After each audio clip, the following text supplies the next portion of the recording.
Astros, KILT FM HD2 Houston. On Odyssey Sports Station, the Texans play here. Sports Radio 610 presents Seth Payne and Sean Pendergast. We coming to H-Town. Let's get the work in, man. Let's go. Great day, great day.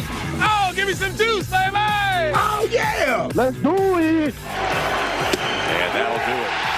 Toronto wins the first game of this three-game series, 4-2, the final score. Blue Jays get their final 3 runs home on sacrifice flies, and the Astros drop the first game of this 7-game road trip. Todd Callis on the call. That's what happened last night with the Astros. They lose 4-2 to the Toronto Blue Jays. Welcome in, everybody, on a Tuesday. Good to be with you. Appreciate you getting up with us. We're with you till 10 a.m. I'm Sean Pendergast. He is Seth Payne. We should also mention that if you're just waking up and you don't get push notifications from ESPN and the like on your phone, Giannis Antetokounmpo has been traded to the Miami Heat. So we will be hitting that story as well. We bump in with the Astros. Actually, we bump in. Good morning, Seth, by the way. You and I are trying to figure out just before going on the air if we are exempt or non-exempt employees. I am a full-time exempt employee. You are. I have no idea what that means, but I got this email because I am in that group of employees. Okay. Where they're changing our pay schedule. Our pay schedule's changing. I encourage you to check your email as well and see if. Okay. That is an outlier. Catch something in a work email that would sail past me. I've done better lately. I just don't let people know that I'm doing a better job of checking my email. That way it makes it easier to ignore emails. It does, so, yeah. The game last night, that's a quality loss, Sean. You know why it's a quality loss? Because Hunter Brown, your ace, just had one of those nights where he just did not have command. He just flat out said, "Hey, look, I've got 5 or 6 pitches at my disposal, and at least a couple of them are going to feel pretty good." None of them, not a single one of them, felt good at all for him. And somehow he battled his way through. I have 1 run through 3 innings in 85 pitches. I've never seen anything like that last night. To have that high a pitch count and only have 1 run allowed. To throw 80 for anybody to be able to. Well, you've got to be. This goes back to something you and I talked about last week. I forget what the topic was, but it was one of those things. Like, it was a really negative stat, but you've got to be a pretty good player to be allowed to accumulate that stat. To be able to amass that many negatives. To be left in for 85 pitches in 3 innings. By definition, you're somebody that your manager is just hoping to get something out of here. Yeah, it was one of those things. It was some kind of pitcher stat where basically, like, to have that many bad performances, you still have to be pretty good to get to a certain point. To get an opportunity to even pitch that many times. Yeah, and that's what the last night felt like. I'm like, I have never seen a pitcher even be allowed to throw 85 pitches in 3 innings, let alone only give up 1 run in the 3 innings. It was weird. And it kind of snuck up on you. Yeah. Because I remember an inning said, how does he have 30-some pitches or whatever already? Because, again, the box score didn't look that bad. It was just a boatload of full counts. Yeah. And, I mean, it was Hunter fighting and scrapping and trying to figure out a way to just go as deep as he could while not allowing any damage, and he did do that. It was just the pitch count ran up so rapidly. And in the 3rd inning, he looked like he was going to get out of it and have a pitch count where he still might be able to give you 5 innings. He had 2 outs, nobody on, but then he walks a guy. Yeah. Then he walks another guy. Then he beans a guy. Then he just started hitting everybody. Yeah, he was all over the place. Hey, Sanchez, by the way. All right, Sanchez. Listen with your little smiley face there. You can't be happy, joy guy, and then pull the equivalent of a baseball flop when the ball barely grazes your jersey. Yeah. And you stay down on the ground. That was weak, man. I choose to believe that was him honoring the World Cup being in the United States and Canada. Oh, that's a good call. You know, like he's did I not see? I only saw the one replay, and it looked like it just grazed the sleeve. I just remember watching it going, get up. Yeah. Get up. It grazed the sleeve. There's no way he even knew whether it hit his jersey or not. The trajectory of the pitch didn't change. I will let you flop if the ball shoots off at a 90-degree angle. That means it caught you flush. And when I tell people that it grazed the sleeve, it wasn't like the sleeve was flush against his body. It was hanging down. It was dangling. And it just hit the little flap. Yeah. All right, so you're counting this as a quality loss last Quality night. loss. Okay. Here was Hunter is on a 1-game streak of quality losses. Yeah. Here was Joe Espada last night. Astros lose 4-2 to open this 3-game series against the Blue Jays. Here was Espada. This was his opening statement at his press conference last night following the game. Joe Espada talking about Hunter Brown. Yeah, a lot of foul balls. Like well-executed pitches with 2 strikes, and they foul pitches off, and just they drove that pitch count up. Stuff was good. It's just I mentioned earlier, they're tough lineup. They're gonna make you earn every pitch, and then when they get to 2 strikes, they put the ball in play. Yeah, foul balls are a killer too. Yeah, empty pitches. It's frustrating that you do it against the Blue Jays because the Blue Jays are not disciplined at the plate typically. They've got the second fewest pitches per plate appearance in the league. This would be the team that you wouldn't expect against Hunter Brown of all people. 85 that they'd pitches, run the pitch count up the way they did. I cannot stress enough. 85 pitches in 3 innings is wild to me. It was one of those nights where, man, I mean, the Astros. Like Dylan Cease was getting knocked around early on too, and the Astros weren't able to capitalize on it. But he also only allowed soft contact. I can't remember a single hard hit in that game by the Astros. It was really it was just a bit of a down performance again in front of a packed crowd. It was a great environment for a Monday night. Yeah, that was a sold out stadium on a Monday night in Toronto. I wonder how many people that were there were actually not even Blue Jays or Astros fans. They were just in for the World Cup, because I don't know if you saw, there was on social media last night on Twitter video from the Miami Marlins game. Yeah, because the Scots are in town. The Scottish just left Boston, emptied the beer out there, and flew down to Miami because I guess that's where Scotland is playing next. And all the videos I saw were like, this is the greatest environment at a Marlins game in the last 10 years. Oh, because all the Scottish fans took over the stadium. So it probably is that many. Yeah, that's it's just a smattering. But you're right. When there's people are there for a soccer game. There's nothing else to do. They want to partake of the North American experience in Toronto. And, just taking an MLB game, whether you like it or not. Well, we should point out, the Astros game against Toronto today, I thought I was on like drugs when I'm looking to see what the start time is the next 2 days. I'm like, ooh, do we get but early today, it's weird because usually it's the getaway day that's early. They actually play at 3 o'clock today and 6 o'clock tomorrow, but that's because there's a World Cup game today in Toronto. Yeah. I was like, why is the middle game the early game? It's just, they've been doing, there's been a lot of that because of the world. FIFA's just got things. They just know how to come in and control everything. Yeah, they just swoop into your country or your continent, and they cover up all your sponsor logos. Yeah, they change your Major League Baseball start times or whatever. I'm guessing I wouldn't be surprised if some of you get out on the road this morning and all of the speed limit signs are in kilometers per hour. It's just like you're trying to look at the small little part of your speedometer dial to see the kilometers per hour. That's great. Get into your settings and change them up. Sir, sorry, we don't take dollars anymore. Yeah, you're going to show up you're going to go in a break at the gas station until you realize, no, that's per liter. Different per liter and in different currency. And it's in euros. Yep.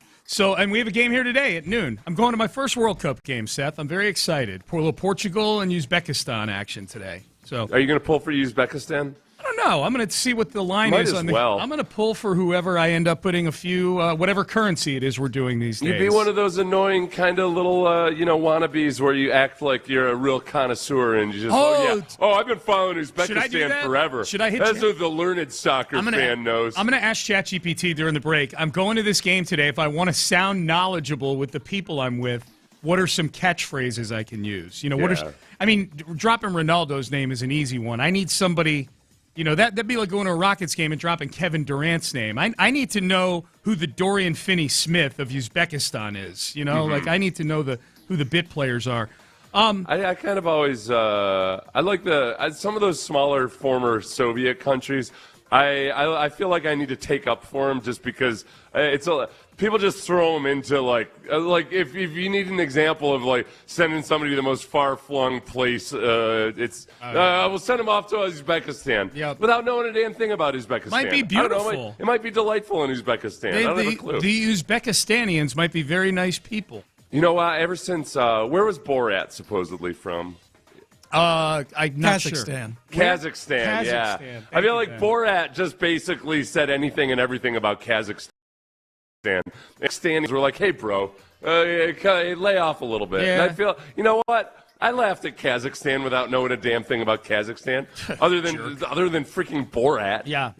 So you want me to rep you at the game today and go and back Uzbekistan on behalf of Seth C. I want you to be a Uzbekistanian hooligan, though. Okay, hooligan. Yeah. I want you to be a passion Uzbekistan fan. Yeah. The people I'm going with will be like, why are you bringing bags of urine into the game? Because that's what us hooligans Because I'm a Uzbek fan. Yeah. I'm a Uzbekistani hooligan.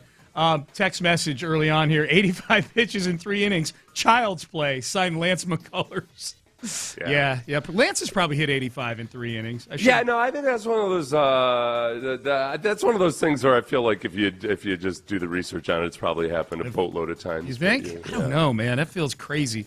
You have an ability to be very impressed in baseball sometimes with some of the more extreme things to the point where it's like what else? I've never seen that before. Give me another example. Ben, what is it? It was when people with the OPSs sometimes where like somebody has like a 93 OPS or something. You're like, I've never seen that before. The OPS Plus. Yeah, there was in like the 40s. The OPS or something Plus, like, right? Yeah, it was in like the 40s. And I'll say no, we had the same situation with Carlos. Mister. During the break, I want you to go find all the 85-pitch, 3-inning, 1-run outings that there have been in Major League Baseball history. Got to have 1 run. Okay. That's it. With just 1 run. With just 1 run. 3 innings, 1 run, 85 pitches. I'm going to do it. Yeah.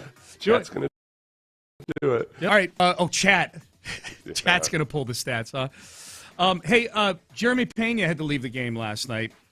Kind of an issue. But it turns out Jeremy Pena said, not a big deal. It was a cramp in his hamstring. They're being cautious. He doesn't think it's a whole lot. Here was Joe Espada laying it out after the game. A cramp.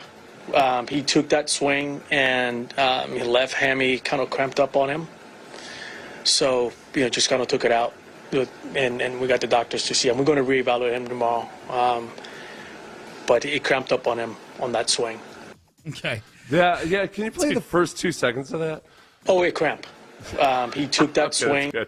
I just it sounded like holy crap at first. I was like, holy crap. He took that swing, and cramp. Yeah. It did sound like holy crap. Hey, let it keep playing after it, Ben, just to see if we change only a cramp to holy crap. How does it change the... cramp. He took that swing, and his left hammy kind of cramped up on him. Okay, holy crap. Holy crap. He took that swing. Another hammy for Pena. Holy crap. He's got another hammy. Oh, my God. Yeah, it's just a cramp, everybody. Just a cramp. And Pena, okay, they're going to look at it again today. Pena kind of downplayed. Now, Pena downplayed it after the game last night. I watched his media availability. He didn't say he was definitely going to play today or anything like that. So we'll see. We'll see after he has a chance to sleep and let it rest for a little bit, how that whole thing is. All right, so the Astros lose last night 4-2. The injury watch, the Javier is the guy to watch in coming back to the major leagues. Not that that's an injury or anything. He just had his rehab start on Sunday. I saw the numbers. They looked better than they've been for Javier. Yeah. That's and Burrow's Okay, so just reading the article yesterday, Kaiwei Tong and Mike Burrows are the guys that right now you just don't know exactly what they are or what they're going to do with them when other guys start coming back, when Javier comes back, when Blanco comes back. And Burrows will get the start tomorrow night, correct? Wednesday? Tomorrow, yeah, it's Wednesday. Tomorrow night. In the Chronicle article, they mentioned moving Kaiwei Tong back to the relievers, and I've got no appetite for moving him instead of Burrows back to the relief staff. You might move both eventually. Yeah, you're right. Yeah, you got Javier, you got Blanco coming back, you've got McCullers coming back, you've got Wisniewski has started to throw the ball again. I actually wrote an article about this for the Houston Press, and I think there's a chance Mike Burrows might get sent down. He's got options. Dana Brown would hate to do that because that was one of his big acquisitions this offseason. But I think you could see Burrows get sent down. I think you could see Tang go back to the bullpen. If it were prior to the last start, I would have said good. It looks like Tang needs some sort of shakeup, but he was really good in his last start over the weekend. So to your point, I think you could see both because we know Hunter Brown's not going anywhere. Arrighetti hasn't been as good lately, but he's pitched well enough to have secured his spot in the rotation. Imai's not going anywhere, even though he's very up and down. And Lambert's been the best out of all of them lately. Lambert's been really, really good. So if you're going to have a 6-man rotation, the two spots that are in flux to me are the two you just pointed out. It's Burrows, who has options, and it's Tang, who could easily slide back into the bullpen for you.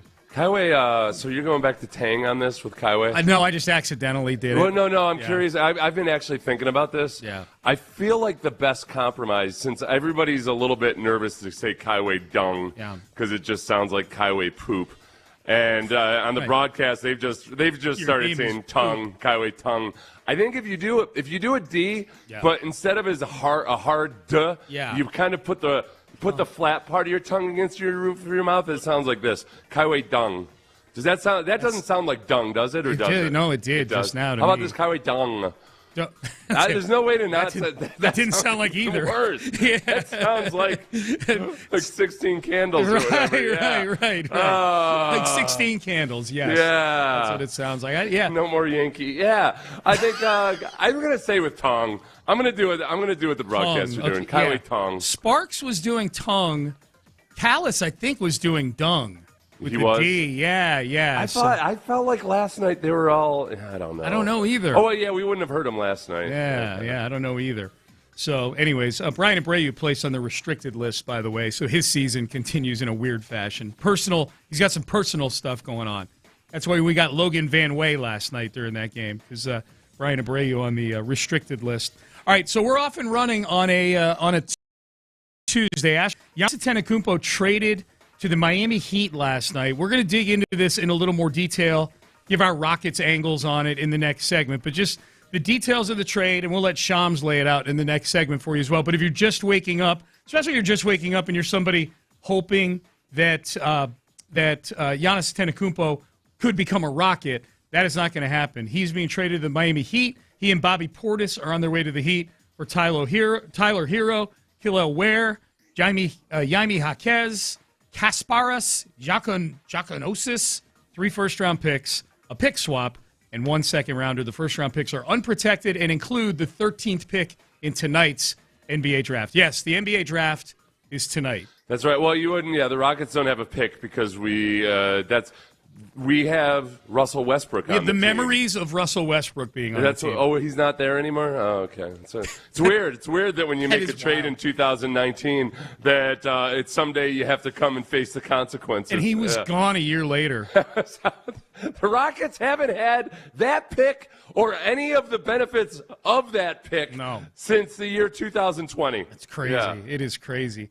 All right, so there's a ton to get to with this Giannis trade that we will do in the next segment. So if you missed it, Giannis Antetokounmpo traded to the Heat. What are the Rockets' angles on this? What are the moves still available to the Rockets out there if they want to make a big splash? The team the Bucks chose to do business with may dictate some of that for the Rockets. We'll get to all that coming up next. You need to get to this. Don't trade away all your future draft picks the way some franchises.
Think Morning on Sports Radio 610. Bringing the energy on your way to work, powered by Men's Tea Clinic. Here's Payne and Pendergast. Yeah, we thank Men's Tea Clinic for powering the show this morning.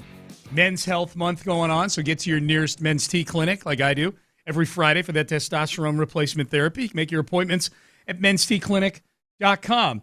A quick update. So far, it looks like you were right to be really impressed by Hunter having 85 pitches in 3 innings and only 1 run. Yes, I'm still doing the research, but it was impressive to begin with. But you were wondering if it's ever. I was impressed by what I thought to be the infrequency of it. Right. No, 100%. Yeah. I was. To be clear, I was not impressed by Hunter last night. Yeah. Well, no, but I thought, man, it's weird because usually when something like that happens, and it is really rare, there'll be something in one of the articles. And I read 4 or 5 articles this morning about the game last night, and I was expecting to see something like this hasn't happened since such and such day or so. So far, I've got chat into a high-level thinking mode, and it's working furiously on finding other examples of it. Okay. But so far, it's the first time in at least 5 years that's happened with a pitcher. Okay, yeah. See, I work with chat in dullard mode, and dullard mode has me vindicated right now. But we'll see. We'll see what the smart kids think. Thinking mode of dullard mode will lead you astray sometimes when you want actual stats and figures. Well, it's backing me up on this one. So dullard mode. Dullard mode is what we're going with. Yeah, thumbs up. Dullard mode. I'm honestly a little bit disappointed. Usually, baseball especially has all this stuff at the ready. Yeah. Wow, that's the first time since 1975 that somebody's had 85 pitches and only allowed 1 run. Yeah, man. So we'll circle back to the Astros in headlines, also powered by the Men's Tea Clinic today. 85 pitches in 3 innings. In three innings. Yeah, 1 run in 3 innings, 85 pitches if you missed it. If you missed it also, Giannis Antetokounmpo traded overnight. This was foreshadowed yesterday. Shams Charania of ESPN, who we're going to hear from in a second here, had said yesterday, he treated it as breaking news, that a Giannis deal was going to come down prior to tonight's draft. It did. It came down overnight. Here is Shams Charania. It's a bit of a long cut, but this lays it out perfectly. The reason why a deal got done and the details. Talk about the rocket angles with this trade. This was a 13-month trade saga for Giannis Antetokounmpo and the Milwaukee Bucks. Just to put it plainly, Giannis felt like his time was up with the Bucks a calendar year ago. The Bucks at every turn did everything they could to try to keep him. They fought this right until the end with Giannis to try to win around him. They depleted their assets, their salary books as well. But Giannis informed the team numerous times that it was time for both sides to move on, that he would not sign a long-term contract extension. So now for the Bucks, several weeks ago, they opened up for business. They started negotiating with several teams, and they really started to focus in on the Miami Heat and the Boston Celtics over the last few weeks. Co-owner Jimmy Haslam came out a period of time ago and made it very clear that by the draft, the Bucks wanted to know whether Giannis was going to commit long-term or they would move him. Giannis was not willing to commit long-term, so they are now moving him. And you think about the haul that the Bucks got after negotiating with Boston and Miami in the last few weeks. You get Tyler Hero, that's a homecoming for him, Khalil Ware, a young center, Jaime Jaquez, a good two-way wing. You get Kasparas Yakashonis, who's just 20 years old, an up-and-coming guard. And then they get a significant return of draft capital. 3 first-round picks, unprotected, including the 13th pick in the draft on Tuesday night. You get 1 pick swap far out in 2030, and then a 2033 second-round pick. So the Bucks now turn the page on the Giannis era after 2033 second-round pick. You better throw that in. Well, that's where the absurdity of some of these NBA trades, just like that's – I mean, okay, why don't the Rockets have a draft pick tonight? Oh, it's because of the Russell Westbrook, Chris Paul trade. It's from a trade pre-COVID.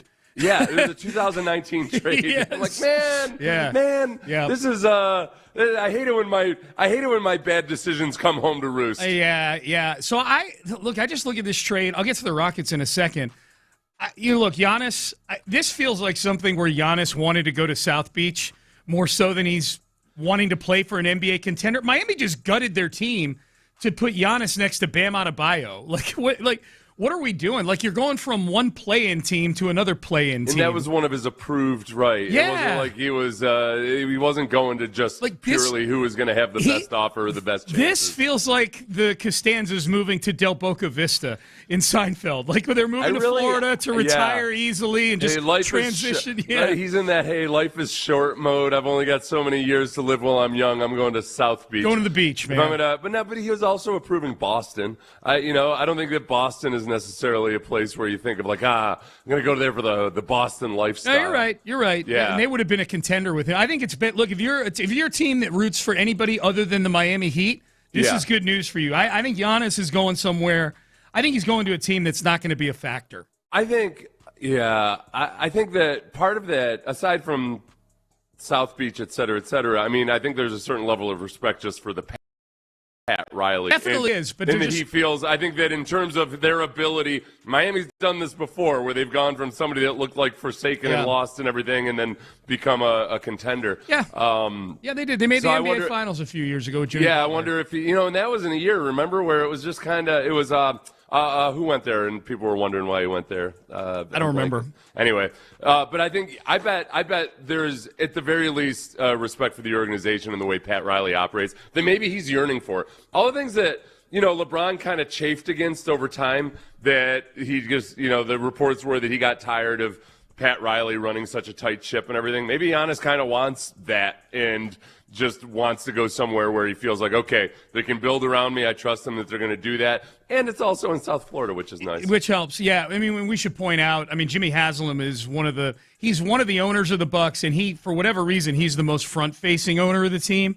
And reportedly, Jimmy Haslam, who also is the owner of the Cleveland Browns, another clown show.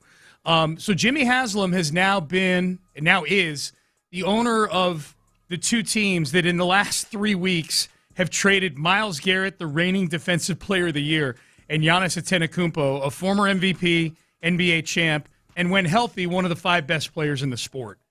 That is something else. And something you said before the show, Seth, they weren't doing it because they were, kind of like, these chess players putting a puzzle together. They're doing it because neither of those guys had any confidence in the organization anymore. Right. This is the same guy that traded on Watson. Right. It'd be one thing you could look at him as like, wow, Jimmy Haslam's just playing chess while everybody else is playing checkers. Yeah. Because look at it, he just understands that these superstars are overvalued. Nope. He gave up 3 first-round picks for a guy who was still being sued by 24-plus women for sexual misconduct. Yep. Who's never been the same since. He just seems to be operating in his own universe. How do you feel as a Rockets fan looking at this thing? If we were kind of, wondering if the Rockets would be in on Giannis. A lot of experts out there saying they should be in on Giannis. Reginald and I we disagreed a little bit on the idea of bringing Giannis in because Reginald said, if you're listening, Reginald, correct me if I'm wrong, that, hey, you bring Giannis in, that doesn't necessarily solve all these spacing issues and the lack of shooters and all of that. And my thought was, well, not bringing Giannis in doesn't solve those problems either. Yeah. The two things can be true. That, hey, you can bring in a superstar, but you still have to address these other issues that they have. Mm-hmm. That I don't think just the addition of Fred VanVleet is somehow going to change all of those things. Yeah. So I think that, but I do agree with Reginald that there's some things that you can do just on a more vanilla basic level that make them a more complete basketball team and where you get the most out of a Şengün, get the most out of an Amen Thompson and the guys you already have. Yeah, my gut feeling, I'm kind of relieved. If they had made a trade for Giannis, I would have rolled with it just because, hey, they're my team. It's fun.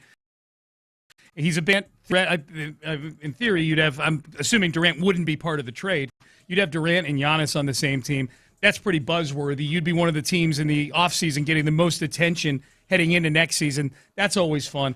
I'm kind of relieved, though, just because I look at the 36 games played last year, and I know some of that was at the end of the year where they told him to sit down. Yeah. Even if he had played in those games, he'd have played in maybe 50 games or something. There's no denying. He had 3 different injuries last year, and they were all old guy injuries. I know that. You know what? That's where I am, though, too. Is it's interesting because every time we talk about the Rockets, somebody will chime in and say, hey, don't forget about Steven Adams. I haven't forgotten about Steven Adams. I just don't know how much I can trust Steven Adams at his advanced age. And now 2 out of the last 3 seasons, he's had, some pretty drastic. Actually, 3 out of the last 4 because he missed an entire season. They traded for him. When they traded for him, he was out for the season. I would say, 3 out of the last 4 seasons, he's missed a bunch of time or had injury concerns. You've had to load manage him. That I don't look at him as, you get Steven Adams back, and it's back to just 86 unblemished games and a playoff run of peak Steven Adams. Yeah, I agree with you on that. I do like that they eventually chose the Heat deal for the one reason I gave, which is I don't think the Heat are a true contender with Giannis. I think the Celtics with Giannis and Jason Tatum would have been a true contender. So the fewer contenders, the better. Not that Miami's going to be crap or anything like that, but they gutted their team to get Giannis. So there's that. I also like they didn't make the trade with Boston because it leaves Jaylen Brown potentially available if the splash still. Yeah. If they are looking to get an all-star, Jaylen Brown it would appear is a little sideways with the organization. You'd probably have to extend him. I haven't looked at his contract situation. But he's got a history with Ime Udoka. That'd be one of those trades that if they made, I would assume that came with the stamp of approval from Ime Udoka and his time in Boston coaching Jaylen Brown. So that's exciting. And the Rockets aren't a team. They needed to make this trade the Bucks did before tonight's draft because they wanted at least one draft pick they could use tonight. The Rockets don't have anything to offer a team that helps them tonight. So there's no urgency for the Rockets to get a deal done because they don't have any first-round picks tonight to offer a team. So there could be something maybe happens in July. Who knows? One little nugget that still remains, too, is that this trade isn't executed for a couple of weeks, right? The Giannis trade. So there's time for more teams to get involved. We'll see. They rarely fall apart in the NBA. That's why we're going to see. I'm not saying falling apart, but I'm saying somehow add more teams into the mix. Yeah, maybe. Yeah, right now. Yeah, that's a good point. Right now, it's just a 2-team trade right now. But you're right. Other teams. But we know we can go as high as 7 teams, maybe more. Yeah, we saw it. Yeah, let's break the record. Yeah, we're going to get that stupid thing tonight that when Milwaukee uses the pick that they got from the Heat at 13, that the draft pick's going to have to wear a Heat hat and not a Bucks hat. I hate that at the NBA draft. We know the pick's been traded. Let him wear a Bucks hat. Yeah, you're wasting bandwidth. That's right. Those photographers they can only afford so many megabytes on their little cards. That's it, man. All right, coming up next, headlines. We'll circle this one. Stranger games last night for the Astros. They lose. World Cup update. NBA draft is tonight. We've got a little bit of NFL stuff to get to as well. Heavy in headlines coming up next here. Brought to you by the Men's Tea Clinic. But first, small business owners, entrepreneurs, if you're up early, maybe because you're stressed.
and Pendergast with today's headlines powered by Men's Tea Clinic. And that'll do it.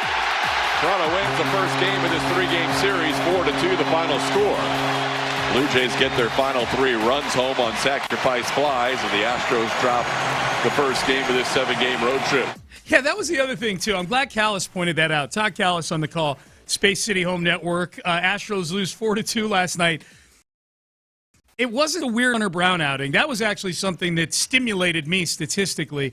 It's the fact that the Blue Jays basically scored not all their runs, but enough runs to win this game by just hitting sacrifice flies in Yordan Alvarez's direction.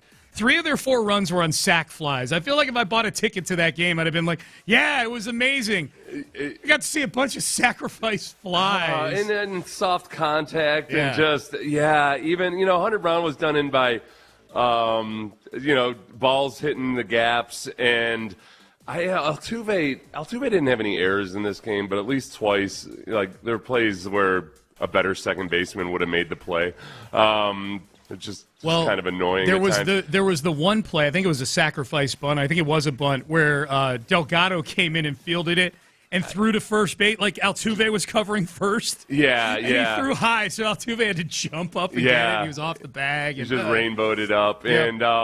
And then there was also, I had multiple times Yordan throwing home, making a heroic effort, but just not gonna get there. the one where you could tell off his hand, that's got no chance. I know. Well, the one he threw home and the runner advanced to third. I don't expect him to make the split-second decision on some of that, but it was like there's no chance you're gonna make that throw home, Yordan, in time. You could have at least held the runner on second. Yeah. But that's neither here nor there. Yep. Like Yordan playing. Remember, if you go back to the offseason, they were going to get Yordan out there in left field a whole bunch. That's what I thought. And then remember, Yordan said, "I don't know. I haven't been consulted about any of this." Yeah. And now it's just he's out there. That was the first time he's been out there consecutively this season. Yeah, he hasn't played much left field this year. He's mostly been DHing. Also, just to give Sean his credit. Oh, for those of you just joining us, Sean said, "Man, I can't ever remember seeing a pitcher go 3 innings, pitch 85 pitches in 3 innings, and only allow 1 run." Yeah.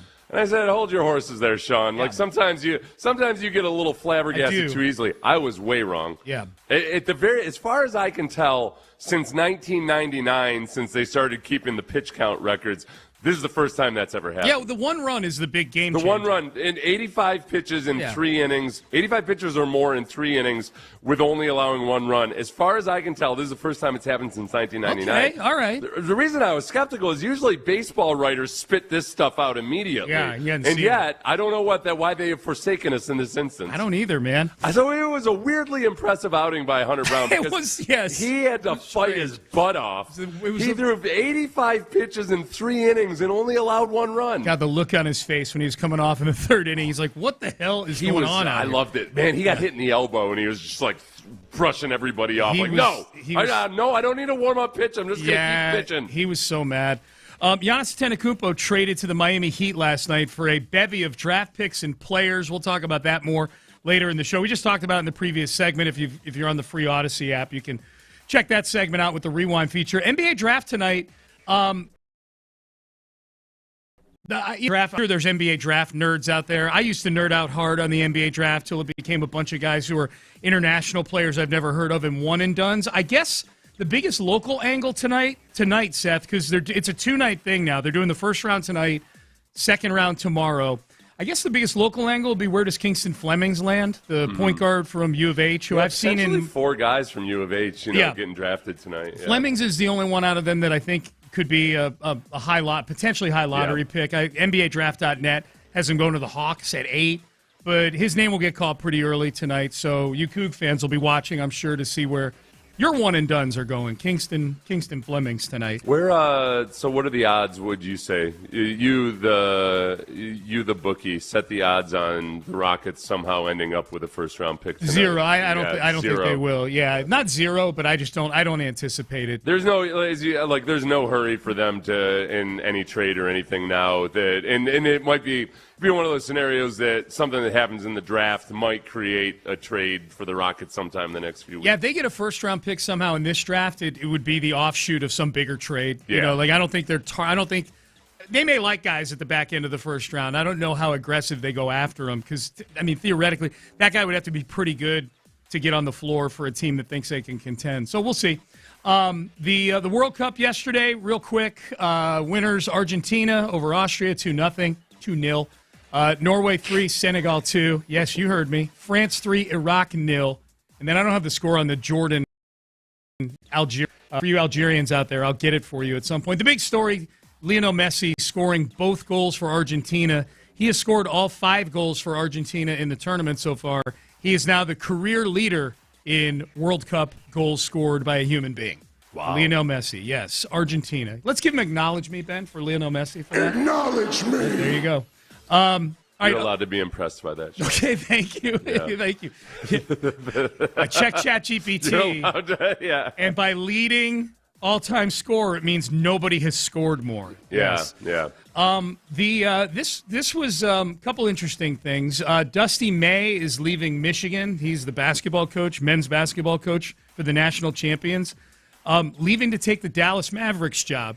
I don't know if we have time to play this audio, but I think we do. Here's Matt Norlander, a college basketball expert, talking about the reason why Dusty May left the national championship Michigan team to take the Dallas Mavericks job. Spoke to a source close to Dusty May just a short while ago, and it is the college environment that is pushing him to this decision. It's not an easy one. It's an extremely difficult one. He met with Dallas on Saturday when they made their final pitch and essentially offered him the job. He took all day Sunday to make that decision, decided late last night that, yes, indeed, it would be the case, that he is going to take the Dallas job. He has not signed a contract at this point, I am told, but those things will get ironed out in the coming days. But ultimately, the state of college sports and where things are with a lack of guardrails and a lack of, like, really true firm infrastructure, the major catalyst, in addition to the obvious, you know, if you've got the chance to coach an NBA franchise and the Dallas Mavericks, Cooper Flagg could prove to be one of the 5 best players in the NBA by the end of his rookie contract, potentially, then why wouldn't you get that, take a swing at that way if offered the opportunity? So that's I know there's a lot there, but that's an overview of where we are here in the immediacy of the Dusty May news break. Probably a broader conversation than the minute we've got left here, but it's safe to say, I think these head coaches in football and basketball, I don't think they like their jobs very much right now. I like the way you labeled the clip. You said Dusty May left because college basketball is bleeped. Is effed. Yeah, no, and I'll say that about just the landscape of college and pro sports right this moment. I mean, if you think, I'm trying like hell these days not to be a grumpy old man or turn into one, but I feel so disoriented in terms of what's acceptable, what's unacceptable, what's moral, what's immoral, like what is even allowed and what, both by the book and by my own, I guess, sports moral compass, everything is in flux.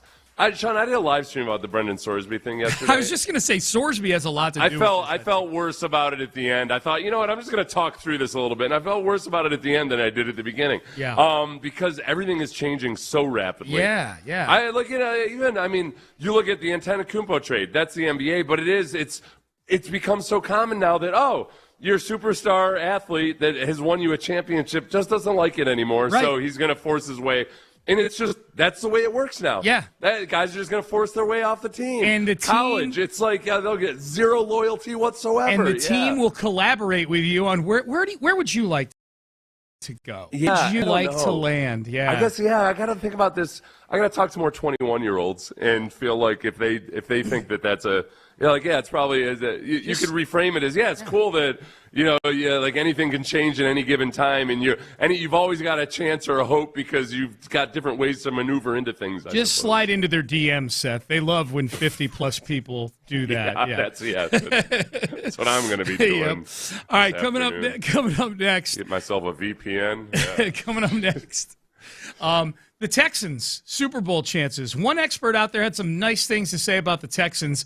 And also, we got some great Shannon and Ocho audio about C.J. Stroud that we'll get to. We got a nice long segment coming up. Some good Texans talk coming up as well. So we'll do that coming up next. Stay there. But first, Dr. Ben Salento, Texas.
TFM HD2 Houston on Odyssey Sports Station. The Texans play here. It's a men's tea clinic morning on Sports Radio 610. Bringing the energy on your way to work, powered by Men's Tea Clinic. Here's Payne and Pendergast. Indeed, Men's Tea Clinic powering the show this morning. Get to any of their 5 Houston area locations, and you can do the TRT, the peptides, all the PRP for hair loss. They've got all kinds of great male wellness treatments at the Men's Tea Clinic. You can go to mensteaclinic.com. As we welcome you back in here in the 7 o'clock hour, Sean Pendergast, Seth Payne. All right, the big news items. We're going to get to the Texans here. Big news items, Astros lose last night, 4-2 to the Blue Jays. They're playing this afternoon, so make a note of that. 3 o'clock start, because Toronto's got a World Cup game going on, so they got to manage that traffic flow. We got a World Cup game going on here today at noon, so we know something about that. Giannis Antetokounmpo traded to the Miami Heat last night for a bevy of players and picks and pick swaps and all the good stuff. Here's Kevin Clark of ESPN on with Mina Kimes. I believe this is on Mina's podcast. On the question, is there an AFC South team that can win a Super Bowl this year? I think it's one team, and it's the Texans. Fair. Because I think that the Texans are the defensive version of the Bengals, which is we know you're going to be top 3 on one side of the ball, just like the Seahawks. And I wonder how can't be Sam Darnold next year. Don't turn the ball over in the playoff in January. Sam Darnold did turn the ball over in the regular season. He didn't do it in January. All you have to do, let me ask you this question. If C.J. Stroud is the 14th best quarterback in the NFL this year, do the Texans win the Super Bowl? I don't think so, because I think there's a couple teams in the NFC that are still better. Okay. But they're in the mix. Okay. So that was Mina Kimes. So the two big points that he makes there. One is that the Texans are the only team in the AFC South that could win the Super Bowl. I think that obviously the other team you would talk about is the Jaguars. And the Jaguars, it gets really interesting because I think their offseason strategy, it was basically yet another thing where it feels like the Jaguars think they're smarter than everybody else. More specifically, James Gladstone, the GM, thinks he's smarter than everybody else. Hey, we're not gonna add any free agents because we want to rack up all these compensatory picks. So they lose Devin Lloyd off the defensive side of the ball. They lose Travis Etienne at running back, and they don't really do anything to upgrade it. And then they go against the grain to an extreme degree and draft a bunch of guys in the draft that are way ahead of consensus, of that. Like with all of their picks. They yeah. So, I mean, they had a really impressive AFC South winning performance last year, but they're just running it back. And I don't think anybody's really convinced that, okay, that version of Trevor Lawrence that we saw in the second half of the season is just what you're going to get considered. Yeah. But I have a hard time saying that, like, I have a real hard time whenever somebody says, wow, all you need is an average performance out of your quarterback and then you're going to win a Super Bowl. Because, let's remember, like, Sam Darnold, even though he lagged in the last third of the season and he didn't have a good Super Bowl specifically, like that, he had a much better performance than C.J. Stroud did last year. He still made some plays. The fact that their ability to get home field advantage and all that other stuff, like it wasn't as simple as all you have to do is be Sam Darnold. Their offense did some really impressive things last year. Yeah, no and doubt. neither of the quarterbacks looked good in the Super Bowl. Yeah, no, you're exactly right. That's the thing that I thought when I heard that cut. I'm like, they're going to take issue with this in Jacksonville. That there's one team in the AFC South that can win a Super Bowl, and it's the Houston Texans. And I like the kind of bizarro Bengals analogy that he made, because I was watching TV the other day, and they're doing some segment on the Bengals, and it says, Bengals, top offense. Can the Bengals win a Super Bowl with their top-ranked offense and just an average defense? I'm like, ooh, this feels very Texan-like. Just flip it on its head. Yeah. Elite defense, average offense. And we're going to hear we're going to hit some CJ here in just a minute with Shannon Sharp and Chad Ochocinco. But yeah, I think they need more than just average play from CJ Stroud. CJ's going to have to, because I think they haven't proven yet they can go on the road and win in the playoffs in the divisional round. I think that to me the key for the Texans has always been trying to be at home, be that so you can guarantee that you're home for the divisional round. To do that, you're going to have to win probably 13 games in the AFC to be the 1 or the 2 seed. Yeah. I mean, and I don't think you can win 13 games with just average game managing quarterback play. I know they won 12 last year with it, but they needed a 9-game winning streak at the end of the year to win 12 and be a wild card team. You know, it's interesting. If you go to, I think just like if you look at the passing offense, that's where take the quarterback's name out of it. And the one thing about the Seahawks last year was they had 25 passing touchdowns. The Texans had 24 passing touchdowns. Yeah. It was a balanced offensive attack that they had in Seattle. And can the Texans get to that point where they're just a more balanced offense and you don't need MVP caliber play out of your quarterback? I mean, really, the biggest thing last year that would have changed everything statistically and offensively is just if you'd been better in the red zone. They were just one of the worst. You don't have to – I don't want to get hung up on just how good an offense or how good a quarterback you are. If all the Texans had done last year offensively was be average in the red zone, they would have been statistically, in so many regards, a much better offense because they just settled over and over and over again to the point where they're one of the worst red zone offenses in the league, but they were still the 13th highest scoring offense because they kicked a boatload of field goals. I think David Montgomery has a big impact in that area. A lot of those drives stalled down inside the 5-yard line. I think David Montgomery's ability in short yardage and in the red zone is going to be a huge impact for this team this year. If you just don't falter down there in the red zone, if you convert a few of those into touchdowns. Yep. And then obviously the offensive line, if they're genuinely improved, that makes a big difference. For sure. Payne and Pendergast with you here on a Tuesday. All right, I'm going to let you set up Ocho and Shannon here. This is something that I'd had saved for a couple months now. And I had forgotten about it, but a couple Shannon Sharp things from right after the Patriots loss came across my timeline. I'm like, man, Shannon was going for the jugular on C.J. Stroud. Yeah. To the point where it was really, honestly, messed up. Because this is what he's going to do here.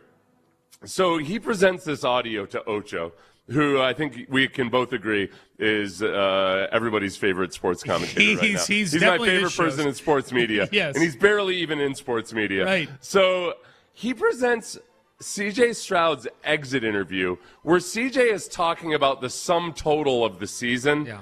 So I just want to lay this out. Shannon's going to present C.J.'s exit press conference where C.J.'s talking about the entirety of the season and the way he had to learn to operate. Listen to how he presents it and then listen to C.J.'s audio. In his exit interview this week, C.J. Stroud blamed the Texans' stellar defense for his struggles this season as he no longer has to be Superman on the field. Ocho, take a listen to what this young man had to say. I think just the turnovers, I haven't really been prone to turnovers in my career, especially the timely turnovers, where, I've, like I told you, I've been on some great teams, my whole career where a lot of them were, offensive driven, and playing for Coach Day where, we're taking shots and all these, and then, being on this team, where, we're more full everywhere, where it's offense, defense, and special teams, but, defense is making a bunch of plays. So, this year was a step for me where, I didn't have to be Superman all the time, and I'm still growing in that. You know what I'm saying? So, I appreciate my teammates for taking a lot of pressure, off of my plate, but also, they do know that I can make those plays. So, I'm appreciative of them having that perspective. And I feel like I've grown, in that way of taking what's there, in ways where, I would have taken a shot there or just, take care of the ball some other ways. But, I just seen some growth, my footwork, in the pocket, trusting my guys, staying in the pocket, not just running around, but, staying strong and firm, So I think I made a step in that area as well. But, always things to improve, and I'll do that. I played that 3 times last night when you sent it. And I still like Shannon says that CJ's blaming the defense for his substandard play. Can we play Shannon? Just play the Shannon part one more time. Yeah. In his exit interview this week, CJ Stroud blamed the Texans' stellar defense for his struggles this season, as he no longer has to be Superman on the field. Ocho, take a listen to what this young man had. We don't need to listen to it again. All right, so you were confused. I was confused. Blaming his defense for, that's not at all what CJ was doing. It's not what he does either. No. Yeah. Okay, so, and Ocho really didn't see where he was coming from. They played CJ's entire clip again. It's a minute. We won't do that to you. So Ocho asked him to play it again. Ocho's like, Unc, I don't necessarily see what you're saying. Maybe I missed something. So they play it again. And this is Ocho after they play it the second time. Yeah, I mean, this is AI. This got to be AI. Hey, let's check and see if this AI. Because Ocho ain't no way in hell. Well, which part? The whole thing is AI. I mean, from what I just heard, him reflecting on some of the things where he has room for improvement. He said the turnovers. No, he said the reason why is because of his defense was so great. Okay, I must have missed that part. You want us to replay it for you? Yeah, he must have said that. Can we rewrite that right quick? At the very beginning? Yeah, so, okay, I messed that up. That was the first time he had responded to it. They play it again, and Ocho still doesn't get it. And then as he's in the middle of... He's not alone. Yeah, so Ocho still doesn't understand what Shannon's saying after the second time. And then this is when Shannon goes way off the rails. I think the reason why he turned the ball over was because of his defense, because he knew they could get it back for him. That's a little bit excessive right there, huh? I love that. A little bit excessive right there. That's a little bit excessive right there, Unc. What do you think? What on earth was Shannon hearing in that Shannon cut? turned it into, he almost turned it in, even though presented it as CJ talking about the season, he turned that clip into, this is CJ explaining why he threw all those interceptions in that game. And then he went on, okay, he brought up some valid points, I think. He started saying, well, is CJ even actually good at not turning the ball over? And he brought up his interception total. CJ's interception rate is a little bit better than average. Yeah. So it's not incredible, but it's a little bit better than average. He was a little bit of, I think his interception rate was like 0.1% above Joe Burrow this last season. He's typically not careless with the football. Right, and also I think what CJ said about the timely interceptions, kind of when and where you take your chances, that does matter, and I think that CJ's done a good job with that by and large. Obviously, the playoffs was just a complete and total disaster. Yep. But no, Shannon after that game was doing a lot of stuff, because some of the other clips that popped up was just kind of like Kendrick. Remember Kendrick Perkins had that clip where he's saying that if CJ was sitting in that seat and he was on fire, I would drink the water. I would drink this glass of water. I would drink a glass of water if I had a glass of water. Yeah. It was just so over the top. It was in a way that was kind of shocking. Yeah. And that part of it, I've tried to be as even-handed about it with CJ and criticize the things that he deserves criticism for, but also I think there was, in a way that I don't quite remember, an amount of venom that felt even worse than the Matt Schaub era, because it was a national running joke for a week, until who displayed a horrible performance? You saying who displaced Matt Schaub? You're saying? No, who displaced CJ last? CJ. It was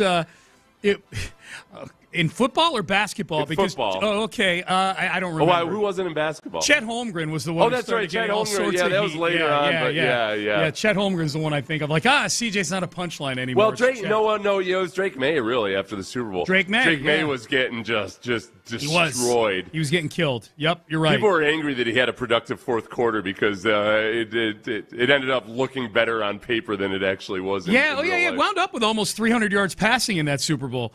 The worst 300-yard passing performance I've ever seen, possibly. Yeah. People following up on this. That sounds like Shannon trying to be like Skip Bayless. Someone saying, okay, Shannon is dumb.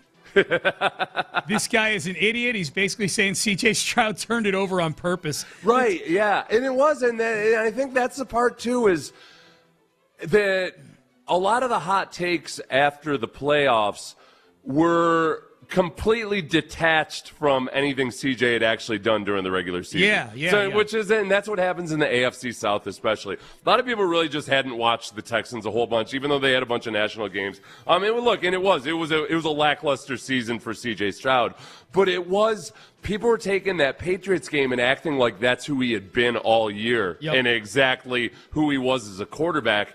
And the truth is somewhere in between. You can't ignore those playoff performances at all. You can't ignore the Steelers game. My God, it really was. People were just taking it as carte blanche to say, well, look at that awful game in the playoffs, and that's exactly who C.J. Stroud is as a quarterback. Yep. All right, shifting gears but sticking with the Texans. Ariante Ursery, left tackle for the Texans. He has not gotten a ton of attention this offseason. It's almost he's being treated, Seth, after his rookie year, which was a solid enough rookie year. Now, the thing I like about Ariante Ursery is it started rough and continued to get better throughout the season. I think he's going to be a good left tackle for a long time for this team. But he's not getting a lot of attention because a lot of the attention being placed on the offensive line has been all these new acquisitions they've made at pretty much the other 4 positions on the offensive line between the draft and free agency signings, bringing Ed Ingram back, things like that. What's your confidence level, before we get to some audio here on Ariante Ursery, what's your feel on Ursery heading into season number 2? I think that what happened with Ursery was that I would say the last 6 games, give or take, was, and I used to have this written down in my notes somewhere, but I would say the last 6 games, give or take, is where he really kind of turned a corner and started being a lot more steady, had kind of settled down and refined his technique enough to where he was just a more fundamentally sound player. And the arc of his rookie season was exactly what you would hope, especially for bigger, lankier, for lack of a better term. He's not lanky, he's lanky by O-lineman standards maybe. It's really an adjustment in that first year, learning how to play with the right pad level and your feet, and understanding how good your feet have to be, to where these defensive ends in the NFL don't use your size against you and turn your size into a weakness. I thought he did a really good job figuring that out, and I thought the last third of the season and onto the playoffs, he did some things that he wasn't doing in the first half of the season. But he's still an unfinished product. He still has to transition and turn that into, an even better version of it this year. So I would say, okay, my confidence level that he's going to end up being, at the very least, a steady, dependable, and reliable offensive tackle in the league. I would say right now I'm at 80%. Yeah, so you're bullish on him. Yeah, and I think with higher upside than that.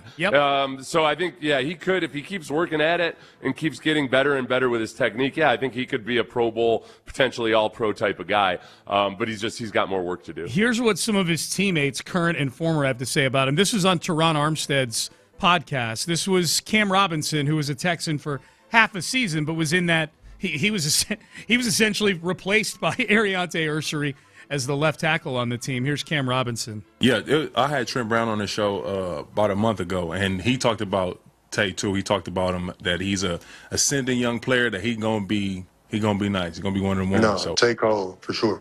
Yeah, I'm one of the ones. Take hold for sure. That's Cam Robinson saying that. Tay one of the ones. He's one of the ones. If you're wondering what Trent Brown had to say about him on Teron Armstead's podcast, here's what this is what Teron Armstead was here right. Probably the best rookie tackle I've seen in a long time since myself, Ariante Ursery, bro. Ariante Ursery, bro. Like that? Bro, I'm a fan of that young fella, bro. Real talk. I'm a fan of that young fella, bro. Real talk. And he don't care, but he don't care about what nothing say. He just hoop, bro. And that's what, you can't let these people, we talk about it all the time, you can't let these folks turn you into a robot, bro. You just got to play your game, take the meat to lead the bone, bro. If they coaching, whatever they coaching, if you feel like you can add it to your game, do that. If not, it ain't for you. Continue to do what done got you to this point, but just get better at it, bro. Bro, he really huge fan. I think Wyatt playing beside him, or I don't know what the rotation gonna look like or whatever, but I would assume him being a left guard, right? I would assume that's where he would be, and I think that's gonna be, bro. Like, I think you could expect to see him like really take another step in year 2. I like how Trent Brown that Ariante Ursery is the most impressive rookie since himself. Since himself, right? Yeah. Where Trent Brown started 2 games his rookie year. but it was a really good 2 games. It's a really small sample size. It was really good. You should have cut that part out. Where, you know what I actually thought? I would say Cam Robinson's praise is the one that's more, you don't have to worry about, okay, this isn't a current teammate talking about him or anything. Yeah. And actually, this is the guy that you were displaced for. Correct. So Cam Robinson also, if he does anything snarky or anything, then he's going to look like he's just being petty because Ariante Ursery took his spot. True. But, no, I do think, I think when offensive linemen have talked about Ariante Ursery, it sounds a little bit, like it's not directly like this, but a little bit like when NBA players talk about Amen Thompson. Mm-hmm. There's a little bit of a respect for almost there's like the learned eye understands what they're looking at, and like NBA players before even Amen Thompson was starting to get a whole lot of attention, were saying like, no, you got to watch Amen Thompson. You got to watch. You can see things with this guy. Yep. And I think offensive linemen see that with Ariante Ursery. The biggest thing is that Daniil Hunter told me this last year during training camp, is that Ariante is very conscientious about learning the technique. Yeah. And I know that sounds simple and stupid, but there are some offensive linemen, and it's frustrating and maddening that it takes some of these young guys a long time to understand how important the technique is at O-line, because they've just kind of mauled people all the way through high school and college, and they haven't really had to refine their technique. But it's one of the most technique-dependent positions in football, and some guys just don't get it. So when you see the bigger guys like that have the raw ability, really care about the technique, that tends to mean good things for them. Yeah, I actually have a Hunter cut here. Houston Stressens, I think, is the one who posted this, and it was actually sort of a retweet of that cut that you had with Hunter, Seth, that you're talking about. You talked to him in West Virginia last year. Ursery had even played a regular season snap, and he was really complimentary of him. Here's Daniil Hunter after Ariante Ursery's rookie year. Definitely a lot of improvement. He's able to get to his spot quicker, shoot his hands, have better positioning with his hands and his eyes. He just goes out there and he tries to execute. I know he sometimes I catch him asking the trainer like how my set was and all that stuff, because it's really important to him. He likes feedback, so he's definitely improved from last year. And that was from minicamp, so that was from a couple weeks ago. Yeah, so no, I'm optimistic about him, and that he hasn't. I'll be concerned about him when it's time to be concerned about him, and without just making assumptions about how things are going to look.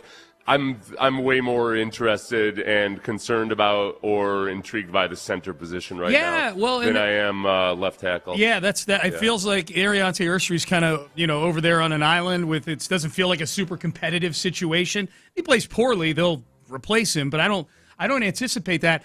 And it's nice too to get a win in a drafted offensive lineman situation, because it had been a rough stretch with Kenyon Green and Juice Scruggs. It's been a different center Fisher every year for 5 years, Yeah. It's been, and it's always been, it hasn't been like the marquee battle either amongst guys that, last year it was, who's going to win, Juice Scruggs or Jarrett Patterson? Well, first it was Juice Scruggs at, it was Juice Scruggs and Laken Tomlinson at left guard. Yeah. And then it was Jarrett Patterson and Jake Andrews at center.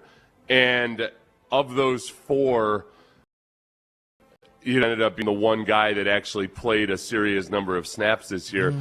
But it was that's a 4-man competition between 4 guys that were just either Laken Thompson was the one proven guy, but who was ultimately over the hill on that, and then 3 other guys that you just don't know if they're even NFL players. Yep. This was pretty funny yesterday. Just shifting gears here over to a funny story. Bill O'Brien was on Julian Edelman's podcast. Of course, they were in New England together for a few years when O'Brien was on Bill Belichick's staff. Bill O'Brien is a funny storyteller. I know I know the city is largely still sideways with him because of what GM William O'Brien did to this team back in 2020. He ruined the team. He was fine as a coach. He's average NFL coach. He didn't, won a few divisions. He's an above-average NFL coach. Yeah. Like, winning record, won a few divisions. Yeah, exactly. The GM thing really did him in. But this is pretty funny. He's a good storyteller. This was a story about Bill Belichick telling the team about how you need to work like Tiger Woods, man. And then Tiger Woods got into some trouble, and Randy Moss gave Bill Belichick the what for. Bill comes in to a meeting and basically says, you guys think you know about hard work and routine and things like that. You don't know anything. And boom, here comes stuff about Tiger Woods. Like, this guy takes 100 sand shots a day, 50 drives a day. He putts 1,000 putts a day. This guy's like early golf, early in the morning, golf course, late at night. They got to use headlights to light up the golf course for him. These other guys are out partying, blah, blah, blah. This guy's working. That's blah, blah, blah. So fast forward like 4 months it was wintertime. December. Tiger, gets in trouble. And so the way that you used to stretch at the Patriots was, it was kind of like a union meeting. It was pretty interesting. Like the receivers, if there were two fields, the coaches would be in the middle, kind of going over scripts, making sure. And the receivers were always like the farthest away. They were by the stands. But Randy was never with the receivers. And Randy was like he was with V always, Wilfork. Yeah, he was with Wilfork, who was like with the D line. Yeah, it was like, that's what I mean. It was like, it wasn't like an organized stretch. And so everybody's walking out. And I actually happened to be standing next to Bill, and we're going over like the script. Like, hey, yeah, Bill, hey, look, we should show him this or whatever. And all of a sudden you hear, hey, Bill Belichick. Hey, Bill Belichick. And you look over, no one there. This is the middle of winter, right? It's just the team and the coaches. He looks over, what's up, Randy? What you think about Tiger Woods right now? What you think about Tiger Woods right now? Wasn't working that hard last night, was he, Bill Belichick? Not that hard last night. How many sand traps he was hitting out of last night? Nope, not too many. I like that, according to Bill O'Brien, Randy Moss calls Bill Belichick by his full name. Bill Belichick. Hey, Bill Belichick. I guess there was another Bill standing right there, but still. Yo, that's true. Yeah. That's why Bill O'Brien was Billy. He was Billy. Yeah. There's only one Bill. That is funny. It is funny because the other guy that people always point to as like, this is the guy you got to work like, is Michael Jordan. But then the stories about Michael Jordan and what he would do in his off time. I think the one thing that coaches sometimes fall short with is, and it's hard to explain this to young guys. It's that guys like Tiger Woods or Michael Jordan or some other great athletes, they have so much physical endurance that they will outwork people on the practice field. But then they're also capable of out partying people off the practice field. And it's like you can't the people don't understand how rare your endurance has to be able to get away with that kind of stuff. That's right. It's like you just can't try to emulate some people like that. It's part and parcel of working hard. Well, I was like, it's great. Jordan practices his butt off, but he also goes and plays 36 holes before an NBA game. Goes to AC and gambles all night. Is that what I should be doing also? Do you want me to play 36 holes before the day of an NBA game? I don't think you want me doing that. Yeah. I'm curious what a bunch of football players felt like being lectured on hard work when he's pointing to a sport that's not nearly as physically taxing as the sport that you guys played. Right, yeah. That it's take a look at this golfer. Take a look at this guy who does the thing that you guys do in your leisure time. Take a look at this guy that millions of other men also do while they're shirking their work and family responsibilities. I get his point. It's more about the time that you're putting in, My suppose. accountant spends as much time on his golf game as Tiger Woods does. Yeah. Don't try to tell me that he's oh boy, look at the sacrifice. Because he's not John Daly. Right. Yeah, you know what? Sometimes people are just freakishly good at things, okay? God. I don't need a damn mythology built up around the fact that some guys are just really good at what they do. Yep. You know what? The whole 10,000 hours thing. Do you know who else spends 10,000 hours on learning their craft? A lot of people that don't make it in sports or they just don't. They don't ever do it. It's like there is natural ability does factor in at some point. Genes matter, man. Genes like it's just, matter. The 10,000 people act like all you got to do is 10,000 hours, and there you go. No, millions of people have put in the 10,000 hours and still suck at golf. That's what I do when I go speak to college kids and high school kids. I always say, you know what? You're gonna have somebody tell you at some point, if you put your mind to it, you can do anything you want to. Well, they're wrong. Yeah. Well, no. You know what it is? Because the realistic is the 10,000 hours is a prerequisite. Yeah. It's not like something magical that happens. That's the cover charge. Yeah, because I read that stupid book by Malcolm Gladwell, and he cherry-picks stats all over the place. And they love bringing up these prodigies, these musical prodigies and everything, and how they put in their 10,000 hours. Yeah. It's like, yeah, you know who else put in their 10,000 hours? A bunch of psychotic little kids that played the violin or had psychotic parents and everything. Yeah. It's not, they didn't all of a sudden become a virtuoso. No. It's that it's a prerequisite. The 10,000 hours is just scratching the surface of what it takes. Above it, there's a lot more that goes into it. Absolutely. But you got to pay the 10,000 hours to figure it out. Speaking of which, J.J. Watt, a guy who put in the 10,000 hours, I would say, and then some to get to where he is today. This is an old clip, but one of the themes that keeps popping up on my Twitter timeline, Seth, are athletes lecturing us on how little money $100 million is. Oh, yeah, or $50 million. I had Joe Hayden popping up on my timeline earlier this week. Who was it? Oh, Joe Hayden was explaining it more like, though, he wasn't trying to, because there are a lot of guys, and that's why you saw the same clip. Yeah, the guys are explaining, basically explaining what happens. It's not like they're complaining about it, but they're just saying that it's and this is what you would tell rookies as a cautionary tale. People don't understand how quickly you can blow $50 million. Well, Joe Hayden talked about how he gave $3 million in cash to his parents. He had $7 million left over after his signing bonus. Yeah. He gave $3 million to his parents. Right. You don't have to do that. Right, which is and it's one of those things. It's nice and it's a good thing to do, but it's also there's ways to help out your parents because parents succumb to the same things that 19-year-old athletes succumb to. Especially when they haven't had money. So I actually like this clip from J.J. Watt. This is the opposite of what I've been getting. Whereas I've been getting a lot of athletes telling me how little $100 million is. This was J.J. Watt talking about hanging out with one of his high school buddies back in Pewaukee the day that he agreed to his big extension, $100 million extension, with the Texans. You sign a $100 million contract. Mm-hmm. Why did you take to Google? To figure out what to do with that. It was me and Taylor, who you know. He was down here when I signed the contract, and I came home from work that day and out of my house, and I told him, I was like, we did it, we got a deal done. And he was like, what'd you get? And I was like, $100 million. And what did he say? And we both just looked at he's from Pewaukee, I'm from Pewaukee, we've been friends forever. And we both just kind of looked at each other I got $100 million. It was just the craziest, stupidest grin, this is the most absurd thing ever. And we were like, what do you do with that? And so we went online. We literally went to Google and we're like, what do rich people buy?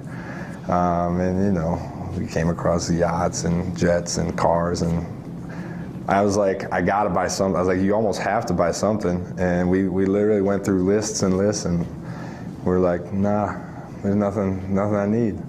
And now, obviously, I'm fortunate enough to, have some cool things, but still, I don't know if I've really done anything terribly outlandish. See, that's very refreshing. I'm not being lectured on how taxes work and how much his agent made. He Googled, what do rich people buy, and then didn't buy anything. Yeah, I don't know, though. I feel like some of those guys that are talking about it, though, Sean, again, I don't think they're necessarily lecturing you on it, or they're not giving a sob story or anything. I think they're just explaining, the actual fact of the matter and the way, sometimes people, that's how people mishandle money. It's a cautionary tale. The thing I've been told when I've been given a similar reaction that you're giving me right now, which is, you're kind of, you're explaining to me hey, I don't think that, and the thing I get told is that message isn't for you. It's for the 18-year-old who's about to get $50 million in the NBA draft tonight. They're not talking to you, Sean. I'm like, I know, but they're sitting here acting like income tax is this new concept when they're talking about it. Like when Carmelo did it, that was the egregious ones are the ones where people act like it's impossible to like you're not even that rich after you get all that money. Yes. It's crazy because they take your taxes and everything. Yes. Well, like Will Anderson had kind of a similar reply after this latest contract of his. He basically said he might buy a fishing boat or something. Yeah. And fishing boats can get pricey or whatever, but it's not it's something that he's actually into, and it's not buying a 100-foot yacht or whatever. It's it's a pretty reasonable purchase for somebody who gets a big boatload of cash. The thing I like that JJ does is he takes all his high school buddies on a trip once a year. I don't know if you've seen, you've probably seen the pictures and things like that. I think that's pretty cool. He's like, I forget what the saying was he uses, but one goes, all goes, or something like that. Yeah. I think that's pretty cool. You remember how JJ was very conservative and bought just that simple cabin up in Wisconsin? Yeah. Do you remember that, Sean? I do. That was it was nothing but a little meager cabin. With like a 10,000 square foot gym. Yeah. No, I just think it's cool that he takes his buddies somewhere nice and sprays for the whole thing. Yeah. All right. You sound very skeptical about this. It's skeptical. Okay. He's not Amish, It's like, well, I don't know a lot of athletes that do that. Like he's got 20 guys with him, and he takes them all on a trip every year. I think that's pretty cool. He doesn't have to do it. I think a lot of guys do that. Do they? That's but honestly, that would be the thing that sometimes gets guys in trouble, though, too, is trying to take care of all your buddies and your boys. That if you look at through one filter, the guy taking all of his friends on a trip. JJ's doing it smart. You draw a line like this is the one time. Yeah. So I'm doing something for you, and this is it. This trip. That's it. All right. The Brendan Sorsby discussion. Where are we at with that right now? Is this going to be one of the topics that kind of carries us here through the June and July months? Is he draftable? Would you accept him in the locker room? This was a really interesting answer from somebody who's been in some Super Bowl winning locker rooms. We'll have that for you coming up next. But let's get in the new luxury vehicle. Hey, yeah. Hey, JJ, if you're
It's a men's tea clinic morning on Sports Radio 610. Bringing the energy on your way to work, powered by Men's Tea Clinic. Here's Payne and Pendergast. All right, Payne and Pendergast with you. The Brendan Sorsby situation. We're kind of in a holding pattern right now, I would say. Yeah. We haven't had any new things pop up over the last few days. Sorsby does have a pro day scheduled for July 10th. We don't even have a supplemental draft scheduled yet for any date. This is and then Sorsby. I guess as I tried to just focus more on the football side of things yesterday, I think the best way I saw it framed was his upside and his raw physical skills are a first-round talent. Where he actually is as a quarterback is probably a second-round talent. And then when you add all the baggage and the potential suspension and everything else, probably third round. Yeah. A third round guy when you factor all of that in. That there's still, he's got some raw tools and everything, but boy, most evaluators really wish he would spend one more year in college and show that he can be more of a progression guy, be more accurate with his deep ball and all that. So which is a nice way to kind of hedge and say, I don't have a clue if, when, and where he's going to go in a potential supplemental draft. Yeah, we'll see. Here's Adam Schefter on that very topic. The NCAA has said that there were no integrity of the game violations. He was betting on his team while they were on the road, and he was back in his freshman dorm. And so every team will be left to figure that out, be disciplined at the NFL level. But it's not like a team is drafting Brendan Sorsby this year and counting on him stepping into the lineup and saving their season and starting games. He is somebody that this organization, whoever decides to draft him, would look to develop long term. And so any sort of discipline that would come along this year would be incidental to the long-range potential that he could bring to a franchise. Okay, so that's Schefter. The one thing I disagree with there, the more I've had a chance to think about it, because there's people who are taking up for Sorsby are pointing out that he didn't bet on his team to lose, and thus there are no integrity issues. He may not have bet on his team to lose. He may have been rooting for the same thing the team was rooting for, but I would surmise that he is operating with much better inside information than the average bettor out there as to whether or not to bet on his team. Well, and he also, the other thing is that he took the under a couple times. Of the 40 bets that he made on Indiana, now these are the two unders, and tell me if it changes or not, because neither of them are, it's not the same as betting to lose, but he took an under on the Indiana quarterback passing yards, and he took an under on the first half of an Indiana game. Okay. I feel like that is, like, especially, he might have known that the game plan was to run a lot more or whatever, so he took the under on the passing yards. Yeah. Under on the first half. Like, that's not the same as taking them to lose, and yet it's still a little bit pessimistic, I suppose. And I think it's a huge indicator that he had information that the average bettor did not have. That is an integrity issue. That's the part. I feel like anytime you bet on your own team, even if you're betting them to win, like, to say that there's no integrity issue, I guess your bar for integrity issue is we're giving points or something in the game. Or as long as you're on the same rooting interest as your team, then there's no integrity issue. And that's true. Something that comes up all the time is people say, he bet on his own team. Nope, that's it. There's no way. The NFL would never allow that. They've already done it. Like, Calvin Ridley bet on his own team. Yeah. Now he bet on his own team as a part of a parlay to win. So, like, yes, definitely, like, a lot of people would say, I want my athletes to bet on their own team. It's an extra incentive. And he did get punished. Right, and he got punished, but he was allowed to play. Sure, no, he's back. So that's the I feel like whatever precedent there is, the NFL has allowed a few guys that have been involved in gambling scandals, and including betting on their own team, into play. So I'm guessing that there might be some kind of a punishment, which Sorsby could then challenge as well from the NFL, but I'm guessing they're going to let him play. Yeah, I'm guessing there will be a supplemental draft. That's my prediction. Now, this was really interesting. This was Damian Woody, who is a longtime New England Patriot, played on some Super Bowl teams for Bill Belichick. Would you accept him in the locker room? Every football player out there knows that betting on games, betting on your own game is a cardinal sin. That is an absolute cardinal sin. And for me, if I'm in the locker room, no way in hell do I want a guy with the ball in his hand playing the most important position, knowing that I don't know what his intentions are. This is the sport that feeds my family. And to have a guy that could possibly walk in the locker room that could mess up the balance, the delicate balance in the locker room, because we don't know what his intentions are. Why in the world would I want that in my locker room? Now, listen, I'm all for grace. I'm all for giving people second chances. But damn it, he done bet on 11 million games in his collegiate career. Yeah. And so I would not personally want him in my locker room. Okay. Yeah, so it wasn't 11 million. It was 40. That's not an actual number, people. Yeah.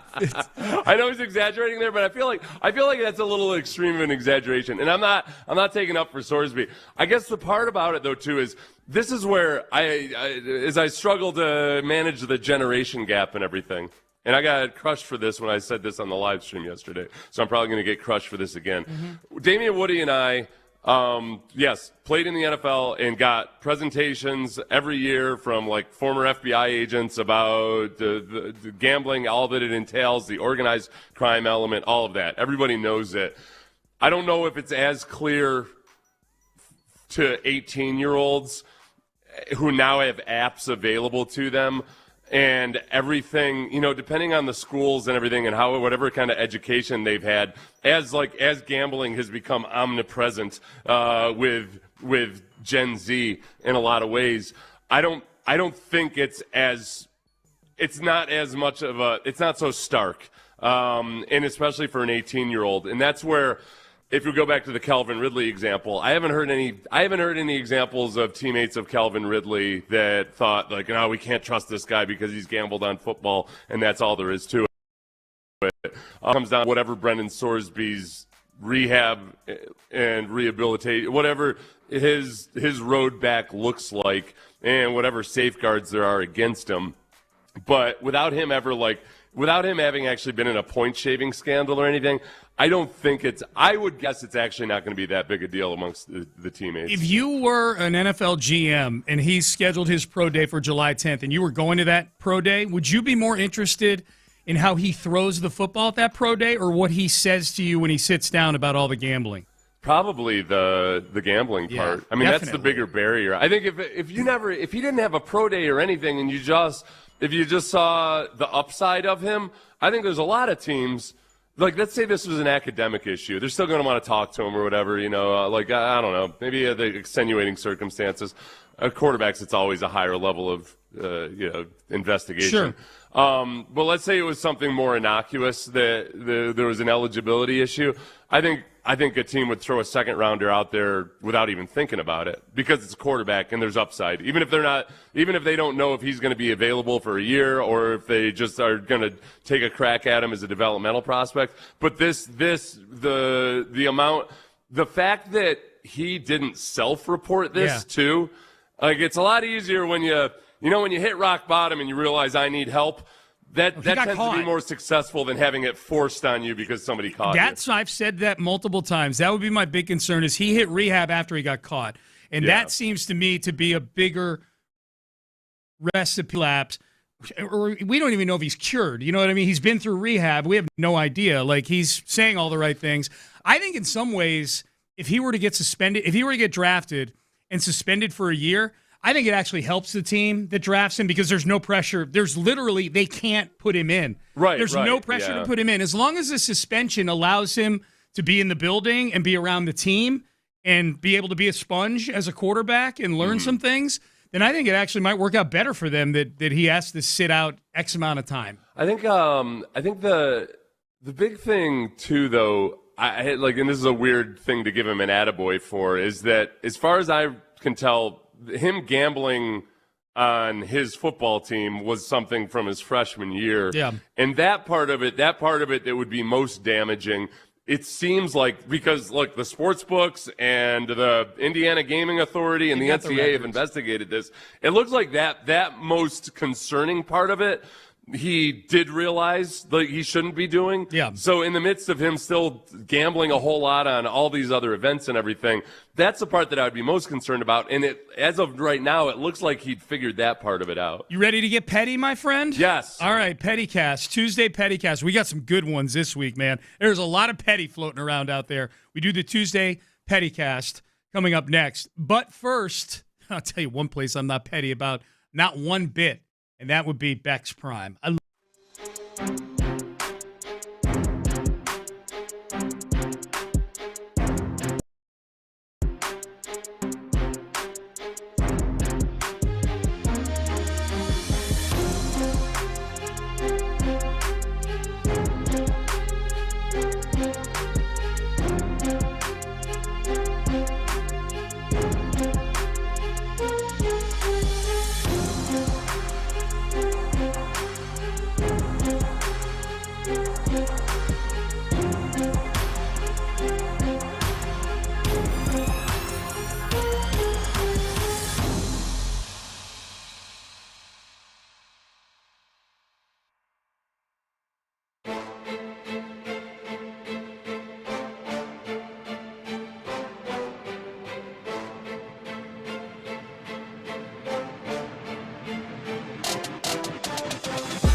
Odyssey Sports Station.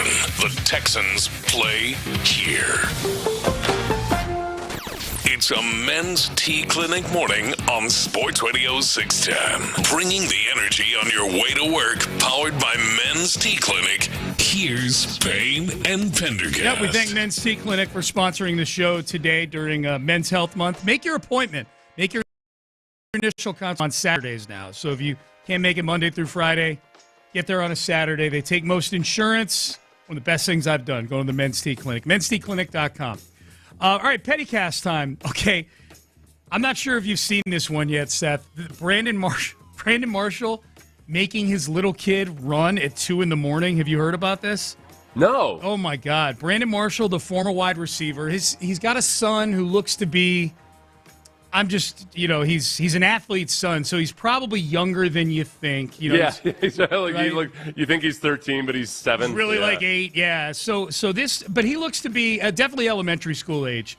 And apparently he did something to piss off his dad, because his dad got in his truck, got on the street at 2 in the morning, and made the kid run next to the truck for multiple miles. Mm-hmm. Here's what it sounded like. I want you to picture the first-person point of view from the driver's seat, looking out the driver's side window, and this kid jogging, not nearly fast enough for his dad's tastes, down the street. Run. Let's go. If you don't start running, we're going to go 3 miles. So you better start running, because you don't know when I'm going to tell you to stop. You don't want to listen? We run. We work. 2 in the morning. Let's go. Faster. I'm driving 3 miles per hour. You should be going at 8 or 9 miles per hour right now. Go. If this truck don't get to 9 miles per hour, I promise you we're going all the way to the gas station, which is 3 miles. Down and back is 3 miles.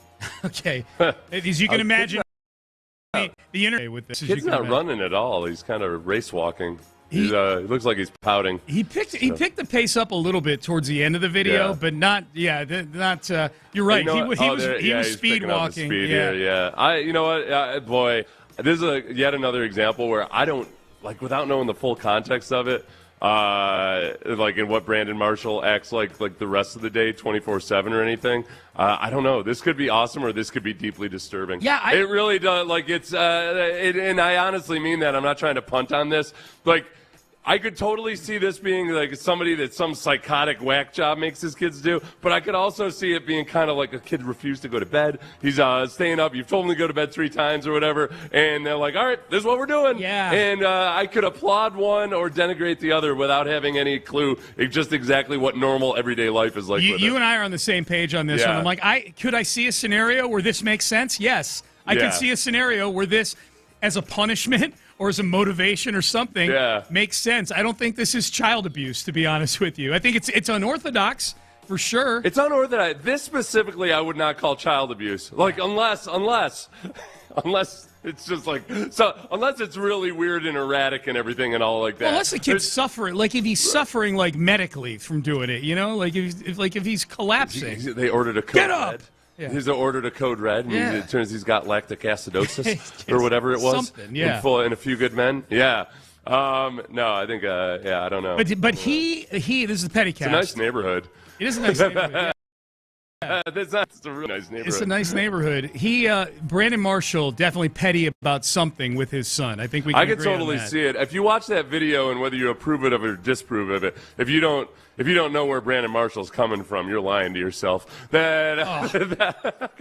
Yeah, so my answer is, given just watching this video and knowing nothing else that goes on, I think it's an appropriate and hilarious punishment, especially if the kid was gonna. Now, the one thing I have is I don't like using physical exercise as punishment because it's just it kind of creates a bad association with exercise. Yeah, that's a good point. But there's sometimes, though, too, where it's still better than a lot of other things you could do. For sure. Yeah. All right, moving along with the Pettycast. George Kittle, tight end for the 49ers, was on Pardon My Take. I guess PFT commenter, one of the hosts of Pardon My Take, is a big Commanders fan. Yeah. And there's a lot of smoke right now around Brandon Ayuk, who's still with the 49ers. A lot of smoke around him winding up with the Commanders. Well, Ayuk put out a video saying, all hail the Commanders. I was going to say, largely generated by Brandon Ayuk screaming, go Commanders, on his IG Live. So this was Kittle, and PFT commenter is kind of asking him about Brandon Ayuk and how good, what would that look like if he was with the Commanders? And George Kittle does not seem like a big Brandon Ayuk fan. The last time I saw Ayuk was, call it week 6, 7, or 8. I don't really know. But I used to make it a habit of mine to go out early in the morning before meetings to watch him train because he'd always be out there early. And I watched him run over 22 miles an hour and stop on a dime. So he's still got it. Or at least, that was 8 months ago, so I don't really know. But, yeah, you guys have fun with that, I guess. Yeah, thank you. That's perfectly put. I'm going to have a lot of fun with that. Perfectly put. I guess. Still got it. Have fun with that, I guess. Yeah. Yeah, you have fun with all that comes with it. That's some pretty damning stuff right there. Well, it was the last part. It was actually, I didn't read any sarcasm into it until the very last part. We said, have fun with it, and all that comes with it. Right. Yeah, right. Yeah. Like I was teetering on the edge of the way he's saying, you have fun with it, you have fun with it. That could be interpreted either way. As like either being kind of, snarky but then all that comes with it was the confirmation. Mm-hmm. Yeah. George Kittle, petty as hell at Brandon Ayuk, and rightfully so. That have fun with it. I think that's Ayuk's in that mode where he's so talented and so good that people choose to forget the way he's screwed over other people before. Yeah. In the way that like country after country kept thinking, oh, we've got a treaty with Germany. Yeah, that's cool. We're safe. Oh man. Yeah. I never would have guessed that after you violated 8 other treaties that you'd violate the treaty with me. I know. So great. The Commanders think they could have a shot at Brandon Ayuk. You know who also thought that? The Steelers. Yep. The Steelers had a deal in place to trade for Brandon Ayuk, and he scuttled it. Who wanted to trade, by the way. So likewise now, hey, the 49ers still have the rights to Ayuk. So I could see the 49ers being petty as hell and just saying like, no. Yeah. We'll trade you, but we'll just sit. We'll let you rot because you've screwed this up multiple times. I can see them letting him rot until his salary hits the books next year. All the guarantees are done in his contract. Yeah. So they'll cut him eventually, but right now, he's basically stolen $50 million from them over the last 8 months. He himself said it. You're stupid. You gave me $50 million over the last 8. He called them stupid. All right, this is Mark Willard, staying out in the Bay Area for a second. He's a host on 95.7 The Game. And Rafael Devers has been kind of a disaster since he got to the San Francisco Giants a year ago. Has not been a great player. Has been a very average player hitting-wise this year. And if you missed it, we played the audio yesterday. He refused to come out of a game for a pinch runner in the 9th inning. That's what he said. They sent out Jonah Cox to go pinch run for him, and Devers looks at him and says, No. Mark Willard, host on 95.7 The Game, apologizes to the city of Boston. I want to apologize to the city of Boston. Because you're right. You said it when it happened. Sometimes I like to get into little sparring matches with the fan bases of other cities. In this one, I was wrong. A lot of us were wrong. Boston, I can't tell you how many reached out to me back when this happened, and they went, where do you see this? Where do you see the guy that you're getting? You're not wrong. He can rake. But where do you see the way he conducts himself? Now, the problem, to make it even worse, is now we're seeing how he conducts himself, and he's not really raking. No. He's hitting-ish. So it makes ish to money. And therefore, the way you conduct yourself, it hurts even more. That's in line with kind of what people from the Commanders might be saying to people in San Francisco. Like, oh, I can't believe you blew it with Ayuk. You guys are so stupid. Yep. And then fast forward 9 months, they're like, hey, sorry, George Kittle. Turns out you're kind of correct. Been a rough go. Ayuk. Been a rough go in San Fran lately.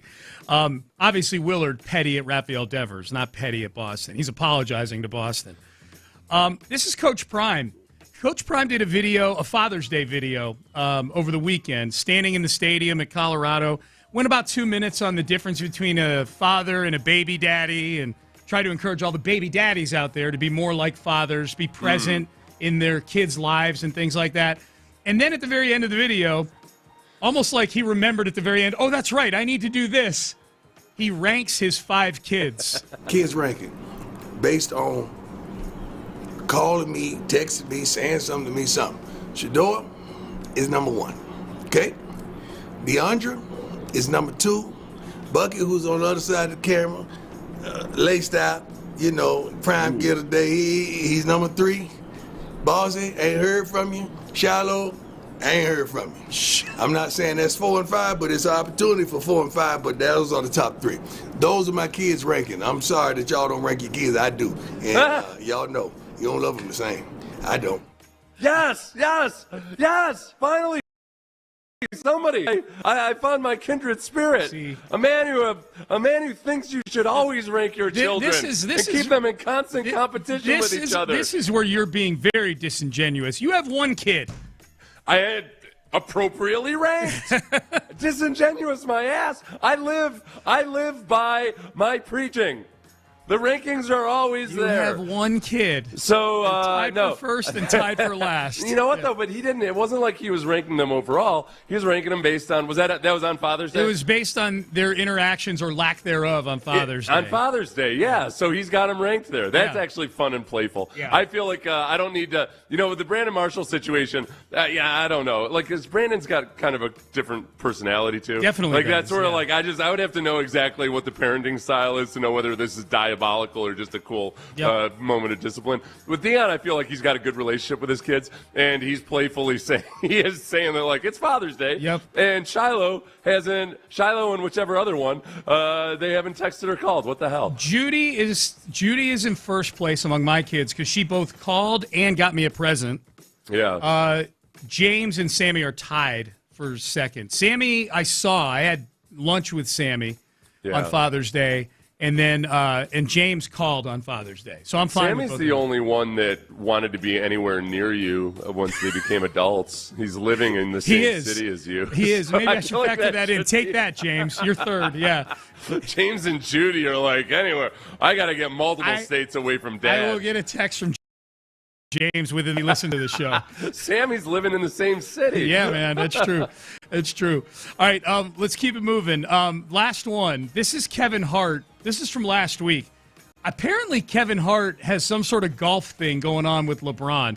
Kevin Hart was on a cruise ship of some sort that had a golf simulator, like an outdoor golf simulator. Yeah. And he, propped his phone up there to shoot some video of him, taking some golf shots. And he's telling LeBron, he's coming for you.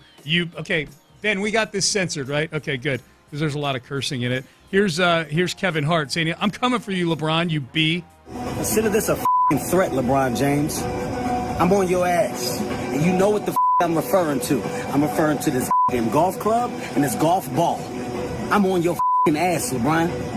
You thought that I was going to leave and I wasn't going to get swings in. Bitch, I set up a whole damn golf configuration so I can practice, and when I get back, I jump on your ass. It's on. Usher, I'm on your ass. As a matter of fact, anybody in this golf space right now that takes this game serious, I'm on your ass. I'm out here. The swing is getting better, too. Whole ass. Whole ass. I'm pissed off, man. Who the do they think I am? Think you gonna outwork me? Okay, You're not. We got the point. We got the point. Is LeBron a good golfer? LeBron loves golf. He loves golf. Is he good, though? I would assume he's decent. I have no idea. I don't cap it or anything. But I've been reading a lot of articles lately about LeBron. And, LeBron hasn't made any decisions yet on what he's doing next year. He's a free agent. He could retire. It seems like most people think he's going to come back for at least a year, and it's probably with the Lakers. But I saw an article that he might want to go to Golden State because he's buddies with Draymond and Steph, and they could get, have some sort of old guy ARP team up there. But that's in the articles I've been reading, Seth, is like LeBron really likes golf. He may just want to play golf every day moving forward. Who knows? Like Ian Woosnam playing with who's that? Isn't there a South African guy that's 6'8" or so? The height disparity in those two out and playing against each other. Oh yeah, Kevin Hart, LeBron James. Yeah. I wonder if they were making. I wonder if LeBron, if they make fun of Kevin Hart, like they talk. Oh, do you use the clubs that you get at the miniature golf course and things like that? Oh yeah, for sure, 100%. Yeah, do you think the comedian and LeBron James make fun of each other, bust balls? But I wonder if that's why he's so pissed off right now. Probably. Yeah. You know what though? If you're Kevin Hart, honestly, like, he obviously, like, he's not sensitive about the short jokes, but there's got to be a little bit of that thing where, especially when you're a comedian, you probably get tired of, just like with the Astros, you get tired of hearing the same 6 jokes all the time. If I were a comedian especially and people are busting on me about my height, and it's really, there's like 6 different short jokes that you can make, it probably gets tiresome. Just because it's the same stuff and it's not creative necessarily. I would get tired of that. People, it seems on the text page, think we're not being hard enough on Brandon Marshall. Oh, really? Which I'm not surprised by. I mean, that's what Twitter was. Yeah. People are that he was damn, that's almost abuse. That is abuse. It's to be fair, it's one person texting 8 times. Oh, okay. It isn't child abuse unless the kid is suffering, like an elementary school kid breathing heavy at 2 a.m. next to a vehicle being made to run fast. I meant like medically suffering. I don't mean cardiovascular. I mean like he's breathing heavy running.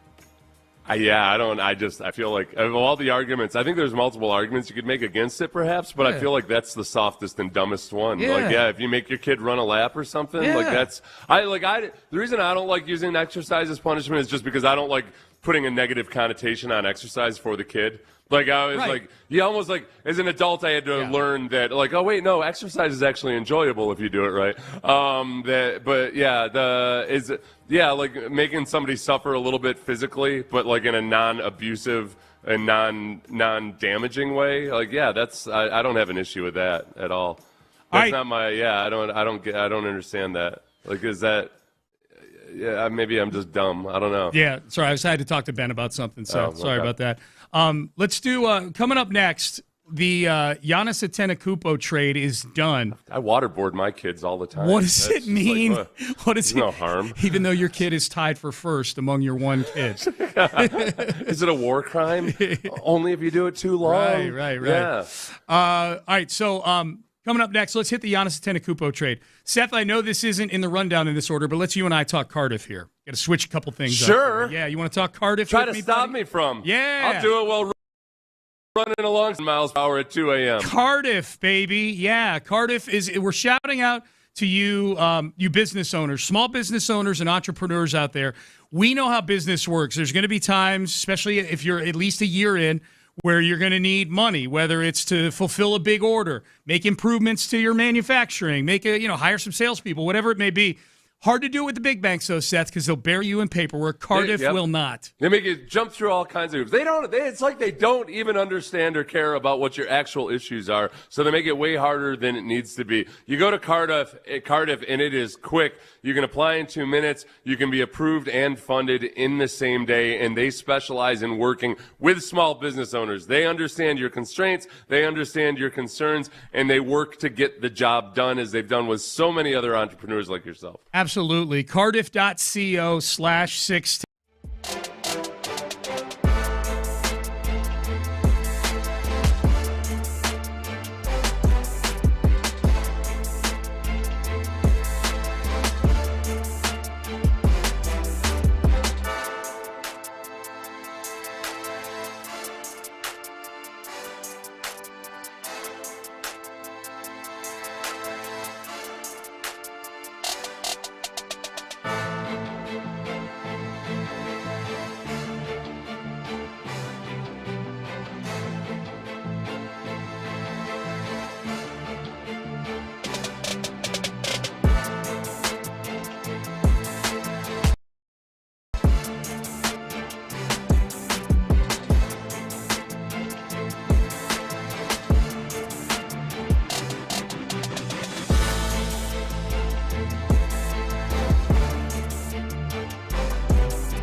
Clinic Morning on Sports Radio 610. Bringing the energy on your way to work, powered by Men's Tea Clinic. Here's Payne and Pendergast. And bring that energy. 5 locations around town. mensteaclinic.com. Make that initial consultation. They got a long menu of male wellness treatments. Losing hair, joint pain, testosterone. They've got it all for you at all 5 Men's Tea Clinic locations here in Houston. A couple quick texts, and then we'll get to the Giannis trade. We played the audio of Brandon Marshall driving through his neighborhood at 2 in the morning in his truck with his, looked to be probably maybe older elementary school age. 10-year-old kid or something. Yeah, just 10. making him run because apparently he was misbehaving at 2 a.m. Yeah, so he's making him run, and he's telling him to pick up the pace and all that stuff. Text message, good point here. I'm more petty towards Brandon Marshall for shouting in a private neighborhood at 2 a.m. than I am about his kid. Must suck to be his neighbor and not get any sleep. Yeah. I don't know. Was he shouting? I feel like it was. He was speaking loud enough for his kid to hear. I don't know. Yeah, it was. I mean, he was definitely had his voice raised, I thought. Yeah, in a quiet. That is the kind of thing that would freak you out a little bit if you wake up and you just hear shouting outside. A quiet neighborhood. I think he was at a level you'd have heard him, especially if you had your windows open or something like. For sure, you'd have heard him. So yeah, that's good point. One morning I woke up in my quiet neighborhood on Christmas Eve and I saw some kids working out on the street, running. Turns out they were running away from my car that they had just broken into. But I was happy that they were getting some exercise. Were they really? Oh yeah. No, and it was even worse than that. It was like they tried to break into my car. I was looking down because I could look down at my car from my bedroom window.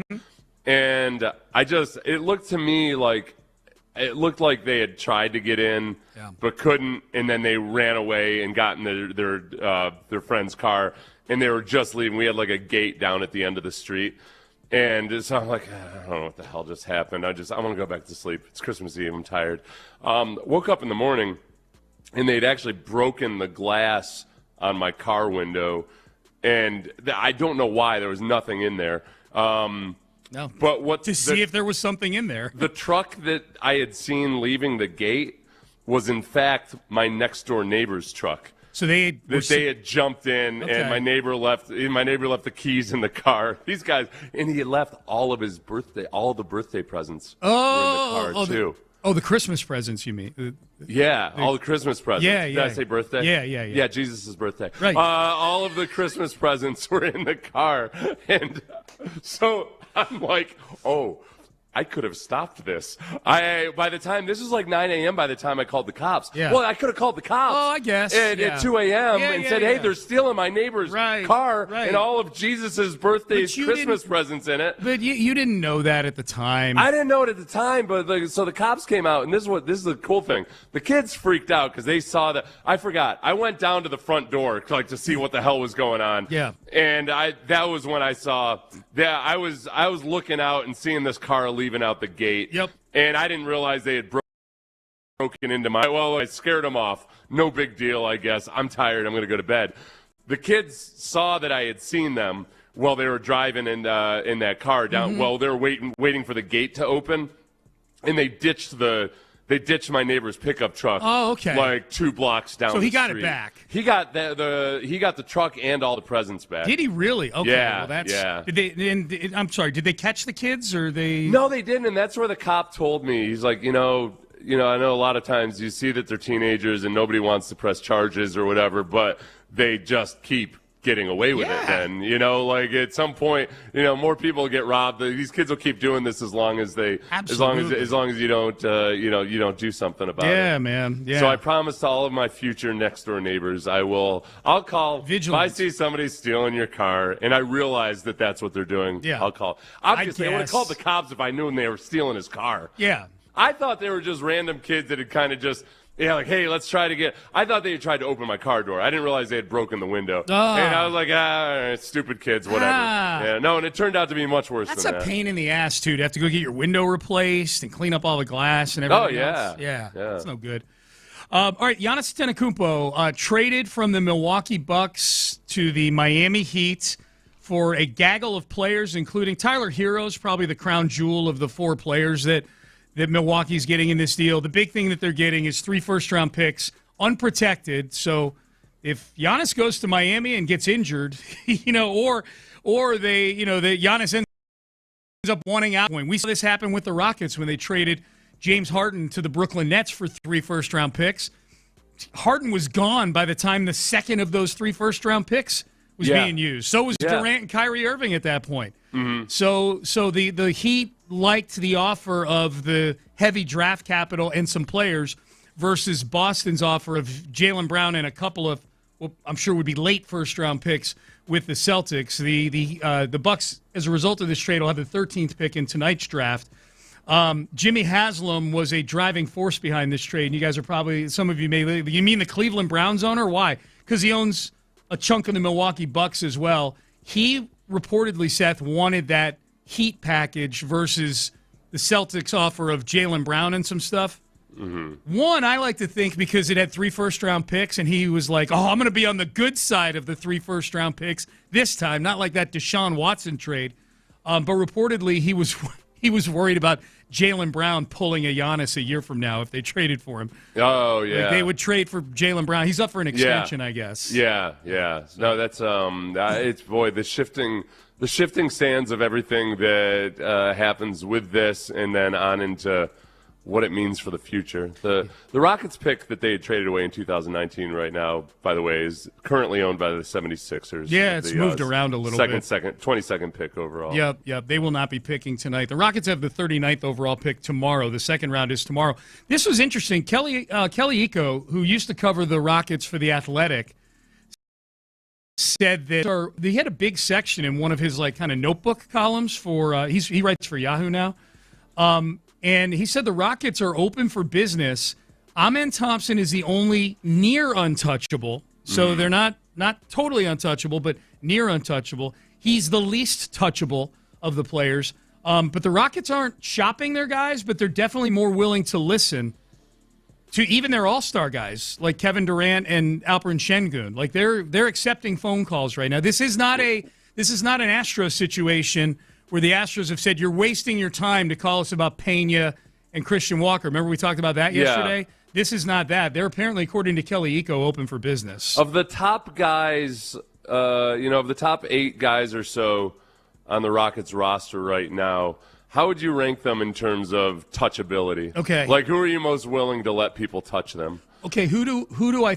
Okay, my ranking. Like, who would you be cool? Like, who are you most comfortable with? Like, oh yeah, touch all you want. Okay. The guy you're very cool with them being traded away, down to the most untouchable. Yeah, I think. Okay, so starting with So start with most untouchable. Most untouchable. Amen Thompson, I think you and I probably both agree. Yes, Amen Thompson, because he's young, he's good, he's ascending. There's still room for him to improve. Yes. Keep your hands off of him, you Keep dirty, your greasy filthy mitts bastard. Off of Amen Thompson. Creep. I would say number 2 is Kevin. Reaching out to Amen Thompson on MySpace, you weirdo. DMs and whatnot. I'd say Kevin Durant's number 2 for me. He was an MVP candidate last year. You acquired him for a reason, and I know that there were some things that didn't go well in playoffs and whatever the burner phone thing was. Yeah. But I just look at the other players. I'm like, okay, I could move on. I can easily. Şengün for what? Because I think he'd probably get more back for you. Şengün is further down the list for me. I'm okay with them moving on from Alperen Şengün. So you're like, but Durant, is it because of the haul you'd get for him potentially, or because that's why I wonder. I feel like. Go ahead. I have Durant. Just to be clear, Amen Thompson number 1 untouchable. Oh, second, most untouchable. That's right. Yeah. Okay. Because that's the other thing. I don't know what you would get for him at his age right now. Yeah. Okay. But I think he's obviously an elite player. So he'd be number 2. It'd go Amen. It'd go Kevin Durant. After that, for me, it would probably go. I had completely forgotten the criteria that the order. I'd given you just 30 seconds before. That's okay. I would. So we're going most untouchable. Amen Thompson, Kevin Durant. I would go Jabari Smith Jr. after that for some similar Amen Thompson reasons: versatility, athleticism. I think we're in lockstep here. Yeah.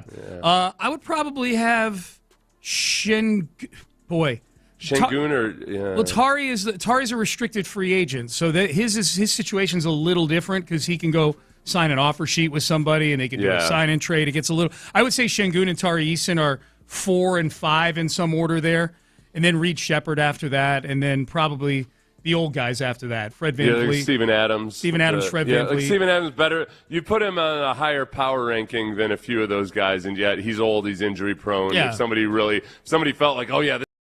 this is our mission. Yeah. That's probably how I'd do that. The top 8 guys right there. That's a good exercise. I like that. What'd you say about Van Vliet? He's in the older guys. He and Adams are towards the bottom. As long as with the codicil that with Van Vliet, Rafael has to agree that you're not going to try to Frankenstein your way to a point guard. Yeah, I probably should have had Van Vliet a little higher just based on what last season looked like without him. Yeah, but yes, it's kind of an assumption that if you traded him away, then you'd definitely be getting some kind of a point guard back or acquire one. Yeah. You'd think. Yeah, exactly. But you never know with Rafael Stone. You think hey, what do you just? You need somebody that can dribble and pass. Why? Why bother? We've got other guys who can't dribble and pass. They can become the guy that dribbles and passes. Right. If I had to guess, I would think you and I are going to catch the most heat for what we just said with about Durant more than anything else.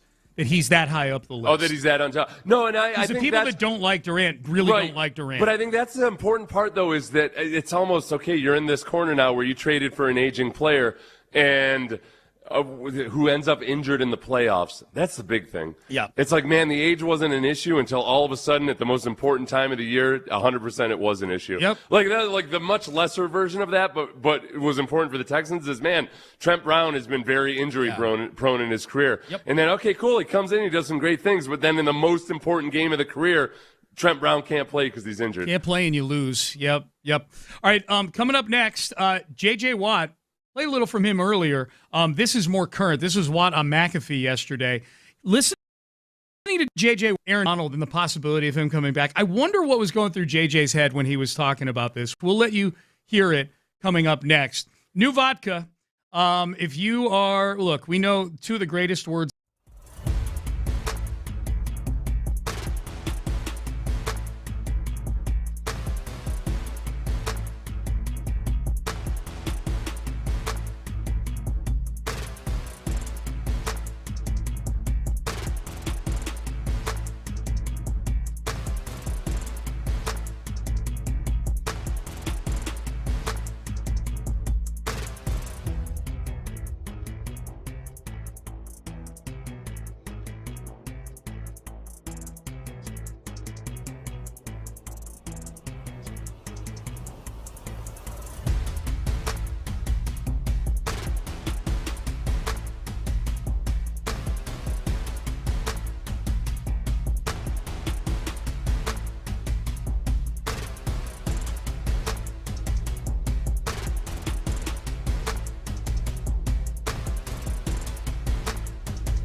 It's a men's tea clinic morning on Sports Radio 610. Bringing the energy on your way to work, powered by Men's Tea Clinic. Here's Payne and Pendergast. All right, Payne and Pendergast with you on a Tuesday. Top of the hour. This will be good. The Houston Texans, coming up this season, big Super Bowl hopes for the Houston Texans. Cross-reference with current Texan players and the 2017 Astros roster. This was a fun little exercise. We'll do that at the top of the hour. In the meantime, here's J.J. Watt on the Pat McAfee show yesterday talking about the possibility of Aaron Donald coming back to join Myles Garrett with the Los Angeles Rams. Everybody knows football conditioning is different than regular conditioning, and the only way you can truly get into football shape is by playing football. So early on, it would have to be some limited reps, some third down situations. And then as it went on, there would be more and more added to his plate. But also, you have to remember, we're talking about an absolute freak here. We're not talking about some regular one of the 53 or a practice squad guy. We're talking about one of the greatest players in the history of the game. So I have no doubts that he would be able to step on the field and do some extraordinary things, especially when you've got that defense, you have Myles Garrett, and it's like, all right, who are you going to try and double team here? Where do you want to allocate your resources? You put those guys on opposite sides. Center can only slide one way. Running back can only chip one side. There's opportunity everywhere, and it opens up everything. I can completely understand why he'd be considering it, and I can completely understand why he might be salivating over that potential opportunity, especially with the Super Bowl, I believe, in their home stadium. Yeah, it is. How much do you think if Aaron Donald were to come back? Because we see what kind of shape he's. I think he's in good physical condition, but I think Jake went about it being different from football condition. How quickly do you think he hits the ground running if he were to come back? I think, honestly, I disagree with JJ a little bit. Now, there's a certain part of just like the physical toughening part where you got to get back used, your body's got to get used to taking hard hits and contact. That part, you got to play football for that. As far as I actually, like, the last 2 years of my career, I started really trying to, the last month before training camp, I would simulate the conditioning that you need for a defensive tackle, like as much as possible. And it got to the point where training camp was super easy because, like instead of running wind sprints and stuff, which is stupid in terms of getting yourself ready to play defensive line, I do a lot of kind of circuits with hitting a sled, driving a sled, turning and running, like doing all that stuff. Like a little short distance kind of taxes your cardiovascular system exactly the same way playing football does. Yeah. And I think Donald would be within 2 weeks of doing that, given that he's already starting off in a really good baseline level of conditioning. I think it would be more a matter of just getting used to the contact and everything and kind of easing your way into that part of it, that he could just step on the round and get running. How crazy if they get peak Aaron Donald back to put next to Myles Garrett, holy smokes. I'm glad they're in the NFC. Let me just put it that way. Well, the whole thing about Aaron Donald is, too, even if he's lost a step or anything, it's not the underrated part of Aaron Donald was that he was really, and he got double teamed the way a lot of 340-pound nose tackles are immovable.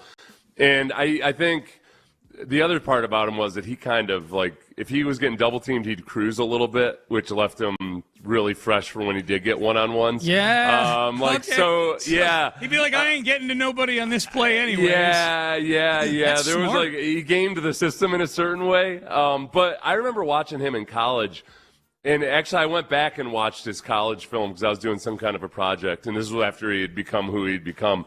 But you got to, like, when he was in college, his physique wasn't as impressive. He had a little bit of baby fat on him. Yes, he did. And I remember thinking, man, if he had chosen to, he could have been like a Jerry Ball type of nose tackle. If he chose to gain he went the other way. 350 pounds and just be a nose tackle. Yeah. A short, like a 6 foot tall, 350-pound nose tackle. Because he was that strong against the run and against double teams. So even if he comes back and maybe he's lost a little bit of a step or whatever it is, even though he's in incredible shape, he's going to soak up double teams. And I think that alone is just could really shatter a sack record for Myles Garrett, because you got to remember, they already have a really good defensive line. It wasn't like Jared Verse was their only good defensive lineman. That was what was so daunting about the Texans facing the Rams last year. They've got 5 different guys that are all really good defensive linemen. Yeah, Braden Fisk, Kobe Turner.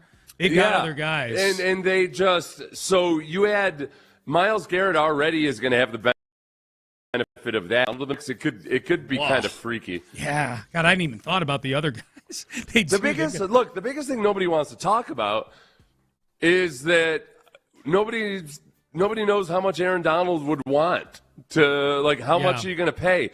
I think people just sometimes assume, oh, wow, he says he's interested in coming back. He'll probably play for the veteran minimum. Nah, he might come back and say, look, if I want to play football again, it's also going to be that I'm going to get compensated for it, and I'm going to need $35 million. Yeah, or at least be in the neighborhood. You know, at least, like, you could do – there's a dollar amount where you're getting paid pretty handsomely and you still get the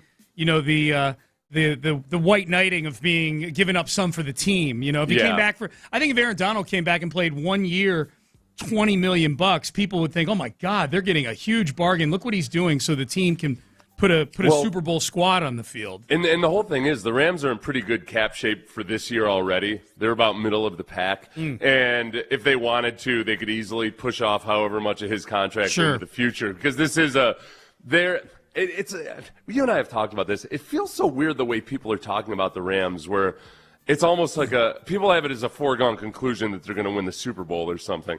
And they're all loaded up to be that team this year.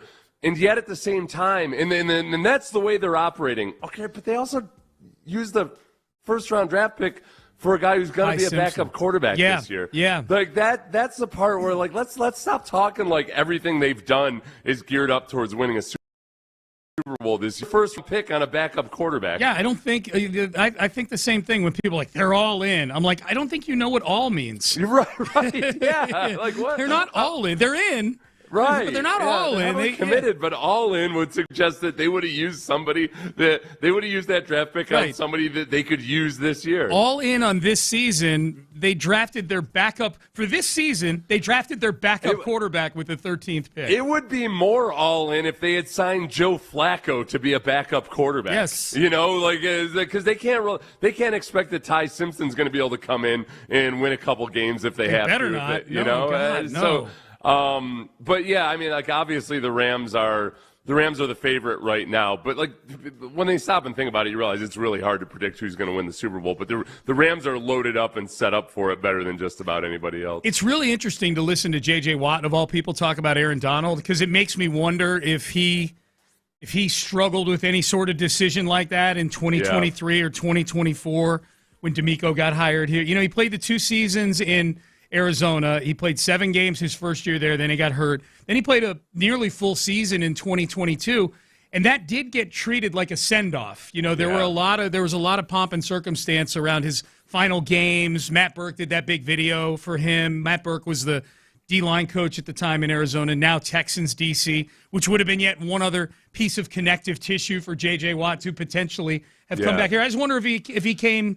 I wonder how close Aaron Donald is, for one, and I wonder if J.J. ever came close. You know what? I'm going to revive football tape, because this part, I think, is probably the one thing that was relevant for J.J. All right, there's your cardiovascular conditioning, and you can do things to simulate that. But as far as getting your twitch back, that's a tough one. If you haven't moved fast in a year or two, like really moved fast, and the only way to really practice the kind of twitchiness you need at the NFL level is to be going against other NFL players. Yeah. That's a part. I wonder if that's what JJ was thinking about more so, is that, man, you can be in great shape and you've been doing your cardio and maybe you run some wind sprints or something. If you haven't been doing get-offs and doing all that doesn't come back nearly as fast when you're in your 30s. Yep. And that part might be that, man, you don't want to go out there and be kind of a slow-footed version of yourself because you just haven't been practicing all the quick twitch stuff for a while. That's a good point. All right, we head into the 9 o'clock hour. Payne and Pendergast with you here on a Tuesday. Coming up next, there is a pundit out there that thinks the Texans are the only AFC South team with a chance to win a Super Bowl. We'll hear that. And speaking of championships, cross-sport comps. Which current Texans compared to championship-level Astros and why. But first, it is Men's Health Awareness Month. Men's T Clinic is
West Point Lincoln and West Point Lincoln of Sugar Land Studios. KILT FM HD2 Houston.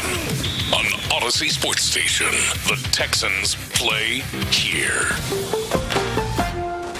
It's a men's tea clinic morning on Sports Radio 610. Bringing the energy on your way to work, powered by Men's Tea Clinic. Here's Payne and Pendergast. Indeed. Yeah, make your appointment at the Men's Tea Clinic. Make that initial consultation. You'll be glad that you did. Get your quality of life back. Get a customized plan. Get those biomarkers from the labs they do. Good info you're going to get on your health when you get to the Men's Tea Clinic, just like I've been doing for 6 years. mensteaclinic.com. Here was Kevin Clark of ESPN when asked which teams he's on with. He's talking to Mina Kimes, and the question is which teams in the AFC South could win a Super Bowl. Here was Kevin Clark's answer. I think it's one team, and it's the Texans. Fair. Because I think that the Texans are the defensive version of the Bengals, which is we know you're going to be top 3 on one side of the ball. Yeah. Just like the Seahawks. And I wonder if C.J. Stroud just can't be Sam Darnold next year. Don't turn the ball over in the playoff in January. Sam Darnold did turn the ball over in the regular season. He didn't do it in January. All you have to do, let me ask you this question. If C.J. Stroud is the 14th best quarterback in the NFL this year, do the Texans win the Super Bowl? I don't think so, because I think there's a couple teams in the NFC that are still better. Okay. But they're in the mix. Okay, this is the problem with that. Honestly, in a lot of respects and a lot of manners, C.J. Stroud was the 14th best quarterback in the NFL. And I know people don't want to hear that. And I've tried to be as objective as possible about this. At any given time, you feel like he must be the worst quarterback in the league or what have you. So I tried to be as objective as possible about it. And by all the various quarterback metrics, C.J. was ranked anywhere from 10th to 17th. Yeah, I was going to say, in some respects, he's better than 14. Yeah, and again, this goes back to where I feel like people have looked at that playoff performance, which was an egregiously bad playoff performance, and acted like that's what C.J. Stroud was all year. That's the garbage part of the analysis there. The answer is no. The Texans had a quarterback who was the 14th or 15th or 16th. He was a mediocre quarterback this year statistically, and that wasn't enough to win the championship. Yeah. Not when he plays that way in the playoffs, obviously. I think people, just in thinking this through, I think they're making a lot out of Sam Darnold winning the Super Bowl this year by being a slightly above average quarterback. Yeah, it happened, but it doesn't mean that this is the new NFL now. I think this is one of those things where the Seahawks benefit in a way from the thing that we hoped the Texans would benefit from in the AFC, which is it was a really strange year in the AFC. The elite quarterbacks all either missed or flunked in the playoffs. Josh Allen got knocked out again. Lamar Jackson was hurt all year.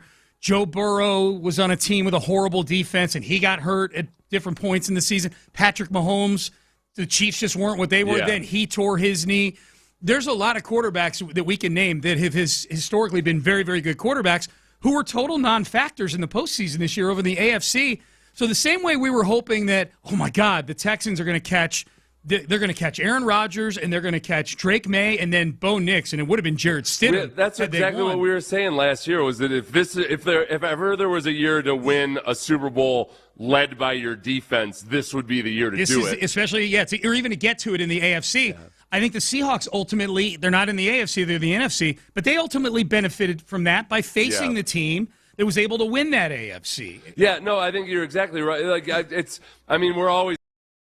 This is what prisoners of the moment, but because Sam Darnold wins a Super Bowl this year, that doesn't mean that all of a sudden that's the template and that all you have to have is an average quarterback who, by the way, did play the first 2/3 of the season. He was playing like an MVP candidate in a lot of respects. Yep. The sum total of it didn't end up looking as impressive, but they also had Jackson Smith and Jigba doing things and kind of ambushing the league in a way that was very, very, very effective. Yeah, that's the biggest part, and I'm kind of ashamed of myself that I didn't catch it the first time around, was that, look, he just said basically if C.J. Stroud can be the 14th best quarterback in the league, could you win a Super Bowl? That, by and large, is what the regular season was last year. Yes. It was a middle-of-the-pack quarterback with a really good defense, and no, it wasn't enough to win a Super Bowl with that particular situation. Well, because he picked the worst time to play like the 44th best quarterback in the league. You know, that's it should be if he continues that caliber of play into the postseason. Yeah, it could have been enough last regular year. Season CJ was good enough to beat the Patriots in New England, and certainly I think would have been good enough to beat the Broncos with Jarrett Stidham at quarterback. I was the dumbest guy on earth. It would turn out because going into that Patriots game, I said, this guy said, well, there's no way CJ is going to be as sloppy with the football against the Patriots as he was against the Steelers, because he's never been that sloppy with the football before in his career. Right. And then all of a sudden he went and well, you were kind of right. He outdid himself. You were kind of right. I mean, he didn't fumble 5 times again. It was just actual interceptions. It was different types of turnovers, man. Yeah, it was just different types of turnovers. So Kevin Clark, at the very least, thinks the Texans are the only AFC South team that can win a Super Bowl. Boy, I hope they're playing that in Jacksonville today, that Kevin Clark clip. I would if I were in Jacksonville. You know, like oh yeah, he's saying that you hope it. Oh, you just hope it for the out of the kindness of your heart towards the radio hosts. Yeah, I'm looking at it as like, man, I hope the Jags don't use that as more fuel. Oh, you know, Liam Cohen will too. He loves bulletin board material. He yelled at Robert Saleh for saying he was good at something. For complimenting him. Yeah. Liam Cohen will turn a compliment into an insult right quick. I love this exercise that you went through here of Fortuna. taking current Houston Texans. If they're going to win a Super Bowl, you're going to need certain elements. And we know what it takes to win a championship in sports here in Houston. We won two World Series in the last decade, so we know what it takes. We know it. We get it. We're you ball and I knowers. basically won those things. We're ball for them. knowers. We know the. That's right. No, so listen, everybody, you're going to get mad at some of these, and just know that this is ChatGPT. Yeah. I asked ChatGPT to correlate each member of the 2017 World Series roster with a current Texans player. Yeah. And there's one that's really going to piss people off right this moment. Okay. Given, you start at the top here? You know what? I revised the list for this one because I thought I can't even remember who they correlated George Springer to, who ChatGPT did, but I said it's got to be Will Anderson. Those are the instructions I get. For example, I would say George Springer is like Will Anderson Jr. because of the tone setting, emotional part of the player, the ultimate team player, all of that stuff. There's just certain energy that's unique about him. Yeah. And then also the performance on the field, one of the best players on your team. I thought that was an easy one. So your prompt included that as an example. Yeah, that included my prompt was to correlate these guys as in George Springer is like Will Anderson. So you, Seth Payne, a human being, did a great job with that one. Yeah. How did the robots do with the rest of these? Well, it promptly... following my prompt, spit out, Jose Altuve is clearly the C.J. Stroud in this scenario. How? Yeah. What's the correlation They said there? Franchise heartbeat, which, again, I'm like, no, dude, Will Anderson Jr. is the franchise heartbeat. Yeah. I would say Jose Altuve because of the size factor, too. In an ideal world, it would be a healthy Tank Dell. Yeah, I think Altuve is a guy that if Tank Dell looked again like what he looked like in his rookie year, that I would say Altuve is your Tank Dell. Okay. I like that a lot. This one I'm not so sure. So are we taking CJ and putting him off to the side for now until we find a better fit? Yeah, we got to figure out a better fit. CJ, sit over there. Yeah, we got to find a place to put the quarterback in this comparison. Okay, give me more. Maybe a Ken Giles, perhaps. No, not even pretty close. good until he melts down all of a sudden. Yes, dude, emotional breakdown. Ken Giles would punch himself. CJ cries on the field. Okay, if we're just using in general emotion, they're very different emotions. Yeah, but they are emotional people. You typically see on an athletic field. Boy, C.J. Stroud's not going to like that comp. All right, what are some? He's not going to know who Ken Giles is. What are some catch true? What are some? Okay, good ones? Carlos Correa, they comped to Derek Stingley Jr. Okay. Because premium talent, young star. Okay, and again, for people the listening, 2017 World Series roster. Yeah. So Correa was that. He was in year 3. Yeah. He was a big star, big high draft pick. Mm-hmm. Very cerebral player. I think both Stingley and Correa are very intelligent football players. I approve. Give me a ding for that one, Ben. I approve of that comp right there. I approve of that one, not as wholeheartedly as I approve of this one. I feel like they nailed this one. Okay. Alex Bregman, 2017 Alex Bregman. Yes. Is the equivalent of Kamari Lassiter. I like that one. That is, so what they said was swagger, competitiveness, and edge. Yeah. And I would add on to that, guy that's kind of overshadowed by bigger names, despite how good Bregman was at the time. Yeah. That because of some of the superstars in the league, that he's not necessarily going to get as much attention. And I think Kamari Lassiter is a little bit in that boat. That's a good one, because that team in 2017, it felt like that was – people viewed that as this is Springer, Correa, and Altuve's team. And then you forget, God, the guy who's the MVP candidate in 2018 and 2019. Altuve won the actual MVP in 2017. But the guy who had the big years in the next 2 years after that was Bregman, and he was ascending like Lassiter is. That's a great one. Hey, do you think – I feel respect now because it's got us thinking about that era of Astros baseball. Bregman finished runner-up for the MVP in 2019. He hit, I want to say, 41 home runs or something like that. Yeah. It's crazy to think about a time where Alex Bregman was a 40-plus home run guy, but he was. Do you think the sign-stealing apology emasculated Alex Bregman? He was never the same after that. Oh. Offensively, if you go look at his numbers, he never put up those monster numbers again after the apology. You know, the apology where he looked like he was being held at gunpoint?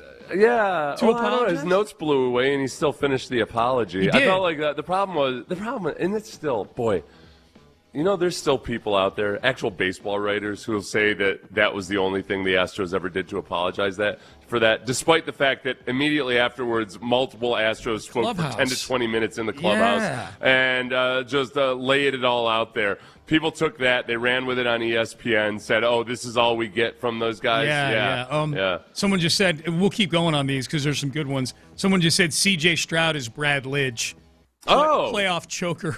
Yeah. He gave up that homer to there you go. Pujols. Okay, that might be a little bit more fair than Ken Giles. And Ken Giles, who punches himself in the face. All right, give me a few more. All right. I like this one. Yuli Gurriel. Yeah. If the Texans were to win a Super Bowl this year, you might compare Yuli Gurriel to David Montgomery. Okay. Physical, professional stabilizer. Yeah. Glue guy. Yeah, glue guy. And a veteran. Yeah, and a veteran. And both Cubans.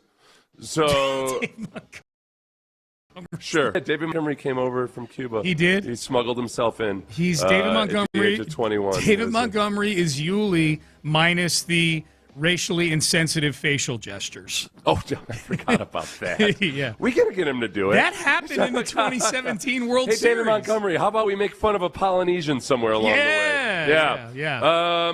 Marwin Gonzalez. Okay, who's his comp? Okay, I feel like Jalen Petrie could get offended by this one. Marlon Gonzalez, they comped to Jalen Petrie. Okay.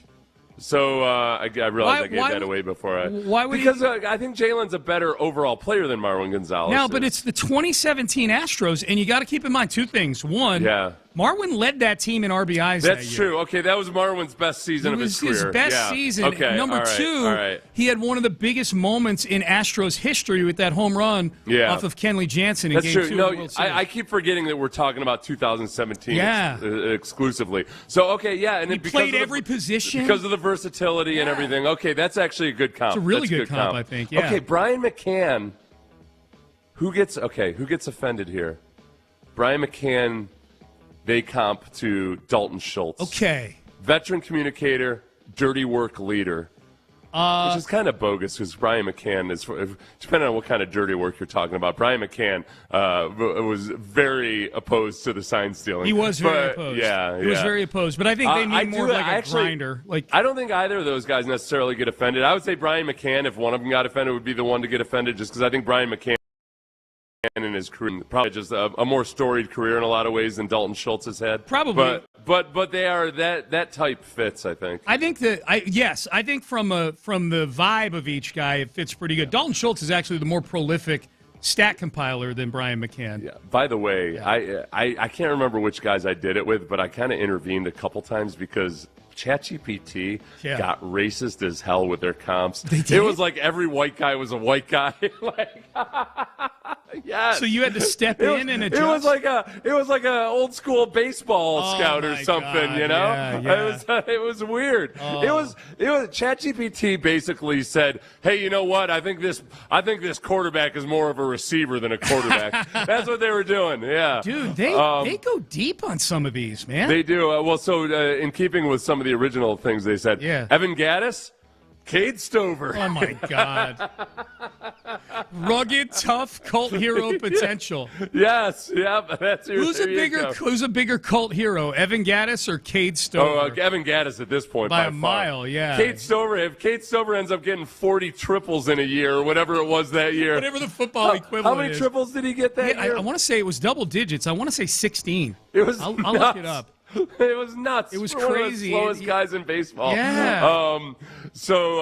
Rugged tough. That's aspirational for Cade Stover. If he could rise to the level of an Evan Gaddis, then that's a he's win. Doing something that's all right. a win if he can get there. All right, give us a couple more. A couple more. I kind of liked this one. If you ignore the belt scan, Carlos Beltran they compared to Aziz Elshire. That's a good one. Veteran voice, culture carrier. Absolutely. And it was, except for like one aspect of the leadership with Carlos Beltran. I think he was, aside from all of that stuff, he was the consummate pro veteran baseball player leader, teaching young guys the ins and outs of the game. I feel like Aziz is totally that. 11 triples in 2015 for Evan Gaddis, by the way. One more. Yeah. Justin Verlander, they compared to Daniil Hunter. I think that's a really good one.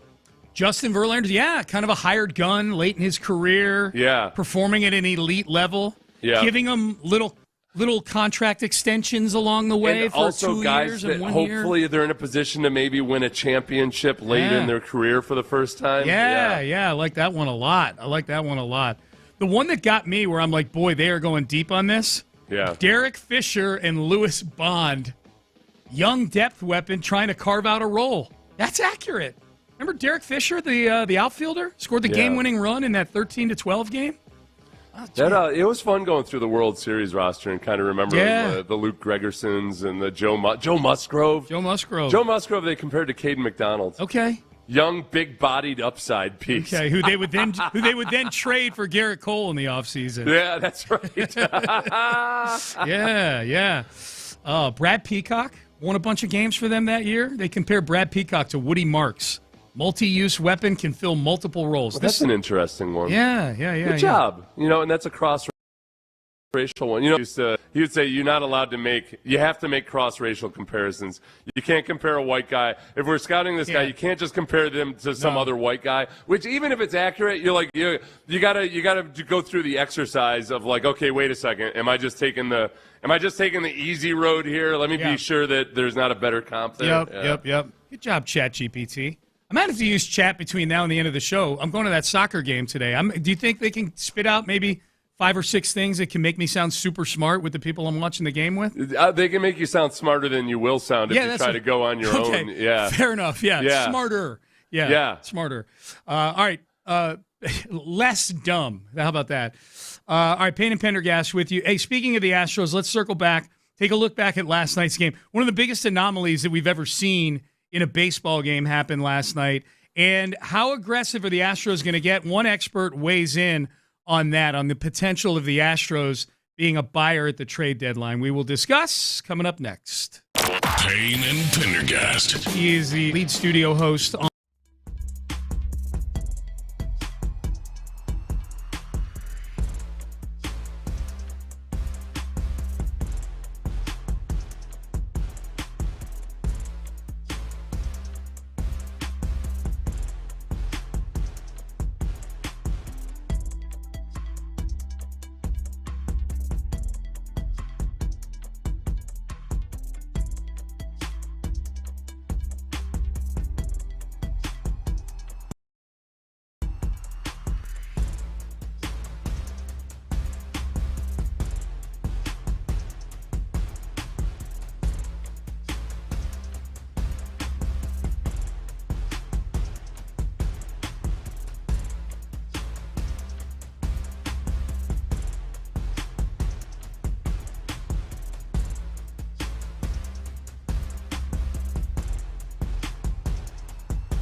It's a men's tea clinic morning on Sports Radio 610. Bringing the energy on your way to work, powered by Men's Tea Clinic. Here's Payne and Pendergast. And that'll do it.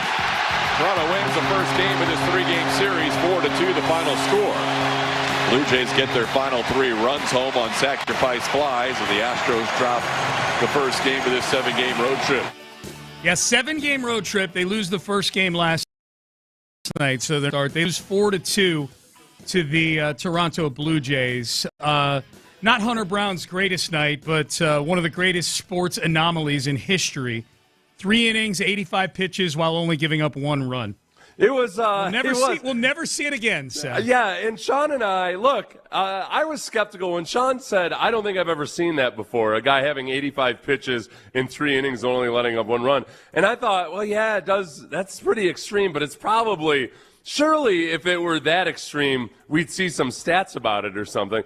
Sean and I are the only, as far as I can tell so far, we're the only ones who have dug in and done the research. We've exhausted all the resources we have for this. And since 1999, it appears that nobody has had 85 pitches or more in 3 innings and only allowed 1 run or less. Other than Hunter Brown, in one of the most oddly impressive grinded out 3 innings I've ever seen. Yeah, it was crazy. It was foul balls and full counts, and we could write a saga about full counts and foul balls last night. In some ways, it was more admirable than if he'd gone out and thrown 7 innings of 1-run ball. It really. Were you like me? I saw that the pitch count was running up, but it was midway through the 2nd inning. I thought it's still. In tying what you're saying with it, didn't feel like he was getting destroyed or anything, and it didn't feel like any one at bat was particularly bad. Yeah, it was just each one consistently they were getting to a full count. They were fouled. Yeah, and it went over the edge obviously went over the edge at the end of the 3rd inning. When I'm watching a pitcher, Seth, when I'm rooting for a pitcher who's getting up in high pitch counts early. We do it with Lance McCullers every start because he throws 25 pitches in the 1st inning.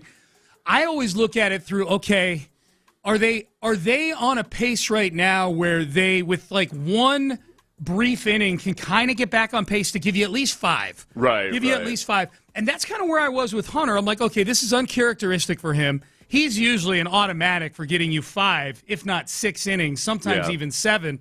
And when he was in the high 60s with 2 outs in the 3rd, I'm like, all right, well, if he gets and bases are empty with 2 outs, I'm like, all right, he gets through this guy, he'll be at 71, 72 pitches, whatever the case may be. And then, okay, if he has a couple just normal Hunter innings, he'll at least get you 5, and you're not taxing your bullpen. But then he walked 2 guys and he beamed a guy. And he goes to he gets to 85 pitches. So that's anytime a pitcher's getting kind of high with their pitch count early, I'm like, all right, can they reel it back in? Is there a chance they can reel it back in and at least give you enough innings where your bullpen doesn't go sideways? And he wasn't able to do that last night. I mean, that was honestly the impressive thing about it was there wasn't a single.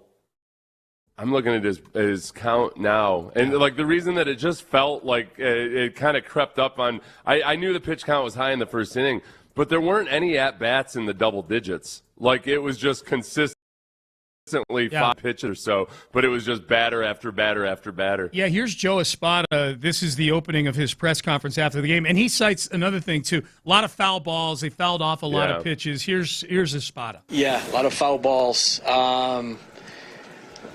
Well-executed pitches with 2 strikes, and they foul pitches off, and just they drove that pitch count up. Stuff was good. It's just they're I mentioned earlier, they're tough lineup. They're gonna make you earn every pitch, and then when they get to 2 strikes, they put the ball in play. No, they're not. They're not. That's not the way they operate. And his stuff wasn't good. Hunter Brown said his stuff wasn't good. He said he didn't have command of any of his pitches. Yeah. What are you even? Why is he even telling us this? No, they don't. They are one of the worst in the league at making pitchers work. They've got the Blue Jays have the 2nd lowest pitches per plate appearance in the league. They chase all over the place. He just had a bad night. Yeah. It doesn't have to be anything more than that. Yeah. That's what that lineup does. No, they don't. Yeah. They specifically do not do that. So it was a rough night for Hunter Brown. He's gaslighting you, Seth. Espada is gaslighting. Yeah. Like, I was like, why? But why? Why? Yeah. Like, Hunter Brown's over there in his locker saying, like, it was an awful night. Didn't have command. I didn't have good stuff. It was a tough night. It's tricky. It's a good thing the American League is on the whole as bad as it is, because the Astros are still, they're back to being 6 games below 500, I think. Not sure what the pace is right now, but they're 3.5 back in the division, and they are how many back in the wild card? They're 3 back in the wild card. So these last few days, they need to go on a run here at some point. The problem is that some of the other starting pitchers have gotten a little inconsistent. Spencer Arrighetti's starting to come back to earth a little bit. You don't know what you're going to get from Imai start to start. He could get knocked out in the first inning. He could give you 6. Peter Lambert feels like he's pitching over his head a little bit right now. He pitches today. So the rotation as a whole, not great. Hunter Brown, sorry, Hunter, this is the spot you're in as the ace of the staff. You're going to want to get paid $30 million a year someday. This is the spot you're in.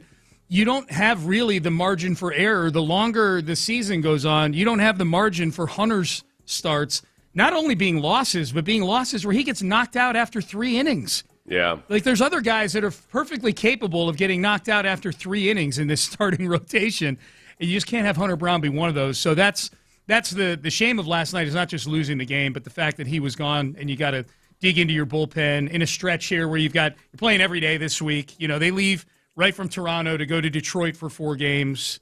And these are bad teams you're playing right now, too, man. You got to make some hay. There's there's something. I've got this weird emotional relationship with the Blue Jays where I can't hate them, partly because of the former Astros that have played up there or play up there. I mean, Springer's out there last night. Miles freaking Straw I forgot about hits him. the RBI there as a pinch hitter. Yep. Jesus Sanchez, hard to hate that dude, even though he didn't do anything for you while he was with the Astros, but he's just so damn smiley. Well, and this yesterday, Chandler Rome. Yeah. And we'll get to Bob Nightingale here in a second. But Chandler Rome took Dana Brown to task yesterday in his column about how unaddressed the outfield has been this year from a GM standpoint. And the fact that he traded Jesus Sanchez, who has like an 8-something OPS for the Blue Jays. 772. Okay, 772. Okay. Yeah.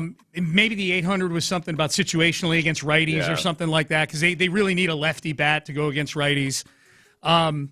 I just know it's better than anything else they're trotting out there right now. You know what, though? The problem with that article, though, too, is you can really sit here and tell me, I can't believe they let Jesus Sanchez go. Oh, it's a little revisionist history. Yeah, he's like, no, and Chandler even alluded to that multiple times as he's trying to present it as like, oh, yeah, boy, that was, it sure would be nice to, I don't know, I don't know what he was trying to say. Other than that, okay, this didn't work out, Loperfido's been injured, whatever. It's not like Jesus Sanchez was going to be the solution. Well, Jesus Sanchez also told the people up in Toronto that it was the Astros that messed up his swing. That's right. Yeah. Now it's a new hitting coach. Had him thinking now. Too much. Yeah, it's a new hitting coach now. So maybe the new hitting coach would have given him some different advice. Here was this was Bob Nightingale on I believe MLB the MLB Network, talking about the Astros. Nightingale has said this in his column as well over the weekend. He covers Major League Baseball for USA Today about Jim Crane is going to be aggressive this season. Yeah, teams have inquired and say, hey, you're going to move some of these guys? We're interested. And they said no. They're just 3 games back in the division, 2 games back in the wild card. I mean, the furthest team back is the Angels at 7.5. The American League is so down, like everybody's in it. And, Jim Crane's as aggressive as an owner as there is out there. And he says, as long as I own a team, there'll be no rebuild. So they're going after this thing. I think they say, you know what? If no one's going to take the West, we'll go ahead and take it. And they're getting guys coming back, from the injury list. So, you mentioned talking about Alvarez before the home run derby. Scouts will tell you they haven't seen a hitter, this pure of a hitter, since Barry Bonds. They think he's that great. And, why waste time with Alvarez when he can carry you by himself? Yeah, that might be the biggest thing that bugs me about this year is that Yordan Alvarez is having an all-time season, and it's for a team that's 6 games below 500. Yeah, no, You know? yeah. Hard for it to be iconic if you don't even make the playoffs. You know, like last night's game, the biggest thing about last night's game is that without any ill will towards Hunter at all, that's the kind of game that you would have won if Hunter Brown was more of his normal self. Probably. He had a bad night, you know, and like, is it conceivable that he ends up on a normal night against that lineup only allowing 1 or 2 runs? I think certainly. Yeah. And Blue Ball doesn't even have to enter the equation. So I don't get overly distraught about last night or look at that as like some sign that the bubble is burst or anything. That's a tough loss on a night when your ace pitcher just doesn't have his stuff. Yep. And I don't think of it as like a awful thing to come for Hunter Brown. No, I think it was a bad night. I'm totally with you on that. And the Jesus stat, like in fairness to Chandler, I think Chandler in the article was trying to make the point that it's not like Jesus Sanchez was the answer, but also like Loperfido is doing the same thing he's done historically. Yeah, what did you think you were getting in Loperfido? Like Sanchez is a lot closer to what his career averages are right now. What he did last year in Houston wasn't necessarily what he is in his career. Yeah, and when Chandler in that article too, Seth, had a bunch of numbers about the inexperience of this outfield. Yeah, it's not that they're counting on subpar baseball players. They're counting on guys who have as many combined at bats. Some of them aren't outfield. Yeah, but Bryce Matthews' defense is actually what I get more excited about than his bats, certainly. But the other point Chandler was making is like, look, Jesus Sanchez at least has been around the block a few times. I forget what the number was, but it was something like he's got more at-bats than all these guys put together that they're trotting out there each time, you know? Yeah. Maybe other than Jake Myers, who's been the center fielder for the last 6 seasons for some reason. It is kind of, man, when you talk about Jesus Sanchez and the Blue Jays basically coming out and saying that the Astros hitting coach has messed up his swing. Yeah. The now deposed Astros hitting coaches. Yep. If you look at any stay that he's been in his career, other than his rookie year in Miami, that was the lowest OPS plus he had in his entire career was his time with the Astros last year. He was terrible. Yeah, and this outfield is tracking to be as they put there in the rebuilding years in 2012 and 2013. It's a good article by Chandler. I go out of your way to find it if you've got a subscription to The Athletic. All right, final segment of the show coming up. I am headed to the World Cup game today here over at Houston Stadium. Will these phrases make me sound like a smarter soccer fan when I'm with these soccer people today? We will do that. We got the latest on Freddie, too, the German super fan. He's out and about again. We'll get to all that. We'll find out what the question of the day is on In the Loop as well. We'll do all that coming up next. But you guys are probably feeling it like the rest of us right now outside. It is hot, and you're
Some Men's Tea Clinic morning on Sports Radio 610. Bringing the energy on your way to work, powered by Men's Tea Clinic. Here's Payne and Pendergast. All right, Payne and Pendergast. Seth has his index finger up, which means he wants. I've got something important to say. I speak fluent Payne, and I got something to say. I think I've got good news, Sean, for guys like you and me. Okay.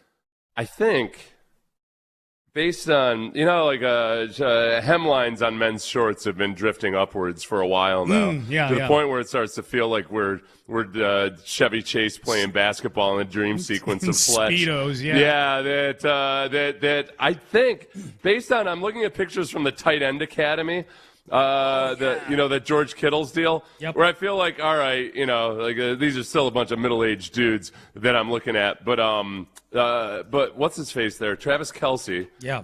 He's got like baggy shorts on that go down past his knees. Yeah. And then Greg, the broadcaster. Greg Olson. Now. Greg Olson, thank you. Greg Olson's got his shorts down at his knees too. Is that the picture that I saw where they're with their wives? Yeah. Kittle's with his wife. Her shorts are very short. And Travis Kelce's there with Taylor Swift. Yep. But even there, they're all, I think, so our men's, I know stuff's getting baggy again. Yeah. And with fashion in general. Are our long shorts coming back? I hope so. I hope they're in style. I like that better than the shorter shorts. I got to tell you, I kind of like the short shorts because it's just more comfortable in hot weather. Are they? If they're baggy, I don't mind. Any amount of skin that you can get exposed. If they're baggy and it's kind of they got a little air dynamic going through there, I'm all right with it. Dude, no, having the shorts above my knees when it's hot out now has been a godsend. Here's the thing, because I think I look so stupid, I get nervous and I start sweating and I start to feel hot when I got those. I'm more relaxed when I got the long shorts on. The people examining the cellulite on your kneecaps. Yeah, man. Yeah, that's not a fun look at all. I don't need that. Although there's probably somebody who's into it out there. I don't like that stuff's getting baggy again, even though that's more comfortable with what we grew up with. Yeah. It's just too much fabric, man. Yeah. It's just too much actual weight. I get it. I had kind of gotten used to just having things be a little bit more snug. I totally get it. Text message, Sean, did you get in on the Messi, Mbappe, Haaland, or Haaland, however you pronounce his name, 2+ goals apiece parlay everyone was posting? No, on Twitter yesterday. I saw it. I saw everybody posting. That thing paid like 100 to 1.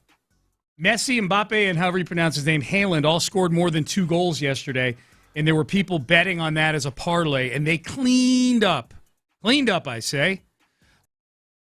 So, no, I saw on Twitter yesterday, Seth, is that Freddie, the German superfan, is driving from Toronto. The next stop for Germany is in Boston. And it's in a week. So Freddie and his German buddies are going to be kind of road tripping through Michigan, Ohio, Pennsylvania. Kind of probably taking that I-80 right through central Pennsylvania. Where are they going to? Boston? They're going to Boston, yeah. They'll probably take the throughway. Oh, yeah, maybe they'll do that. Okay. They're kind of doing they drew it on a map. They're kind of they're going west and then east? Yes. Okay. Yes. Yeah, I was going to say, if they're in Toronto, they should just take the I-90 across New York. No, they're actually in Michigan because they showed pictures. They went in Michigan Okay, so they went west night. and then going down around the Great Lakes and then off they go. Yep, okay. That's exactly what they're doing. As you can imagine, they're getting offers from everybody along the way. Gordon Ramsay has already told them when you get to Boston, hit him up, and we've got a meal waiting for you. To which Buffalo Wild Wings chimed in like, hey, we'll take care of you too. The Gordon Ramsay of wings, I suppose. Yeah. So they went, so they went west to Michigan and then down and then okay. I wonder why they did that. Yeah. Was there something they wanted to hit along the way? Like they wanted to see Detroit Motor City or something? Yeah, I think so. I think they're just looking to see as much of the country as they can, and they've got a bunch of time to kill. I'll tell you what, the other day Lopez said that he likes my book recommendations. Yeah. I read the book, The Gals of November, about the wreck of the Edmund Fitzgerald, which actually includes a nice hefty chapter about the song, The Wreck of the Edmund Fitzgerald by Gordon Lightfoot. And it's a really good book. It's one of these ones, they don't know that much. So that was on the Great Lakes, obviously. Yep. The Wreck of the Edmund Fitzgerald. Yeah. And, but it's a really good read.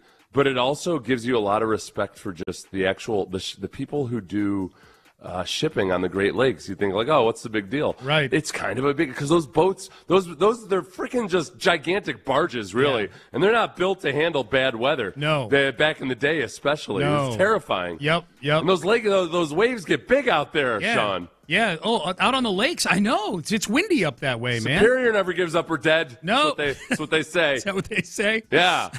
Good book.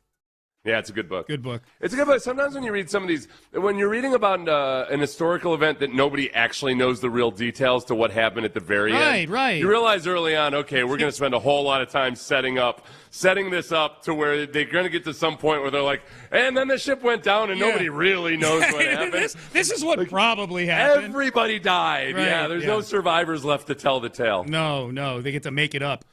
Okay, so I'm going to this game today between Portugal and Uzbekistan. I placed a bet on a draw. Uzbekistan is a plus 1,800 underdog. That feels a little rich. So I bet on a draw at plus 750.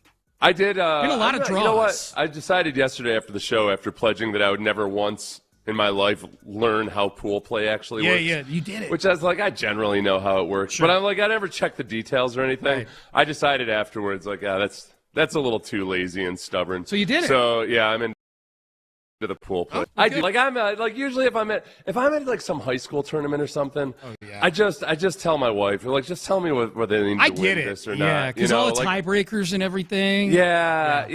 And you know what they do at all these tournaments now too? Remember you guys used to go to a high school tournament of some sort, wrestling tournament or basketball or anything, and you go out and you check the brackets up on the wall. Correct. But now it's all online. Yeah. And it just doesn't. Find it. I don't like it. Yeah, I don't. And then you got to wait. I got to scroll to a different PDF or something. Yeah. It just, I like being able to just go out and check the brackets. Yep. And buy a hot dog or something. Yeah, man. And we don't sound old at all right now. So I Yeah, you talking about Gordon Lightfoot and segueing into how we hate PDFs. That was all you. After opening up with how I miss baggy shorts. Yeah. Exactly. Okay, so I asked our friend ChatGPT, who mine is named Lefty. I call him Lefty. How can I sound? Call mine the C word. How can I sound like I know what I'm talking about when I go to the game between Portugal and Uzbekistan today? Yeah. I want to sound smart. So here are a few of the suggestions. You're just like that woman that had the picture taken of questions to ask after a playoff loss. Yeah. Yes. And she got caught. I don't care about getting caught. You don't care about getting caught. Not when it comes to soccer. Yeah. No. If I were doing this for the Texans, and everybody should be concerned. Yeah, like, what questions to ask Will Anderson? Number one, Portugal's under more pressure than people think. Does that sound smart? Yeah. Because they're able to win the game. They're a minus 700 favorite. Yeah, I feel like that's the kind of thing, though, that like a lot of people are aware of that. What's the reasoning they give for it? They say Portugal is expected to win, but Uzbekistan is well organized and dangerous on the counter.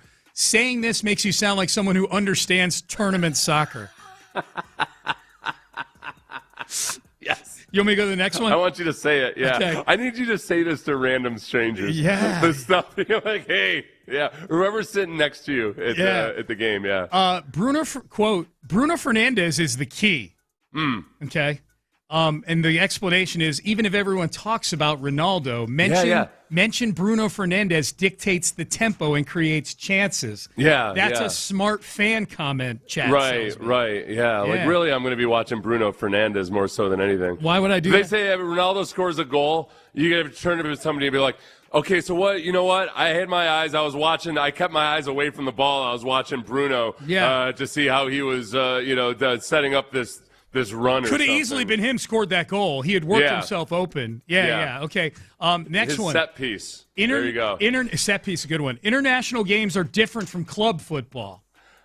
Yeah, that might be one that makes you look. That sounds like a really obvious statement to somebody that's an actual learned. Who are you trying to impress? You're trying to impress somebody that actually knows soccer, or just the other people who are like you? I'm not quite sure, actually. I was invited by some people who I haven't met yet, so I don't totally know. I'm going to pretend like I don't know the difference, Sean. And why don't you just tell me? Well, I'm smart guy sitting next to soccer dummy Seth. Yeah. Oh, yeah, Seth. International. I'm going to, air quotes, pretend I don't know what the difference is. Seth, I don't know if you know this. International games, a lot different than club football. Yeah, what's the difference? Well, national teams, they don't train together very much, so the chemistry and the organization matter more than talent. You can say you don't always get the best team. You get the team that's playing together the best. Yeah. Yeah. Okay. It's a little like the Knicks, kind of, I think, you know? I got you on this, man. Yeah. Reggie and I got you on this. You want to sound smart?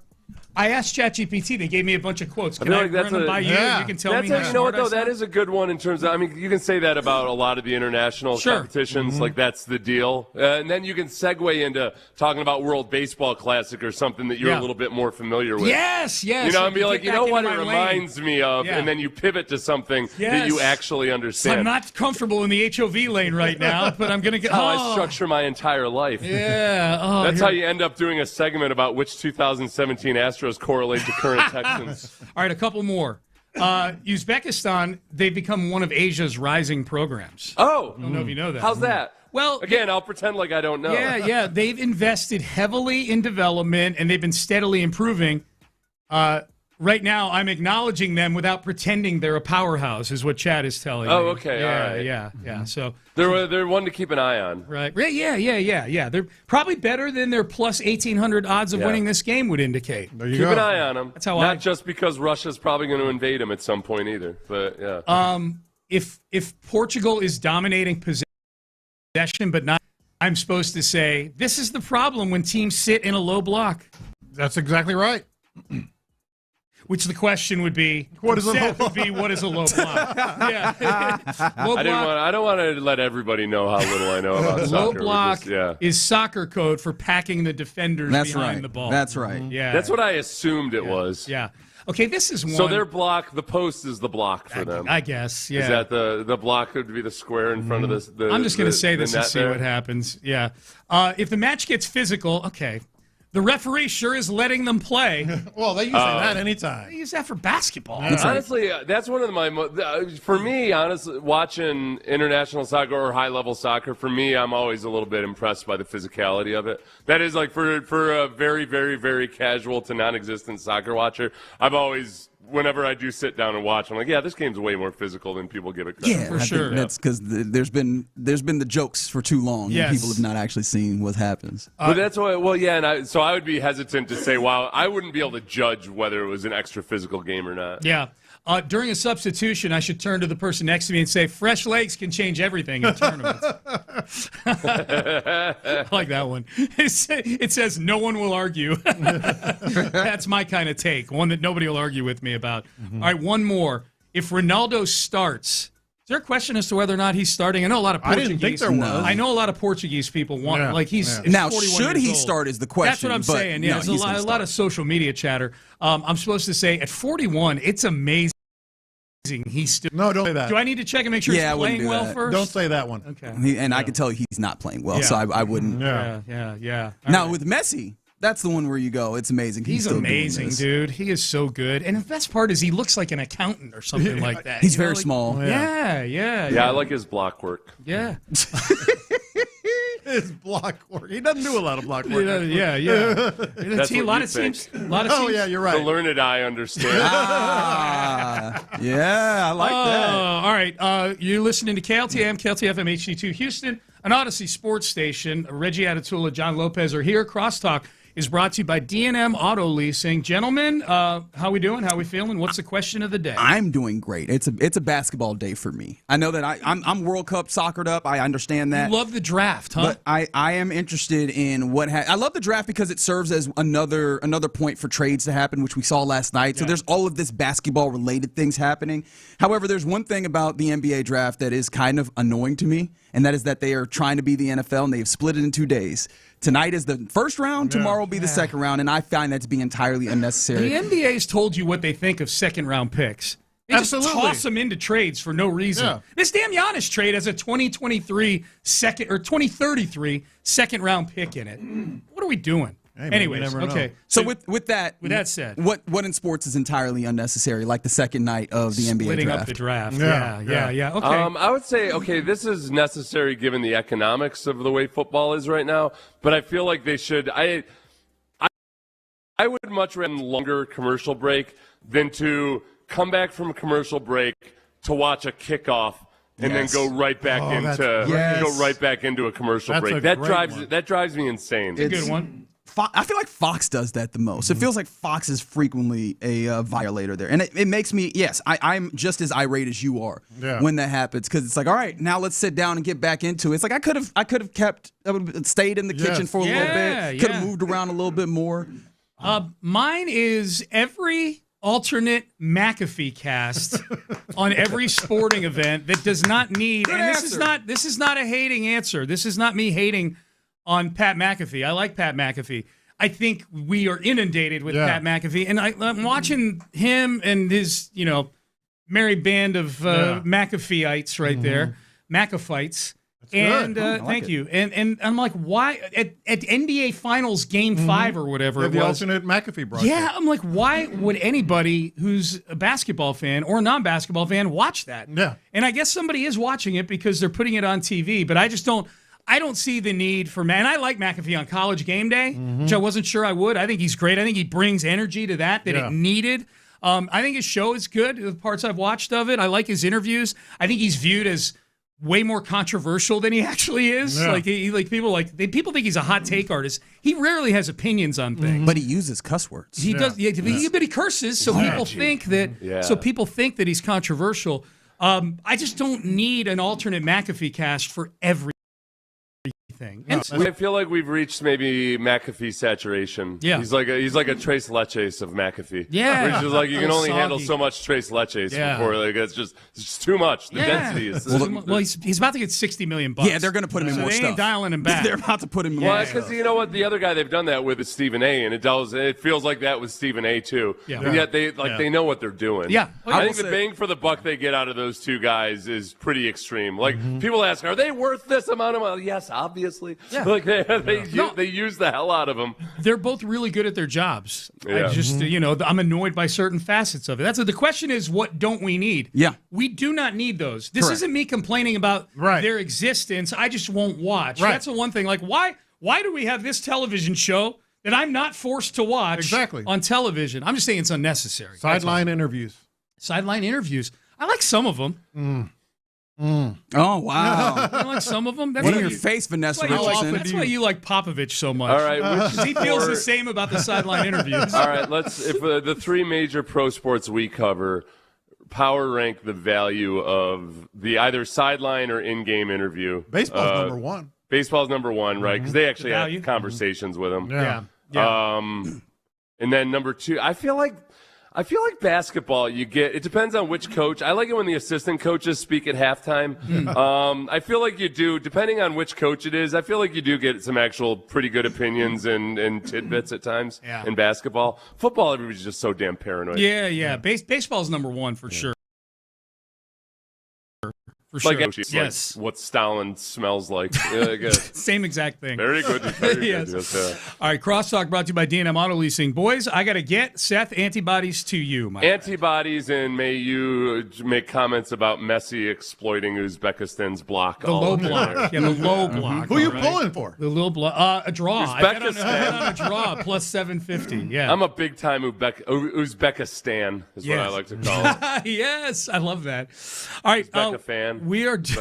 I thought you nailed the joke the first time. Don't come back around and tag it. You already had it. Yeah. It is. Well, then I realized, it's Uzbekistan. That doesn't even. You got to really emphasize Uzbekistan. Yes, yeah, you got to put Stan in all caps. I thought you did enough. I think that those who knew absolutely got it. Drop the mic, Seth.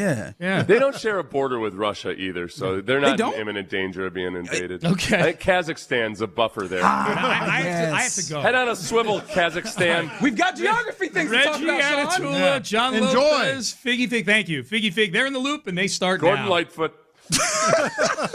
Hey, Sean, make sure to keep your phone on you. We might need to get a real-time update keep that on you. So that's what you can look forward to in the next 4 hours here in the Loop on Sports Radio 610. That's the OG, John Lopez. I'm Reginald Atatula. Figgy Fig is on the ones and twos, and you rolling with us here on this Tuesday. Happy draft day to you, John. Happy draft day to you. And really, I think you nailed it when in the cross right there. It's really not even really about the draft. It's about what happens around the draft. That's what's going to make it interesting. Well, I mean, it's not about the draft because the Rockets don't have. But even they did, who knows? I mean, they could still make some moves with that. They really truly could. Yeah. So there's questions about that we will have throughout the day. Obviously, World Cup's still going on. Rock with us on the text line 713-572-4610. Let us know what your thoughts on anything and everything that we are talking about as we are continuing through. But also appreciation to the Mo Caram Andrew Lawyers for the live stream. We keep it 100. The YouTube page is Sports Radio 610. The Twitch chat is 610 Houston. Get in there and have conversations as well. But the draft did offer, at the very least, a deadline for one of the bigger deals that we have gotten in basketball in a little while. Giannis Antetokounmpo. I think that a lot of people here, or maybe not a lot, but there was a contingent of folks here in the Rocket sphere that were interested in the possibility of him coming to the Rockets. That will not be the case. He will stay in the East. And of the two options that were there, Boston or Miami, he has also taken his talents to South Beach. As he was traded along with Bobby Portis, and he goes to Miami and coming back. Let me see if I can do this off the top of my head. It? 3 firsts? Jaime Jaquez. Yeah, 3 firsts, a second. Jaime Jaquez. Who else was in there? I'm forgetting. In the Kal-El Ware, Tyler Hero, one more dude whose name I'm not going to be able to pronounce without looking at it, who is a young guard, rather. And so 4 players, 3 first-round picks, a second-round pick, and not a lot more, right? That's it. That's all that the Bucks end up getting in this. But this is a big deal. And yet, in a weird way, John Lopez, I don't know if it's the biggest deal because I don't know if the power dynamics change at all in the NBA. But the question that I will put up here, trade, and then I think we obviously need to get to what does that possibly mean for the Rockets? Because fallout afterwards is ensured after this big of a trade. Well, the first thing in terms of if you had any inkling that the Rockets could get involved with this after you saw the trade, you went, "Oh, okay." They weren't going to be able to match anything along those lines, or weren't going to be inclined to match it. 3 firsts and Hero, and I'm looking at it now. Khalil Ware, Jaquez, Kasparis Jakusionis. Oh, there you go. That was actually a pretty good pronunciation too.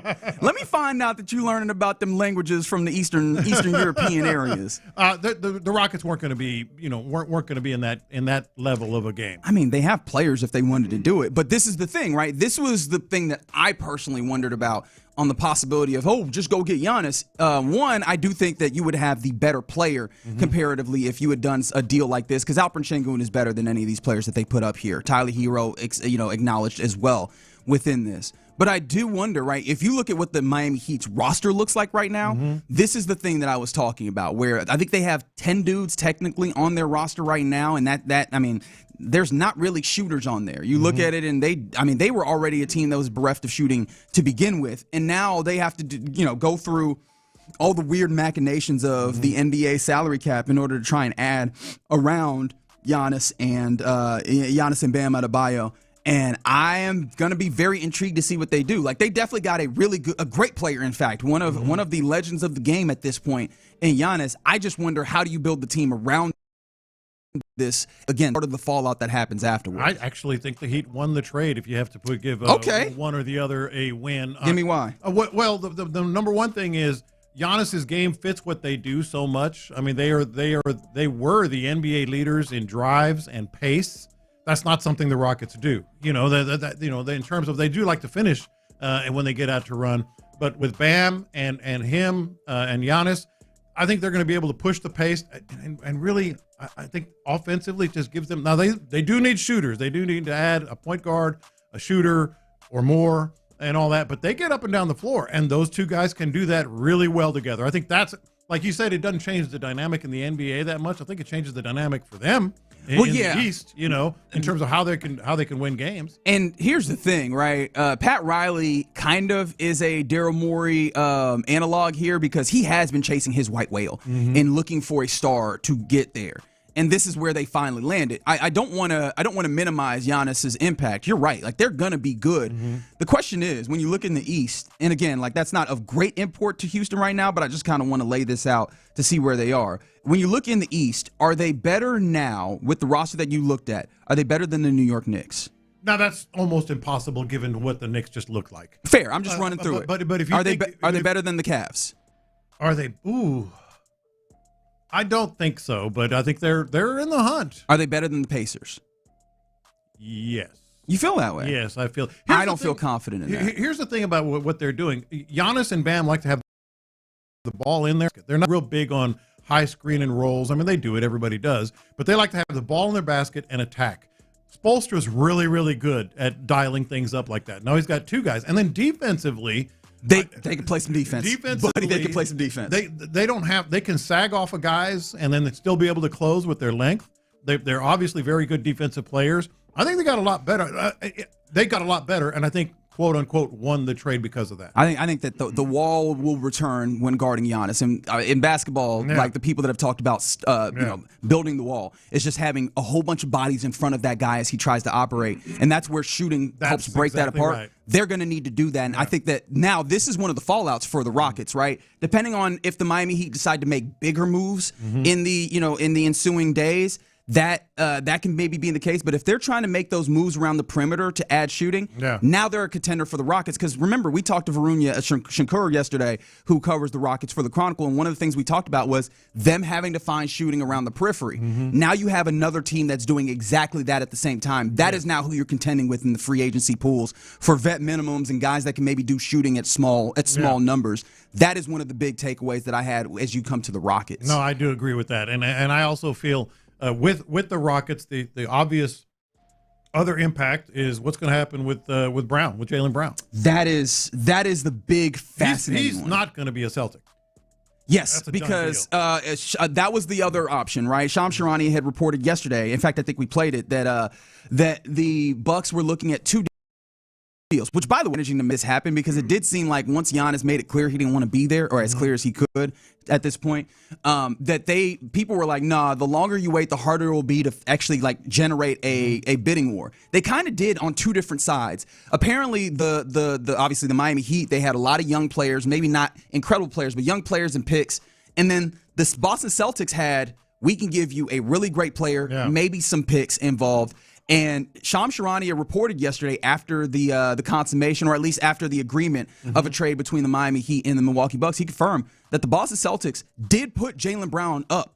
And Jaylen Brown is already... Jaylen Brown kind of confirmed it, too. Yeah, that's fair. Jaylen Brown already seemed like he was kind of malcontent with the relationship that they have there where, clearly the team views Jason Tatum as the guy. And he's like, hey, man, when Jason Tatum was out, I had y'all third in the East by my lonesome. Yeah. Hey, that was his favorite year, man. Remember? Really? Yeah. And they won a championship the year before, right? And so it seems like he might not be happy. And when you come a player who is already not happy and he just finds out, hey, we was trying to trade you, I don't think he can go back. So now when we talk about the fallout, where could Jaylen Brown go? And you know what the first question is. Right here. Do you want him as a Rocket? I've said it before all this happened.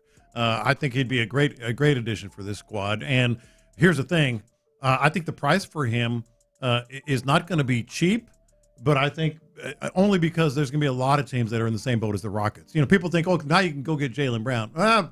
Not so fast on that because I think there's going to be a lot of contenders. Yeah, there's going to be a significant bidding war. I think Brian Windhurst of ESPN made that note early going to be a bidding war. And that brings me to the question, how much are you willing to stomach, right? This is the old, hey, man, we're in an auction. How, what is your cap, right? And I will ask you genuinely because if we're looking at the Boston Celtics and now I'm going to start throwing numbers at you, I apologize. $57 million is the contract that Jaylen Brown is sitting on. First of all, you have to try and match salaries, and that's a whole nother thing that we can get into. But who are the players that you feel comfortable trading? Well, mind you, again, Kelly Iko, Yahoo Sports did say that the Rockets are apparently they're not precious about their players. Except one. Nobody is untradeable, and the only dude who is near untradeable for them is Amen Thompson. With that in mind, I think that you would agree with that, right? That sentiment and that feeling. Yes. Who are you putting up to possibly trade for Jaylen Brown? Who, baby? Who are you comfortable with? Alperen Sengun can go in your mind?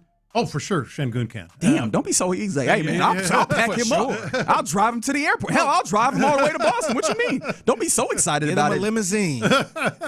I'll rent the limousine. No, not to that point. I said for sure so adamantly, simply because I think they're in a place where they know he has to go. It's not the Rockets. Yeah, I think they're in a place. If the window's open and they're gonna make another move, they've seen what happens there. They've seen how that plays out, how it doesn't jibe in terms of we how many times have we talked about identity and their offense and being able to move the ball through Sengun or through a guard or whatever. I think that experiment is just about done. He is definitely one candidate. That's interesting because is Jabari? That was the next guy that I was thinking about. because I'd easily make this deal happen if you just go Alperen Sengun, Jabari Smith for Jaylen Brown, like at least numbers wise. Now, appetite is the whole conversation when we get into this, whether it's on the Celtics side or on the Rockets side. How do you feel about that? If that was the deal, right? If that was the deal, because also what you're looking at on the backside of that is who is your starting center? Like, are you playing Steven Adams all of the minutes at starting center? Injuries. Right. Jaylen Brown is more of a wing, and you've given up like two of your bigger players that, obviously give you both big help at the rim and, whatever you're doing in the post. Like, these are conversations that you have to have about the way that it fits. But if that was the trade, would that be something that interests you? Yes. And the reason is window open. Kevin Durant, at his age, what is he, 37 we agreed on? Correct. Yeah. I think he's headed into his age 38 year. At his age, if the window's open, get a guy that has championship pedigree that can score, fill it up. I think he had his best scoring season of his career last year. He can defend. He has a certain rapport with Ime Udoka. I don't know to what degree. I don't want to misrepresent it, because sometimes we do hey, they worked together before, and I don't know if they worked together well, but they do have some level of rapport. Like, it feels like he would fit with what you're doing. I'm just very interested to see like what the appetite is for it. Well, I think the appetite, again, depends on, is the window open? Just having Kevin Durant tells you that it is. Well, in that case, if this doesn't work and you have a championship pedigree player that can come over here, you can work around Steven Adams. You can find you might draft one, that can be developed. But you can certainly find a big man that can eat up some. It's going to be someone else. No, that's for sure. Yeah. This is one of the opportunities, and this is going to be a very interesting look into how the Rockets view this. Because as we mentioned, I don't know if that gets it done, also considering the fact that, again, there's going to be people that are actively vying for Jaylen Brown's services, right? So this means that you can't just put up a bare bones offer with all due respect to what we just talked about, and it's expected it's going to go through. Like, there's going to be competition here. But how locked in are they on the idea of, well, we see some development to be had, especially shooting-wise with Jabari and Tari. We see development to be had with the men in his game. We see development to be had with Alperen Sengun still moving up into an all-NBA type level. How much do they believe that? And especially when a player like Jaylen Brown looks like he might be available out here. Well, look, the way I often look at these types of scenarios is, what do the other teams in your division and your conference not want you to do? I think a lot of teams in this conference don't want to see Jaylen Brown with the Rockets. They don't want Durant and Brown and Thompson and then, Van Vliet back and Reed. I think that's where you have to, if you're the Rockets, you have to look at it and say, like, this, if you look at these two teams, that one that we're projecting and the one they have now, that one's better. That's a better team. Yeah, I mean it's easier to see the upside on it, because again, there's been a lot of conversation about projecting. I mean, I'm looking at the text line, I'm looking at my Twitter yesterday when we talked to Varun, and he rightfully mentions that, hey man, they're looking at upside and development internally, and I could feel the eye rolls, I could see the eye rolls. There was one right next to you. Yeah, I asked the follow-up question. I think it was something along the lines of, we've done that. Right, yes. We've seen that. Honestly, that's not a question, J-Lo. I feel like you should know that. But yeah, no, that's the point. So I could absolutely see the appeal for this. Can they make it happen? I think in the next few days we're going to start getting reporting to that way. But yes, I'm very intrigued about this possibility. The landscape in the NBA is shaking, and maybe the Rockets might get involved with the Tremors. All right, you're in the loop right here on Sports Radio 610. More to be talked about within this and the NBA space, and we will as we go along throughout the day. We'll also talk to Ben Olsen a little bit about the U.S. men's national team. But coming up next, the Astros got Game 1 in Toronto, and they did not win it, unfortunately. But something else happened. Something weird happened that didn't happen on the diamond, and it happened with Brian Abreu. Let's try and piece this out and figure out what's happening there next on Sports Radio 610. The Drive with Stoerner and Hughley. The Astros are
is powered by Mokaram Injury Lawyers. Heard in an accident?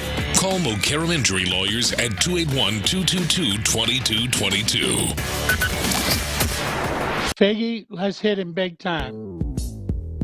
Houston, let's get in the loop. You better get ready because we're going to show up and show out. With John Lopez and Reggie Atatula. Always live, always local. What do you say? I don't care about the labor, show me the baby. Don't tell me about the waves. Just bring the ship in. Okay, that's it. That one specifically. Don't get out. Figgy, help me out. I have not said He's that gaslighting me right now. You're in the loop on Houston sports leader, Sports Radio 610. That's right. You're in the loop right here on Sports Radio 610. Are we back on good terms with Big Voice Guy? I forgot about the beef. I've never not been had a beef. No, we had the beef. We had the beef because he never mentioned Figgy. He didn't mention Figgy. Yeah, that's right. That was the established line. That ain't gonna happen no time soon. Okay, so I thought you were talking about because he's mocking you in that the thing that Figgy put together there. Oh no, that's fine. I actually laugh every time. I thought you was talking about the big voice guy that wouldn't say your last name.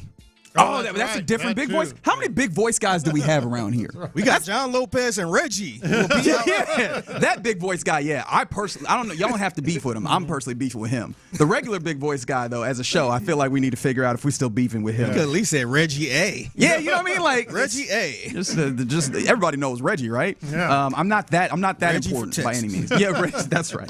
All right, you're in the loop here on Sports Radio 610. The OG John Lopez, Reginald Attitude, the Figgy Fig, with you. Yesterday, the Astros played baseball. They did not win the baseball game, but it'd be like that sometimes, I guess. 4-2 loss for the Astros. It was a weird game for I was about to say Spencer Arrighetti, for Hunter Brown, who said that some days one pitch isn't working, maybe two, none of them were working for him. Yeah. But I kind of was in a weird way encouraged by it because if you got none of your pitches and you still managed to only give two run runs. Yeah. Now he did have to leave early because his pitch count got up. One pitches. I don't know. I'm just always fascinated by the pitchers that are like, hey, everything's going wrong, but I can still keep it from entirely burning down. Yeah. But that's neither here nor there. We could talk about the game itself, and we will. The weirdest thing happened before the game. And I have not been able to take my mind off this, John Lopez, like at least in full. It's been somewhere in my brain, just, continuing to churn. No, me too. Which is, what the hell is happening with Brian Abreu? It's weird, man. This is very, very strange. And of course, Joe Espada said, that it was personal matter, and I bet it is personal, and they're going to give him all the time he needs, or some time, or whatever, however he put it. Now, if you're confused, we're like, all right, so what happened to Brian Abreu? Yeah. The Astros, and this happens at 2:53 yesterday, so not for long after we get off the air, but definitely before they start playing baseball. The Astros made roster moves. Now, of course, Logan Van Way was called up from AAA, and then, all right, that's fine. He did pitch last night. But right-handed pitcher Brian Abreu was placed on the restricted list effective yesterday. Now, the restricted list is not something that I deal with all the time, John Lopez. But the restricted list is one of them things where, and let me see if I can get this correct, it's a roster designation for players who are unavailable to play for reasons that are not related to baseball injury while their teams still retain their rights. That is what Baseball Reference lists as the reason why this list exists. So he's not injured. We could take that off the board, right? 100%. And they told us, basically. This led to so much speculation yesterday. Well, and here's why it's so weird. I'm so glad you mentioned it at the hour that it happened, right around 3 p.m., 2:53, I think, is what you just said. That means that Brian Abreu was in the clubhouse. Keep in mind, this was a 6:07 first pitch. Our time. Well, he might not have been. They might have made this decision ahead of time, and they only let us know at 3. Possibly, but it has all the markings of. This is why I think it's so weird. It has all the markings of, he was there, general manager was there, whatever. Maybe it happened in the hotel before, like you just said. But a lot of times, to have something happen in the afternoon, they get there 5 hours ahead of the game. Yeah, man. So there was something going on there. That's one little weird thing. But the weirdest thing to me is the fact that he is on this list and it's personal matters. Okay, what are some of the personal matters that people might be saying? Oh, or maybe, a family member died. Well, there's a berovement list, ain't there? There is a bereavement list. Oh, all right, maybe it's someone in his circle or family, is having some sort of personal matter or surgery or whatever. Well, there's a family emergency list as well. All right, well, and we know it. They would have put him on the paternity list if it was one of those, something along those lines. So all these other lists, you still get paid, and you're still kind of exempt from the roster, but you're accumulating major league, service days. So they had all these other 3 options for whatever this personal matter might have been, and didn't use them. That's just strange. That's just weird. Now, the one thing that I think has a little bit of legs to it that could be like not too much to see here, ladies and gentlemen, is, is there some level of passport issues? Remember, to get to Toronto, you're crossing a border here. And depending on if he's a U.S. visa holder as opposed to, I don't think that he is a citizen per se, and not to say that I know about his, whatever his documentation is, but I don't know what his papers are here to then. 3-game series, man. Yeah, so I don't. It's a 3-game series. But I mean, the way that this Astros bullpen is set up, they need all the arms that they could possibly have, especially during the course of this 13 games and 13 days. So maybe this is some level of, if we can't get the paperwork squared away, we put you on this list to get through these 3 games, so that we can bring up another reliever, which of course they did to get through it. That's it. Maybe that there is a reasonable chance that is the case. But there's also Brian Abreu has been in a really weird space with this organization, and we have seen in the past where a player who maybe I think it was Yu Darvish got put on this list by the Padres because he didn't want to. I think he didn't want to come out of the pen or something, and then they cleared up a spot, right? There's instances where this has been used, not quite disciplinary, but as an opportunity of a little timeout in order to kind of figure some things out in the meantime. And it is weird to me that I can't entirely rule out that it's something like that from this circumstance. Well, I can't imagine that it's anything close to that. And here's the biggest reason why: he is only 62 service days away from being able to be a free agent after this season. So you're telling me that your organization is going to take away 3 of those days, or however many, on this trip to Canada, for the sake of just a roster spot for a pitcher to come in and play? I can't. Those service days are like gold, especially for a guy that's that close to free agency. So we probably even filed some sort of protest or something. Yeah. So it is extremely strange. It smacks of, and this is just me speculating now, maybe some sort of trade that could have been but wasn't, or they want to just keep him on the side, so to speak, but they still need the roster, the player on the roster. I don't know what it is, but this is just very bizarre. Yeah, and maybe we're looking into this too much just off of the strength of it's been a really, really weird year. Yeah. I mean, maybe you could just qualify it as a bad year in that way.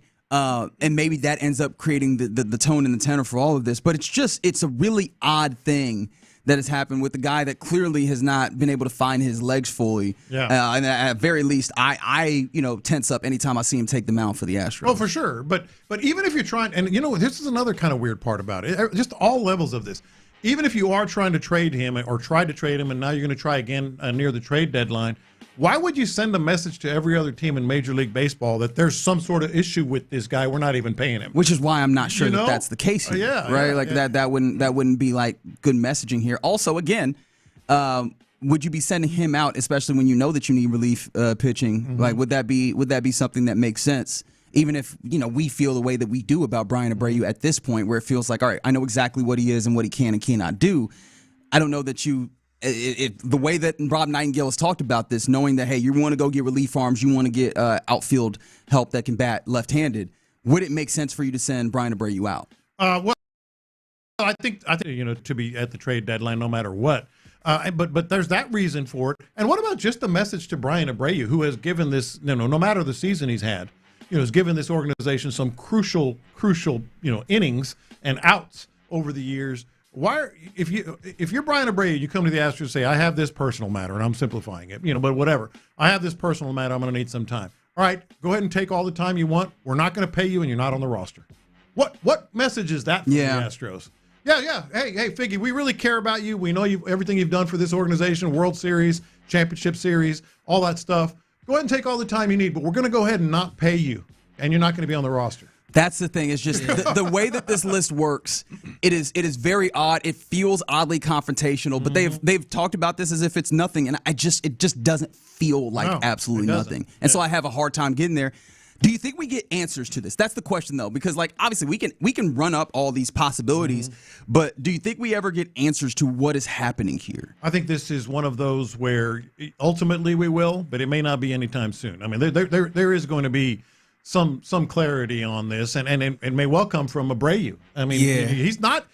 He's prone to say a couple things. Yeah, I was gonna say you might get something sooner than you think, especially if it's something Abreu don't agree with. Right. If it was some type of issue and they ain't paying them, I'm sure he gonna speak a little bit.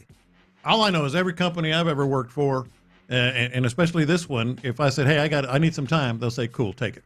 Not okay, but we're not going to pay you. Right. No, that's absolutely the case. You know? Right. So, yeah, I'm fascinated. And we're going to cost you potential free agency this year. Come on, man. Yeah. It was such an odd thing to see happen with your Astros. You're going to hear from his agent or something. Yes, we will. Yes. I hope so, sooner rather than later. A weird start time for the Astros game today. 3:07 first pitch. Game. That's right. Yeah. In Toronto, Peter Lambert. Let me see. Where do I want to go? Peter, not Pumpkin Eater. Okay, not Pumpkin Eater Lambert. I did not plan ahead, as you can tell. Shane Bieber is on the mound for the Blue not Jays. Justin? Okay. I think that the bit works with Lambert. I didn't think that we was doing this with all the pitchers. This is a match made in heaven right here. No. Shane Bieber is the Cy Young winner right here, man. That's right. I still remember when he won that Cy Young because I was like, wait, who?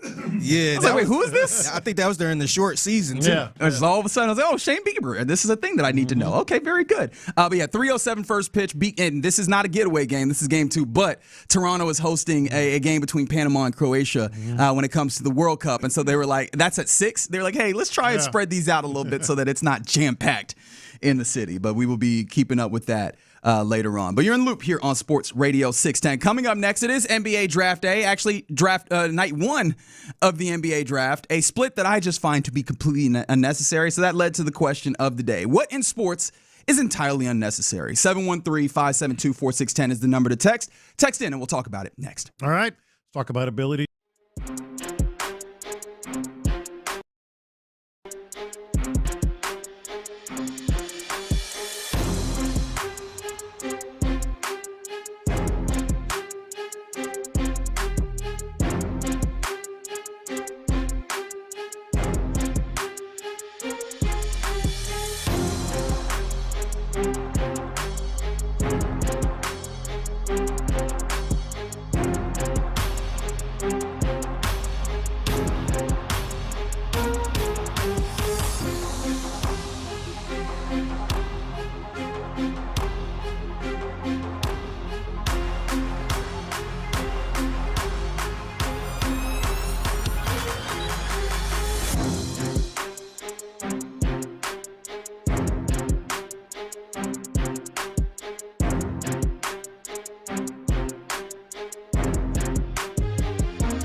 Sure. Injured? Call Mokaram Injury Lawyers, 281-222-2222. Sports Radio 610 presents live from the West Point Lincoln and West Point Lincoln of Sugar Land Studios. Here's In the Loop with John Lopez and Reggie Atatula. That's right. You're in the loop here on Sports Radio 610. Question of this is entirely unnecessary. 713-572-4610, because today is the first day of the NBA draft. And you heard me right when I said the first day. What was it? Did it start last year that they split this up? It was last year. Well, I don't know if it started last year, but it was the Bronny year. Oh, so 2 years ago? When Bronny, everybody knew he was going in the second round. Mm-hmm. Yeah, 2 years ago, the NBA decided we're just going to create more TV inventory because the NFL managed to do it, right? The NFL managed to take it from 1 day to 2 day to 3 days for the draft. So the NBA was like, we can do that too. We will take the first round and do that on one night, and the second round and do it on a second night. And the problem for me, John Lopez, nobody watches. Well, people watch a little bit. They would watch more if they were both on the first day. I strong agree. Yeah. But even though I think that they can make this happen, just like the NFL can make this happen with what I affectionately term a overglorified HR meeting. I don't think it's necessary by any means that we do this. Well, go ahead. No, go ahead. The whole idea to me is how can we enhance the product, and that is ratings and eyes. That does the opposite. Well, I don't know that it does, because maybe we're just at a point in TV generally where nothing is going to rate quite like sports and sports-related stuff. And so it feels like TV companies would be like, I think it'd be better to have something NBA-related compared to just having some television show on. Oh, boy.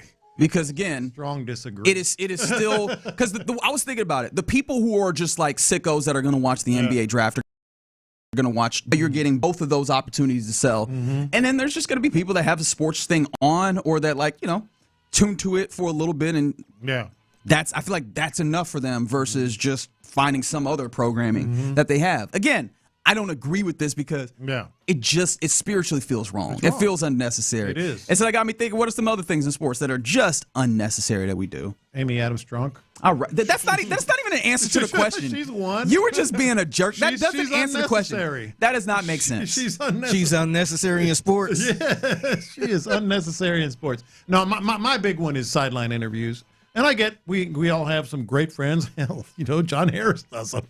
That's true. So Johnny does do it. We all have some great friends that do them. Damn, you coming for people's jobs, man. He's like Johnny, Vanessa. Y'all need no jobs no more. Oh, Vanessa too. Yeah, Vanessa too. By the way, shout out to Vanessa, man. Yeah. She continues to do more and more work for ESPN and stuff, getting more shine, and she deserves it. Well, they do a lot of great work, but the unnecessary part is the sideline interviews. I think you give them the old truth serum, they'll even tell you that. Oh, here we go. Just need to be better in the second half. Just need to blah, blah, blah. Who was the sideline reporter who got in trouble because they said they made up an answer? Oh, yeah. Last year. She caused a lot of stuff. I think was it Lauren? Somebody on ESPN. But she, or no, you know what? It wasn't Laura Rutledge. It was the girl from Thursday Night Football, Clarissa. Yeah, Clarissa Thompson. Yeah, Thompson. Yeah. So, but the thing is, because look, I know everybody's giving her a hard time and stuff, but you know what they were gonna say? Yeah, man. I mean, what groundbreaking stuff he was gonna say? That alone tells you how unnecessary they are. I'm curious on yours. My other one, and this is a whole other discussion that we do not want to or need to have right now. Kickoffs. You think just the idea of the kickoff in football? You don't need kickoffs. Oh well, let's talk about it. No, I'm interested in this because you don't need kickoffs. You don't. What has the new kickoff rule really done? I was about to say, even with the new way? What has it done? Marginally, maybe minuscule, increase in returns and all that stuff. I mean, if the NFL gets out here with the stats, it's not marginal, the increase in the returns. It's a bathroom break.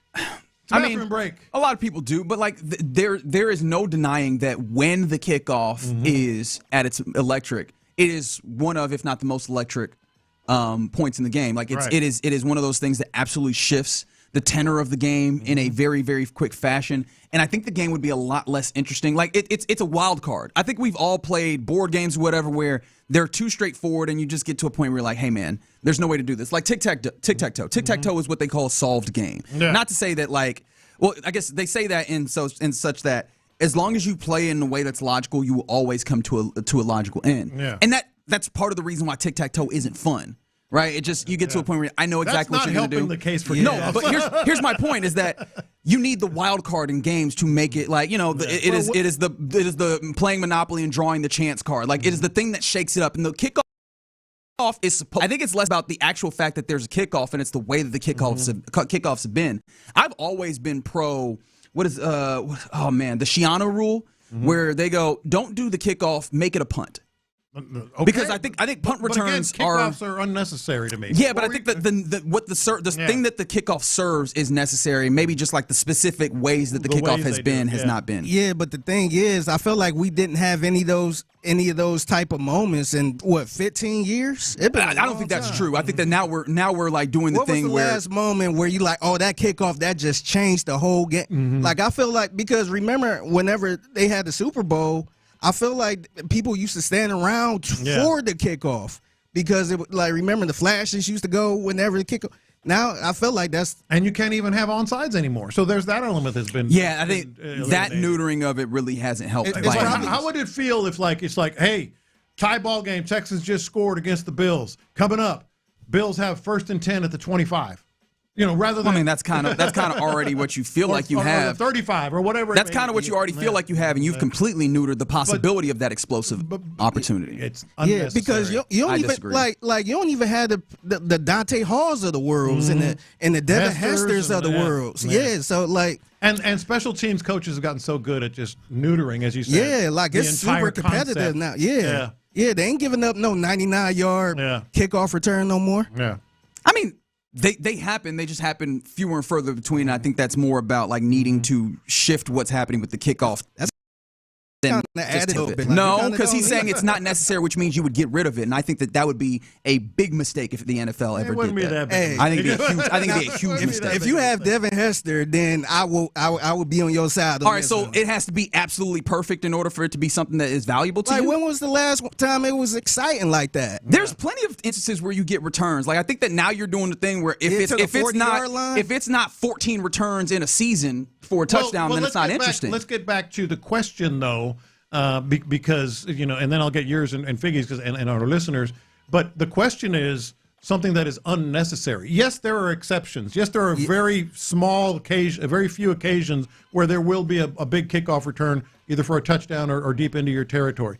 But are kickoffs really necessary because of that? Because of the one-off, that's very occasional. I don't think they're necessary. Yeah. I mean, we will agree to disagree in this moment. Hey, Reggie, talk about 20 years ago, man. You were the one talking about 20 years ago. I mean, we've had returns in this past seasons that have made to the 40-yard line, and that's it. We've had touchdown. Like there was a touchdown return on the Texans this year that made that game way more interesting than it previously had been. What are we doing? So that's why we got to keep it. Yes! Like, that's the whole point, is that these things change the game. I'm being gaslit again here. What is happening here? Nah, man, that ain't a good argument, man. Yeah. Well, there aren't 50-yard passes all the time, so we should get rid of 50-yard passes. That's how y'all sound like right now. Y'all are insane. Y'all are insane people right now. What the hell are you talking about? Yeah, but comparing 50-yard passes to kickoff returns, ain't nobody one of those every game. I'll put it this way. Ain't nobody sitting around looking at the kickoff we go. That's right. And what I'm saying is that's not about like the aspect, so like the idea of the kickoff in general. No, that doesn't mean it's unnecessary. That means that it has not like been fully like optimized. That's why they changed it. But they're minimizing That's it. exactly why they changed it. They did change it, but they didn't get rid of it. Those are different things. Yeah. Somebody said it sounds like Reggie's on Frank Ross's payroll. Some other things that you might view as unnecessary. On the text line, somebody said All-Star Weekend, NBA. I think, honestly, all-star games in general are unnecessary now. Yeah. Because they don't serve the purpose that they used to. Yeah, but occasionally, Reggie, there's a real good one. Yeah. That's my point. I'm just saying it's not necessary, even though there are exceptions. Well, I think that it is necessary in the football game. I think the All-Star game, it used to be about like what it actually served. It's not that it's exciting. It's that it served as an opportunity for you to see these great players you didn't get an opportunity to. Yeah. We see them all the time. Yeah. Like we see all the great players all the time. Mm-hmm. You know what I mean? How you feel about college football rankings early on, like preseason rankings? This is my answer. Is I just absolutely hate any of the rankings, like preseason rankings, I kind of get it for the TV prospect. Yeah. The thing that I'll specifically go to is the college football power rankings that are not the final one. Yeah. Why are we doing this? We just open ourselves up to the playoff stuff. Yeah, like until we get to the last one, where in theory the whole idea of the ranking is that we look at the entirety of their resume and don't do this whole moving up and moving down, which they have admitted to that they do. Then you're doing this wrong, right? The whole idea is I'm supposed to come in and look at the entirety of the resume, except why are we doing this in week 7 or week 8 or whatever they do that? I'm with you. You're right on. I'm surprised you didn't bring this one to preseason games. Oh, completely unnecessary. Well, not completely. I think there should be one. But yeah, that's a really good one. I'm surprised I didn't think of that either. Do you have another one? I'm trying to think. Oh, this one, the 2-minute report from the referees in the NBA. What does that do? It just makes you mad. Yeah. Like, what did that do for our team that you missed the foul? Yeah. Or that was supposed to be out of bounds and you didn't call it. What was the purpose? That happened in the 29-point comeback. That I guess it was it Vassell that drove down the sideline and they called him out of bounds, that he stepped out of bounds? Yes, yeah. And he didn't step out of bounds. They would have won the game. In theory, they would have won the game right there. See, what's the point of telling me that? Yeah, exactly. At first, well, it's funny because when it was first brought up, it was because people were like, man, y'all are not admitting that anything is wrong here. So at first it was like, oh, it's nice to have you admit that it's wrong. And now we're just like, actually knowing that it's wrong makes me more mad. It makes me more upset because you can't change anything about it. So I do agree in that facet. This is one that I don't think matters anymore, which was the idea of baseball managers wearing jerseys. I like that. I don't. And I they think really it's don't. stupid. They really don't. But no, that's the thing I'm is, saying I like that it's unnecessary. We don't do that anymore. They don't really do it like that outside of the old school people like Dusty Baker. I think Dusty was still doing that. Pants. Yeah. They'll wear the pants. I think they do wear the pants. They just end up wearing they rock hoodie or something. Yeah. 713, thank you. Astro. Fair. Yeah. Unnecessary, yeah. Fair enough. Like, I'm not even going to argue. That is fair. I mean, you can renovate it, put like $2 billion into it, and then make it something, right? All right, so Figgy's bringing $2 billion to help renovate the Astrodome. Thank you for doing that. $2 billion. That's right. Somebody said the hydration break in soccer. Yes. I will defend the hydration break itself. The idea, hey, man, sometimes it's hot as hell out here. I do wonder they need to stop. I don't like the idea that we got the hydration break all the time, especially inside the stadiums. Man, they have it within 22 minutes. Did you see their reasoning yesterday with the rain delay in the France game? They didn't have hydration breaks in the second half because they literally said because we ran enough commercials during the rain delay. So finally. They're not even hiding it anymore. Finally, we get the truth. Somebody said the post office. Thank you, John Lopez, for texting in as well. I appreciate you doing that. All right, keep those coming in because apparently I talked too long about the kickoffs, but you're in the loop right here on Sports Radio 610. That's the question of the day. Coming up next, do you agree with this general manager standing by his decision? And then also, John, I know that you realized that this didn't happen yesterday. What's that? What is the latest installment in the NFL 100? We get that to you next. If the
Tallahassee sports station.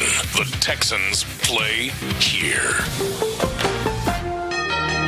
Let's go around the NFL in the loop style. Why are you smiling? Because I love football. Here's John Lopez and Reggie Adatula I'm going to tell you all about how much fun you're going to have this season. on Houston sports leader, Sports Radio 610. That's right. We're about to go around the NFL here in the loop on Sports Radio 610. There's the text line still buzzing with various different answers to the question of the day. When sports is just unnecessary, to which somebody said, mosquitoes, what the bleep are they for? Which, I mean, yes. It kind of is a sport. I mean, it's like this. That kind of counts, I think. Especially if you live in Houston, Texas, playing one of these sports outside, you will find out about mosquitoes very, very quickly. People agreeing with the in-game halftime interviews, and then somebody said, just for clarification, OG, kickoff unnecessary in college as well, or just the NFL? It's pretty much unnecessary everywhere, pretty much. But the NFL is what I'm talking about. You know what? I had an interesting thought as I was going to the bathroom during that break. Somebody said Taylor Swift. Here's a thought, and so when you have a tip-off in basketball, you tip it off, and you just play, right? Uh-huh. You have a kickoff in soccer, you kick it off, and you just play. Sure. Unless there's a turnover on the kickoff, what if the kickoff team and kickoff return team had to be on the field for the first snap? That would make things interesting. Wait, what? Well, in other words, your offense is the return team. Your defense is the kick cover team for at least one snap after. Like you kick it off and then you play right there. You don't take 11 guys off, 11 guys on both teams. You just play. And then you play one. At least one, because then there's going to be subs. You know, there's going to be down and distance subs. But the kickoff team and kickoff return team has to at least be on the field for the first snap. You just start playing, buddy. I feel like your path to the game, whatever that decides the rule changes. I think that would be impossible to get through. But if somehow it did, no, I know it's impossible. That would be fun. I would be fascinated as to how that would shift. Get a little rugby going on. You'd have more tight ends on the field, for return, and they'd have to stay on the field for the first snap. You would have more kickoff returns, I'm guessing, because these guys on the defense, I mean, they're much better. They're obviously good players. They're your starters, but they would have to cover kickoffs. You'd have offensive linemen trying to block. Oh, I got you. I see what you're saying now. What I'm saying? Okay. Like your first team offense has to be kickoff return. So you'll have C.J. Stroud out there doing something. You'd have all these guys, these cornerbacks and safeties. Now that would be imagine Myles Garrett on kickoff. Yes. Will Anderson. I'm staying away from Myles Garrett. It will never ever happen. But you want to make them interesting? You want to make them interesting? I mean, I feel like that would be only interesting for as long as because it doesn't feel like it would go towards the trying to win the football game. Like the way to help you win football games would back be in my day. Back your day. Back in my day. I feel like this is more about, hey, do you have enough guys to be specialized? And the NFL is so high of a level that everybody will be specialized. Somebody said Lopez is reaching. Yes, I am aware. I am very aware of that. Yeah, I'm just saying in a fantasy world because it is unnecessary. As Reggie and I were discussing, I just think that'd be fun. That'd be a are you gonna have wide receivers? You're gonna have David Montgomery and all these other guys out there. Somebody said rain delays are unnecessary. Every roof should have every stadium should have a retractable roof, as long as you pay for it. All right, You're in the loop right here on Sports Radio 610. We're going around the NFL. Is this a reach? John Lopez, former Steelers general manager Kevin Colbert was on our sister station this past week, or actually earlier this week, in fact, 93.7 The Fan in Pittsburgh. And if you'll remember, he was the general manager in the late stages of Ben Roethlisberger's career as they're trying to figure out what they're going to do next. And they ended up drafting Kenny Pickett. This was him talking about it. Quote, "We projected Kenny to be a start and win NFL quarterback, and quite honestly, he lived up to that in the first 2 seasons with us." He went further to say, "For us, he was 14-10, trending in the right direction. So that's what we thought we had in Kenny." So he is here defending the selection of one Kenny Pickett as the quarterback for the Pittsburgh Steelers. He's stretching? Yeah, he's doing some toe touches there. He's doing yoga. He's doing hot yoga on that. I wouldn't expect anything less. I'm gonna be completely transparent and honest with you on this. I saw that and scrolled right past it. I saw the headline and just kept scrolling. I'm like, of course he is. But of course he's going to defend and that. Is he a former GM? Is he still a former GM? Former GM. Brother, you trying to get another job or no? Yeah, because here's the thing. Like, you trying to be an analyst or something? Yeah, because I feel like this is a better answer if you're trying to be an analyst. But this is also it might have been something that was asked of him rather than he brought up. Sure. I don't think that you were served at all to like defend that. I will say though, this where your process you think is good and you just ended up with like bad results, unfortunately. I think that can happen in life. This doesn't feel like one of those. And what it points out to me, and the reason why I wanted to mention this is everybody's not good at their jobs. And then also like it's not like everybody also has like the right logical process. Like there are people who just bad process. Well, sometimes. yes, but also I think this just goes down to a very fundamental human characteristic. You know, I'm going to defend what I did. You know, I was right. No matter how wrong it looks, I was right. How often do you think ego gets in the way of like NFL decision makers and the way that they go about things? How often do they make decisions? I'm dead serious. No, I'm dead serious. I've said it multiple times, and I'm not alone in this.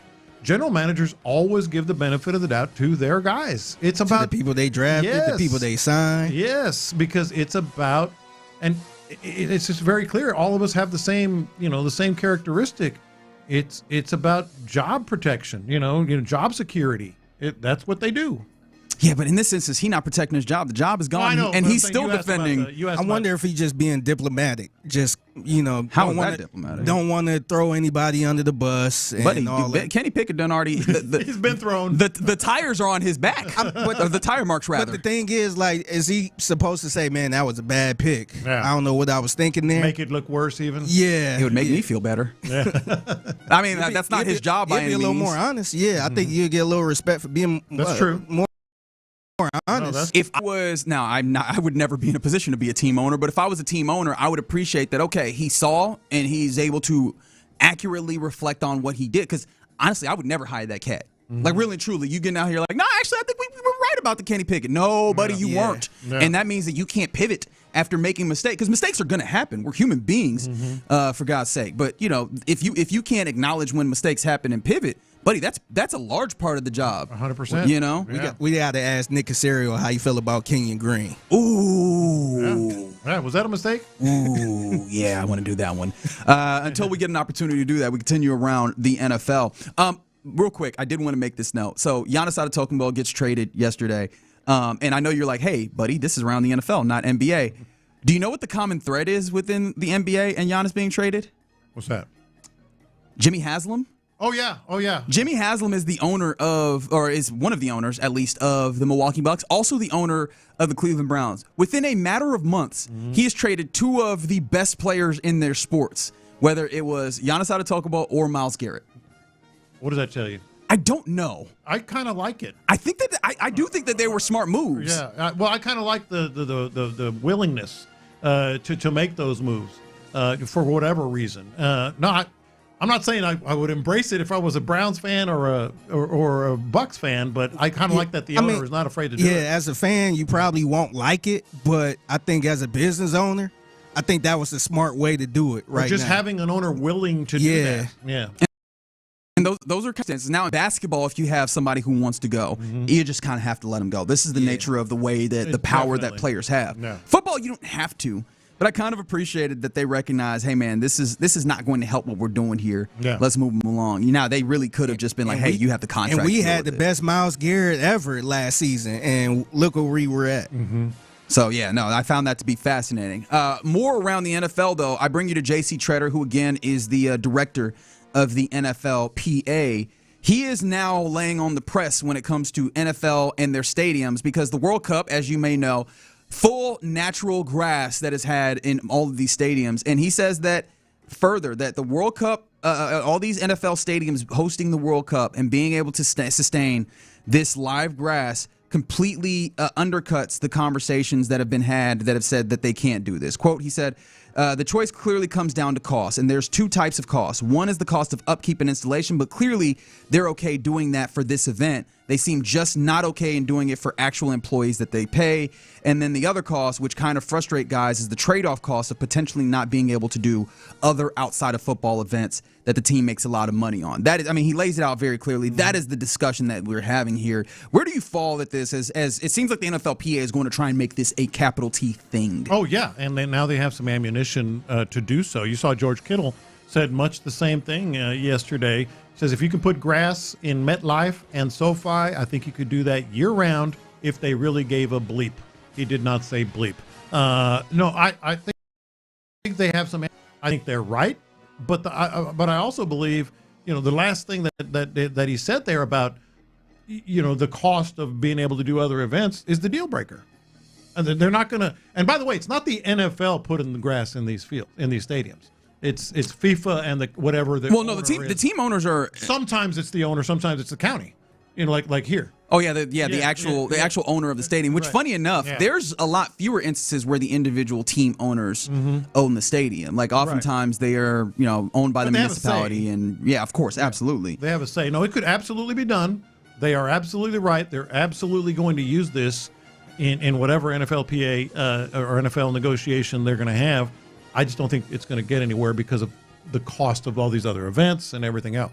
Now, I do wonder if just the pure injury portion of this is like the strongest one, which of course is the case. There's here's some of the notable injuries in the World Cup thus far. Obviously, you have Christian Pulisic with his calf strain. There was the fracture for Kone. That's not turf related by any means.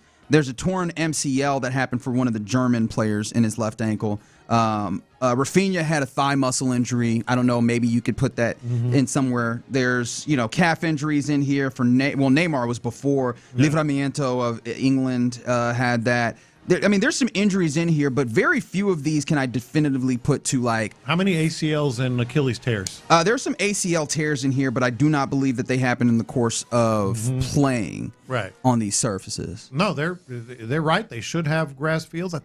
Are we ever going to get to a day where they all do have? No. I don't think the money of this matters, and the NFL continually trying to grow their revenue. In fact, not only are they trying to grow the revenue specifically with stadiums, I think this new, you know, because there's been all the love with NRG Stadium and various different stadiums, and it's like, why are you trying to get rid of these?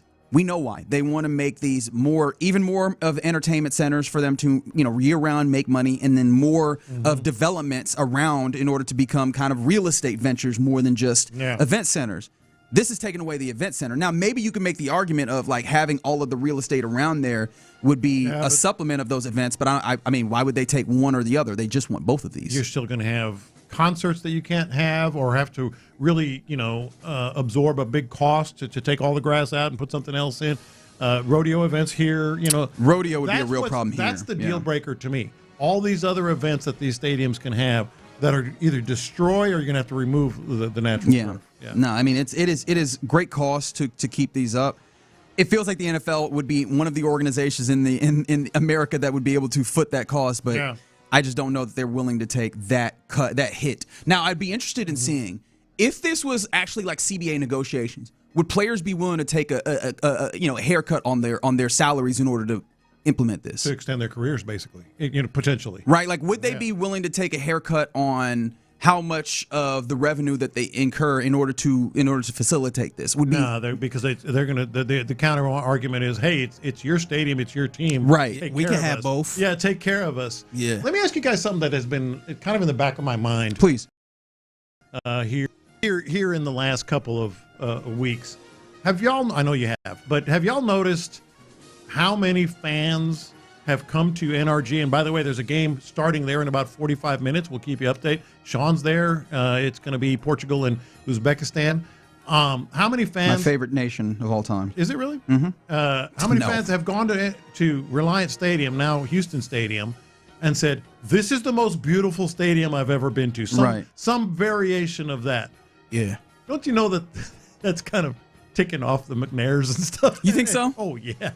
Oh yeah, because they want those big time renovations. Yeah. They want the maybe even a new stadium eventually, and everybody's coming in. This is gorgeous. You think the county is saving these tweets right now? Exactly. I mean, I imagine that they are. They might not. They might not actually put them out in the discussions, but at least they're like, hey, they put them on the presentation. Yeah. And these are people that travel with their teams and their nation in this case. But that's mostly seen a lot of stadiums. Mostly in Europe, though. And exactly. But I mean, we have our cathedrals, man. They're coming to Houston saying this is gorgeous. Hey, this is evidence that's helping us. You know what this is though. This is your homie that has only owned a Toyota. Yeah. And he's oh man, this BMW is nice, and you like, hey man, I'm trying to get a Ferrari. What you talking about? Not even a BMW. He's like, hey, this is a hell of a 4Runner. And you're like, hey man, I'm trying to get a Ferrari over here. Yeah. Like, you don't understand. There's different levels to this. Stop messing up my situation here. All right, I got to do this. I know that I'm running late on time, but top 100. We are in that time period, and I've made it mine to annoy John Lopez with this as much as possible. Thank you. I appreciate it. You're welcome. Yeah. So we actually have a couple of days of top 100. So we have 4 individuals here. 100, Cameron Jordan makes his way back into the top 100 after not being on it for a couple years, interestingly enough. 47 tackles, 15 tackles for loss, 10.5 sacks last season. Number 99, Quentin Nelson on here. Yeah, man. Thoughts? You don't have thoughts? I have thoughts. Okay. Number 98, and I do think you'd be interested in this. Bryce Young comes in at 98. Again, I am interested, but that definitely means that C.J. Stroud is 100% in the top 100. 100%. 100%. You don't think that C.J. Stroud comes in above Bryce Young? I wouldn't say 100%. 100%. Bet your BMW on it. Who, me? Yeah. What BMW do I have? Have you seen me? I see you pulled in today. Figured you saw the wrong person. I'm leaning toward that. Yes, 100%. I'm leaning toward that. I wouldn't bet money. But not 100% that he's in. I'd put money on it. I wouldn't bet money. All right. Can you give me a little bit of audio here? I'm running the clock a little long, but I think this is worth it, right? Listen to the way that his cohorts are describing number 98 on the top 100, Bryce Young. Listen to the way that they're talking about his talent, the reason why they ranked him 98. I call him Ice Young because when we get in those moments, there's no quarterback I'd rather have. His biggest thing, he's always like calm and collected. You know what I'm saying? He never lets the moment get too big. Played the Rams super well. I know how good of a team the Rams are. He really does a good job of stepping up and making some. Young and the Panthers, they win a ball game. With 2 minutes left, we got to go score. I know he'll get it done. That's not helping your cause. Yeah. That's not helping your cause. And look, basically they're just like, hey man, he's calm, right? Like that's it. Yeah. That is like the whole case that they're making. Is like he's calm. The whole case against C.J. Stroud. Yeah, but all the other things that you talk about, right, where the big arm and the accuracy, all the other things that you want to talk about. I'm with you in spirit, but I wouldn't say 100%. I'd put 100. 713-572-4610. I would say 90%. 90%. I would go with 90%. Would you say that 100% C.J. Stroud has to be above Bryce Young on the top 100 remember, list? they were talking about the playoff game. Are the players going to talk about the playoff game with C.J. Stroud? I mean, I hear you. I understand what you're saying. Look, I get you. I think he's better than Bryce Young. Yes, but I'm not going to 100%. I'm 100%. I'll meet you at 95. You know what? 102%. How about that? Oh, God. I got more percentage points for you. Hey, I'll meet you at 95%. 100. Meet in the middle. 100%. All right, that's a little around the NFL here in the Loop on Sports Radio 60. Oh, I forgot one. 97 is Ernest Jones, pass rusher for the Seahawks. Yeah. I know that you were waiting on that. We'll give you more of the top 100 as we keep rolling on throughout the week. But you're in the Loop here on Sports Radio 610. Coming up next, is it possible that we might be taking Ariante Ursery for granted and just assuming that he is good over there? 713-572-4610. I want to discuss this next. Yes, it is. It's time for the draft. And whether you're interested in what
The Loop is powered by Mokaram Injury Lawyers. Heard in an accident?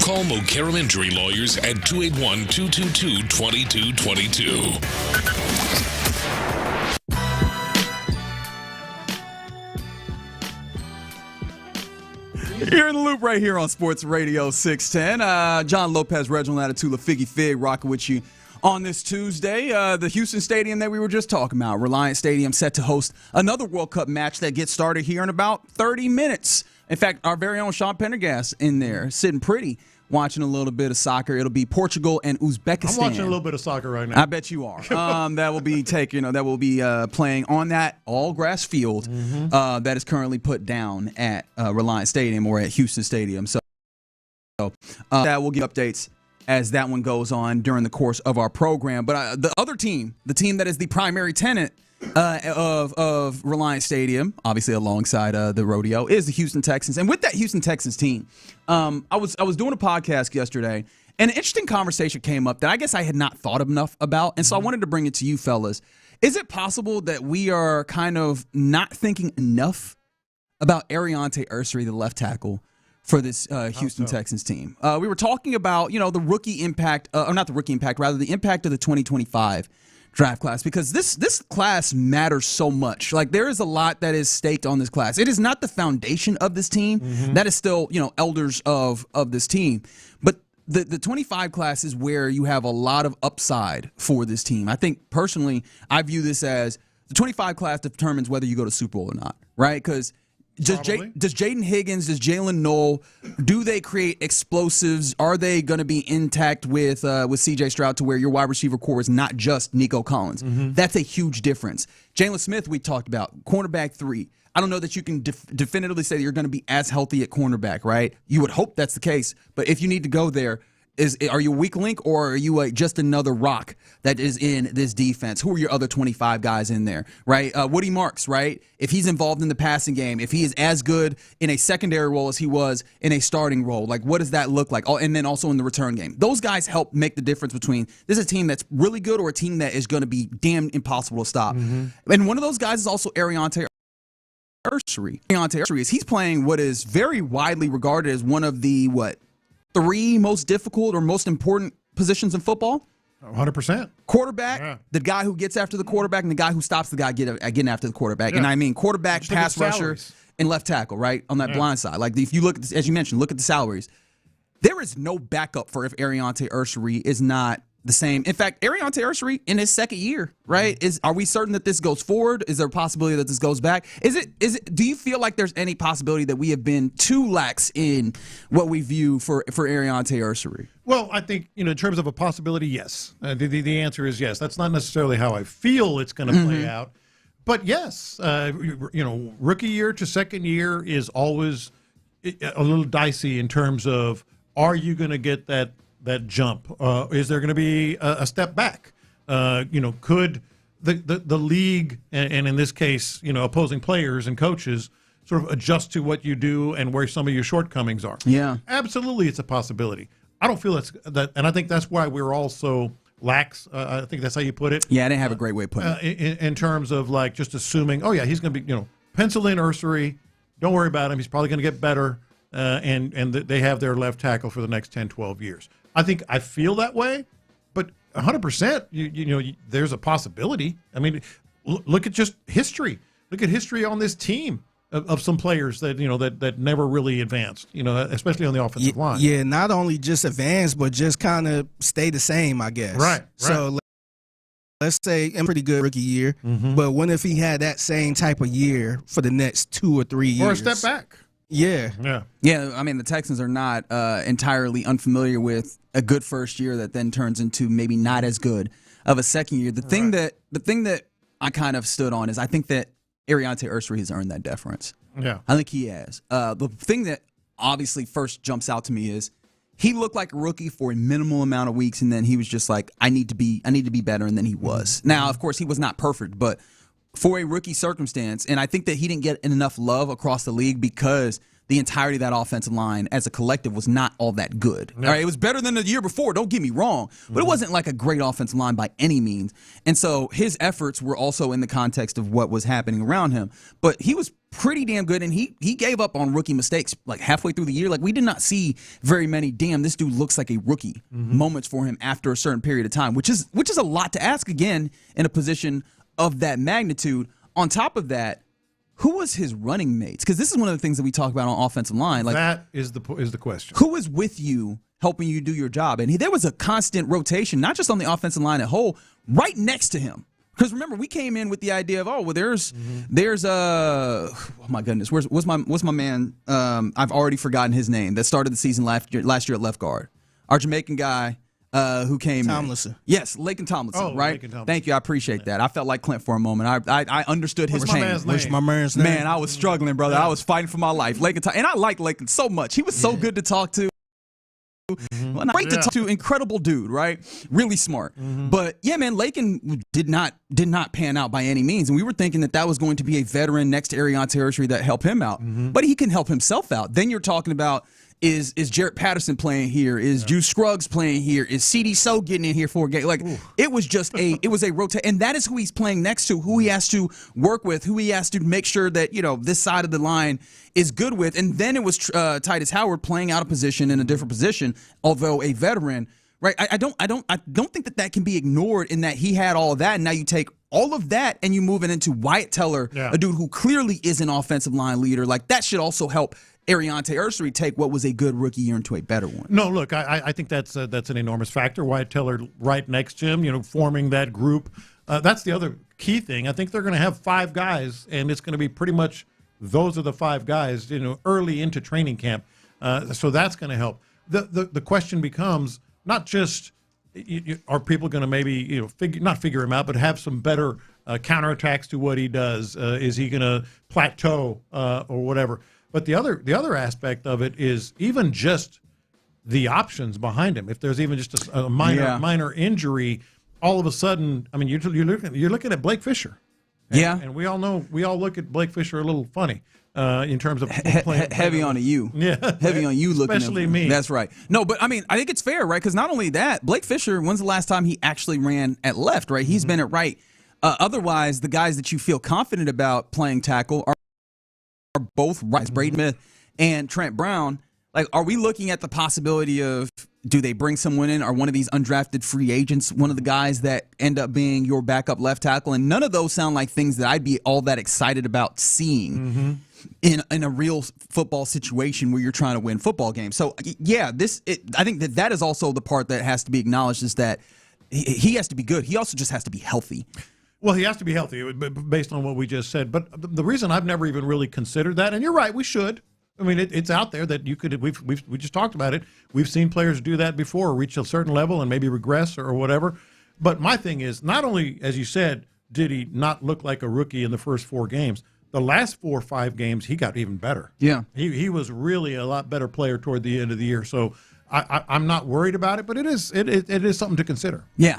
So I hadn't considered. I was one of the people along with you that hadn't considered it. I think he's earned it. I think he's played at a level that's high enough where I feel good about him.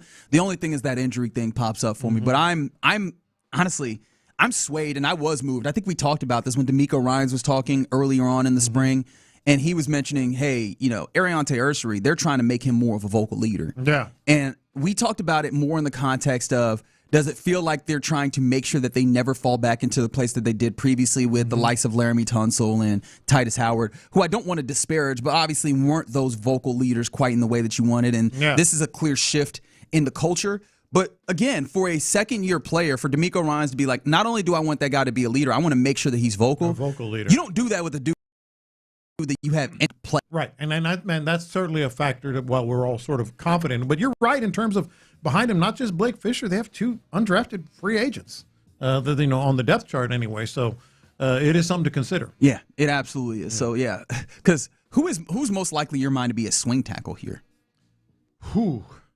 Braden Smith. And I'd have to really dig and see if I can find the time that Braden. Brown in there is what I'm saying. I would probably say Trent Brown. Does he go to left tackle? Especially because Trent Brown, not to try and disparage him, I feel like left tackle, you definitely want a little bit more athleticism with that backside. Yeah. I don't know that Trent Brown is as athletic as I would want there. He's definitely big and imposing. Yeah. I kind of like him more on the right side. I do wonder if that ends up being Then you're kind of moving yeah. two positions. I mean, affecting two positions. No, 100%. Yeah. And I guess it ultimately kind of would probably just be whichever one of the ones that do not take down the right tackle spot then kind of has to, hey, wipe with your other hand and learn a little bit more left tackle just so that we have some insurance, because that is kind of one of the depth spots that we have not talked a lot about that could be problematic if something really dangerous happens. Go ahead and knock on wood with me right now, because Ariante Ursary, I just would want him to play 17 plus games and continue to develop. I think that's what happens if he plays those. But yeah, I was like, hey, maybe we've taken Tay a little bit for granted in this point. All right, you're in the loop here on Sports Radio 610. Coming up next, let's get into what's popping, where there is another champion in the world of college sports. And we got some more World Cup soccer happening. We'll talk about that and more next. Payne and Pendergast.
801-222-2222. The biggest stories in sports and entertainment. Sports Radio 610 style. In the Loop presents What's Poppin'. All right, let's get into What's Poppin' here in the Loop on Sports Radio 610. We are fully invested in the World Cup. Even though for some reason the damn World Cup pool that I put together, I'm in last place in. I don't know how that happened, but oh wow, yeah, it's all good. I'm enjoying myself nonetheless. There was some stuff, including Erling Haaland continuing to be a goal scoring machine. As typical, Lionel Messi again adds to, even though he was wasteful with one of the opportunities that happened while we were up here. And that just makes me think that the game that happens today at noon, here in about 15 minutes, where Portugal takes on Uzbekistan, Cristiano Ronaldo is going to be trying that much more to score some goals because, my goodness. Give me the ball, man. Yeah, man. Give me the ball. The number of goals that are being scored by the people who are, up for the Golden Boot, which again is the award given to the person who scores the most goals. There's 5 in 2 games for Messi. I think Erling Haaland has a whole bunch himself. He's not far away. Kylian Mbappe out there in France. Like, all of them played yesterday, and Cristiano Ronaldo just had to be in the hotel watching that like, I want mine. I need mine. Yeah, I want mine. Look, I said this last week, I think Friday. This has been such a great World Cup. And people are just getting into it like all over the place. But the best part of the games is the stars are playing at a star level. They really are. The biggest names in the sport are doing the biggest things. It's been fantastic, man. I mentioned the France game, and we were talking about this a little bit earlier before the show. They had a long weather delay. It was really a lightning delay. Obviously, there was heavy rain, but we'll play in the rain if there's not the threat of thunder. Normally. I don't know. Do you recall this? Because I know you've had a lot of travels, and you're pretty cultured internationally. Do you think of any like European sporting or just international sports that also have like these lightning delays that pop up with them? Oh, soccer's had them. Okay, with lightning, soccer has had them. It feels like this is a fairly unique experience, though. Not as much, it seems. Yeah, yeah, a lot more. Yeah, we do. I think it's just the way things are handled here. But the soccer has been fantastic. The scenes have been fantastic, and not only the stars, but the stars playing at that high level. But the games have been, how many 0-0 games have we even had? Not too many of them. And there's some of them, at least one of them was like a fascinating 0-0 because you had one of those teams that you go, ain't no way they should be able to manage to keep that other team at bay, and they do. So yeah, hasn't been a lot of bad games in this. I don't look at this schedule today and see very many of them either. Like, depending if Portugal actually can score some goals, though, this one versus Uzbekistan might be one of them. England, Ghana should be fun. Panama, Croatia, I think has a potential. And then Congo, Colombia finally having their totem. The dude who stands and looks like Patrice Lumumba, the revolutionary former leader of Congo. He actually gets to be here for the first match. So I'm interested to see how they play with their totem there. That's what's happening football-wise or soccer-wise, I guess, if you want to go there. Some other things that are popping. The Astros lose game 1 in Toronto of a 3-game set, which is still in the midst of this 13 games and 13-day stretch. We mentioned Brian Abreu going on a very particular list that kind of scratched our head. Logan Van Wy came up, and he was immediately put to action in the final inning of this. He gives up a run, but it wasn't his fault. The Astros couldn't score. And then also defensively, they let down Hunter Brown, who was fighting for his life with his stuff not really on the day. Managed to go, what was it? Did he get into the third? 4 2/3, but just couldn't make it last any further. Stuff, of course, is still like ace capabilities. When everything's going wrong, you still kind of hold together. There's a couple of interesting things. One, Joey Loperfido, the bat's not going. Yeah. But you made mention of something that I found to be interesting because we just haven't looked over there. Yeah. Which is, what's happening with Christian Walker? Yeah, Christian Walker's having a bad June, and it's already the 23rd. So it's not like this is a small sample size. I think he's batting .205 in the month of June. Oh, let me pull up these splits. And his slash is not very impressive as well. I mean, his batting average over the entirety of the year has now plummeted to .238. Yeah. So he started the year gangbusters. He did have. I think he led the team in RBI for a pretty good stretch there before. Obviously, Jordan took over. Oh my goodness! Comfortably, yeah. He's not having a good June. It's been a pretty steep decline. Buddy, I didn't realize he didn't have a good May either. Yeah. So you had the month of April and March together, right? Because obviously March you barely had any games. Between April and March, 293 batting average, 918 OPS. Yeah. May, 200 batting average, flat. and an OPS of 743. In June, the batting average has gone up 5 points to 205, but the OPS has continued to drop to a 645. He has not been effective with the bat by any means. Yeah, that is something that is certainly problematic. And of course, when you look big picture, we talked yesterday about, it was a good day to think about, hey, maybe they have a shot. But all these things add up. The other thing that adds up is, you're mentioning just yesterday's game. The thing about that game is it was a terrific pitching matchup because Dylan Cease, he was supposed to pitch on Sunday, and it was rained out, so he pitched yesterday. So it was Dylan Cease against Hunter Brown. Both of them went well. Cease had a little better run, but both of them gave up.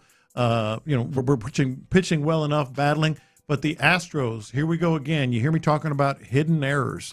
They lost this game. They had a chance to win it because of hidden errors. In other words, plays that should have been made but weren't called errors. One was a base hit that cost them, because of Jose Altuve not really being able to make a play. And then the biggest one is you're still 3-2. I mean, it was very workable in the 8th inning, and Jake Myers just got a horrendous jump on an easy pop fly that had a 90% catch probability, bounced off the heel of his glove, and there's another run. I mean, this is the type of stuff, the sloppy. You talk about their defensive stats, they're pretty decent. I think they're in the top third, but they don't play altogether great defense because of things like that. No, it's deeply frustrating as well when you have that moment and you have a team in the Toronto Blue Jays that they're not an incredible team. Like you're kind of letting them off the hook while also not doing yourself any favors because, again, I know that if they continue to stack wins in series, it's generally a good thing. However, they need to make sure that they give themselves the opportunity to do that. Now they have to win these next two just to get this victory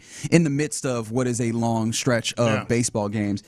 This one felt like one that was even still winnable with all of the circumstances that we're talking about, and yet still a 4-2 loss. Back in action today, 3 pitch, something like that. Yeah, because the 6 p.m. game. 3:07. Yes, is what we're looking at. That's right. So you'll have an opportunity to see the Astros maybe, hopefully, get themselves back in the right way of things.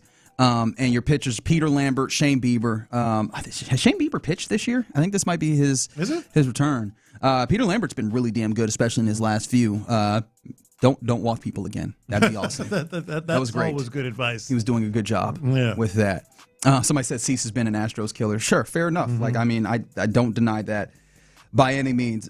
Big trade that happened in the world of basketball. Giannis Antetokounmpo is traded from the Milwaukee Bucks to the Miami Heat. He goes with Bobby Portis, and coming the other way, Tyler Hero, Jaime Jaquez, Kyle Ware, big center that is kind of young and has some prospects. And then I keep forgetting the old boy's name, the young guard that they got in the other way. 3 first-round picks, a pick swap, and a second-round pick go that way. I feel like the Bucks got a lot also. And do you think that it was a smart decision for them to not take the Jaylen Brown selection? Because I think there's a lot of people hitting the Bucks like, why don't you take the better player, the best player in this, in Jaylen Brown? I think that Jimmy Haslam made a good call here because reporting is Jimmy Haslam himself decided against them taking the Celtics offer that was centered around Jaylen Brown because they didn't want to be in a circumstance where Jaylen Brown didn't want to play their ass out. And I'm like, not a bad call, right? I agree. He's been a little bit discontented, and I think Milwaukee has to know themselves as this is a place that people don't come to, and this is a place that people are over. And so you got to get a guy who you draft, you have control over, who maybe might just like develop a love for the place because that is where he started, as opposed to a Jaylen Brown that I could easily see being like, I am here for the time that I'm here, and then I am getting the hell out of here. I meant to mention that earlier when we were talking about Jimmy Haslam not only traded Giannis, but he traded Myles Garrett. That I respect that. This is part of it. The reason I respect, you got to know who you are. Yeah. You can win in this league from any market. That's been proved over and over again. But you have to recognize who you are. And if they get Jaylen Brown and all of a sudden, he's making a racket and talking to Shams and all this other stuff, then you just look worse and you get nothing out of it. And are you going to compete with Jaylen Brown, or do you have a chance to win a championship with Jaylen Brown in that moment? Well, those are two different things. I think you could compete, but I'd much rather be in that situation. If I'm a Bucks fan, I'd much rather be in the situation they're right now. Yeah. No, I'm that one's a little bit up and down for me, but I do think that this is like a smart way to go. Yeah. They got some players that allow them to continue to be somewhat competitive. I don't know exactly what level will be seen. on that, but they definitely draft picks too. They got a lot of picks now that are available to help them, including selections in this year's draft, which is tonight. First round of the NBA draft happens tonight. There's a couple of Houston ties that are looking to do things.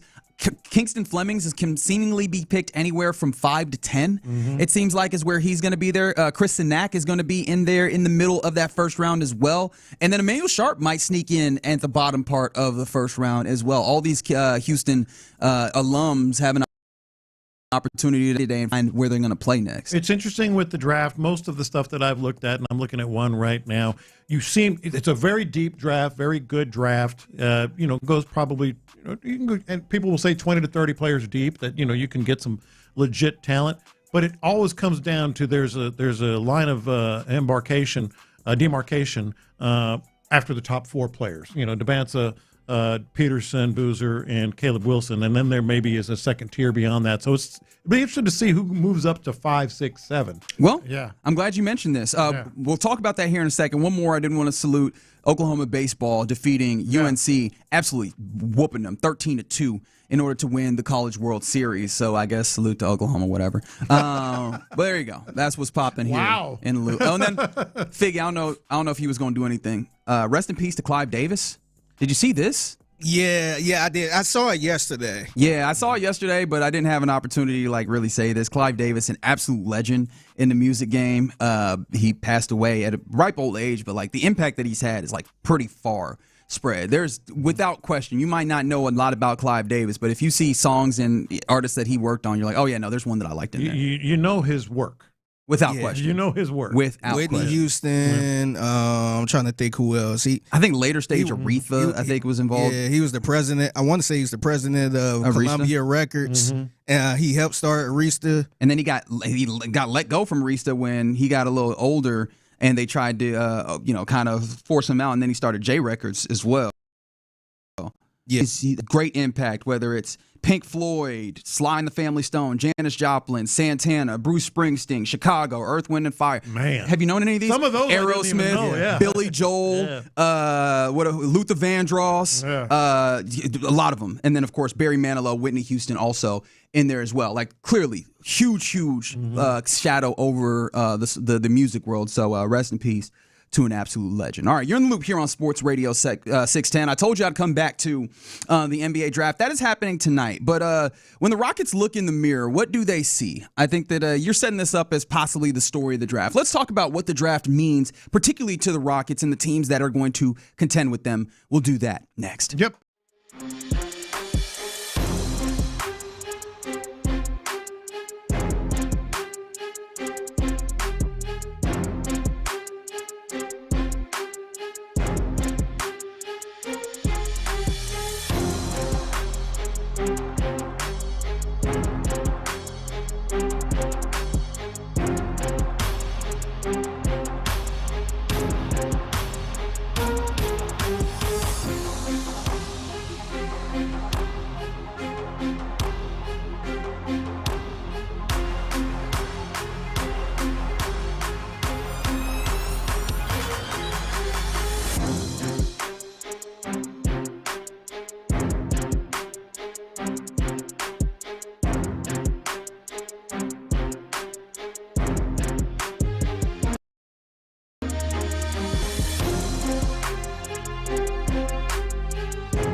The Texans play here. Sports Radio 610 presents In the Loop with John Lopez and Reggie Atatula. Yeah, you're in the loop right here on Sports Radio 610. Match is kicked off at Houston Stadium, soon to be referred to as Reliance Stadium, between Portugal and Uzbekistan. I mean, literally in the third minute. Right there, sure. You see him? I think I see his little bald head. Yeah, I was like, I think is that the same glint that you're seeing as well? I think so. Okay, good. No, yeah, that's very the ball. good. That might be him. That's the ball figure. I thought that was him. Okay, all right, we'll get that squared away here. Drive-bys right now. I know, right? And he can't even hear. He can't hear. Imagine though, if he was sitting in the suite at the stadium listening to us, like, those jerks. Those absolute jerks. Yeah. Don't y'all text them that in the morning. Oh, either. yeah, sure, they won't. Think he was talking about you. They will, because sometimes they be snitching. It's cool. I still love y'all. In fact, if you want to snitch, the text line is 713-572-4610. We engage with all interaction, including snitching, on there. So let us know how you feeling. Also, how you feeling with the NBA draft that's coming up tonight? First round comes up, and I imagine that there's not a lot of people who have a ton of interest, seeing as the Rockets don't have a first round pick. But I think that there's still something to be said about like how they view themselves and what can be taken from them and their competition in the first round of the NBA draft. Aren't they gonna tell us what they really think of their chances window now versus maybe sort of getting things rolling for the next 3 years? In what way? I think I was looking at like some of the different mocks and stuff and some of the needs, et cetera, for the Rockets.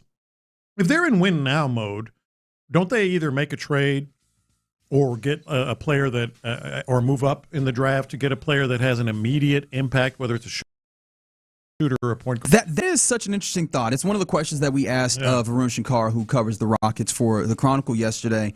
And yeah, he hadn't heard anything to this point. He didn't opine as well, though. But I've seen people thinking about the idea of, can you take the 2 second-round picks that you have, 39 and 53, package them together, maybe a little bit of cash, something not too significant that taps into the core of what you're trying to do, and use that to move up into a range where maybe you can get a player. I've seen a few people kind of lay out the tiers of the players that are here, and at that 39 spot where you are, you're probably in that tier of two-way players, and I say two-way, like the players that are spent some time in the G League and maybe have the opportunity to be on the back end of your bench. That's development. Right, and that's development. Yeah. The tier above that is maybe like guys who possibly could be some level of like rotation guys that can maybe possibly be involved. That's where Emmanuel Sharp falls. And you probably need to move up, 5 spots to get comfortably into that tier. And I go, that might be a possibility where you move up into the very first part of the second round, or God forbid, like, do you even maybe go as far as using the future capital that you have, which you have a good amount of, whether it's 27 picks, 28 picks, and then move up into the first round of what is supposed to be a very robust for NBA draft this year. Yeah, maybe so. Like I don't know that I don't know that this is the end all be all, at least the move up portion of telling us how they feel about it. But I think that would tell us that they're in that place. As Cristiano Ronaldo finally owning a for the World Cup. About time, you bum. Give me the ball. Only 4 more to catch up with Lionel Messi. Look at that bum right there, man. About time. I've often said that. Yeah. But yeah, Portugal up 1-0. But yeah, man, maybe that's the way that they play. Would you prefer that? Would you prefer if they are that aggressive in the way they go about things, at least in that way, like the draft way? Okay, so let me go back a little bit. We were just talking about Jimmy Haslam. You know, I think one of his best qualities, whether it's Myles Garrett or Giannis or whatever, they recognizing who they are. Yeah. And so when the Rockets look in the mirror this morning, who are they who do they see when they look in the mirror? Do they see a team that it's win now mode? Let's make a move. Because you're not win now. Drafting at 39 is not, and just taking a player, even though there might be something there, is not going to be like, all right, we're in it. You might get you a Jokic, man. What you mean? Okay. I mean, even if they stand was pat, in the second round. Those are technically correct. I cannot say anything. But you see what I'm saying? No, Whereas right. if you trade, even for a player, you mentioned trading picks to move up. What if you trade for a player right now, like Jaylen Brown? And I think that's a separate conversation. But I think they go together. Like when they look in the mirror, it's like, who are we? Are we going to contend? Are we going to take our shots here, or are we going to do the best we can with Kevin Durant? Use these draft picks, maybe develop a star, maybe do whatever it is. And I started thinking about this because Kelly Iko says the Rockets are basically they're in listening mode, I guess, for a better way to put it. Which, I mean, that does track with what Rafael Stone has said. Like, hey, we're not going out of our way to make deals. But that the underlying implication is that if somebody brings us something, we're always listening. And if it's something that you can't pass up on, you make that deal. I think that's good general manager work if you do that. Does Jaylen Brown fall into that category for you? Yes, it absolutely does. I think that puts you in win mode. I said earlier, you're a better team with Jaylen Brown on this squad than what you have right now. And I don't even know what they would trade. But my thing is tonight on the draft, it's not so much who I was going to say Texans, who the Rockets draft as what they do. I think what they do is going to tell us what they really think of themselves. What's funny is I think that it could be that they don't do anything tonight and that it does still fall in line. Because I don't think the Jaylen Brown deal gets made tonight. I think that there's too much happening around that for that to be the case. Unless the Celtics were already doing the shopping of Jaylen Brown, knowing that they might not get Jaylen Brown or they might not get Giannis Antetokounmpo, and then they would already have teed off, Jaylen Brown. I don't think that they've done all of that work, and now I think everybody in the league knows, okay, Jaylen Brown's probably available. I think they're going to be working through deals for the next few days at least, and so maybe the Rockets get involved there. I think that tonight they could be in a place where they're just like, we're going to stand pat, and maybe tomorrow you end up with like a Braden Smith, right, the point guard out of Purdue, 5'10" point guard out of Purdue, who is just like, if he comes along nicely, he can be a secondary playmaker that you go, hey, he can sit behind a Fred VanVleet if you get into that place, which of course does not make anybody all that interested, I don't imagine. Right. But you could still be in a place where you end up in a couple of days where Jaylen Brown is highly difficult. What do you like to say? Nobody wants to hear all that. Correct. Nobody wants to hear all that. Correct. And so that's why I think it's what they do is the story tonight. Because let's say that I'm not sure if that's the entirety of the story. If Rafael, in my opinion, if Rafael Stone comes after day 2 of the draft, comes out and says, hey, we still like the development. We're getting Fred VanVleet back. We still like the development of this player Jabari or this player whatever. And boy, Braden Smith, like you just said, we think he can be something. Nobody wants to hear all that, right? Sure. Nobody wants to hear all that. Whereas if they make a trade, whether it's today or even shortly after the draft, as you said, and bring in, whomever it might be, whether it's Jaylen Brown or whomever, I think people will be more inclined to like, okay, they're serious. They're serious about next year. That, to me, is the story of the draft. I think that could be very interesting from the Rockets' perspective. The other thing that I think about is what other teams are doing, right? Every offseason, you can't simply look at what your team is doing without the context of what is happening around the league. And I think that there were some interesting things that happened yesterday that regard the West as well. We did not talk very much about this, but the Minnesota Timberwolves made a little bit of a trade. And they sent Julius Randle and their, I believe, 28th pick for the 33rd pick, if memory serves. Maybe it's 35, I don't know. But they moved down maybe a handful of spots, and they sent away Julius Randle in what can only be described as a salary dump of Julius Randle. And so that is a Minnesota team that is one of those teams you look at that is amongst the top of the league. It's Oklahoma City, or the conference, I should say. Oklahoma City, San Antonio, even though Oklahoma City just traded away a player to deal with their books, but they're still really strong, right? Oklahoma City, San Antonio. Who else do you put up there? Minnesota's easily one of those that you talk about. Maybe Denver, depending on how they slide. Minnesota's one of these teams that you're contending with for the top of the West. They just sent away a guy, but they also create a trade exception, sorry to get into the weeds, that gives them $33 million of something to play with. And they re-signed a young, talented guard who you imagine could play with Anthony Edwards. I'm looking at them and going, what moves are they going to make, and are you going to be able to stay on par with them or contend with them, on top of the facts that I know that you look at Oklahoma City and San Antonio. Yes, and I think Minnesota, they're really, really good, man. And I think that was a move they made with how do we take the next step. That was a win-now move. Even though it was Randall, I think they're going to be able to use other players, and maybe they took away from the playoffs, like that's not going to get us to the level we need to get. So that's what I'm saying with the Rockets. And what message does it send to Kevin Durant if they come in and say, hey, you know what? We like the development here. We think this, we think that. I said it yesterday. When we were talking about this, it's like we've all heard that before, and so has Kevin Durant. So I feel like I'm not predicting anything here. I don't have any real. There hadn't been a real buzz or rumor mill that I've heard that they're going to make a big move. But I think if they do, that is going to be the best message that Durant and Rockets fans that want to win now can get. Yeah, no, I think that's interesting to look at, but it does feel like unless it is a big thing, an opportunity that you can't miss, which is probably in that Jaylen Brown range. But you never know, right? These are the times where other teams start making moves that then shift what their priorities are, and now things that you did not previously view as available then become available. That's also one of those things, things to think about. Because when it comes to the West, the teams that are really in the prime position to make moves, or rather make selections that change dynamics. Oklahoma City has 2 top 17 picks in this one. Like, are they maybe interested in, once they select those players, in moving off of other players? Right? Is that somewhere where you could take advantage?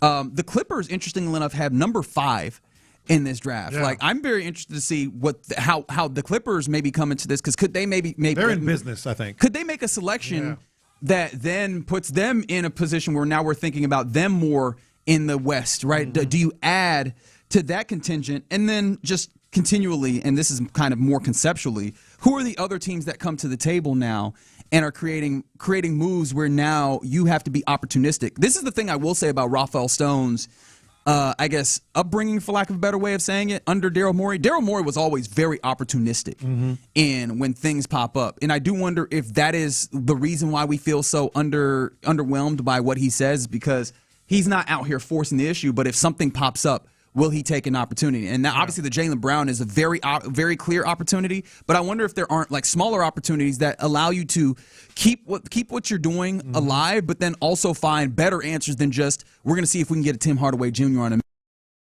minimum sign, somebody who is a better option, who now is, I don't know, extraneous for some other team, and you add to this team and you help make the context of this better with a shooter who you didn't think you could get, because now the team that he was previously on found a way to move off of him for a younger talent or something. Well, and the other thing is, I'm not saying this just from a public relations standpoint, but from an actual basketball standpoint, what can move the needle to keep you rising? Because there are other teams. You didn't mention Dallas. Who knows what Dallas is going to do? New coach. They have the 6th pick, I believe. Ninth pick. But you never know if they try and make some moves up, or maybe I think they might trade back. For you is not picking at 39. That doesn't move the needle for this team. Right. I think that's fair. I think that's where we will absolutely agree, is that if you just sit in this, pick at 39, pick at 53. 53 is probably just like a drafting stash, somebody from overseas that you don't see for any time soon. Then I think that the frustration mounts just off of the strength of, here's another opportunity, whether right or not, where nothing changed with this team, and you still have to just wait to see them play basketball and hope that they are right, that there's progression with Tari Eason, that there's progression with Jabari Smith Jr., all the names I'm going to say, and that having Fred VanVleet helps contextualize it. But I think that there actually probably will be more opportunities to maybe work around whether the perimeters or work in a way where you're opportunistic, because there's going to be movings and shakings with the way that this draft falls. Now, let me ask you one more thing here about the draft, because I said this at the very start.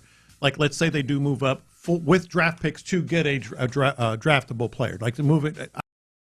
I don't know what it would take to get in the first round. All right, there are shooting guards and point guards that can be had late in the first round, mid to late in the first round. That can help them immediately. That, to me, would be another move that says, all right, they think Fred VanVleet, he can be a mentor. They can get another shooter, maybe a combo guard or something like that. That, to me, is the other option. Or just another point guard. There are players to be had late that also would tell me they're in win now mode, even though they're rookies. The range that feels like you would be in is somewhere in the...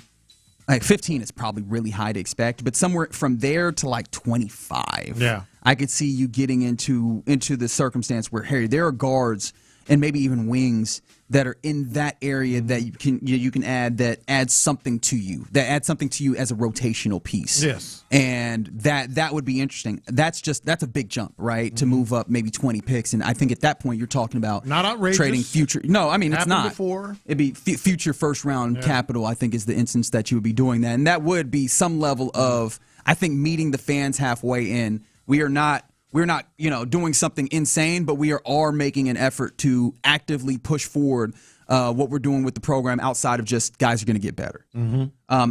Likelihood 2-0 Portugal now. Yes, indeed.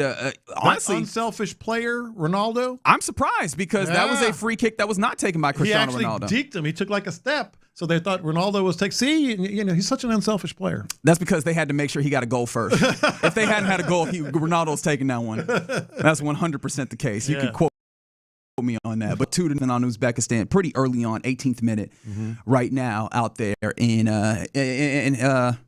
just on the South Loop. Houston Stadium. I'm so sick of saying all the different stadium names, damn it. All right, you're in the loop right here on Sports Radio 610. Coming up next, let's do our lunchtime confessions. Let's do that. Let's talk right now.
In the Loop is powered by Mokaram Injury Lawyers.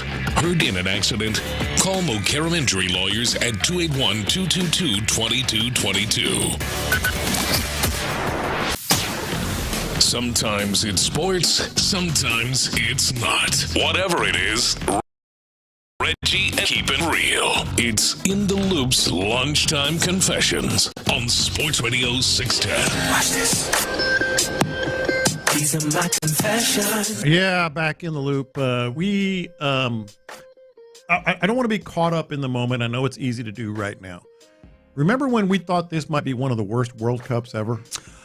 Remember that? Like, I don't know, a little over 2 weeks ago? Yeah, there was a scare. I will say, us just getting to focus on the fans and the soccer has made us kind of like not look at the things that are still happening. Like, hey, man, we turned it into a heartwarming story that, oh, man, the Cape Verde goalkeeper, man, his mom gets to finally see him in a match. The statue's back in town? Yeah. The human statue of Patrice Lumumba for Congo. Yeah, that's all awesome. Why couldn't they be here earlier? Yeah. Like, those things still exist. No, you're right, but I think you can even set that aside in terms of my confession anyway. I think this might be one of, if not the best, in terms of the impact it has on this country, man. I mean, just give you an example. Maybe this is another part of the confession. I think Sean Pendergast is in. This isn't just viral. This isn't just for these, 40 days or 49 days or however long. Yeah, in 4 years, he's going to have a lot of fun again. He is in. And part of the reason it's a fun sport to gamble on, which he likes to do. He's at the game right now, but I think he's been talking. He said yesterday, this is what gave me the idea. He said he watched soccer Sunday, all day long. He did. All 4 matches. And so I've been doing the same thing. And you have, hey, you know what, Figgy? Give me a quick rundown of yesterday's matches. We haven't gotten to that yet. So the one match that was really memorable was Norway. I forgot who they were playing. It doesn't matter. They whooped their Senegal? asses. Yeah. It was Senegal. Yeah, but my man, what's my man name? Haaland? Erling Haaland? Man, that brother but that's a bad mother bleeper, man. He was out there cocky, too, man. Take us through it. He was doing the Michael Jackson kick. Man, he did the Michael Jackson kick, the ball in the goal, and he was just standing there, hands on his hip, looking at the crowd. Yeah. Like, I'm that you-know-what. And he's a big dude. Yeah, 6'5". 6'5". Looking like Thor. Just imagine Thor from the Avengers out there just with a hammer. Yeah. That's how he looked like he playing out there. I like this. We need more Figgy World Cup updates. No one does it quite like Figgy on those updates. But here's the thing. It's easy to get caught up in the moment. I think this is lasting. I think this is very much a lasting impact. What that mean? In terms of Americans watching and being watching international. So being invested. World Cup or just soccer in general? Well, I think World Cup for sure. I think more Americans are going to just absolutely plug in no matter where it is. But I think soccer. I mean, I think some of these stars, especially in the Premier League, clearly not as much. Yeah. But I think it's going to have an impact. I do think that, like, when NBC actually has one of their big matches on NBC, I think there might be people that are more inclined to stay on NBC. Now, of course, these are going to be like on Saturdays and Sundays where some people are going to have other things that they would much rather watch. Yeah. I do think, though, what might happen, especially with the U.S. playing, if they do continue this into the quarterfinals, I mean, hell, the semis or even further. Yeah. I think that what this will do is when the U.S. men's national team has a match, I think people will be more inclined to tap into that. Like, let me see what the men's team is up to as they go through the 4 years of the cycle before they come to the World Cup. I think that is the one where I could probably pinpoint something. I think. Yeah, I think if we see more stars like Haaland and just name whatever star, like that's the only Mbappe and all those guys. I think people will be paying attention a little more if they're playing. The name recognition alone, and I do it, and because I'm more of a fan. But even if it's a game I'm not interested in, Saturday morning, Sunday morning, I just turn it on kind of as background as I'm going about my morning. Yeah, and you still end up watching a lot of it. Yeah, you got to know where it is though. Like soccer is not so prominently featured that it's just on a channel that you're already on. Will it be unless more? It's NBC? I don't know. Like I do know that the Premier League or some of these other What a banger. Oh, my God. That's a golazo right what? there. That's a golazo. Sorry, this is terrible radio, but oh, my God. Uzbekistan claws one back. It's Ganiev with a crazy right-footed shot. Yeah. Upper bends is what they call it. Upper 90, top bends is what they call it. Just crazy shot. Reggie with the play-by-play. My goodness. Right what? I'll put it very simply. Golazo. That was sick. What was I talking about? Oh, yeah, no, these other soccer. This is what we're talking about. yeah, these other soccer, I guess, leagues, they might get better U.S. deals, though, right? They might be able to negotiate better media contracts for themselves here soon, and maybe they get more prominence. But I don't know. Like, Paramount Plus has games. Yeah. Peacock has games. And you got to be finding those. Look at this thing. Yeah. Just a golazo. Yeah, real quick on your confession, Lopez, to piggyback off what you said, I think this was the perfect time for the U.S. to have a World Cup, too. Yeah. Or North America to have a World Cup because, like, some of the highlights I've been seeing was just the people in America on social media. Mm-hmm. Just nothing to do with soccer, but just being in a restaurant and everybody discovering America for the first time, it felt like. Yeah. So I think because I think the last time they had it here, obviously it wasn't no social medias and stuff like that. But right now, I think it's at an all-time high where it is, like, this is the most I ever seen World Cup anything. Yeah. They're going to disallow this goal, man. I think they are. There was a nasty foul before that one. But this is the thing. Sean saw that goal, right? This is like what I say about the Heisman Trophy or whatever when NCAA wants to vacate wins. We saw it. That was Reggie Bush right there. We saw it. It don't matter. We saw it. But yeah. These are my confessions. There is one reason in particular where I don't want the Rockets to trade for Jaylen Brown, and it has nothing to do with basketball. He looks like you? Yeah. I knew it. I knew it. Yeah. Now, of course, this does not go into my analysis of it, but just like I have to admit. Or you look like him? It's yes, maybe that's the way that we do this. I'm older though, so he looked like me. I was here first, big dog. You don't have to deal with that one. He makes a lot more money. He's taller. I understand those things, but I was here first, and I will always have that. However, it's fun right now when people are like, you know who you look like, and I know exactly what they're gonna say. Right? Right now it's cute. If he plays here, I'm getting that, and it becomes annoying. Yeah, maybe. Yeah. I have a feeling that more often than not, it's just going to be like, boy, I thought you was someone else. Yeah. And that's not fun for me. That's no fun for me at all. All right, that's going to get deeply annoying. Mm-hmm. And also, I'm not the person who is inclined to make that, to use it. Right? If I was a person who was a little more shameless. Well, you should be. Maybe I should. Maybe I should. Yeah. But yeah, man, I'm not the person who's inclined to be like, hey man, I'm going to work. You might know who I am. I play down there in downtown. Wear a Rockets jersey. Yeah, see, I'm not that shameless because maybe I could make some things happen with it, right? Like I know that you can already envision the possibilities. I'm just not that guy. Let me ask you this: if they had a Jaylen Brown lookalike contest, I'd make him go. I'd make him. Would I? Yeah, I'd drive him. I would have to do it for the content. Like I'd have to do it for the show. Similar to the Jalen Brunson lookalike. Did y'all see that? That was a lot of them that looked like. Hey, man, a bunch of them. Here's the thing about all the lookalike contests. If I'm the person, I feel like more often than not, I'm offended by the people that get out here and think they look like me. Yeah. You know what I mean? Like you legit look like it. Yeah. For a long time, I did not agree, but there's enough people to where I can't deny that all these people are seeing the same thing. Yeah. But yes, if Jaylen Brown comes here, there's going to be a lot of people that could reasonably go, wait, you might be. No, I'm not. Come on, guys. He's 6'6". Yeah. Yeah, just walk around in some Rockets joggers. Don't even wear a jersey. Just wear the sweats? Yeah, the warm-up suit. That may be a better sell. Yeah. Y'all wouldn't respect me if I did that, though. Like, there's no way you'd respect me for doing that. These are my confessions. All right, so I got to confess. I think I put my phone. I think it was about a couple weeks ago.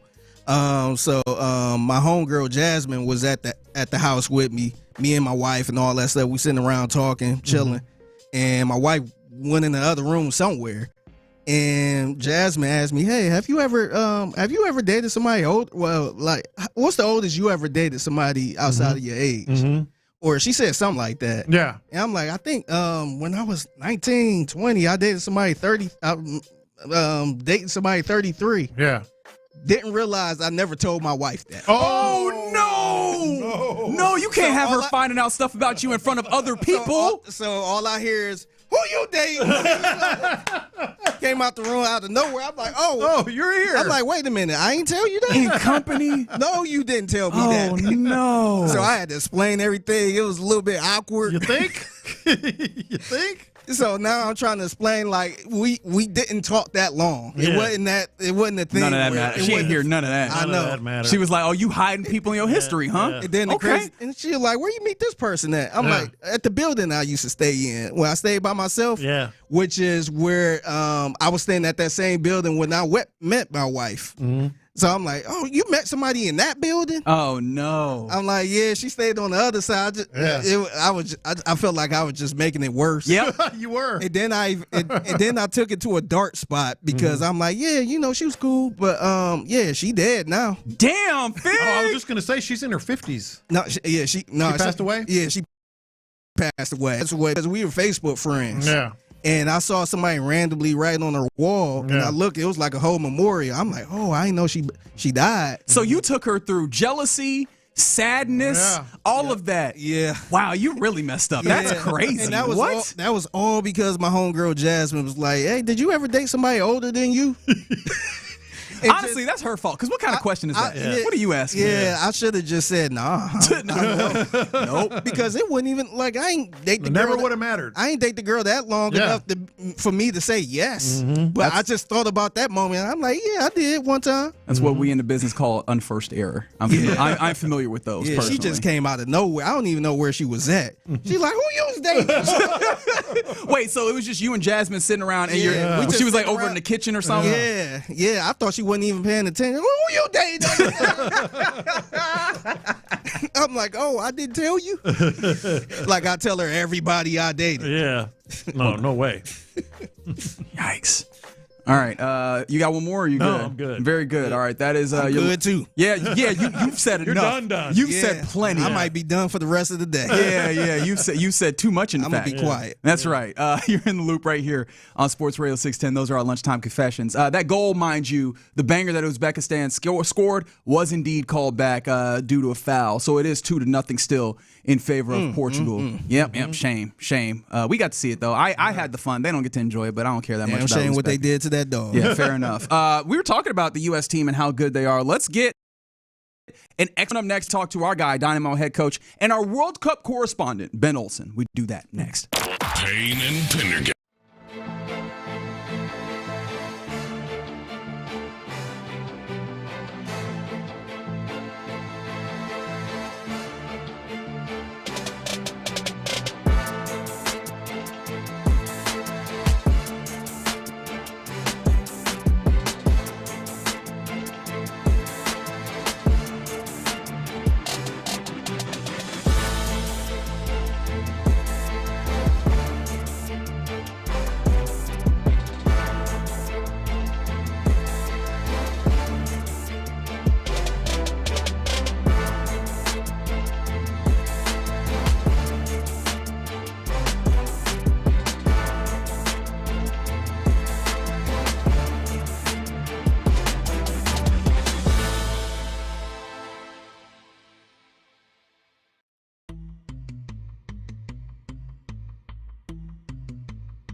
Point Lincoln of Sugar Land Studios, here's In the Loop with John Lopez and Reggie Atatula. Right here on Sports Radio 610. We're about to chat with our World Cup correspondent. He also happens to be the head coach of the Houston Dynamo. His name is Ben Olsen. We'll do that here in a second. Couple things I need to update you on. Secondly, Cristiano Ronaldo is scoring straight out of spite with me right now.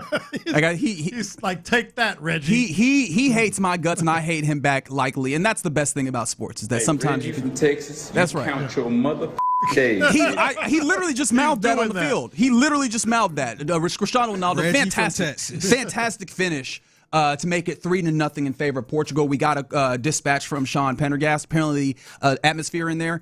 Electric right now. Obviously, a ton of Portugal fans in there. I can't imagine it's a lot of Uzbekistan fans, to be completely honest. I don't know, man. They're in there. Everybody's traveled. Yeah. They're in there, but I mean, hitting the exits.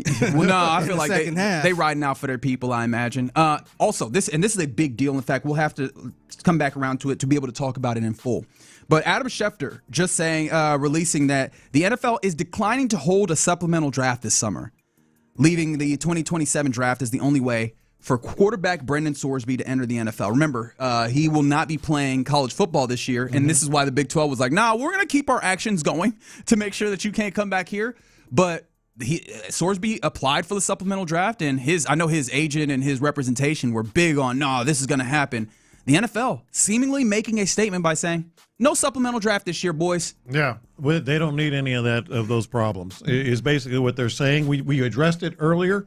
Or last week, and talking about, does it change anything? Apparently not. Yeah. Right now, though, let's get our World Cup correspondent. He also is the head coach of the Houston Dynamo. His name is Ben Olsen, and he joins us on the Texas Matchmakers Hotline. Ben, what's happening, man? Just enjoying the Cup, guys. We're back at work here with the Dynamo for last week, but. Before that, just watching as many games as possible, and went to the Portugal game. So life is good here. Look, man. Do you feel it all slighted that the match that you went to, Portugal's midfield looked stifled, and then this one they're just scoring like it's water? Yeah, this was definitely the one to go to. The other one was pretty poor and boring. And yeah, it was a great atmosphere, but again, it was just it was stale. Yeah. It was just not the one. This one's going to be a lot of fun. Obviously, Cristiano's going to score 2, 3, 4. Who knows? Well, he's got 2. At this point. He's going to keep going. They're going to keep feeding him, and it's been great so far, guys. I know there was a lot of little negativity leading into this for a whole bunch of different reasons, but the World Cup works every time. I mean, it's amazing. I would say this. We do it as well as anybody. We know how to put on a show. Our stadiums are incredible. This is what we do. So we're putting on a great show, and the teams. It's been a lot of fun so far. Well, listen, I'm glad you mentioned it like that because I actually brought it up earlier.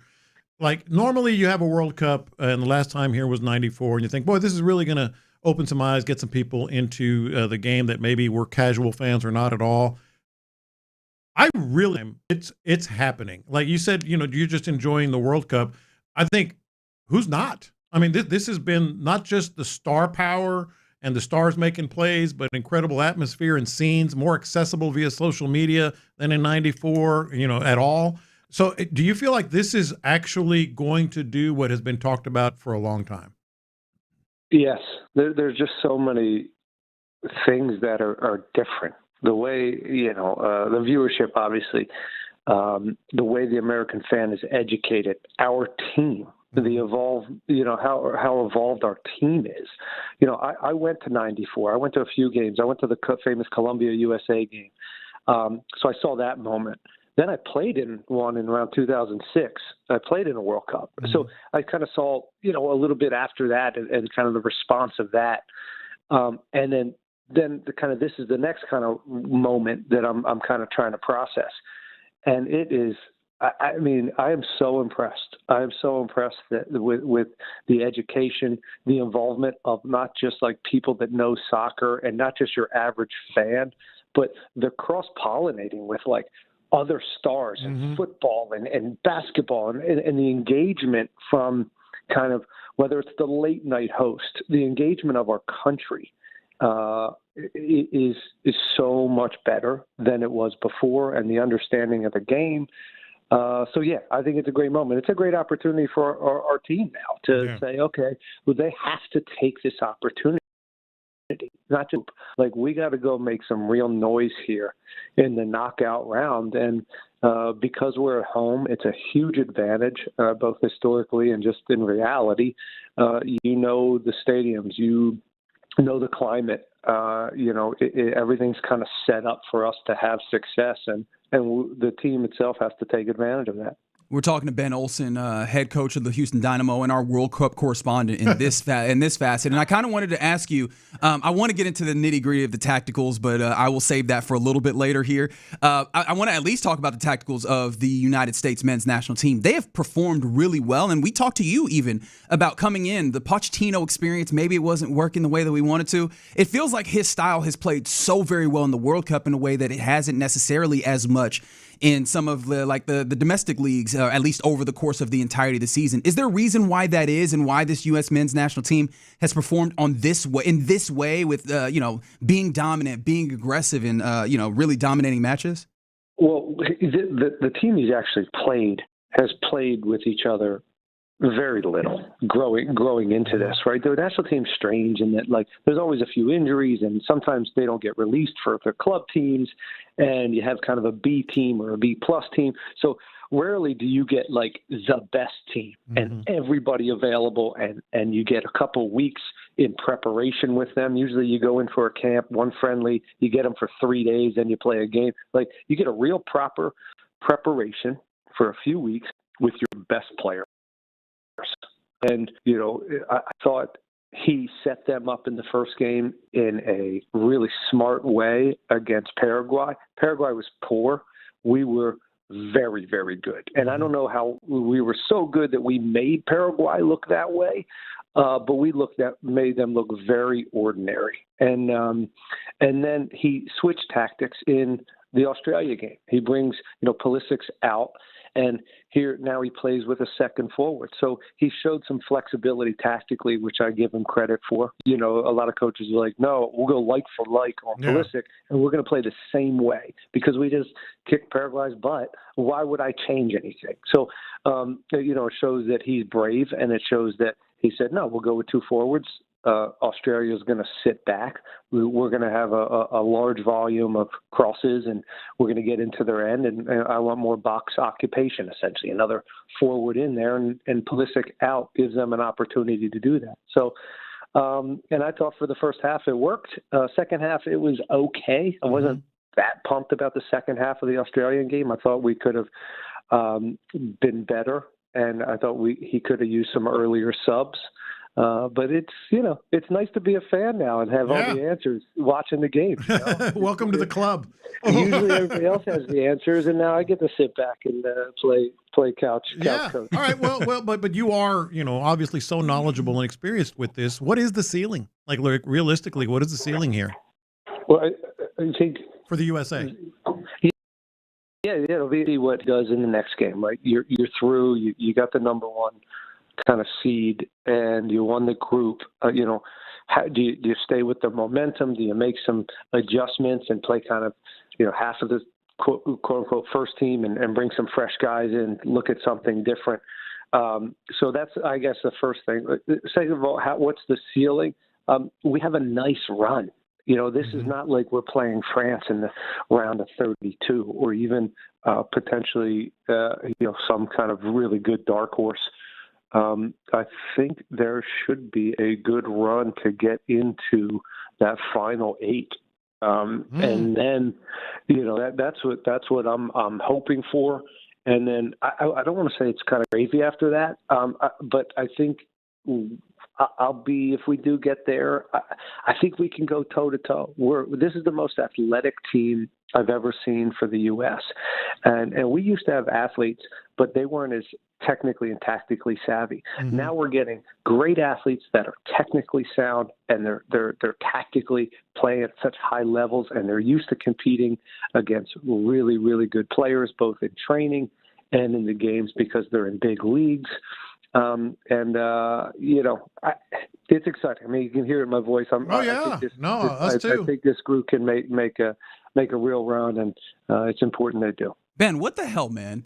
Like you are a manager, you are a head coach, and the biggest managerial question that the U.S. men's national team faces right now, whether they decide to rest or whether they decide to go with the guys that have the hot hand. And you were just like, we'll see. No, you are now the manager of the U.S. men's national team. Congratulations, I've conferred this upon you. Please make the call, damn it.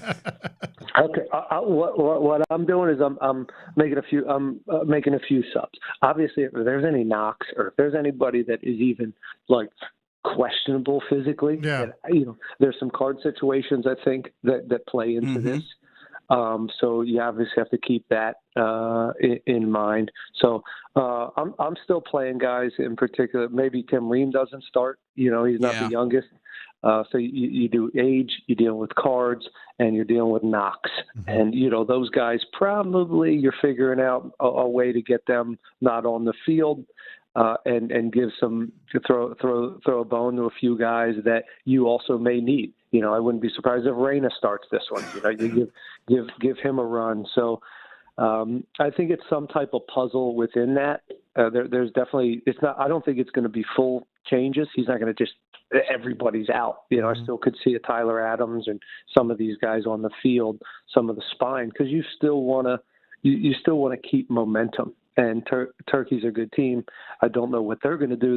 They're out, right? I don't know. On the other side, it's like, okay, what are they going to do? Are they going to? But they need to play for some pride. They got to get at least something for national pride and try to beat the U.S. That would at least give them some type of feather in their cap leaving. So a lot. I didn't see, but those are some of the things I think he's thinking about. Very fair. Let's not bury the secondary lead here. You guys are going to respond coming out of this thing, and there's going to be more eyes on you guys. I know your job is just to manage and coach the team, but there's got to be some semblance of, all right, more eyes on us. We have to be able to perform. We have to be able to put on a show. We'd love that. We'd love to get a little bit of bounce from the energy in the city from the World Cup. I know as an organization, that's also really important. We're out there now and trying to capture this wave, and there's always a bump after the World Cup, and we'd like to be a part of that. There's always, we live with that pressure anyway, so we have to win games, and we got to recruit and get people to pack Shell Energy Stadium. But we want to get off to a good start. And we have 2 home games right away. I think it's a Wednesday, Saturday, so 2 quick games. So we're looking to get the building packed and put on a good show for some people. No, I'm super excited about that. I'm very intrigued. Like, obviously, you're doing some training even as this international break is going. How do you manage the difference between, during the course of an international break of this size? Like, how do you manage it? Do you kind of keep it fun? Do you kind of tap into the World Cup as well? Or is it just kind of business as usual and kind of keep the continuity? This is new for us because of it's this kind of longer summer break. Usually we're playing right through the summer. And because of the World Cup, we took about a 3-week break. And then essentially we come back of another preseason. So essentially we're going through, we went through a preseason in January and February, and now we're having another, maybe a week shorter preseason in the heat of the summer. Right. So when you said it's like keeping it fun, but then there's some days where you're turning the screw and we got to push. And then there's some real tactical days. We're going through this for the first time as far as a secondary or a second preseason in the heat of the summer. And so I'm figuring it out day to day. I'm taking the temperature as we do this. But we still got, we got a lot to work on. We got to get better, and we're going to probably add 1 or 2 pieces. So it's a good time to incorporate them. It's also a good time to play around with a few things. We got about 5 games. We're going to Philly. We're playing New York. Then we come home and we have 3 international friendlies here. So it's also a good time because we have a pretty good feel for who we are, and we know we can go back to that. It's a fine balance of continuing to pour some gasoline on that, but also try some new wrinkles and see a few different things in these 5 games that you that may enhance the group. Yeah, that's all part of the Houston Dynamo soccer celebration, along with concerts and, of course, watch parties that have been really fun out there as well. So, yeah, go to HoustonDynamo.com if you want to see the Dynamo gear up for the second portion of the season. I had one question. I don't have time to actually ask it, but I will ask this. Would you have answered me honestly if I asked you, knowing that the World Cup is one of the spaces where, tactical innovations kind of show up, historically?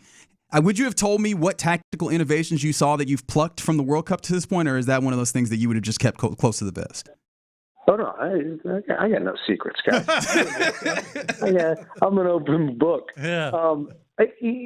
This one has been interesting. There hasn't been, there's some teams. What we do is when we get in the coaches' room and we watch games, as many games as possible, we kind of find the teams that play similar to us. Right? Okay.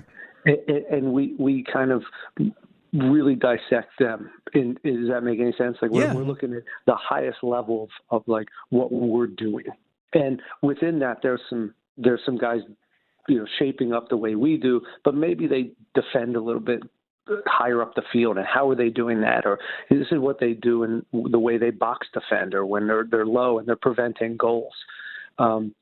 So within, Germany is a good example, and we've had a few meetings where we've popped those clips in with ours. We've sprinkled in some Germany clips within that. So just to keep them kind of, so it's a great time to learn. The one thing though is because it's summer here, it has changed, I think, some of the tactics. There's not a lot of high pressing where in some of these World Cups you see more high pressing higher up the field. I think everybody was prepared for a hot-ass summer in the United States, and they're saying, wait, go there. It's going to be hard to deal with, and we have to make sure we're a little bit more in we call it like a mid-block to low block, like more teams not pressing high and absorbing teams. Does that make sense? So you're not just seeing these teams flying around and high pressing all the time because of the heat. Yeah, no, I love that. And all I heard was if you enjoy watching Germany play, you definitely want to tap in with the Houston Dynamo. That's all I heard from there. We played and looked just like Germany.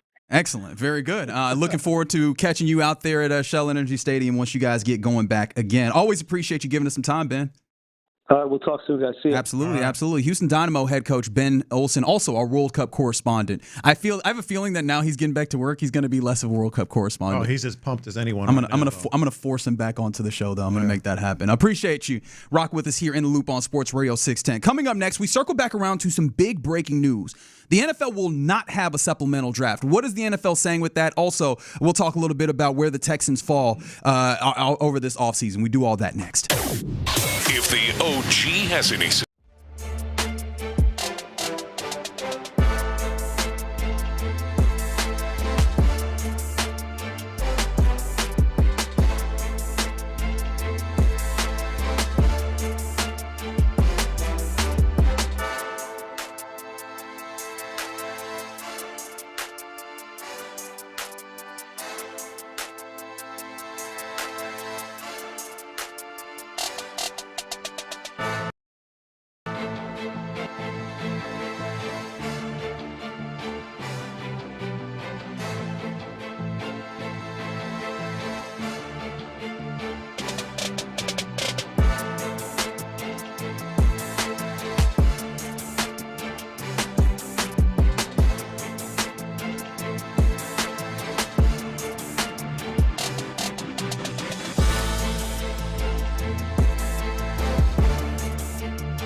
HD2 Houston.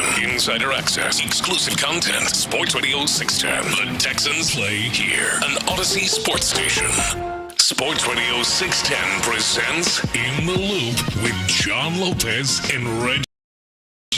You're in the loop right here on Sports Radio 610. You heard the big voice, man. That's the OG John Lopez. I'm Reginald Atatula. Figgy Figs on the ones and twos, making it sound good. And you rolling with us on the text line, 713-572-4610. If you've been wanting or utilizing our updates of what's happening, Portugal leads 3-0 at half at Houston Stadium.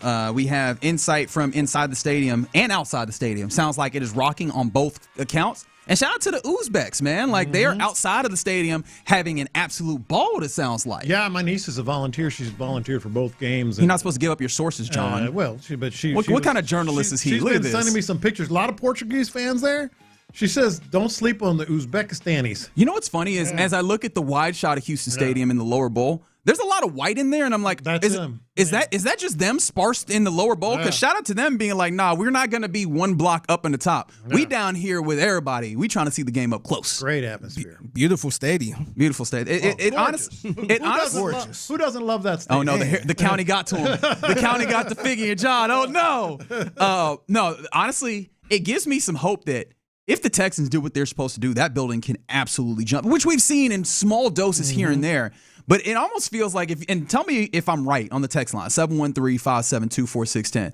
It almost makes me upset to see just how jumping. Now it's the World Cup. It's one of the greatest sporting events that happens in the entirety of the world. So I guess I can't be but too mad. Right. But it makes me mad that, like, it feels like it is left factors of magnitude more the way it jumps with these games than what we have been privy to in the last few years, unfortunately. Well, it's also amazing what happens when you get there early and you're loud. Yeah.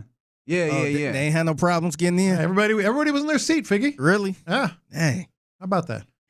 I mean, we just take it slower down here, man. We do. Like, that is objectively true. But yet, like, I'm just talking about the result of it, not the reasons why. It did make me go, damn, man, it'd be nice if we get, because again, like, all these Europeans are loving this, but it's also partly because, man, they're seeing this thing at 100%, and we don't always rev it up to 100. Yeah. And so it just get to an AFC championship game and like if we host one, that's the thing, man. You might see something similar to it. This feels like the year, man. This feels like the year that they have the opportunity to now unlock the possibility that building can jump like this. Yeah, you know. Yeah.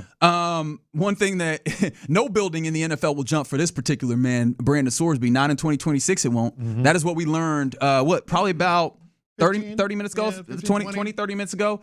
The NFL will not be having a 2026 supplemental draft, which means Brendan Sorsby, the quarterback that was supposed to try and play for Texas Tech this year, transfer from Cincinnati, that was mired in a gambling situation where we find out that he has thousands upon thousands of bets that he has cast while playing college football. Yeah. He runs to the NFL thinking that, all right, we're just not going to be able to continue the eligibility. And the NFL has seemingly closed the door by saying we will not have a supplemental draft whatsoever this year. And so, for one, I think this feels like a statement, John Lopez. Like, they didn't do this. You do this not just because we don't feel like having one. There's somebody who's applying for it. This is an active denial of Brendan Sorsby. And I wonder how much of this is the league themselves saying, in 2027, y'all can draft this dude, but we don't want to, if we have any say in it, have to deal with this, complete bomb of a situation that he would be dropping on the league. Well, I mean, you know the answer to that. I mean, that's exactly what it is. That when they, including Sorsby and Cody Campbell and Texas Tech, finally raised the white flag and said, all right, we'll just do we won't play college football. We'll enter the supplemental draft. We posed the question. I posed the question to you and Figgy. Does it change anything? And I think we all landed on not really. Well, guess what? The NFL just said the same thing. They don't need that toxicity in their world, and they don't need it in their laps. They don't need the commentary. They don't need nor want any of it. That's what this comes down to. I mean, you're right. A player of this caliber applies for the supplemental draft in any other any other situation, any other context. They have a supplemental draft. Just because they haven't had a supplemental draft in a few years, just because none of these situations have come up. But in this one, they're saying, oh, no. Oh, no, we don't want any of that noise. And I will say, like, I don't know if this is as far as we are trying to have some moral stance on gambling because they don't want the problem. We know who you are, NFL, right? Yeah. I do think that they might possibly have some level of this. I do think, though, also they could be in a place where they are maybe leaning into the narrative, for lack of a better way of saying it, that, okay, maybe this is a dude that has issues that needs help. If that's the case, the NFL playing football again in the same way that we were talking about Texas Tech, that's not the way to fix it. And putting him in a new, more stressful circumstance in the NFL also isn't a way to fix this.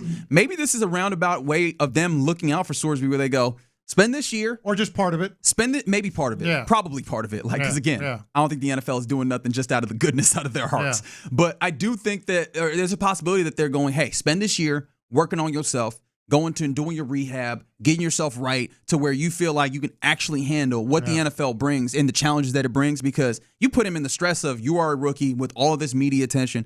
And I know that this isn't quite what the gambling was for him, but I feel like those stressors do not help you make good decisions that keep you away from the bad stuff that you do. No, and I think it's very possible that it's a part of it, but that's not the biggest reason. The biggest reason is they know, they've heard, they've read, they have Twitter accounts. They don't need any of these problems in their lap by their own doing. By doing a supplemental draft, they would be choosing to draft Sorsby as a league. And so they don't need, or at least they'd be putting it on all 31 or 32 management teams to be like, are you willing to pass on this? Are you going to be the moral police? And they could just be like, you know what? We're not going to put any of these dudes in that place. And that's what the league is supposed to do, mind you. Right. Like, it's supposed to be the umbrella that helps, at least in some ways, protect the owners from themselves. Yeah. And so this is absolutely one of those places where do not go and draft a dude so close to us finding out about all these things that even if he's good, if he messes up, we're going to have to suspend him probably for lifetime. And the other thing about this is, as NFL, which has had some issues in terms of morality occasionally. Name one. Name one. I dare you. I defy you even to name one time where the NFL has had an issue of morality. Even the NFL has said no, thank you. I'm still thinking about what in the world were Texas Tech collectively and Cody Campbell thinking? What were they doing? Why did they take that stance and have that little video and everything else they did? They just look worse and worse and worse. You know what it feels like? I have a shirt that has this motto because I believe so strongly in it. It's a motto that says, you do what you want when you're popping. Yeah. And they believed that they were popping, right? They had the year last year. Cody Campbell was like the, face of the league. He's getting a little bit of motion when it comes to politics as well. There's even thoughts out there that, that seat that Ted Cruz currently occupies. Yeah. What happens if it comes open? You know what I mean? Like, what happens? Could he maybe take some wins in public-facing Texas areas and maybe turn that into political, joy? I don't know if that's actually in there, but these are the types of aspirational things that you can absolutely see around Cody Campbell in like this Texas type circumstance. And maybe they just looked up and they were like, we got the money. We can win this. We can beat this case. Yeah. Maybe they just got a little full of themselves. They did. It's possible. They clearly did. But then all of a sudden, he is going to be in the draft. It's just going to be the 2027 draft. Now, we're far enough away, but just like a way too early thought on this. With a full year for the block to cool down and an opportunity for him to, demonstrate his capabilities of a better version of himself that is away from, I guess, this addiction, for lack of a better way of saying it, of gambling. Do you feel more comfortable with the idea of selecting him? Considering also that this is a big quarterback draft already, right? There's already a number. We probably have 5 potential first-round quarterbacks, at least this far out, right? At least as of today. Look, just let's first talk money. If he's a first-round pick, and he had been projected as a first-round pick before any of this, or at least thought of as a first-round pick before any of this happened, that's what, anywhere from $35 to $50 million guaranteed as a first-round quarterback or as a first-round pick. Yeah. So that's gone. Then he has the money that he got from Texas Tech, which apparently he's still going to get paid, but who knows what else would have been in the works. Yeah, so, he's good on payroll. Like, that one's clear. But I'm saying in terms of on payroll, in terms of the being a first-round pick, we're talking $35 to $50 million. He is still going to be toxic next year. I think that, as you put it, the block's going to cool a little bit. Mm-hmm. But ain't nobody taking him above the 4th or 5th round. Yeah, that was the thing is that 5th round probably. People were talking about the possibility of the supplemental draft giving you the opportunity to kind of have that bidding war and then ultimately maybe drive up the draft pick that you give up compensation-wise. It would still be that same draft pick, but now you have actual other names that you're attaching. It's not just, I'm putting this pick up against question mark, mystery box. Now you're putting this pick up against, do you want this guy or do you want the defensive end out of Clemson or whatever, right? I'm just randomly throwing things out. Like now you have to actually think about this. And I think that does maybe push him down to maybe 3rd, 4th round, somewhere in the to late rounds. But I do think he gets drafted though. Like we know that this league, as you mentioned, not of the most tip top moral quality, right? They will look at the talent and the capabilities and they go, we could keep him on the up and up, especially if he spent a year where maybe he's in a better circumstance. A thought just crossed my mind. He would not have played football though, and it did feel like if it was not for the circumstance, I would have loved to see him play another year of football. Like for just prospect wise, set everything else right. Aside. For setting everything else aside, and we're just talking about the prospect. I would have seen him love to see him play another year of football, and I wonder if that's how teams would look at him talent wise. Would they be interested in maybe seeing the UFL take this? Well, I think it's an opportunity for the UFL. I think that if you're looking at it just from a business standpoint, 100%. That I think it's an opportunity for them. They don't care about being criticized at this point. I can't imagine. But they would also be saying as a league they don't care about Brendan Sorsby, because he probably does need that year, as we've talked about, to sort of get through everything.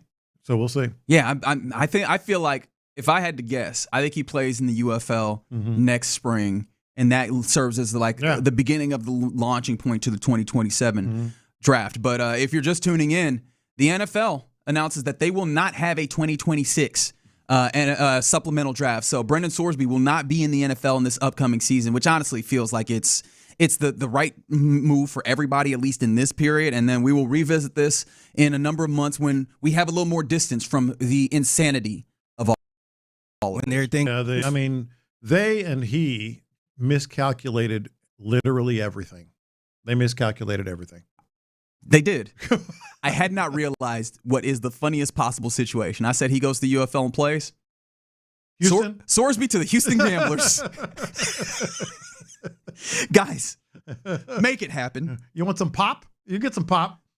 Make it happen. You got to do a promo video for it too. Yeah. Hey, it's Brendan Sorsby here for the Houston Gamblers. And then we'll be here. We'll be here sometime in the spring. Brendan Sorsby joining us now here.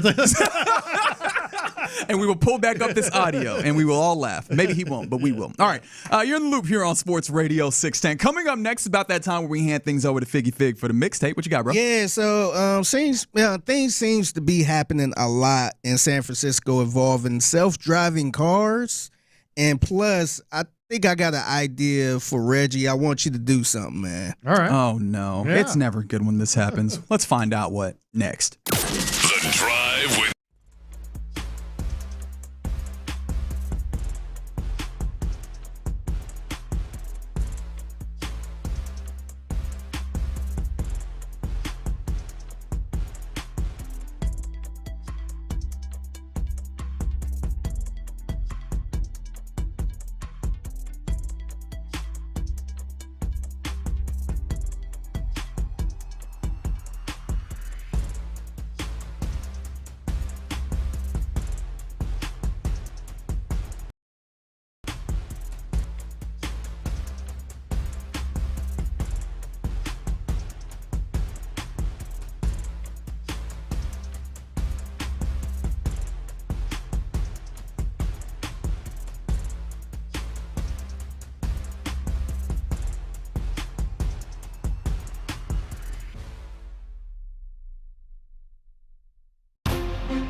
The Loop is powered by Mokaram Injury Lawyers. Heard in an accident? Call Mokaram Injury Lawyers at 281-222-2222. Pass the aux cord and crank up the volume. Figgy Fig's in the driver's seat. Sit back, relax, and enjoy the ride. It's time for Figgy's Mixtape on Sports Radio 610. Yes, it is the Mixtape in the Loop, Sports Radio 610. It's your man Figgy Fig holding it down on a Tuesday. Happy Tuesday to everyone out there. For those who trying to keep up with the World Cup right now, is 4-0. 4. Look at that. Look, you getting the parlay. 4-0. 4. Shout out to Mo Malone, right? 4. Yeah. This one was an own goal that was scored, but it don't matter. Portugal is just like, we didn't score any in the first match, so we just got to get all these back right now. Yeah. So 4-0 right now. If you're wondering, something seems to be happening a lot more in San Francisco. So we know we rolled in a Waymo, a driverless Waymo in San Francisco. Can you take a while on currently when it comes to self-driving cars? What's going on? I'm gonna guess It's been a little trend going on. And I saw two different stories. I thought it was the same thing. I saw two different stories. Okay, it's not what I thought. What Is it people continuing to get in their way and mess with them? Is that what we're talking about? No, not quite. And actually, it don't have anything to do with the Waymos. Okay. You notice I said self-driving cars. Oh. Yeah, so I saw two separate stories about this. So let's go to Cron 4 News with this story. This seems to be happening almost every week here in the Bay Area now. This latest story out of Vacaville. This is Cron 4 News anchor Dan Thorne, and it has happened again. We are getting reports of another person here in the Bay Area that was apparently asleep behind the wheel of a self-driving Tesla. We're learning from the police that on Wednesday morning, dispatchers got a call from somebody who said they saw the driver passed out behind the wheel, and it was driving around town. But they found out that the person was actually driving drunk, and in the passenger seat of that Tesla, they had empty bottles of wine and also an empty pizza box. So this person may have been drinking behind the wheel of the car, ate some food, and then passed out, and then said, hey, I'm going to let the Tesla do the driving for me. Of course, it is against the law. So keep that in mind. Tesla drivers, don't do this kind of thing. And especially, do not drink and drive. Y'all bold as hell, man. So you program an address, or you just let it drive anywhere? Yeah, I think the Tesla's got the self-driving mode, put it in like a GPS. Yeah. And then it can take you wherever you put it in. So question here, if he were sitting in the passenger seat and doing the same thing, would it have still been? I feel like it still counts. I don't know, man. See, listening to the story, I felt like he was at least responsible. Yeah. Where he like, you know what? I'm not about to drive myself. That's responsible. I mean, would you rather him drive? I'd rather him not go nowhere. Yeah. You rather him drive for real? I guess no. You don't start that joint up at all. Maybe lesser of two evils. No, because again, all them self-driving cars, like in the fine print, they like, hey man, be alert because it be messing up sometimes. Well, yes, but still, at least it has the destination and its ability to drive there if everything doesn't mess up. Man, y'all bold as hell. No, I didn't say it was good. I'm saying lesser of two evils. Yeah, I'm just saying. It's still an evil. You're admitting that, and I'm here saying I don't want the lesser two evils. I want no evils when that's allowed. I'm just saying you got a lot of people that will get behind the wheel of a car with no self-driving and drive out here. And that's what I'm saying. At least he put it in self-driving mode. That's not any better. The option is not. It's a little better. No, the situation is don't get in the car Reggie, at all. This is not the same thing. Yes, it is. I'm sorry. Yes, it is. I know you ain't supposed to be drinking and driving. Yeah. But once you done gotten drunk, you don't get to get in the car. This is better than the other way. Yeah, this is better than the other way. I think, I'll go back to what I said. I think it all's wrong, but it's probably better than going yourself and driving. Yes, 100%. I mean, yeah, but I ain't think this part was the debate. I mean, stabbing people is better than shooting people. How about we just don't do anything? I mean, punching somebody in the face is better than stabbing somebody. And then we still be like, yeah, don't do that. Like, I don't know why you're fighting so hard to help the You trying to make drivers. it like it's the same thing. Yeah, it's the same thing to me. I don't give a damn about none of that. Don't do that. Hey, he could have easily just said, you know what? I'm a man. I don't need no help driving. Okay, and he would have made another stupid decision just like the one that he did. What are we doing here? So what's the point of the self-driving thing then? I would prefer that they don't. Like, what are we doing? You could be sober and the car can mess up. It can, but at least you can you have an opportunity and chance to override in that moment. So your argument is with just the self-driving period. Yes. And not even what with do you mean? Are you just now meeting me? But yeah, like the idea is if you're going to automate something, you still need to be able to oversee it because again, there is no responsibility and liability in that circumstance. Yeah. So yeah, man, you got to be alert just in case this start messing up so you can pull this back and drive it like normal. If you out here deciding I'm going to take a nap during that, there is no chance for that to happen. What are you talking about?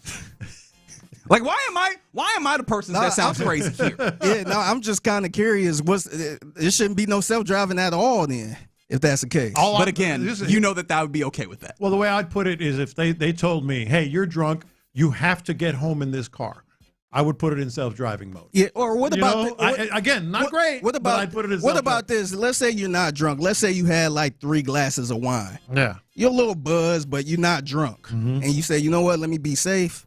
Let me put it in self-driving mode. Yeah. Officer, his name is Figgy Fig.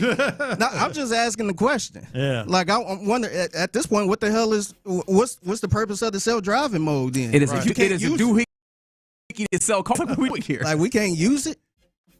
That's why I was kind of curious. Right, I mean, you can use it. You got to do it responsibly. Just like they be saying on them drinking ads. The thing is, you can't be asleep behind the wheel of a car. That's kind of insane right there. Just being totally knocked out while the car's driving. I don't know why y'all so much advocating for drunk driving. I just don't get it. Me personally, I am anti-drunk driving. That's all I'm saying. You rode in the Waymo, so don't act like you all too good for these self-driving cars. Would I have done it if it wasn't for the bit?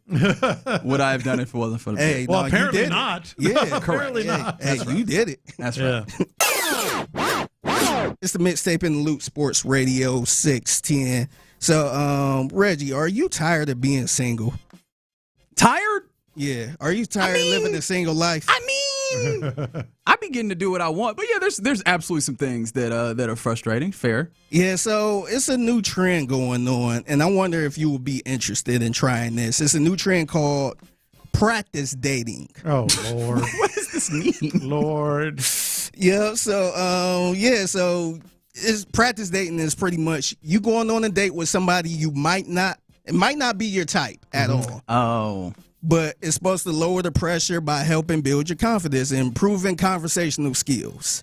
All right, I'm warming to the idea. Practice dating. Yeah. So you will be good with somebody you're not interested at all. Like I ain't sitting there saying you gotta be butt ugly, but somebody just not compatible, not your type. Yeah, so you just getting your practice reps in. Yeah.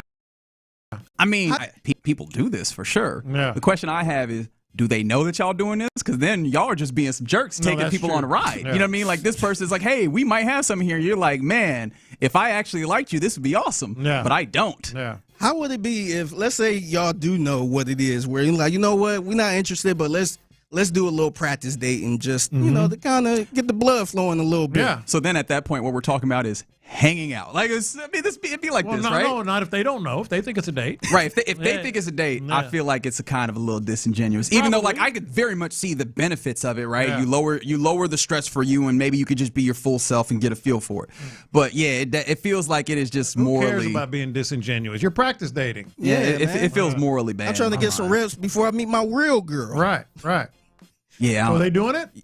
Yeah, people are doing it. Yeah, and of course, this is I want to say I can't remember what is it. Gen Z? Yeah, it's a Gen Z thing. So of course they doing something like this. Why am I so irritated today, Tex? That's a fair point. I don't know, because I'm having a great day. It's fun watching soccer. I've been irritated all day. Irritated over the kickoff rule. The Lakers want to get rid of it. I was just mad today, boy. He is mad. Tell him why you mad, son. I don't know. That's the thing is I don't know why I'm mad. Apparently I'm mad. Yeah, text in. Tell him why you mad, son. I don't know, man.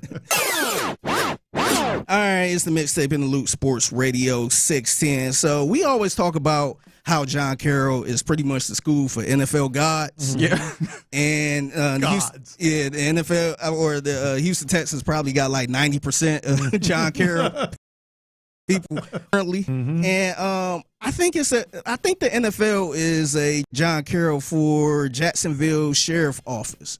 Oh, wow. Huh. So I'm going to explain why in a second, but here's some former players that played in the NFL. This is what they've been up to as of late. Imagine getting pulled over and the officer walking up to your window made $42 million in the NFL. And instead of you asking him for an autograph, he's asking you for yours on a ticket. Well, that's what's happening right now in Jacksonville, Florida. You see, the Jacksonville Sheriff's Office has 9 former NFL players on their force. 9. Over the past few weeks, I've seen that headline over and over again all over social media. But why these guys are actually making the jump from the gridiron to law enforcement is the part that nobody's talking about. Take Officer Coles, for example. He played 10 years in the NFL, had 3 separate 1,000-yard seasons, and even made a Pro Bowl. So why, after making $42 million in the NFL, did he get into law enforcement? Well, growing up in Jacksonville, he was abused by his stepfather between the ages of 10 and 13, and he couldn't tell a soul. But one day, he got into a fight in middle school, one that actually required police intervention. The officer kept asking him what caused the fight, and he just wasn't getting a straight answer. After a while, Coles finally told the officer everything that was going on, and he said that officer, whose name he never found out, saved his life that day. Now, Coles is 47. He spent 9 months in the police academy despite having multiple hip surgeries after football. He's assigned to the Riverside District in Jacksonville. Now it's his turn to be the one to pull up to a scene and make things better. Then there's Ernest Wilford, who played 7 seasons in the NFL at wide receiver for both the Dolphins and the Jaguars. He first got the bug for police work during a ride-along program during his playing days. He retired from the NFL in 2010 and joined the Jacksonville Sheriff's Office in 2015 to surveying people that cheered him on just in a different uniform. He tells people that he has way more fun now than when he did playing football, and he's been there for over a decade. And then there's Victor Salako, and his story is a little bit different. Salako was an offensive tackle who went to Oklahoma State and spent time on practice squad rosters with a ton of different teams between 2017 and 2020. Now, he never played an NFL regular season game, but he's still out there every day, badge on his chest. 9 former NFL players, 1 sheriff's office, 1 city. Some made millions. Some of these guys never made an NFL roster, but they all ended up in the same place. And that's because it was never about football. It was about being part of a team that could make a difference. I mean, you got to love that. It's kind of wild how they ended up bizarre. in one place. Yeah, at the same place. 9. Maybe, I don't know, does Jacksonville have a particular attraction for as an officer? Or? Well, I wonder if it's just one, Florida, Texas, just the natural feeling that those are the places that athletes like kind of retiring to because of their particular politics and the way that the money taxes the taxes really more than anything, I guess. Yeah. And then if you end up in one of those states, I wonder if Jacksonville is doing any of this intentionally, if they're intentionally kind of recruiting former NFL players. Like, that feels like that would be something that I could easily have seen. Or if this is just all dumb luck, that's kind of wild. It could be some dumb luck, but it also could be, I mean, those are places that, as you mentioned, they want to live, and they maybe just have they have a soft spot for those areas. Yeah, that sheriff's office might be on to something, man. They might be looking at other former NFL players. Now, don't that scare you if all of a sudden the police department got all these NFL players? Like, can you imagine Chase? Don't try to outrun them.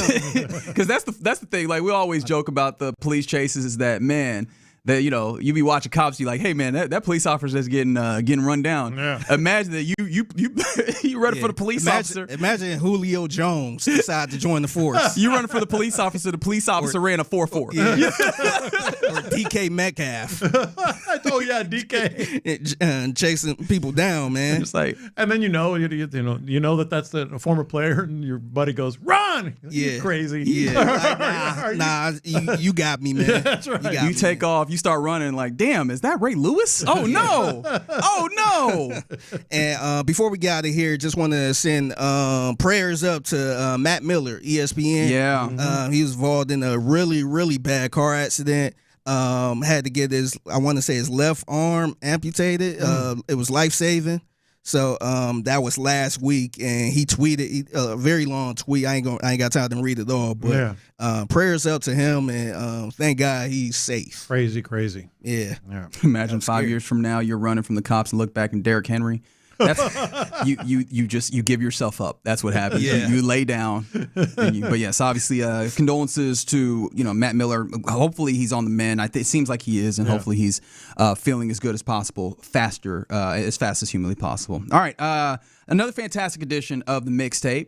1:20 p.m. every weekday right here on Sports Radio 610. If you see something mixtape worthy, hit our guy up on social media at the Figgy Fig. And no, I don't think those are the reasons. I don't even know if and why I'm mad. I'm having a great time. It's been a good show to this point. Where's his cane that he likes to shake in the air?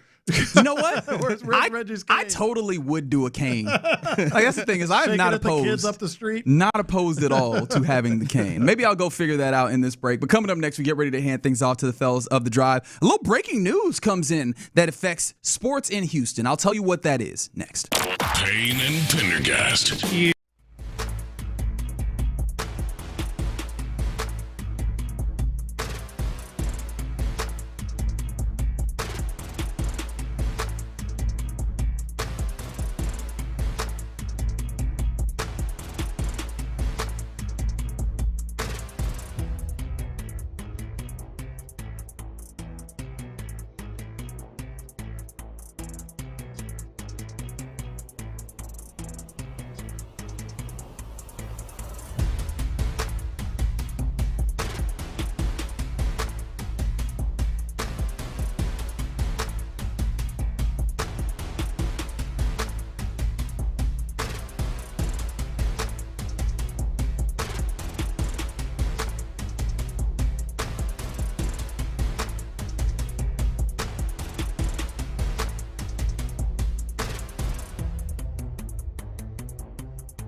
You can learn more at 1-800-633-9110. Before your appointment, visit creoninfo.com. That's CREON info.com. Thank you, Figgy.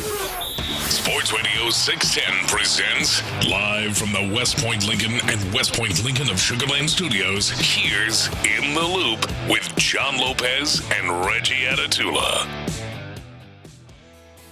That's right. You're in the loop right here on Sports Radio 610. Been a very fun show to this point. Much appreciation to our guy, head coach of the Houston Dynamo and our World Cup correspondent, Ben Olsen, for joining us earlier in the program. And there's a few things happening. We were just talking about in the mixtape about how Jacksonville, Florida, apparently just got a whole bunch of former NFL players on a whole bunch of NFL players on the roster, so to say. Somebody texted in and said, Sugar Land PD has fast cops. Rear-ended by a 16-year-old. He ran and the cops chased him down on foot in full uniform, they call it. That's got to be a sight when they, and we've seen it. We've seen videos here. Yeah. Oh, yeah. Yeah. All right, get him on a practice school. Houston Texan you would least likely to see as your police officer in a circumstance like this. I would say Kamari Lassiter. Oh, that's a good Kamari Lassiter. Good He answer. has that stare, that look, and he's fast, and he's good amount of speed, but he will hit the mess out of you. Yes, and he'll hit you. I was going to say Daniil. Yeah, well, that's another one. Yeah, Daniil, he's also just giant. But Kamari, he'll put the fear in you. Yeah, I think you guys came up with like two incredible answers. He'll put the fear in you. Oh, can you imagine? Because Daniil already got the chin that's cut like a diamond. Then he sound like an officer too, man. Yeah, he does. Yeah, just imagine if he just walk in this studio full uniform on some swole diesel type stuff. Yes, sir. Put that little horseshoe mustache on him, and then put a police cap on him, buddy. He is going to aviators. Yeah. Oh man, oh man, I am terrified. Just like and he talks real low and doesn't say a lot. Excuse me, Mr. Lopez. Yes, sir. You like, bleep. Do you know why I stopped you? God, no, but I'm sure it's right. I'm Step sure you're right. Car. Jeremy Pena. We didn't mention this earlier in the program, so my apologies. Jeremy Pena left yesterday's game with the right hamstring cramp. After the game, he did say that, and he said that as soon as he felt it, they got him out of there, and he said that he worked on it a little bit. He felt okay. It seems like today, which again they're playing at 3:07. He's going to go through a full pregame workout, and he'll be available off the bench. Could be. Obviously, the workout goes well. Yeah. How does that make you feel? I mean, we've all had cramps. If it's just a cramp, no harm, no foul. Get him some hydration. It's also the Houston Astros. and so you get what I'm asking. Exactly. He's not in the lineup as expected. Out for the rest of the season. It could be. It might be like, oh, I got a cramp. All right, 10-day IL. No. Who knows? And they said he could be available. We'll see. We'll see if he can get a workout in, because if it is more than a cramp, he wouldn't even be working out. So you'll feel better if he does. If they do see some on-field stuff, which should be going on right now because they play in just a little more than an hour. Right. You seen the lineup? I haven't. Eesh. All right, go ahead and give it to me. Well, Altuve leading off, Jordan second, as we know, Christian Walker third, Isaac Paredes 4, Yonner. By the way, I haven't gotten to Yonner Diaz. Yonner Diaz batting 5th. You always got something to say about Yonner Diaz. He hit into a double play, like meekly with a 1-0 count and the ball way outside. Other than that, hell of a game. Yonner Diaz. Yeah, that's cool. Cam Smith 6th in right field. Taylor Trammell in left field. Bryce Matthews center field. Raynel Delgado shortstop. And then, of course, Peter Lambert is pitching. Yeah, that's an Astros lineup. That's an Astros lineup. It's like, I don't know what you. That is 9 guys. There are 9 guys hitting. There's not anything that is just like so flatly objectionable, but it's also like, what do you want me to say about this? It's what they've been rolling with. You hope that they can get the job done, and it's really going to be, hey, Peter Lambert, how do you show up? Because I'm very lineup against Shane Bieber out there, who again does look like he's having his first outing of the season. So maybe you catch him a little rusty. Who knows? Yeah.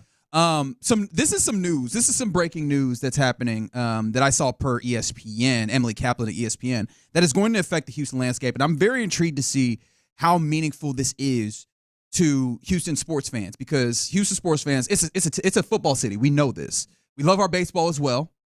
basketball can be a little up and down, but, when we're going well, it is fantastic. Obviously, shout out to 94, 95. We used to really love our Arrows, too. And it's been a while since hockey has existed in Houston, but there seems to be a possibility for it to come back. Kaplan letting us know that the NHL had a Board of Governors meeting on Tuesday, and when it comes down to it, they're looking to start the expansion process in Texas. And it says that there are potential targets of Austin and Houston. So Houston. It feels like it would have to be, right? Yeah, it would have. I mean, maybe not. Austin's getting a lot bigger. Yeah. Maybe they possibly think that the demographic that would enjoy hockey would be better in Austin. I know Austin has a minor league team there up in Cedar Park or whatever. So maybe they would feel that way. But it just feels like, hey, man, we have been circling around this. It feels like it's nearing the possibility that Houston could return to seeing hockey, and at this time, at the NHL level. Absolutely enormous. One of the Canadian senior insiders, you're familiar with Pierre LeBrun? Yeah. He says, I expect Houston to be front and center when Gary Bettman addresses today, by the way. He's going to address them today meeting. So absolutely enormous. You can talk all you want about the Arrows and their beloved team, but this is a different hemisphere, and this is a different different world. And for what it could mean for the city, what it could mean for fans here. And it looks like it's happening. It looks like it's absolutely happening. It does feel like that's the case. The thing that then comes up, because, I hate to be the dude that keeps, beating a dead horse or whatever, but Sean Pendergast is out there talking to people at the stadium right now and having to explain to them the concept of late arriving fans. You know what I mean? Like, it is foreign to the folks that are showing up to the World Cup. Like, wait, you mean people show up after the game has started? Yeah. They missed the start of the game? It is a foreign concept in every sense. Not here though. Not here though. And so, I do wonder what our fandom here looks like for hockey, right? When it touches down, where it feels like it's quite possible that it will, right? Because the way that I view hockey, especially in the South, is it's probably less of a everybody in the town loves it and more of I guess when you're winning, right? When you're going on runs to the Stanley Cup, which hopefully sooner rather than later. Right, everybody jumps in, but when it comes to the day-to-day, it is you get a niche group of like your staunch fans. And they're the ones that come to most of the games, and then when it starts popping off, then everybody else comes to it. And I feel like you should be able to do that in a city like Houston that is so damn big. And people always talk about hockey being more for transplants and a niche. We got those? A niche sport. No, that's where I'm going with this. Like Houston is like off the shelf.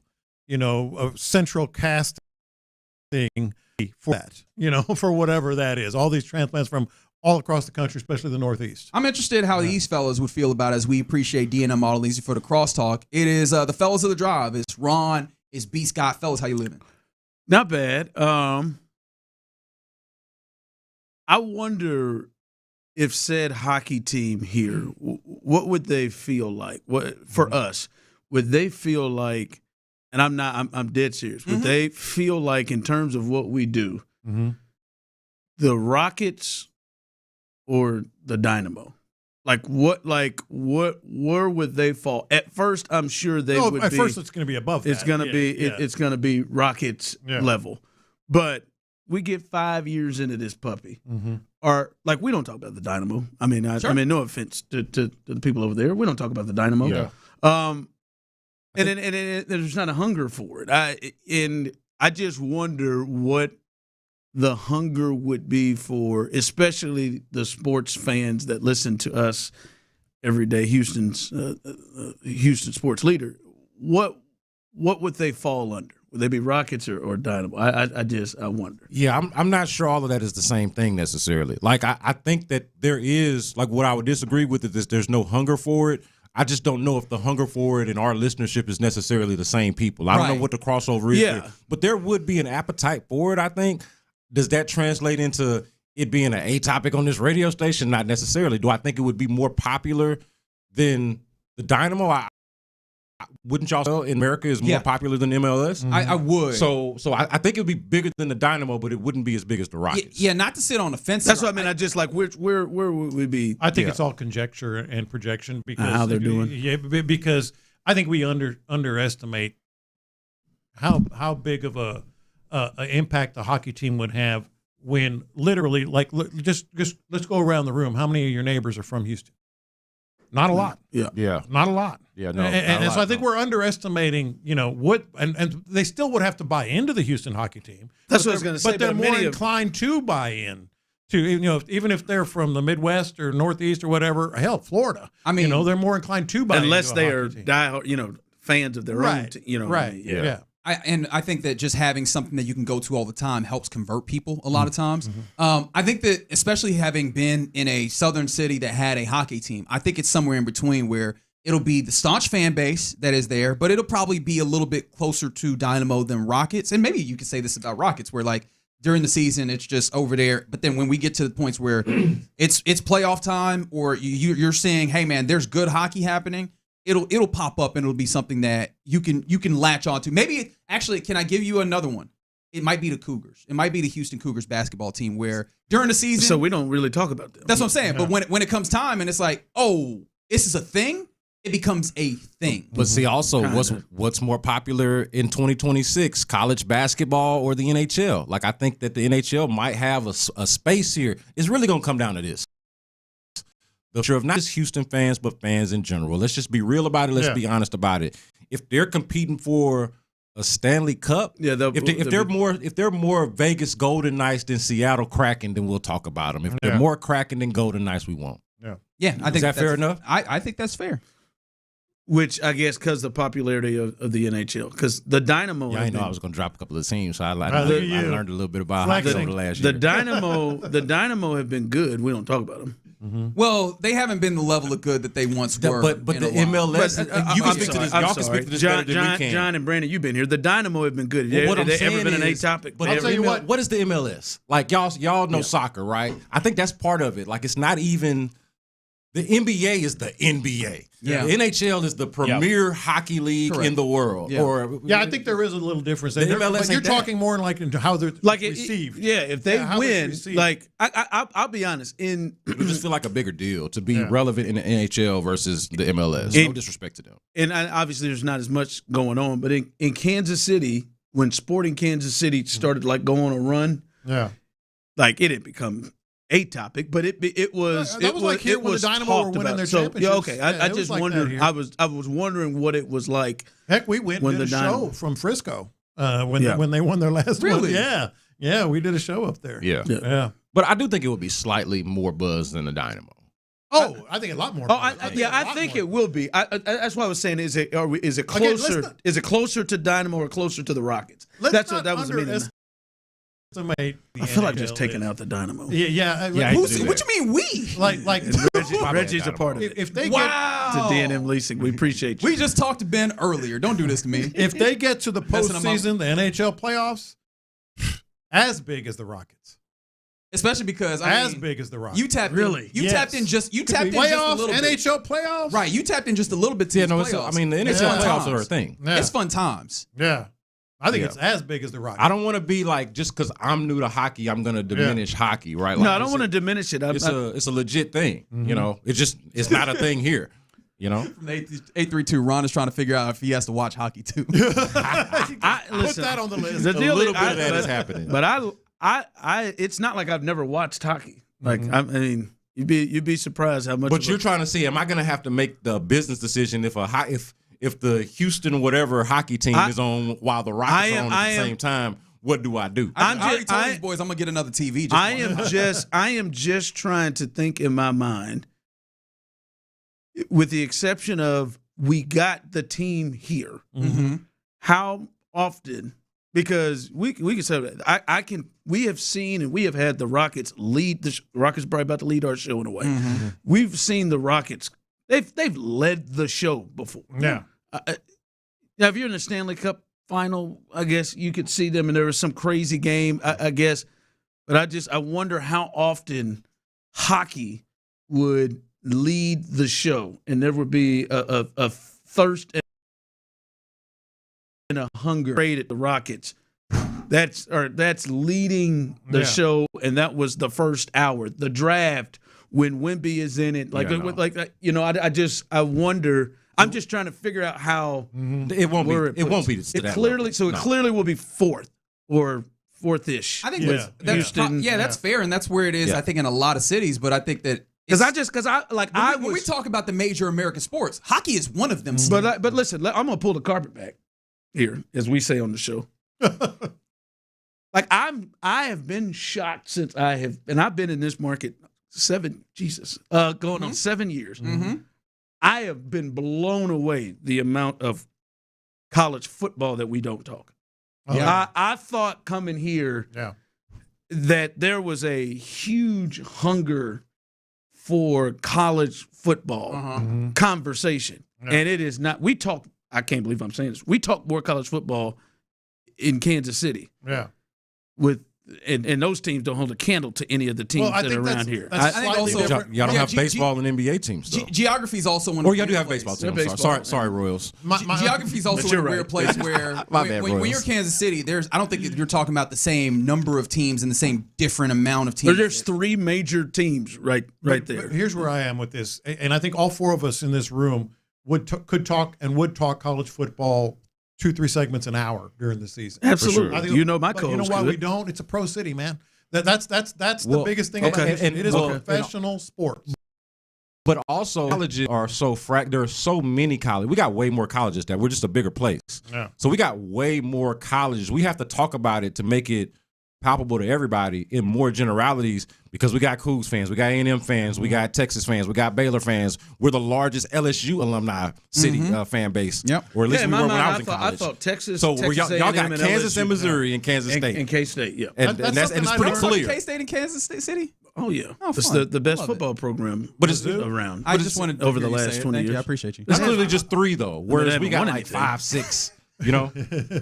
So I learned that early on, moving to Houston in 1989, late 1989. That one blew me away. I covered college football and the Spurs. I covered the NBA for 5 years before I came here, and I learned early on pro sports. Because that's what I was going to say. Because you kept saying it's the NHL, and I'm like, that's why I think it's going to be so college big. Football is the second most popular sport in the country. Yeah, but it doesn't have Houston on the and we have 2 and we have 2 to 3 major universities that are major players at A&M, Texas, and LSU, whose fan bases are huge here. But that's too many.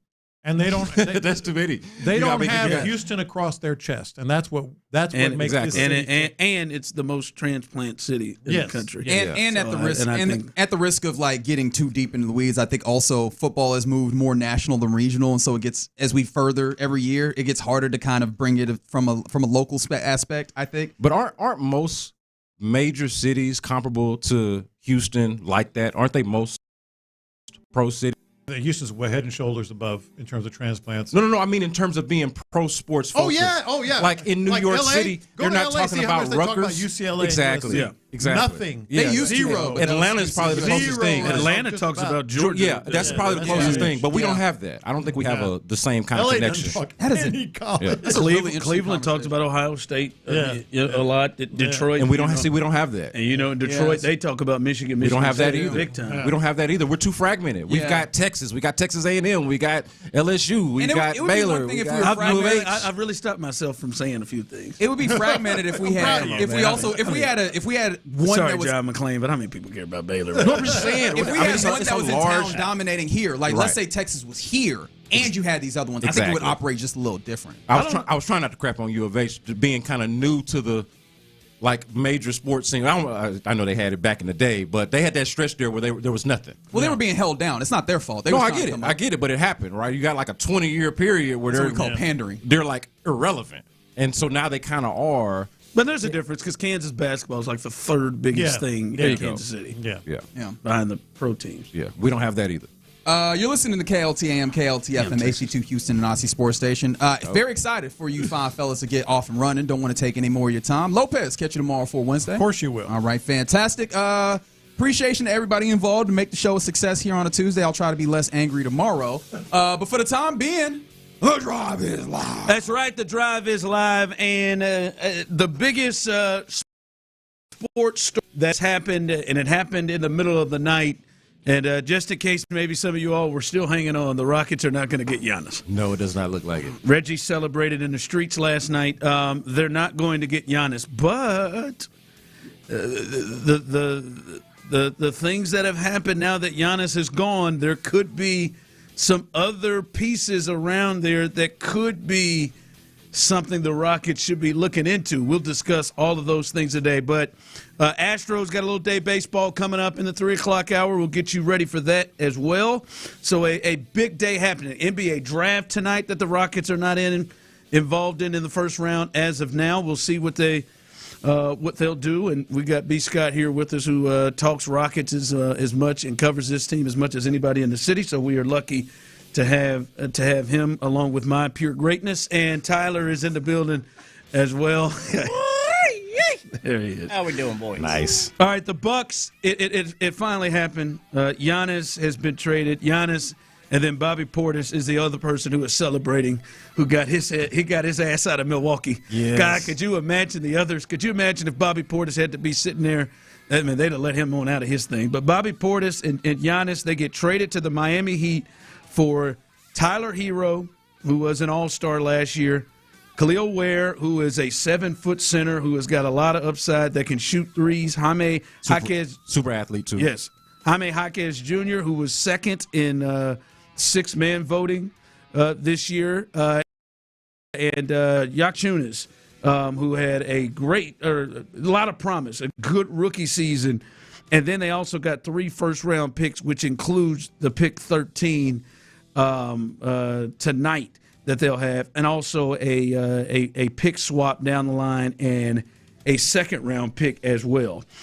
So they got a lot of ammo there. First off, do you think Milwaukee got a good deal for the trade of Giannis? Yeah, I do. I think they got a lot of solid players. Now, by the way, they chose this deal over the Boston offer, which was Jaylen Brown and 2 first-round picks. Now, do I think that this means – I think the Milwaukee Bucks have a long road back to contention, right? They're just going to have to stick it out. Giannis. And their next Giannis might be in the 8th grade right now. Yeah, thank God they got that arena. Yeah, I mean, it's funny enough they got – what was Giannis, the 15th? Or what was he? 15th overall pick. So they got the 13th pick now in this trade. Maybe they can strike some gold with that, and it's supposedly a really good draft the way people are looking at it. But there ain't I don't think there's a Giannis available to them at 13. I could be wrong. But then they got these other first-round picks that are all the way into the 2030s. But I like the collection of players. What really stood out to me about the deal was just how deep of a team that the Miami Heat actually have. Because I think, picks aside, they were able to put together a better, before, without getting to their top player, Bam Adebayo. Yeah. And, of course, Norman Powell is a free agent right now, and they could re-sign him. Which they could have tried to do, yeah. But without having to get to Adebayo, or they were still able to come up with a good enough collection of players to make this work. And when I think about it from a Rockets standpoint, I don't know if they could have done that. They would have had to have given up. I don't know if they wanted to. They could have. Well, I don't know if they wanted to. Well, what I'm saying is they were able to do this without getting rid of some of their really good players. They would have had to, I think, give up all of their good players to match this. What I'm saying is the Rockets don't have enough good players. They got Kevin Durant, Alperen Sengun, and then these their younger players are the ones they would have had to give up to match this. You don't think Sengun or Amen, not both of them, one of them and Jabari Smith and picks wouldn't have done it? No, I'm saying it would have. I think this is better. Okay. I think it could have done it, but this is better. Yeah. They got you might have throw in Reed. They got a lot of players and the picks. The Rockets could have given the picks. I just don't know how many players they would have been able to give up until you get to the very best players on the team, which are obviously Alperen Sengun would have been part of it. But then now you're talking about Amen, Reed, Jabari Smith Jr. All of them. They would have. I'm just saying they would have been top heavy in what they would have been able to offer. What else do they want on that team? There's literally 6 players on the Rockets that you might be interested in. Past that, we're talking about Fred VanVleet and Steven Adams, right? And you don't want Dorian Finney-Smith or Clint Capella, right? That's just shrapnel in the deal. So they were able to offer up more quality players, I think, which is interesting to me when you think about from the Rockets standpoint. They could have been involved in this, and they might have still lost. Yeah, I would have appreciated it if they were involved in this. We don't know that they weren't. I'm talking about to the end. I do believe, Tyler, Miami is they're about to be the next contending team for a championship. I think this move and their roster by themselves by itself right now, no. Right, not right now. They got 5 spots they can fill right now on the roster. But to me, I trust Pat Riley and Eric Spoelstra and their front office to be able to get they've had to do this before. They've had to do this multiple times. They had to do it when they got LeBron and Wade and Bosh, and then just had to surround them and find the fighting Mike Millers and Shane Battiers and Mario Chalmers and Udonis Haslams and guys around them to fill the void. And the other part with Miami is no team has really been better to find under thought of players and develop them, from the Duncan Robinsons to the Max Strus. They've got several in there over the years that they've been able, the Gabe Vincents, that they've been able to reel in. So I do trust that this roster will look like a roster where you're like, all right, I think they can compete with Detroit. I think they can compete with the Knicks. I think they can compete with Boston. We'll see what the hell Boston looks like after all of this happens, because Boston situation has to be in some issues. So I think Miami, they went and got. And this is what's going to really piss off Rocket fans. Is Miami right now needs the same thing that the Rockets need. They need shooting. Yeah, they're going to need shooting to surround Bam and Giannis, and if they keep Wiggins, they need shooting. And they have less resources right now, I believe, than the Rockets do to get shooting. But like when you talk about draft and you talk about definitely in the draft, money potentially, you talk about they have low resources. I bet you they find this shooting. I bet you they find guys that they can fill in roles that can shoot. And they're not even at as good a starting point as the Rockets are right now when it comes to shooting. And I bet you they find the shooting that they're going to need, that the Rockets need to. Yeah, I agree that they're going to find what they need. I don't think that they're necessarily in a worse spot than the Rockets in terms of money. Like, the Rockets clearly have a lot of draft capital, especially going into next year. But they don't have a whole lot of money because they have bad contracts that they have not shed. Now, if they shed these contracts, right, they got too many bad contracts to really feel like they're in a great position to add the shooting. That's one of the conundrums of, like, where's it all going to come from? You're going to have to get rid of guys because you're still one of the more expensive teams. The overall resources in every ways you can add to your team. Yeah, I'll say this. What I agree with is that I trust the group in Miami to do it, resources or not. Resources be damned, right? Like, I don't – like, I almost got the more resources. I trust them to put together a team more so than I do the group that's here in Houston. I'll give you that. But when I look at Miami in the East – they've definitely entered the chat, but I'm not, like, overwhelmed. You know, if I'm Detroit, or if I'm certainly the team that just won the championship, New York, if I'm Boston, we'll see what ends up happening with Boston. They could look totally different. But I trust that organization kind of in a similar way. If I'm these teams, I'm looking at this and taking note, and they've, like, entered the chat, but I'm not overwhelmed by this. Like, I don't feel like they're for sure favorite, or like this kind of overwhelming matchup. It doesn't feel like it did when San Antonio started taking over the Western Conference this year. And it was like, whoa, wait a minute. Between this Wemby and this Dylan Harper, and this could be maybe an age thing because they're so young. Yeah. But it felt really scary. Like, hey, everybody's on notice. I think everybody took note of this and then kept going about their business. Like, I think Giannis and Miami is going to be in the conversation, but they don't feel like an overwhelming favorite to me as we sit here today. That could change. Maybe Boston gets rid of Jaylen Brown and we don't like what they get back, and that's one less team that's in the chat. But they're just among the group of teams in the Eastern Conference that I like. Well, yeah, they got the big whale.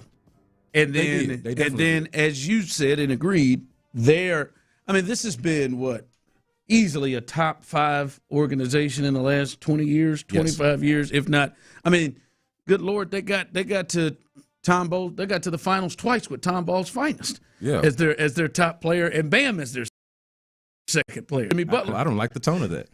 What? I don't like the tone of that at all. I'm just saying, comparing. I don't like the tone of making that this, like, huge task. Like, how did they get there with Tom Ball's I'm just saying, Tom Ball's finest is not as good as was hooping. He was. He's not as good as Giannis. I'm just simply saying they got there, and he's not. Well, good not as good as Giannis is kind of drastic. I'm just, but that's no, he's the big whale. That's yes, the comp. of course. That's the comp. They've been able to get to the finals twice with Jimmy, a Hall of Famer. Just in a different wing of the Hall of Fame as Giannis, but a Hall of Famer nonetheless, and an older player than Giannis is right now. They've been able to get to the finals through a Boston team that had Tatum and Brown on it. So they've been able to do that with Jimmy and Eric Spoelstra and that crew. I think the belief is, yes, they got Giannis, and we know Pat Riley he's like Jerry Jones, right? He's 100. And Pat don't got 10 years to build this sucker up the way that the Milwaukee Bucks are about to try to do. Pat want to win now. And I think a lot of people in the league probably know that he's going to do things to put this roster together that once the season gets here, you're going to be like, oh, that fits. Oh, that fits. And this is I am really intrigued. No, I mean, I trust that, and I like what they have already. Like what I was saying before. They were able to give up quality players and keep quality players, which is the thing that I don't think Rockets could have only given up quality players or not been in the mix for this. The Heat were able to give up quality players, Tyler Hero, and keep quality players on top of getting the big whale. So I like what they did. I'm not so overwhelmed by it that, like, if I was a Knicks fan, that I would be super worried. Yeah, they're gonna be there in the mix. Aside from what I think they're gonna do what you're saying they're gonna do. But even like what they have now, I like the direction that they're headed in. I'm just not overwhelmed. Yeah, I can't wait to see how they fit the pieces of Bam and Giannis together. Because if Bam and Giannis were here, good night offensively. I don't know what this coaching staff would be. I would rather have their team than the one that we have here. Well, I'll say that. I'll give you that much. Would you? Yes. Would I rather have? You'd rather have Giannis Bam, and Andrew Wiggins, and potentially Norman Powell than KD. Hoping KD can replicate last year. Amin and Albert Sengun, a bunch of guys can't shoot. No, yeah, damn. I would say that. I want to see what else they go put together with this thing. That coaching, you give me that coaching staff. I already like. Just give me the coaching staff. Whoever the coaching staff goes with, I'll go with that. I would take it as is. Coming up, we'll get you ready as the Astros. They dropped one last night, game one. Quick turnaround as they'll play in the 3:00 hour. We'll let you know what's going on. We got to look at Hunter Brown. Hunter Brown last night, quick exit in the game. And we'll tell you why last night feels like a killer for the Astros. We'll do that coming up next. If the OG has any say.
Team. ZipRecruiter. Wednesdays are for unwinding and for wine. At P.F. Chang's, your midweek reset just got better because every Wednesday, bottles of wine are half off. So text the group chat, make a plan, and turn an ordinary night into something worth savoring. Great wine, great company, half the price. Wine Wednesday, only at P.F. Chang's. Available to guests 21 and over. Dine in only all day Wednesday. Please drink responsibly. Injured? Call Mokaram Injury Lawyers, 281-222-2222. The Drive is powered by Mokaram Injury Lawyers. Heard in an accident? Call Mokaram Injury Lawyers at 281-222-2222. Sports Radio 610 presents The Drive with Stoerner and Hughley.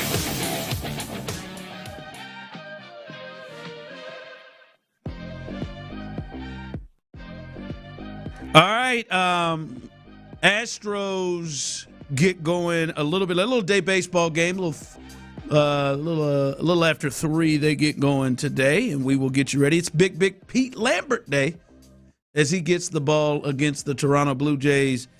And B. Scott in as Clint is out on vacation, and he's having a good time with the fam. So we're in good hands with Brandon Scott as you hear him all over the station, especially on the Drive and on In the Loop. So we're in good hands. But the Astros, they dropped game 1 last night, and to me, the story is, as Tyler texted me and texted us last night, the curse is alive and well. Somehow, Hunter Brown threw a pitch and turned backwards and got hit in the back. And it was the non-pitching arm that he got hit in. And then Jeremy Pena slipped himself into some cramps. Now, spoiler alert, he is not in the lineup today. But this is our life, man. But it was reported that he is potentially available off the bench. Oh, nice. What percentage, is that he? Was the old group. Oh. Right? That was the old right. That was the 60%, 55%. Right. That was the old group. That was that crew stayed in a Holiday Inn Express before they got the job on the training staff for the Astros. You're right. You're right. My bad. At least 3 of the members of that staff did. That's on me. I'll be better. Dude. Holiday Inn and Suites. The Astros are not allowed to have nice things. They are just not allowed to enjoy having Hunter Brown back for a decent stretch without any kind of scare. He's fine. Or having, but it was stressful. They're not able to enjoy having Jeremy Pena back. He wouldn't even throw warm-up pitches. He's a dog. He wasn't gonna. He said, "No, I'm good. I'm not wasting these books." Exactly, especially since his pitch count felt like it was at 1 million. I mean, he's throwing over 25 pitches per inning on those first. Or hell, he only threw the 3 innings. So in each of them, he threw like 20, at least 23, 25 pitches. So. Yeah, man, tough workload, and then you get a little scared there. That's why I asked Tyler before the show, are you at least a little bit relieved? Because it felt like that could have been a lot worse. I just would like. You want to win a Hunter Brown starter too? Well, yeah, that you said they're not allowed, Astros are not allowed to have good things. Well, they're also not allowed to lose Hunter Brown starts. Yeah. We said this yesterday. Obviously you can't be perfect, but the space that the Astros are in, where they are trying to climb, the games back make you feel pretty good about things. You're like, all right, man, you're 3 games back in the wild card. In the division. You're now 3.5 back in the division and 3 games back in the wild card. That is doable. It is just, though, when you keep looking at it, damn, you're 37-43. Yeah. You got to get to 500 to be really – for this thing to really get serious. And it feels like they got to win 90% of the Hunter Brown starts. Just because you don't know what you may get from the guys like Imai. And by the way, at some point this week, we may need to have a conversation about Spencer Arrighetti, because maybe his last 4 starts have looked a lot different than the first 7. Yeah. This is not. We knew that eventually Spencer Arrighetti was going to come down to earth.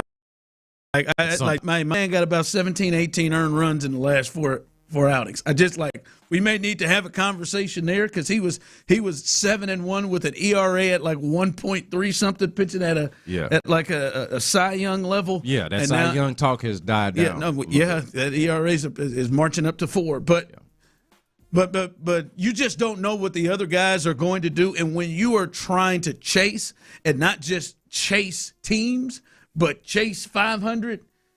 It feels like those starts they got to have. Like they got to have. Now, this wasn't all their fault. I mean, Hunter only went 3 innings because he threw 85 pitches. But it feels like they got to win the bulk of those starts. It's also been a long time since they've had this much of a gap between their best starter, their ace. And they always had a 1-2 punch. Exactly. And then whoever, and sometimes a 1-2-3. But the gap between their best starter and whoever you consider to be their second best starter or their third best starter or whatever the lineup is from there is so wide. It's almost like, not even almost, we're just not used to seeing that. But it also puts a lot more pressure on the starter or on the ace, I should say, in Hunter Brown. And then when you just look at the team overall, I've been talking about it, man. They just feel like a 500 baseball team. Like they could win every other game, maybe win 2, lose 1. Lose 2, win 1, win every other game type of situation. Like they just don't feel like they can really go on a run. And so if you're going to be that type of team, you got to at the very least win arguably the most reliable player that you have, certainly the most reliable pitcher that you have. But it feels like if Jordan hits you a home run, you got to figure that out. You need to win the games where Jordan plays his best. You need to win the games where Hunter Brown is out there, right? You have such little margin for error and so many few difference makers when they're playing at an elite level, or in Hunter Brown's case, when he's just available and out there, you got to maximize that. And you weren't able to do that last night. Tyler, I'm concerned that Brandon is really angry with the Astros. I'm not angry. I'm just disappointed. Annoyed. I think there's some disappointment and anger. He just he cannot. Your sharks are swimming he's having a hard time finding any kind of positive. Dude. Well, I just to say, because Tyler sent us a text today. Tyler sent us a text today as he knew we were working together, and the Astros are doing day baseball. And I believe the last time we worked together and the Astros were doing day baseball, I got a little concerned about Brandon and his diabetes. As we were just taking shots over and over and over again. We're sipping on some of Grandpa's old cough medicine. Like 6 runs that day, something like that. 9. They scored 9, and they scored 4 in a heartbeat bunches. in the first inning. Is what they did. The only time Jose Abreu was worth a damn, as he came through with like a bases clearing triple in that game against the Twins. But we decided to take shots every time they score runs. The guy is drunk. Yeah, and Tyler texted this morning, y'all taking shots for every Astros run during the show today? Obviously, we know the boss does not want us to do that anymore.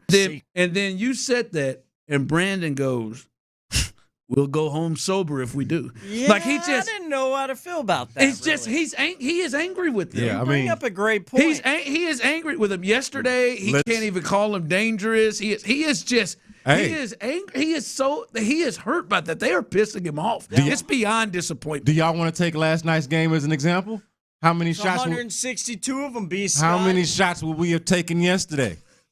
2, and we would have gone home sober because we're grown men. That means the Astros bats are due to come alive today. We would have taken 2 also on Sunday. What do you think that outfield would have done if Yordan Alvarez wasn't a part of it? How many? With Joey Loperfido and Jake Myers out there. Jake Myers, by the way, I thought of you last night watching when Jake Myers missed that play in the outfield in center field, diving for the ball. Not the bronze gold glover. I was like, hey, this is a win for Ron the Show Hughley.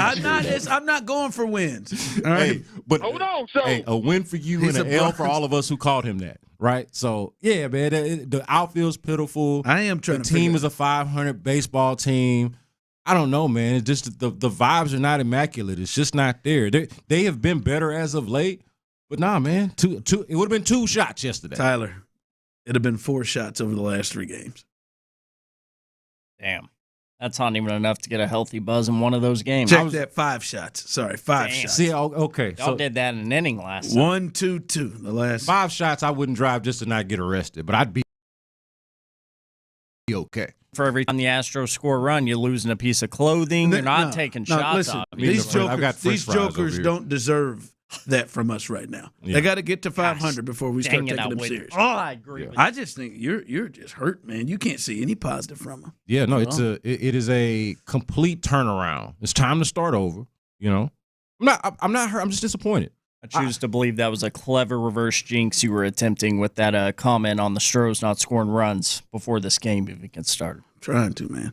All right, coming up, the Rockets missed out on Giannis, but should they now go after what could be the next couple of superstars that could come available? We'll discuss that coming up next. The Drive with Stoerner and Hughley.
TUNEIN5 to earn an extra $5 cash back on your first purchase at one of over 100,000 available locations. That's promo code TUNEIN5 for an extra $5 cash back. Remember, use promo code TUNEIN5. Offers vary by user and location at participating merchants. Go to upside.com. Sports Radio 610 presents The Drive with Stoerner and Hughley.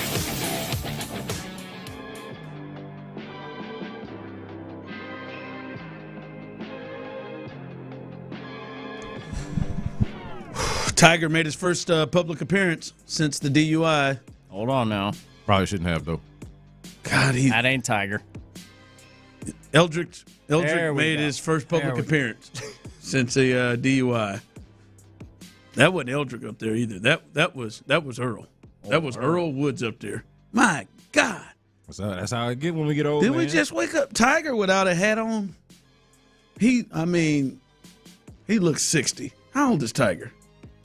Is Tiger mid-40s? I'm about to say Tiger ain't 50 yet. He's in early 20s, right in 97. 97 21 and 97. 21. Yeah. He's 50, right on the dot. Oh, wow. I thought he was closer to mid-40s. Him and LeBron, that's right, same birthday. Either way, he looks like he's about 70 as you got it. Man, when he takes that hat off, man. I mean, look at that man. Whew. God, dog, man, that is Earl Woods. He looks like he doesn't get a lot of sleep. But hell no, he doesn't. Sleepless nights. Pain. It's a human body that has been through a lot. Remember back in the day when the old folks pleasure and bad. Remember they tell you keep living? He looked like he did. Yeah. He looked like he kept living. And life happened. He didn't know any limits. He seems to live a little damn hard. That's what I'm saying. He survived some things. He does. Yeah, he does.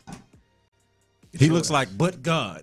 I'm still here. I hope somebody drove him to that appearance. Some goofball in a hat. All right. They might have to. Yeah, I'm about to say. All right, with Giannis gone and now in Miami Heat, and the other team that was the finalist there that lost on their offer, which is now made completely public, is the Boston Celtics. And Jaylen Brown, who is a 29-year-old who finished sixth in the MVP voting this past season, 28.7 points per game, 7 rebounds, 5 assists a game, and he is thought to be one of the best two-way players in the game, All-NBA second team this year.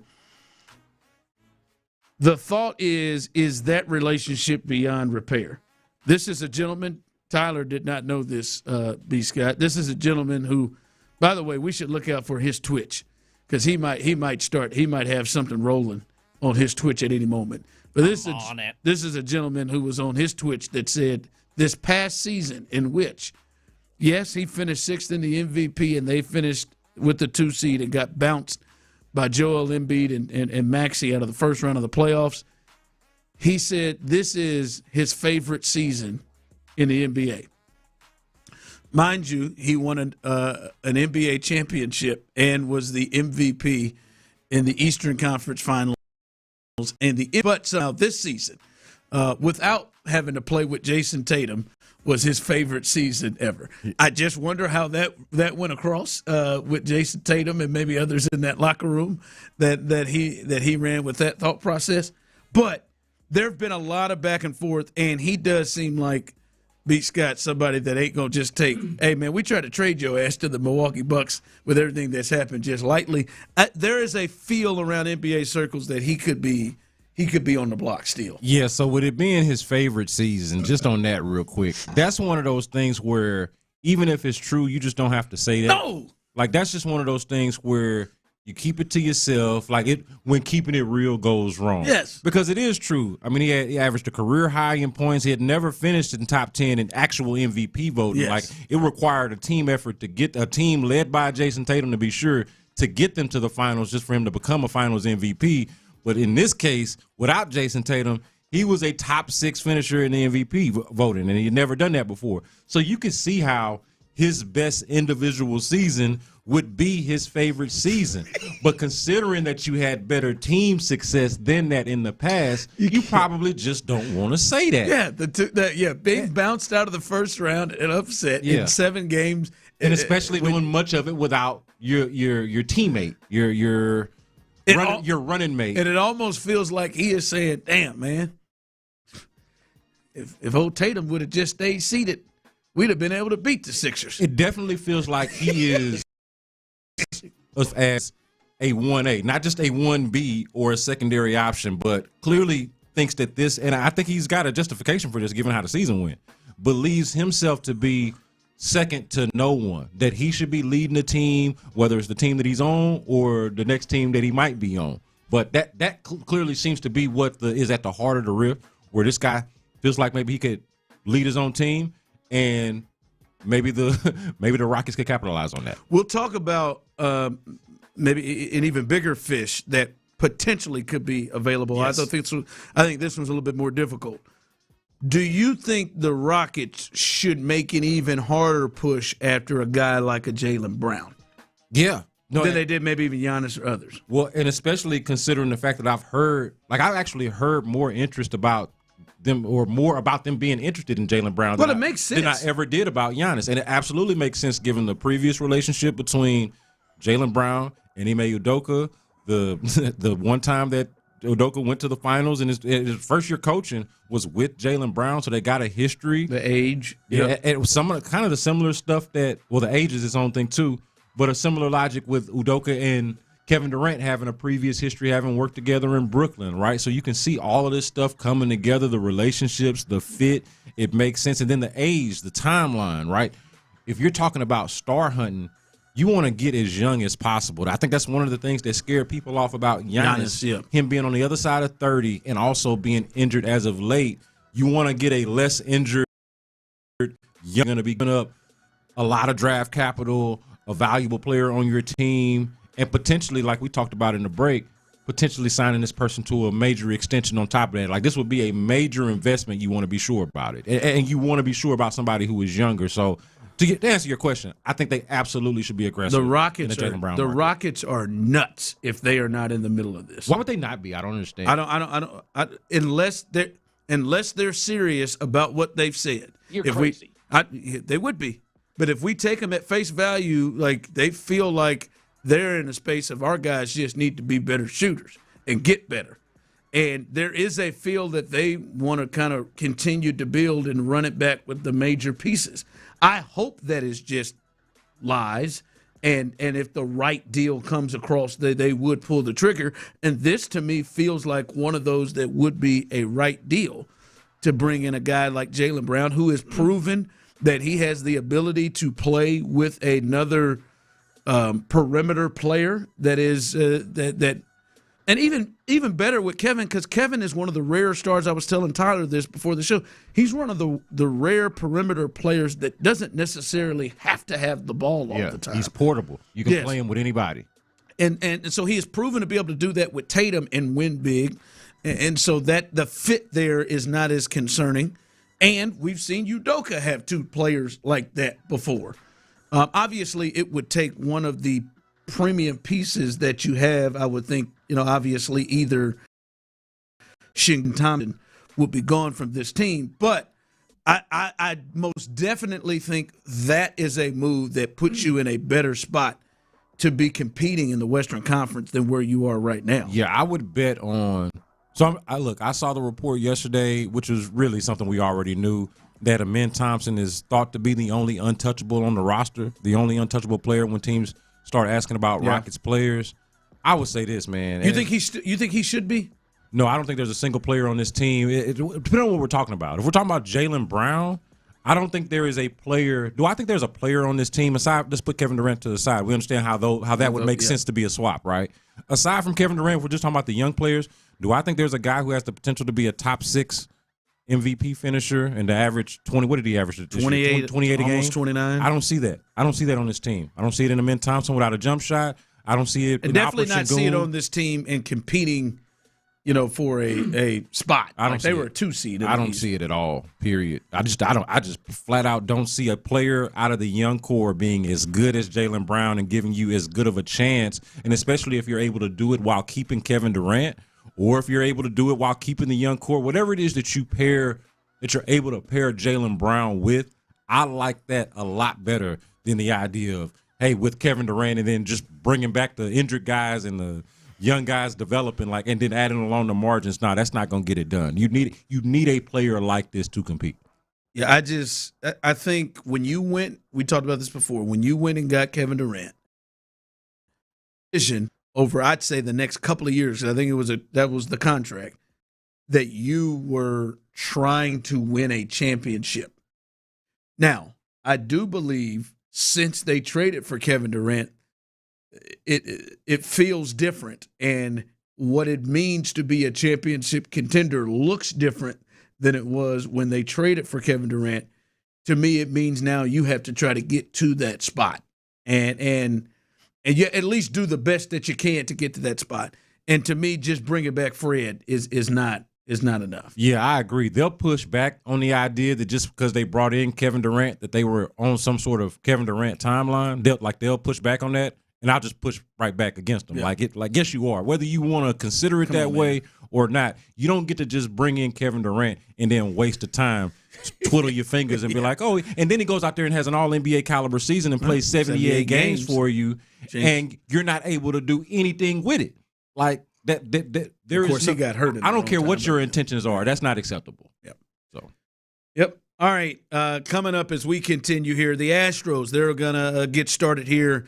Coming up soon, we'll get you ready for that. The lineups are out, and wait till you hear what two NFL well-respected voices had to say about your Houston Texans and their chances to win it all. We'll do that coming up next. Payne and Pendergast. He is the lead studio.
Legal to play.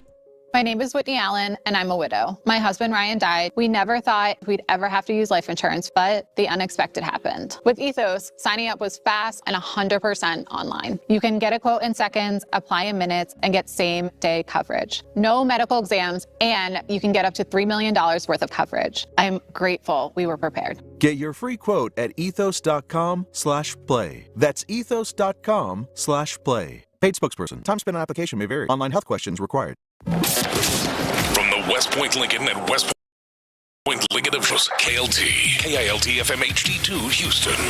On Odyssey Sports Station, the Texans play here. Sports Radio 610 presents The Drive with Stoerner and Hughley.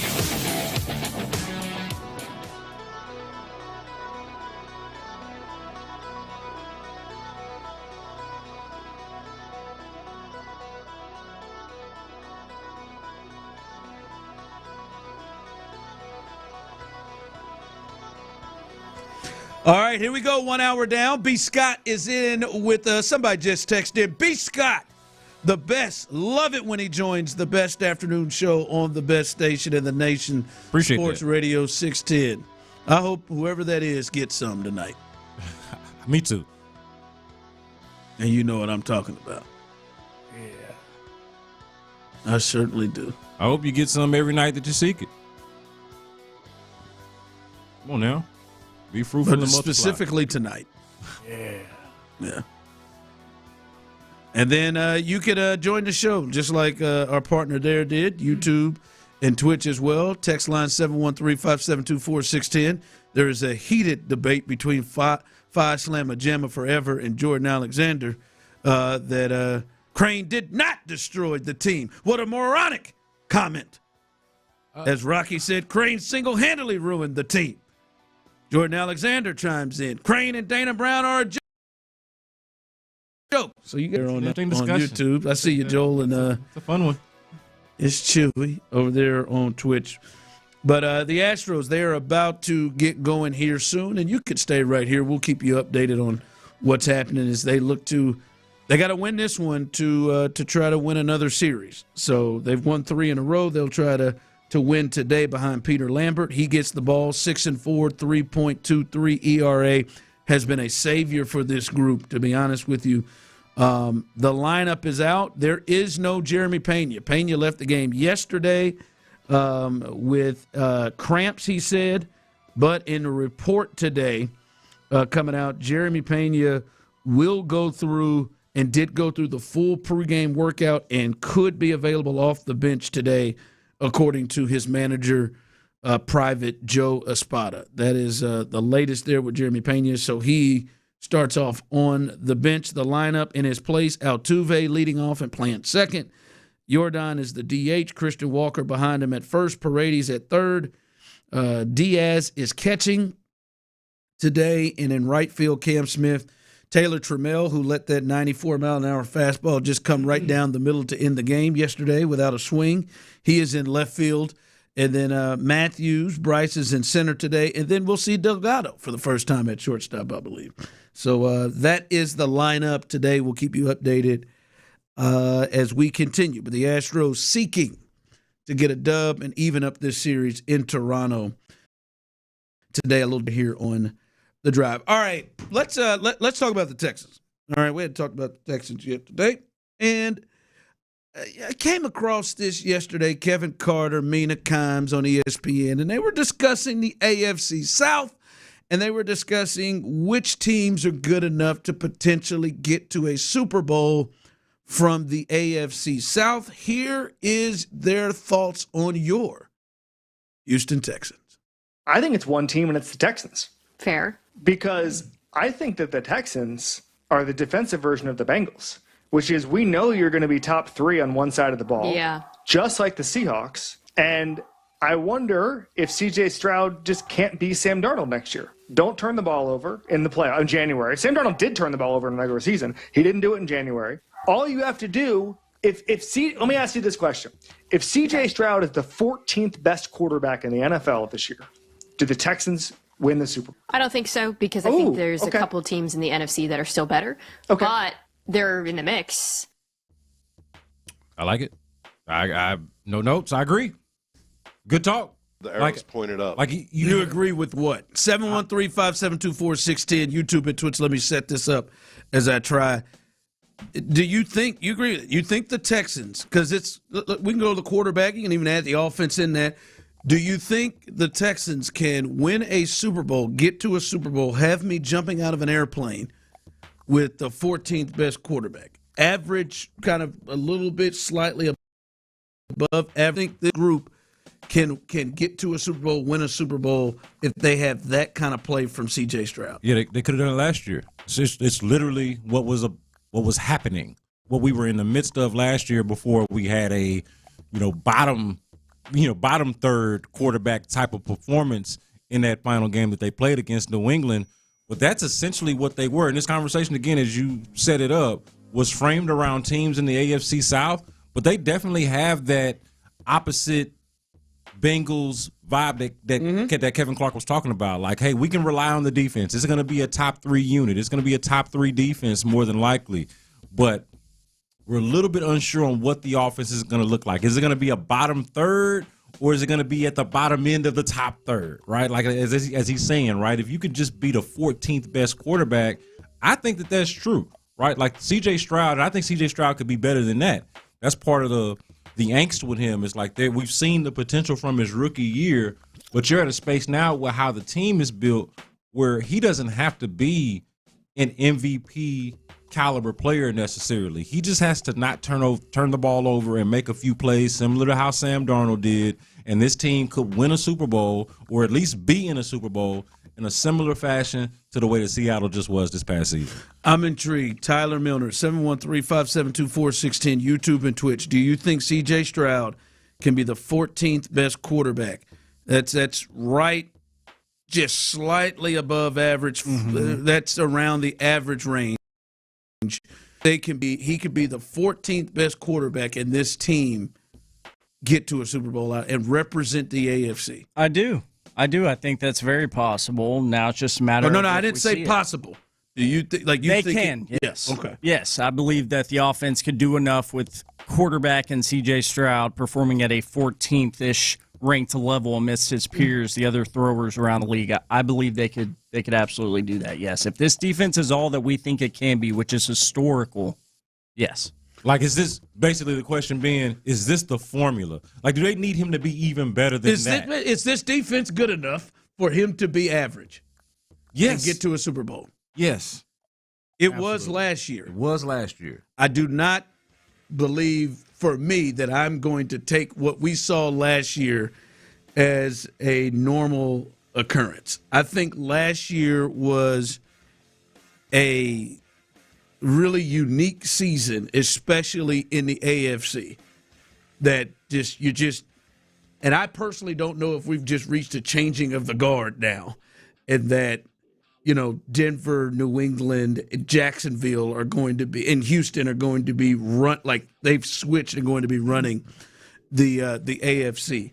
To me, I think we get to a more normal potential look of the AFC, and I think it'll be a little bit more difficult. We talked about this yesterday. I don't know that we will see where a quarterback can run through Justin Herbert, C.J. Stroud, and Jarrett Stidham on their route to the Super Bowl to face Sam Darnold in it. That's not the normal occurrence to me, that you're generally going to have to run into a bona fide Hall of Famer, if not multiple ones, when you're looking at this conference in the AFC. And I think CJ's going to have to be better than just average. I think the Texans can win playoff games. Do I think they can win 3? Do I think that they can go and beat 3 top quarterbacks, 2 top quarterbacks in a playoff run with CJ being like they're that difference of a drop-off? Because, we just got to keep it a buck right here. They gave up 3 full field touchdown drives to the New England Patriots, Drake May, and that skill group that we talked about yesterday, that there's probably some better skill groups that they're going to run into in the AFC this year. I think this defense has a chance to be special, but I think your quarterback play on most normal seasons, when you have the potential to have to run through Mahomes, Lamar, Allen, Burrow, Drake is coming along, these guys in the AFC. And the part is your quarterback is capable of being better than 14th, which I think is another whole different thing of it. But quarterback play has to be in the ballpark of those top quarterbacks in most seasons. And if it's not, I just don't know that the defense, this got to be Ravens level defense for that to happen. Yeah, and I truly actually believe that it is. Like, I agree with everything that you were saying about it being different, but the thing that I think is most repeatable and that was not flukish, like everything that happened last year was flukish, with the Kansas City Chiefs having a down year, the Ravens not making the playoffs. Like, there was a lot of flukish stuff. I didn't feel like the Texans defense itself was flukish. I think it's something that they can replicate, and it's something that I feel like has gotten even better than it was last year. So I think it's legitimate that is going to be one of the more dominant units on either side of the ball in football. And so, like, I think that's going to kind of correct itself. Like, Patrick Mahomes now, different from previous years, is not going to have to deal with this version of the Texans defense. And it'll be the same way for Lamar Jackson. I think this would be the toughest Texans defense that he would have faced in this DeMeco Ryans era. So I think all of that is going to work itself out as well. And with C.J. Stroud, look, you could be right, man. Maybe he does have to be better than average, but the point is more so less about C.J. and more about the defense itself, and also how they're trying to play offense. Like, is C.J. going to even be allowed to be great? Like, how much? That's the scary part. How much are they going to scary part? But the thing is, though, that could be a formula. The problem with it is now you're relying on this offensive line and David Montgomery to be, whatever 90s Cowboys or whatever it is type of run game. Like, are you going to get that? That I don't necessarily feel as confident in. But, like, something's got to give. Somebody does have to be elite. Whether it's CJ, the run game, or so, like, they got to find a thing. That was a big problem with them last year, was they had no identity. They couldn't really throw it. They couldn't really run it. All they could really do was possess it. They couldn't really do much else. Yeah, they didn't. They were strong before those two playoff games at not turning the ball over during the regular season up to that point. They were strong at that. Then they started to turn the ball over. So this is what I'm saying. If you're telling me that can CJ be average, and can the run game be average, and then with an excellent defense, I think that could be a formula. If you're telling me that that's going to be the playoff field, that's going to be the level playoff field, yes, they can do it. They can do it. I mean, it might be. But just think about Tyler and Brandon, the routes that they've had to make these years that they've ran their heads up into, just not just this year. You all been here. Every time they keep running their head into this divisional round. At first it was they got to try to run through Manning, Brady, Ben.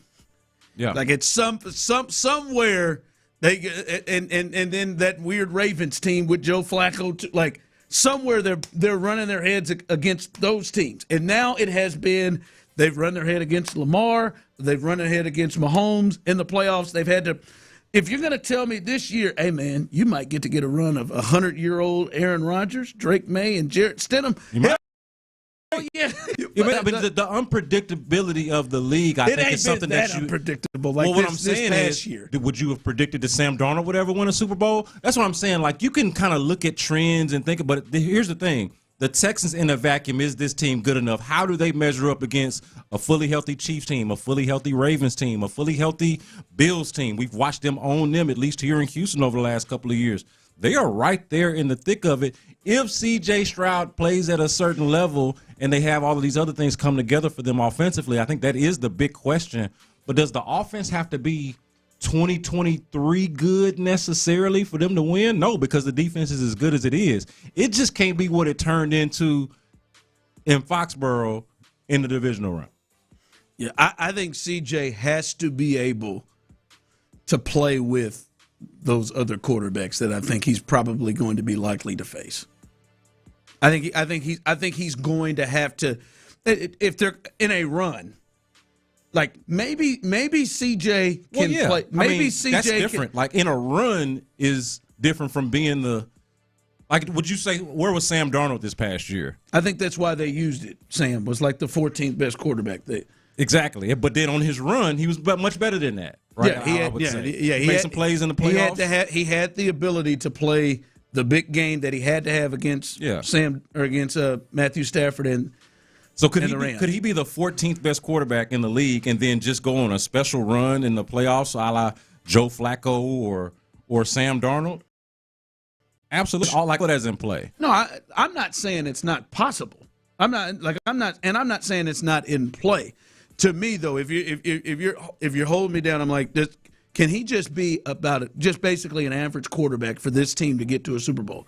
Is it possible? Yeah, it's possible. You don't know how the field works out. But to me, if he is to run through the quarterback, I don't want to just say he.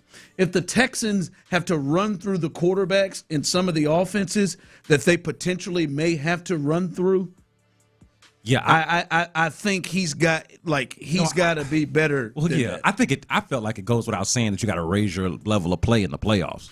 Like, I think everybody kind of has to step it up. But if he is just, like, functionally thought of as a middling quarterback and then steps it up, like that could be a formula. Like, yes, he's going to have to make plays. He's going to be able to be average.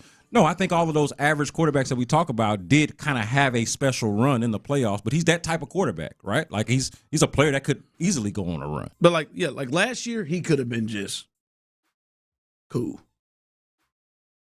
I just don't know that that's going to be the path because it's just not a normal path you've seen. Hell, Drake was just cool his last game and a half. He was just cool, to be honest with you, against the Chargers. Yeah. Hell, they only scored 3 points. He only had to score. But it was 16-3 in that game. Look, I think the Bengals are a perfect example of a team that went to the Super Bowl however many years ago, and then this is the playoffs for 3 years. Would I have predicted that? Like, I don't know. Like, I don't think that I'm as willing to have just the kind of the premise of, hey, it's just going to be much harder this next year than it was the year before. Maybe it will, maybe it won't. But this team in and of itself, I think, can compete with either version of that. Yeah, the likelihood that Burrow, Lamar, and Mahomes all missed the playoffs in one season. But you're going against Burrow and Lamar's defense, and your defense is going up against them. You know what I'm saying? So, like, I know I'm not like really, and I think the Texans' defense is great. I think those teams can score some points, just like we watched Drake May score 21 points on full drives with that offense last year in the playoffs against this amazing defense, which it is. I'm not saying that to be an ass. It is amazing. All right, coming up. It is Tuesday. We do a little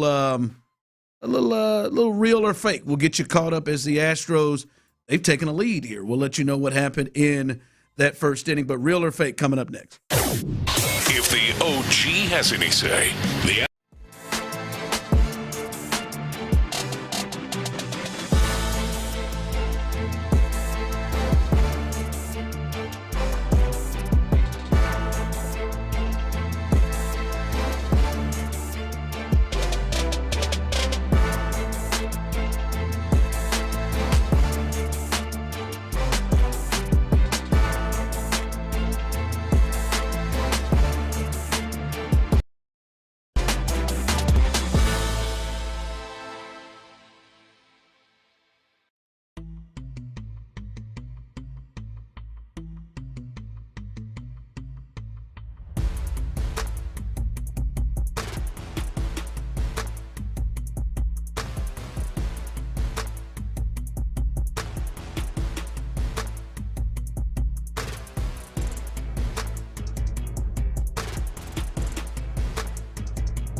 It's Ability Trees. Ability Trees, Houston's, say it, leading tree care professional.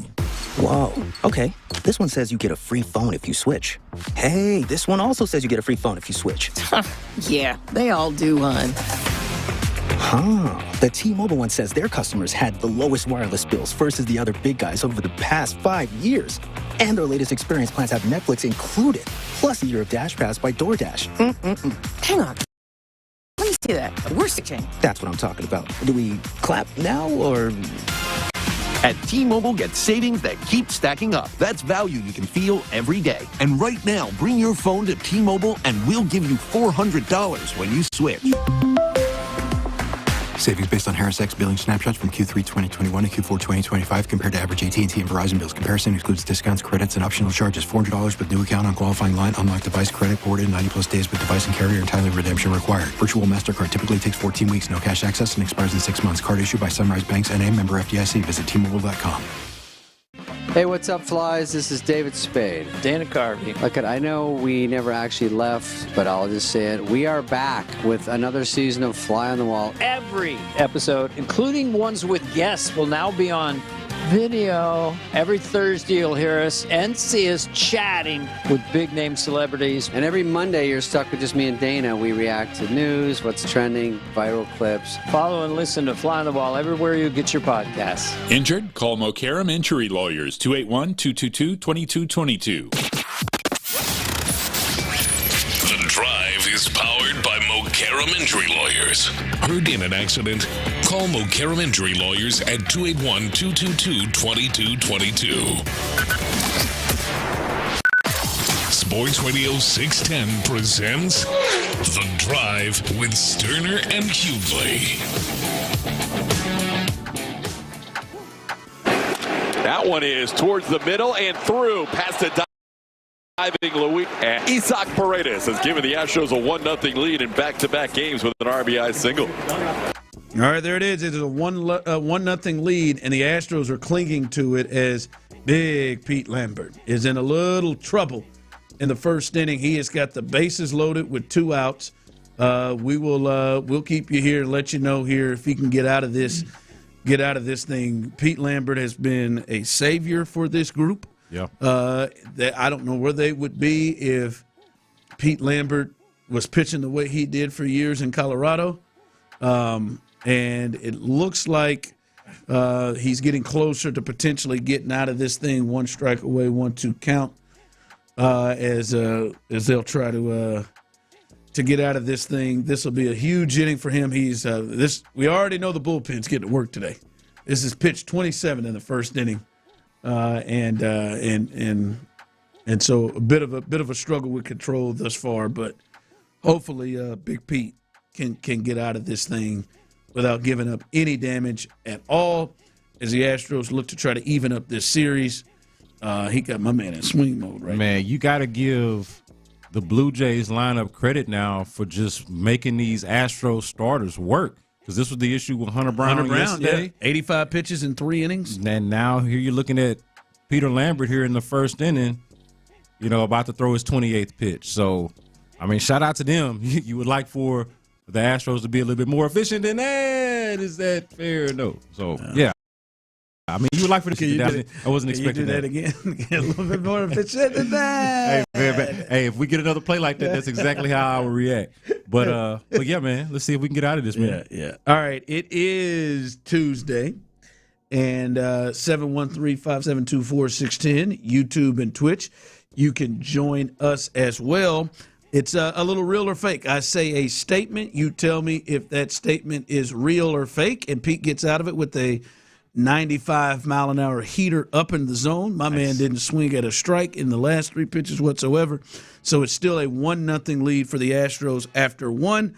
But I say a statement. You let me know if it is real or fake. We'll start with you, Tyler. Real or fake? Jaden Higgins will be the second leading receiver for the Houston Texans this year. Real or fake? Oh, I'll say real on that one for sure. Big expectations for the second year. Big-bodied receiver in Houston for the Texans and Jaden Higgins. Yeah, I believe Jaden Higgins tied the team total for leader in touchdowns receiving last year with Nico. Grabbed 6 of them, yeah. So we saw some glimmers of very good things from Jaden in that rookie season. Expect him to continue to grow and become better at catching those footballs from C.J. Stroud. Real or fake, B. Scott? Jaden Higgins will be the team's second leading receiver this year. I'm going to zag where y'all zigged here and go fake. Now, I think he's got the potential to be that. You're running a different route? I'm running a different route than the one. I haven't even given my answer yet. Well, look, honestly, I don't think – well, I guess I just assumed you were since you were presenting it. But it's fake for me. I think that Nico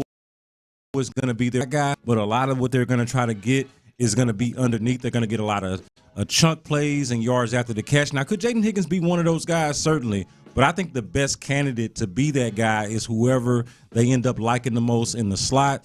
Hell, it could even be a tight end. And I think we're focusing on receivers here. But I like somebody that's going to be more of an underneath guy, being able to be the second leading receiver for the Texans this year. Yeah, real or fake? You got fake. Real or fake? Jaden Higgins will be the second leading receiver for this team. Had 525 yards last year and the 6 touchdowns like Tyler alluded to. I got it as fake too. I think Jalen Noel in the slot's going to get a lot of volume. Yeah, and this offense traditionally has used the slot a lot, right? The best we've seen it in this offense is Randy and Wes Welker. Now, I'm not saying that we're about to see that with Nico and Noel, but I would say, as you said, Noel or Dalton Schultz. I would pick one of those two ahead of Higgins, and I ain't going to lie to you. It just in terms of yards, Woody Marks could be a sneaky candidate for how often he gets touches. He should be. It could be a sneaky candidate. Now, I don't think he is going to be second because I don't know if he's going to get enough opportunities, but I bet you he'll be closer to that than many people would think the backup running back would be. Yeah, I think he needs to get the opportunities, whether he would be second or not, like at all. Then that's going to be more of an indictment of what they're doing as an offense and kind of going back on their word of, hey, involving the running backs in the passing game a little bit more.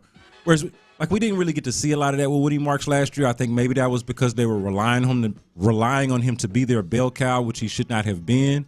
But, of course, the Joe Mixon injury necessitates that. They didn't have a lot of depth. Now that he's more properly situated, I would be upset or disappointed at the very least if he wasn't in the running to be the second leading receiver. Text line saying Dalton Schultz would be the second leading receiver. All right, real or fake? Text in your thoughts. B. Scott, Giannis can still be a top 5 player in the NBA, real or fake? Yeah, absolutely. Now, you think he still can? 32? Now, can I predict what his health is going to be? Obviously, if he's injured, of course it's fake. No, yeah. But if he plays, he could still be a first-team All-NBA. You think he's still in that? He is, and yes, 100%. He's the guy averaged like 30 points a game for like 7 straight seasons, including the last time he was healthy. He still looked like Giannis. Like when he's played, he still looks like the same guy. So I just haven't seen his game diminish enough for me to not think he can do it. Yeah, 27.5, 10, and 5 on 62% shooting from the field. Shot 33% from 3. That was in his 37 games he played last year. But the previous year, to your point, he was third in the MVP voting, and he was what is that? It's like Giannis. 30 and 11 is what he did the last year. He was completely healthy. All right, Tyler, let me start with you. Real or fake? The Tennessee Titans won't finish last in the AFC South. Real or fake? Ooh, that's tough. There's so much I'm curious about with them and the Titans and the Colts and a little bit with the Jags, but more so the Colts and Titans. I'm going to say real because they're the fake-ass Oilers. So fake, actually. Fake. The Titans, the fake Oilers, will finish in the basement of the AFC South because they deserve it. This is interesting because I feel like this is a real competitive – like, I don't love what the Colts have done. And I don't know how healthy Daniel Jones is going to be. And the Jags, I think we saw the best out of Trevor, and I think they're banking on their offensive staff and what they can do, but they've lost. Like Travis Etienne, they've made some interesting moves that were top important guys to their team. I'm gonna say fake, or I'm gonna say true. Excuse me. I don't think they will. I think the Colts might finish last in the division. Yeah, I think that's the only team that's in the running for it. I think the Texans and the Jags, no matter how much you like or don't like what they did this offseason, are still the clear favorites to go 1-2 in the division. But I'm gonna actually say that that they won't finish. No, that's fake. I think they will. I think that they will finish. You got them last. Yep. The Colts overall roster just a little bit better. Now they got a serious question here at quarterback, but I still like their overall roster better than I like what the Titans have. The fake Oilers. Titans, the fake Oilers shouldn't be as bad as they were last year, but I don't think that's going to be good enough to not be the worst team in the AFC South. All right, coming up as we continue, we'll keep you updated on what's happening at the Rogers Center in Toronto. Astros still lead 1-0. Another dude got paid, and another team just paid another receiver. That's 2 big-time contracts this team has given out that hasn't come close to the playoffs in years. What are they doing? We'll discuss that coming up next. Woo! Love that money. The Drive with Stoerner.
Injured? Call Mokaram Injury Lawyers, 281-222-2222.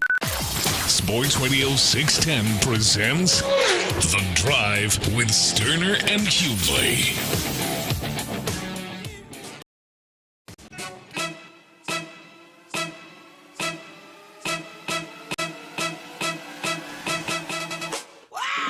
All right, Pete Lambert is he is really fighting it. He is flirting. That's better. He is really flirting with danger. Gave up, I think, a hit to start the inning, a 3-1 count, and almost got out of it with a double play. But the fastest man in the history of Houston, including Carl Lewis, Miles Straw, beat it out. And then the Toronto Blue Jays and their third base coach should be fired on the spot. A double to the corner. Miles Straw at first, 2 outs. It's 1 out. I don't care how many outs there is.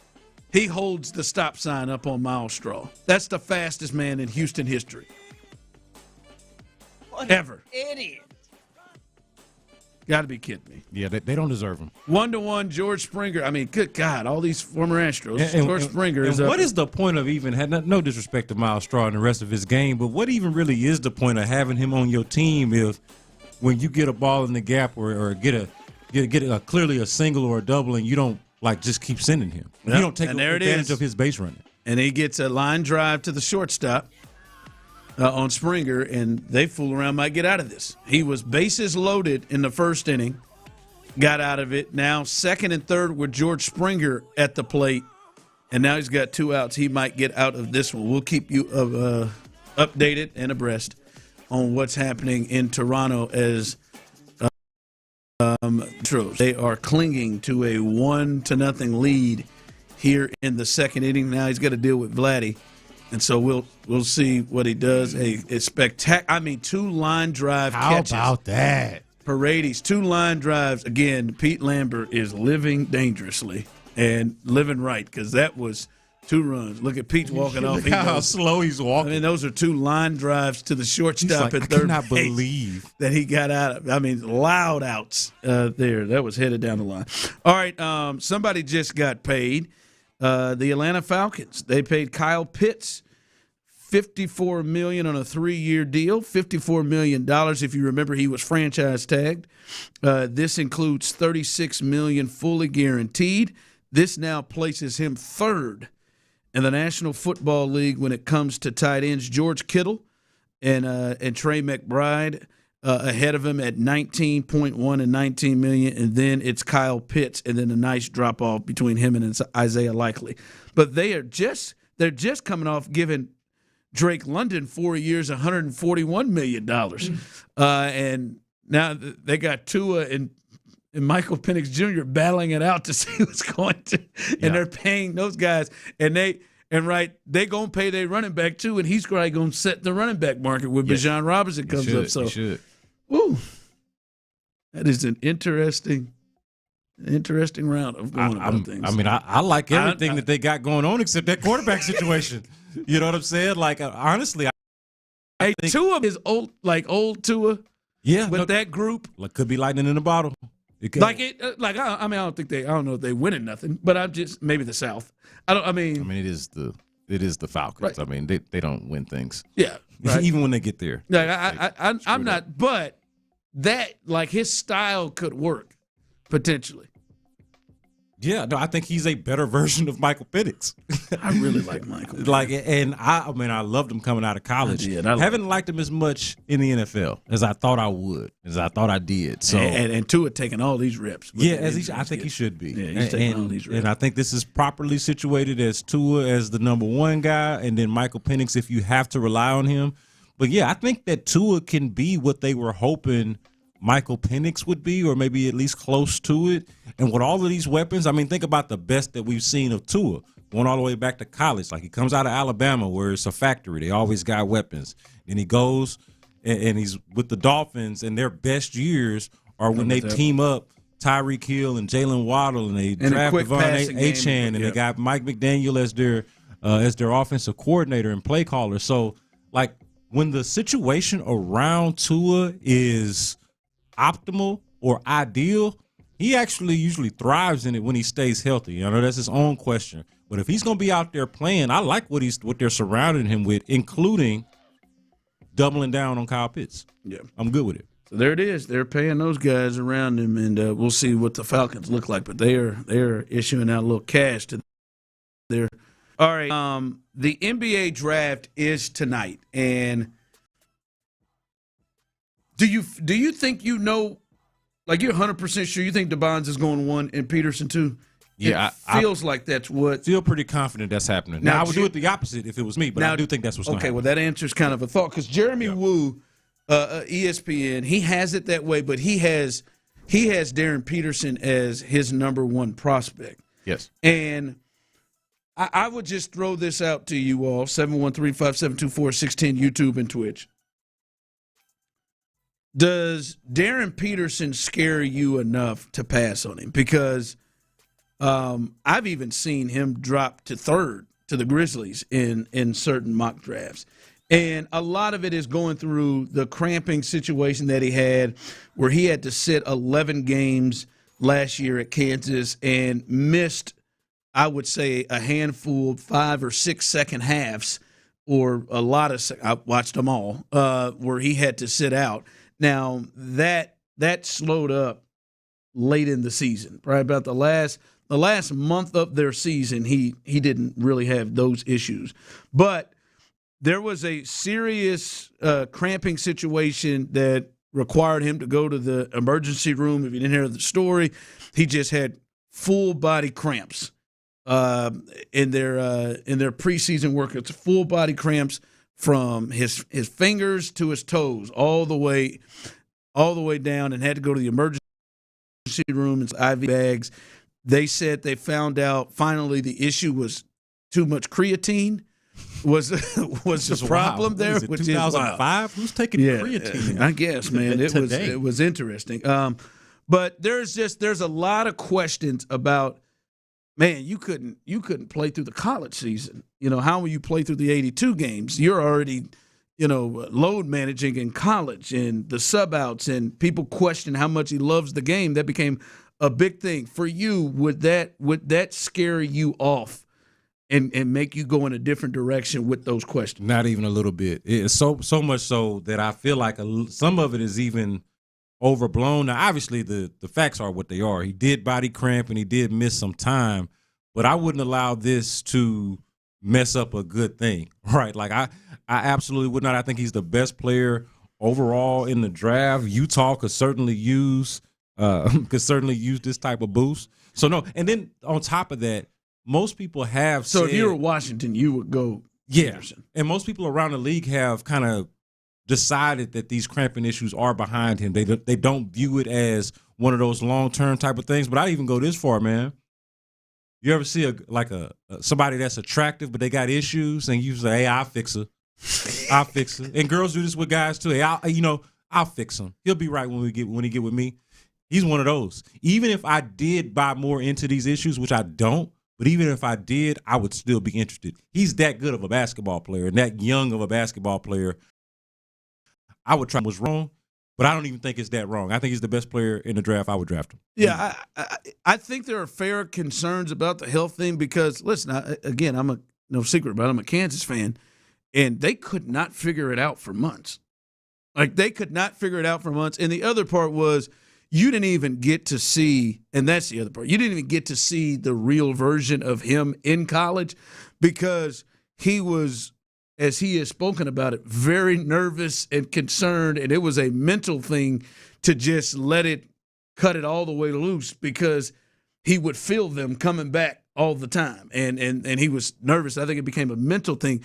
So if you watch that dude in college, in high school and AAU circuit, it was a different gear than he actually showed in college. And in college, he set the freshman scoring record. Wilt Chamberlain set the freshman scoring record at Kansas.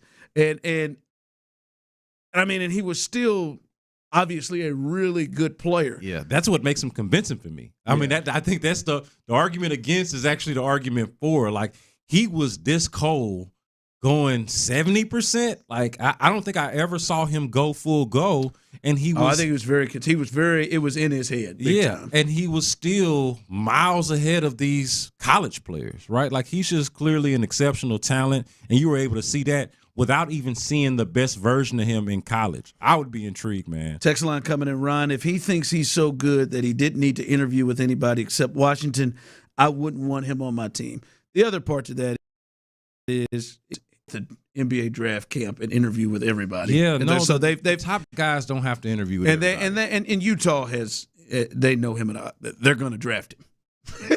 and apparently he did just recently interview with them. I'm seeing that. Well, I know he interviewed with them at the NBA draft combine. He met. Peterson told reporters in New York on Monday that he met with the Utah Jazz over the weekend. So he's just as recently as the weekend has finally met with the Jazz. So there's the mutual interest.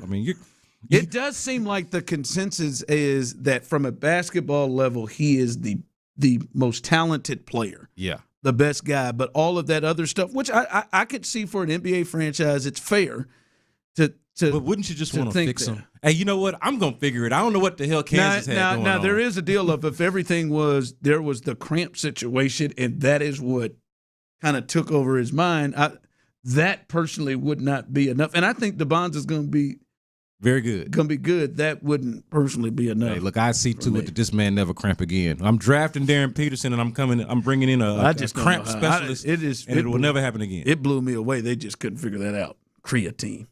Of all things. And if nobody it was creatine, how the hell did that not come up? And when we stop doing this?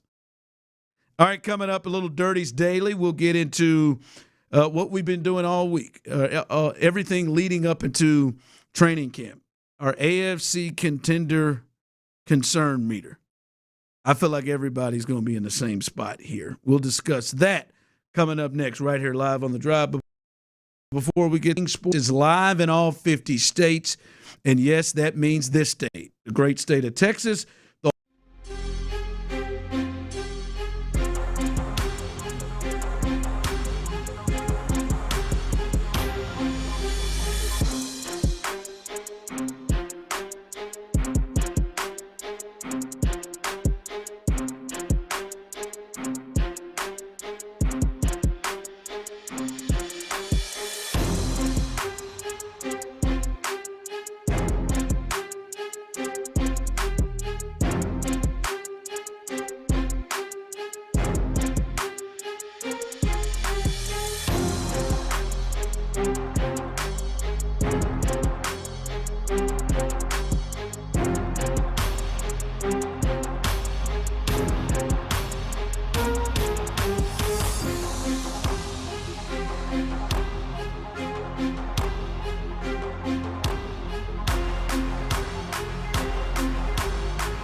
$10. That's promo code PITCH. Kalshi. Trade on anything. 18 plus only. Must be present in state where it is legal to trade. Event contract trading involves risk and may not be suitable for all investors. Prices, values, and available markets may differ from those mentioned. $10 free credit with no expiration. Restrictions and eligibility requirements apply. For more information, see kalshi.com/regulatory. From the West Point Lincoln and West Point Lincoln of Sugar Land Studios, KILT FM HD2 Houston. On Odyssey Sports Station, the Texans play here. Baytown Badass. Yeah, baby. Yeah. You my dog. Dive into the mind of former NFL quarterback Clint Stoerner.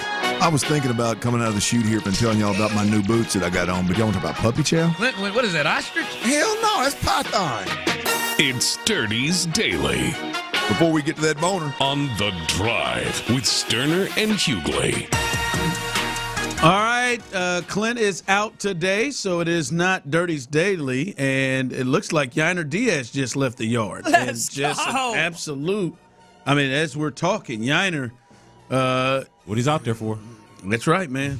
Hopefully nobody tries to steal bases. Yeah, I was going to say, because he don't. He did throw one out his first game out now. Man, get out of here, man. I'm just telling you the truth. Hey, man, how you turn that home run into that? You don't want to start it. Hopefully nobody runs the base. I heard it in your voice. A dead clock is right twice a day. Yeah, that's why he's out there. That's exactly. He's out there for. Big shot, Yainer Diaz. As now the lead is 2-0 here in the fourth inning, giving Pete Lambert, who has gotten himself somehow through 3 innings without giving up runs with traffic and hard hit balls all over the place. So outdueling Shane Bieber though. It is right now. We will keep you updated on what's going on out there in Toronto. 2-0, a little day baseball as the Astros look to try to even this series. I do want to get to the AFC contenders. We've been doing this every day, and we're trying to run through them because there's a pretty decent amount. There are multiple teams in some divisions. There are 3 teams in the division that I think all realistically believe they're going to have an opportunity to compete for the playoffs. Not the Titans. Not teams like that. No. Not teams like, although I think they could, and I wouldn't be shocked off my ass. I'd be shocked off my ass if the Jets or the Dolphins did. But not like teams like that, real bona fide teams that you can look at. And what do we have? The Patriots yesterday, and still from most that I see on the text line, there were a couple who had some concerns, but still most are. Lord, Cam Smith follows it up with back-to-back homers. Good for Cam. Lord. Look at that, B. Scott. The Astros bats are alive. We need to take some drinks. Cam. Good Lord, 3-0. And especially when an outfielder does it, because Lord knows that outfield can't hit his way out of a damn. Just hit themselves out of one. What you're doing. I know what you're doing. Keep doing it. No, he's not doing. No, he means it. I mean, you might want him to keep doing it. It all works. Reverse jinx action. I ain't gonna lie to you. We'll get to this team, but he needed that day off yesterday. When that son of a gun gets a hold of it. Oh, that sucker goes. Cam Smith? Yeah.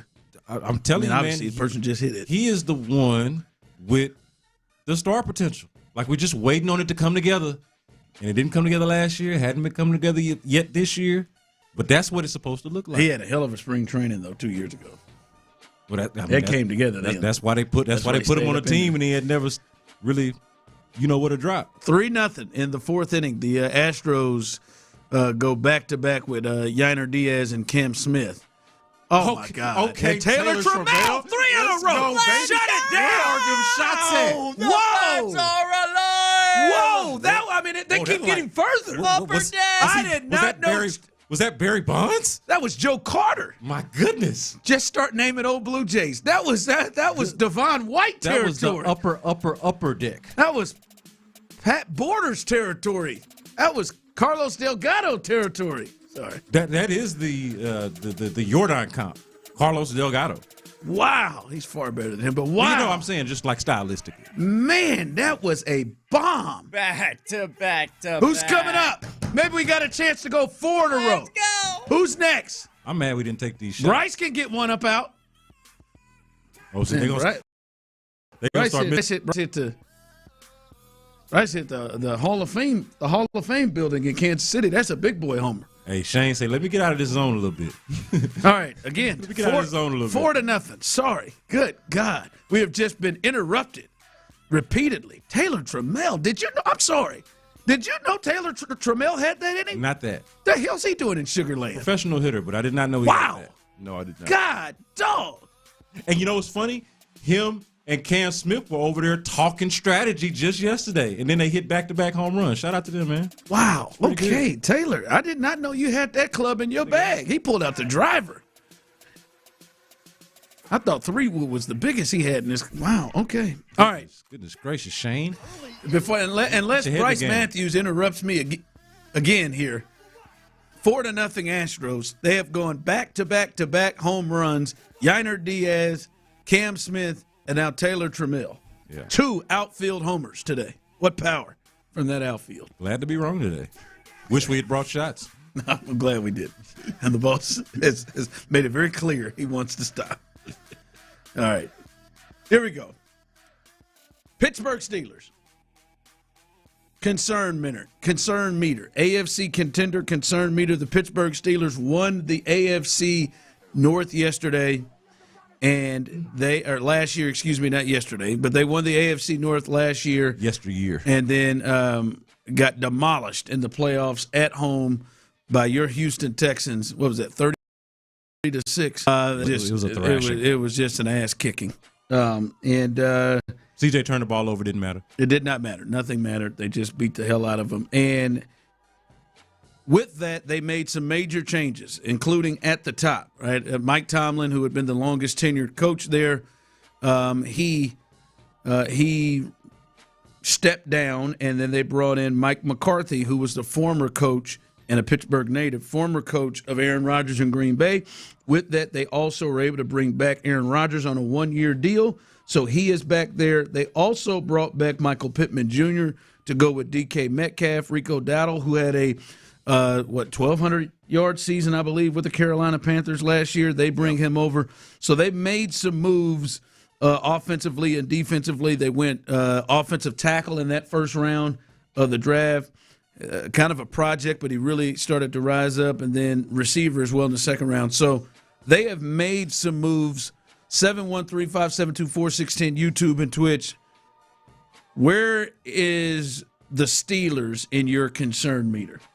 This one's going to be about at a 3 for me. Yeah. I'm going to go all the way down to a 3, and that's just, honestly, with just a little bit of respect to the organization. I do like some of the moves that they've made. Yeah, but let's be honest. Aaron Rodgers, the issue was that Aaron Rodgers was to it. Like, he couldn't outrun any of the Texans' defensive linemen. Like, It was just, like, once they had him dead to rights, he was really dead to rights. This is not even Aaron Rodgers from 3 or 4 years ago. So, yeah, it's the issue that they had last year, and he's just coming back, and they've added to their pieces in terms of weapons, right? I like the Michael Pittman Jr. acquisition. So I think they're better with their skill players, but I don't think that they're good enough to feel like threatened by them. And also, like, even just within their own division, can you really be that threatened or concerned about a team that you don't even think is top 2 in this division? Like, they seem firmly planted as the 3rd best team in their division, behind the Baltimore Ravens and the Cincinnati Bengals, slightly better than the Cleveland Browns. But, like, does that scare you? You know, and you were mentioning this too. It's not like the best teams in their division are like the Chiefs and the Chargers, or the Bengals and the Ravens, or like it's the NFC. You know, I guess we got one team has made the playoffs in 3 years. Yeah, they're both bounce back type of teams. It's not the NFC North, right? It's also teams that need to prove themselves, and you believe in them more than you believe in the Steelers, more than likely. Yeah, it's a 3 for me. 713-572-4610, AFC concern meter. Pittsburgh Steelers, you ended their season last year at home. They've made the playoffs the last 2 years. Where is your concern meter? I'm at like a 4, 3-4 in that range. I most definitely think this is a team that is beneath you. It is beneath you. Yeah. They feel like a team that feels game an actual game right now. Yeah, I can see that. You know what I mean? Like, I still think T.J. Watt is a really good football player, but I don't think T.J. Watt is prime T.J. Watt. I think Cam Hayward, who was a second-team All-Pro last year, we'll see where he is. Alex Highsmith. I like Joey Porter Jr. He's pretty good. Jalen Ramsey is more named than game right now at nickelback. They got some guys. To me, DK is becoming a little bit more named than game. They brought in Dean. They brought in Jamel Dean. Is nice. As a cornerback. I like that move. So I actually do like their defense. When you look at it, it's like Jaylen Warren and Dowdle as your backs. That's pretty good. Two guys that are interchangeable that can do things, and then DK Metcalf and Pittman Jr. I mean, that's not a bad 1-2 punch, but yeah, I just don't think they give solid. I think they're worse at quarterback than the Texans are, and even this Texans team that is trying to. It feels like there's a potential of this Texans team to try to dumb down C.J. Stroud in terms of his play and the type of player he is. Like, hey, pull back the reins here, That's Jack. the tough part to swallow because it's like they're doing it on purpose with C.J. Stroud, whereas with Aaron Rodgers, it's just the fact that he's getting older. Like I don't think that just that the Texans have the quarterback advantage. I think the Steelers themselves – year by year, as long as they go with this Aaron Rodgers thing, have a lesser quarterback. I think he's going to be a lesser version of himself this year than he was. I think we start to see some Drew Aller action. I think we see Will Howard, Drew Aller. Can I change my answer from 3 to 1? I think there's a potential. Like, this is definitely a team to me that drops. Their text line coming in. I'm not concerned about them whatsoever. He doesn't have the arm that he used to have. DK can't stay out of trouble, and we all know who Pittman Jr. is as a wide receiver. Zero concerns over the Steelers. Fair enough. No, it's fair. It is. I was trying to be nice to him, I guess. I'll give him a 3. But it's really not that. I don't know really how much there is that they out Texans. They do better than the Texans. I just don't. I mean, maybe their skills overall. The 1-2 of DK and Pittman. Nah, you know what? I wouldn't even go that far. Because I like the Texans tight end better than Pat Freiermuth. I think the combination of Woody Marks and David Montgomery is probably, I would probably say maybe at least on par, if not a little bit better than Warren and Dowdle. Yeah, no, it's Texans in every matchup. In every matchup. So I think this is an AFC potential contender. But not to that level. They're probably out of all of the contenders, and I know we're going to go through a lot of them, but they are going to be one of those that you're like hoping you match up against. Like if you're doing that strategy thing of what is the easiest path, man, I hope the Steelers get in. I hope we get to see the Steelers. Yes, you'd rather obviously see them. You don't even care. Lamar. You don't even care where you see them. Exactly. Just like last year, you didn't give a damn. Like I think the Jags would have rather played the Steelers in Pittsburgh than having to play Buffalo at home in the playoffs. Like y'all did the Chargers not too long ago. Yeah. And I think even with the Chargers, you'd much rather see the Steelers than the Chargers. Even though you've had your way with both of them at times. But Mike is the OC. That feels a lot. That feels a lot different. They got a really good defense. For sure. Text line coming through, Frank. Dumb down CJ with David Montgomery. Yeah, I think they are purposely. It feels like there's a potential that they are purposely not trying to get him to play to his ultimate ceiling. Yeah, at the very least, like neuter. It's like it feels like a neutering. Yeah, it's like the old thing of the only person who could hold Michael Jordan down was Dean Smith. Yeah, I'm not saying CJ's Michael Jordan, but you get the. In the analogy, he would be, though. Like, he's not, like, it seemed like year 1 and year 2, Bobby Slowick was trying to, unleash him.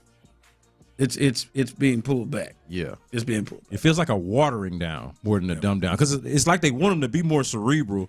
Clint would be over here talking about this, right? It's like they want him to use his mind more. And we like, nah, can he use his arm more? Yeah. Can he throw the ball downfield a little bit more? Can we run some longer routes?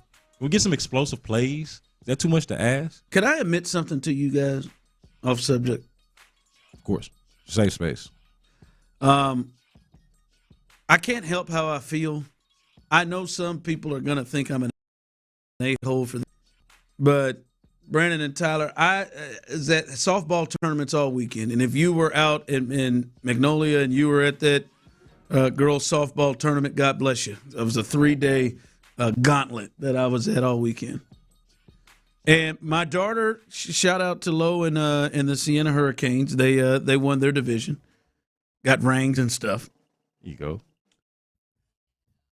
I thought they were a little. I thought they showed too much sportsmanship to one of the losing teams. Hold on, so There's a such thing as too much sportsmanship, you say? So they were sitting down waiting for the semifinal game to end, and then they went were waiting for the dugout to clear for the team that lost. And they all lined up outside of the dugout, and they started one of those chants, Tyler. We're so proud of you. Say, we so proud of you. We so proud of you. Say, we so proud of you. And I don't have that one, but I love the chants at Little League games. Tyler, they were all lined up like in a Soul Train line and waiting for the girls on the other team to come out and walk out and run out, and do it. And they just kept doing it. But that team was taking a little while to get out. And loser's limp, yeah. It was like 7 minutes. It was like 7 minutes. And after about 5 or 6, I'm like, come on, girls. Like, all right, we're proud of you. Let's stop. Like, I mean, I was just like, come on, guys. Increase the decibel level. I mean, man, they just so proud of you. Said we so proud of you. These are 8, 9-year-old girls. Yeah, they're 8, 9. So they are. I was over it after about 7. But see, I think they're young enough because my kids are like this, where they don't know what too much is. Like they'll overdo a joke. Like they don't have the social cues yet of like, okay, you don't have to do this for the whole 7 minutes. Like everybody kind of can look around and be like they need a choir director. They needed one to kind of give. I don't know if you know what I mean? Yeah, cut it off. They don't have. But one. they were going to keep doing it until the last person came out, and then there was one young lady who was just taking her sweet ass time. And it's like, come on, guys, because we need to move our stuff in here. Now, I'm not going to lie. It was the last game of the weekend that started at Friday, Saturday, and Sunday, and I was looking at 7:35 because we made it all the way to the end. Let's go. Come on. Let's go. Like, how many proud of yous are we going to get out here? Yeah, the team they're chanting that at, the team they were chanting this at that was in the dugout they had lost, right? They're done. They're going home. We're proud they of lost you. in the semis. Losing. I'll be honest with you, 7 minutes. I'd be like, okay, thanks, ladies. Like Victor would have punched them all out. Victor wouldn't shake anybody's hands. Man, Victor Wembanyama, he'd have punched them all. Appreciate you guys. I was just like, guys, man, we've got to 7 or 8, man. Let's slow down here, man. Come on, guys. I'll just give them the head nod. I think standing out of the dugout in a golf clap as they walked out. And a couple of good jobs, guys. But 7 minutes. We're so proud of you. Say we. Yeah, girl. Too much. Do it, lady. All right. Sorry if I was an ass for that. We'll get you updated on what's going on with the Astros. They've given Lambert a little cushion, and I do want to revisit something we didn't get a chance to talk about yesterday. Something that I was dead wrong on. We'll discuss that coming up next. If the OG has any say, the Astros.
RepairClinic.com has produced tremendous results with higher traffic, conversion, engagement, and online revenue.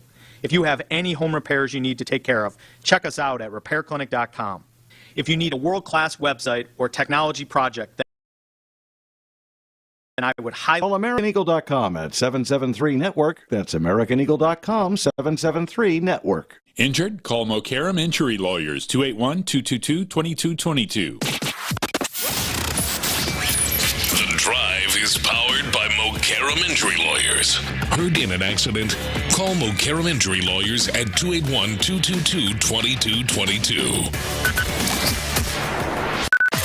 Sports Radio 610 presents The Drive with Stoerner and Hughley.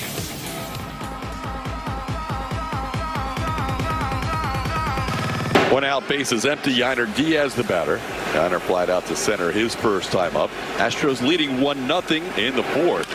And this ball hit well to left field. Yiner Diaz bidding for home run number 3, and he's got it. Into the bullpen. Yiner Diaz hits one out. And the Astros take a 2-0 lead. Ended up pitching a lot in the postseason. Cam delivers one deep to left center field. This ball's gone. Cam Smith back-to-back jacks with Yiner Diaz, and the Astros lead 3-0. Getting a chance up here north of the border to hang out, and he's delivered. Hey, oh my goodness, this ball's launched deep to right field. The top deck of the stadium for Taylor Trammell. Even Jordan's impressed. Goodness. Wow. Back-to-back, and that one ended up in the top deck of the stadium. 4-0 Astros. Man, Todd let it get all over him right there, boy. And it was a bomb, man. Yeah, man, it's few and far in between. I was about to say, a lot of people ain't hit it up there. He said even Jordan was impressed.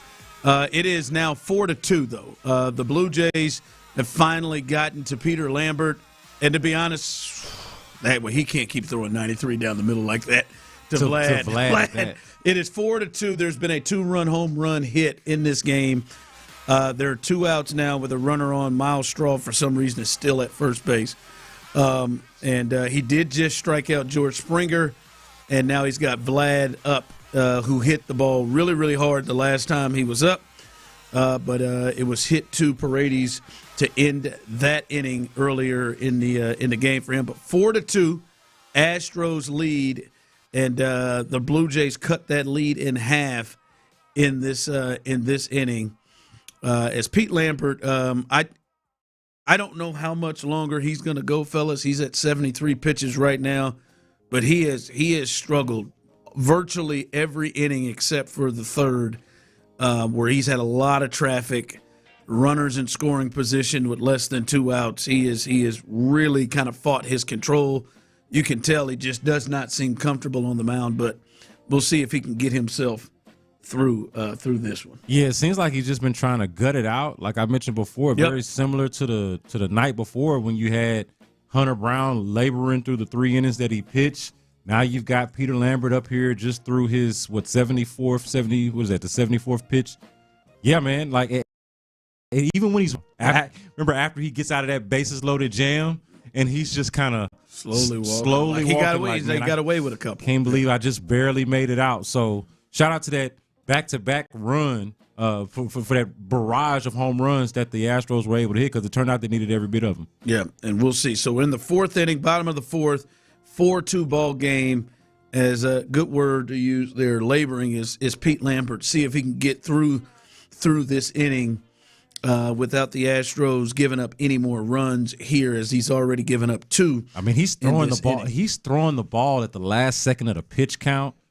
This ain't no just getting the ball and going with it. He is catching it. He is doing a little. I mean, he is using all 20 of those seconds to walk around the mound to try to get himself together. Yeah. But it'll be gutsy if he can get through it.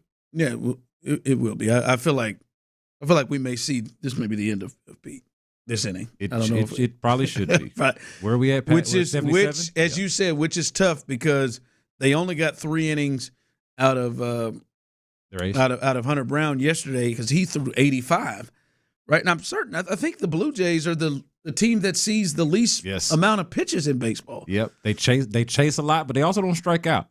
They chase a lot, but they make a lot of contact. That's kind of their thing. So the fact that that's the team that's making you work, they're making your starters work. Got out of it. Not great. And I mean, a change up out of nowhere. Let's go, Pete. 4-2 gets out of the fourth inning, striking out Springer and Vlad in that inning to get out of it. And I'm sure Joe says he's got 2 more in him. Yeah, I was going to say, what you think? You think he got at least 1 more? No, I wouldn't. Come on, Joe! Probably not. It's not looking good. Yeah. That was a good pitch to strike out Vlad. I mean, we'll see. We'll see. Maybe Joe will do better than that. We'll see. I wouldn't flirt with it. All right. I gotta kind of admit I was kind of wrong on this one. Now, not completely, because I do think things obviously have improved. But just this weekend, it was, I think, Thursday and then Saturday. There was a home-and-home game between the Atlanta Dream, which is the new team that Angel Reese is on, and the Indiana Fever, which Caitlin Clark is on. And they played a standalone game. No other game was on Tuesday. Amazon Prime, which is one of the new partners for the NBA and WNBA, standalone game. And then they played again on Saturday on ABC. Like the Angel Reese and Caitlin Clark matchup, which had a lot of talk and a lot of talk even from when they were in college. I really thought that the WNBA potentially had a chance when Caitlin came up, when Angel came up. We'll see what Juju Paige-Beckers thought they were really going to take off. And listen, they've added multiple new teams. Their franchises are valued more. Yeah. Their players are getting paid. CBA. They've extended the season. Extended the season, yes, and obviously like their accommodations are better in the last couple of years.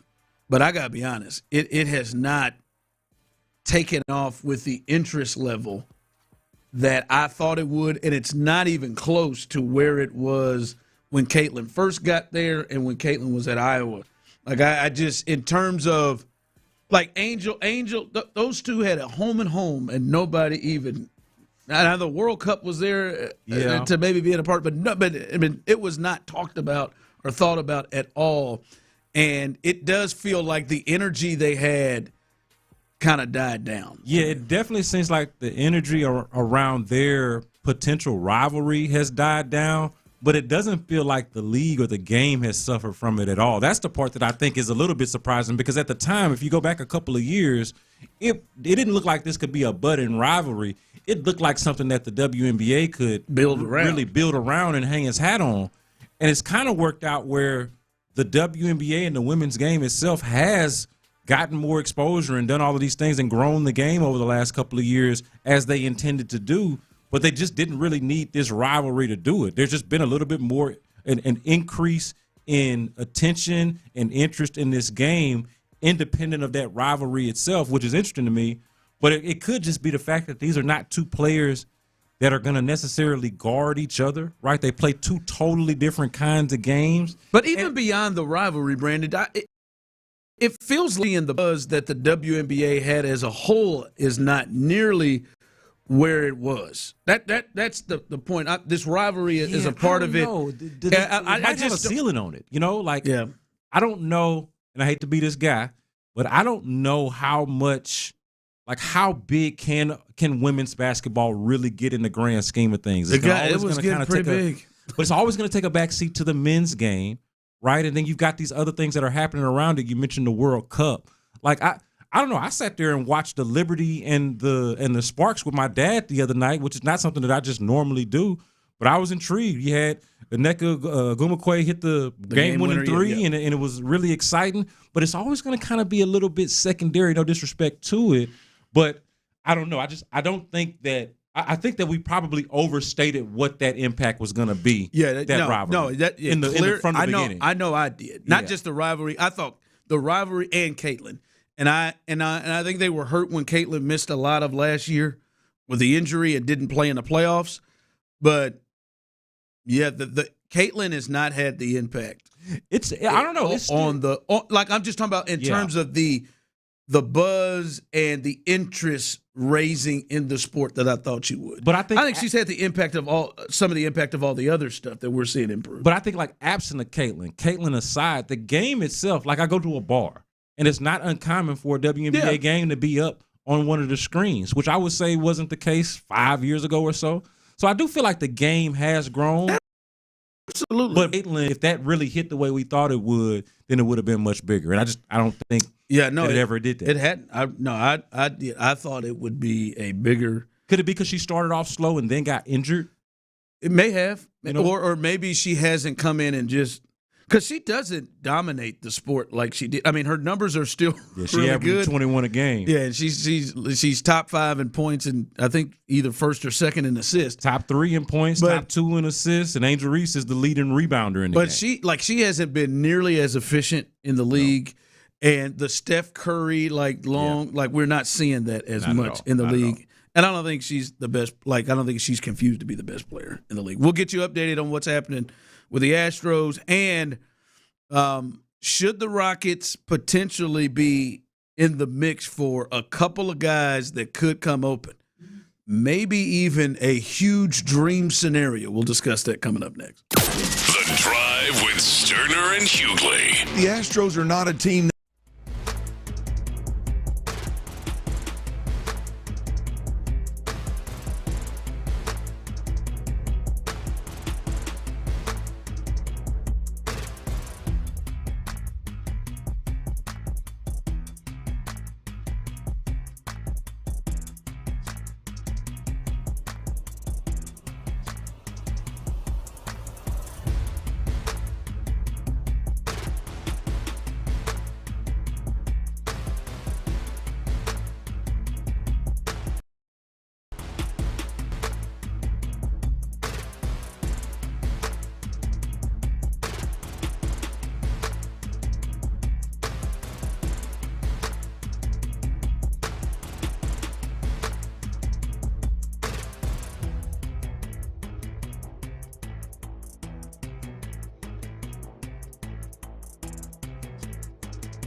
My name is Whitney Allen, and I'm a widow. My husband, Ryan, died. We never thought we'd ever have to use life insurance, but the unexpected happened. With Ethos, signing up was fast and 100% online. You can get a quote in seconds, apply in minutes, and get same-day coverage. No medical exams, and you can get up to $3 million worth of coverage. I'm grateful we were prepared. Get your free quote at ethos.com/radio. That's ethos.com/radio. Paid spokesperson. Time spent on application may vary. Online health questions required.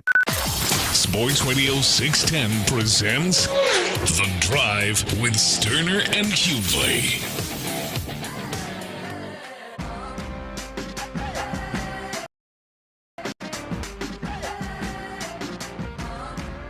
Looks like Jordan decided to run Pete's ass back out there again.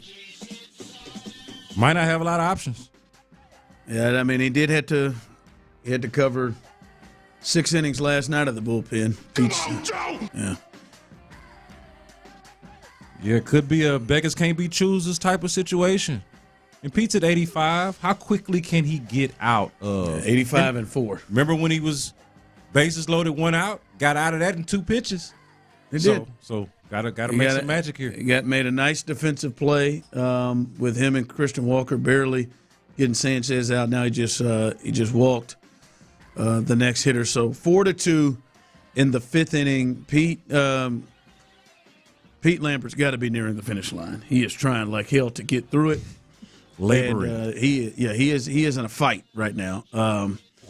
As they cling to a 4-2 lead. If you missed it, 3 straight homers, and not by who you would think. Yainer Diaz, Cam Smith, and Taylor Trammell with the shot. I mean, that might be that. I don't know what some of Jordan's shots have been. I would be surprised if that was the longest home run hit by an Astro this season. Definitely a moonshot. That was absolutely the very, very top deck in Toronto. So he smoked it. That's how they have gotten to this 4-2 lead, and we'll see how this thing works out. All right, the big news of the day, Giannis has been traded to the Miami Heat, and I just want to, for reference,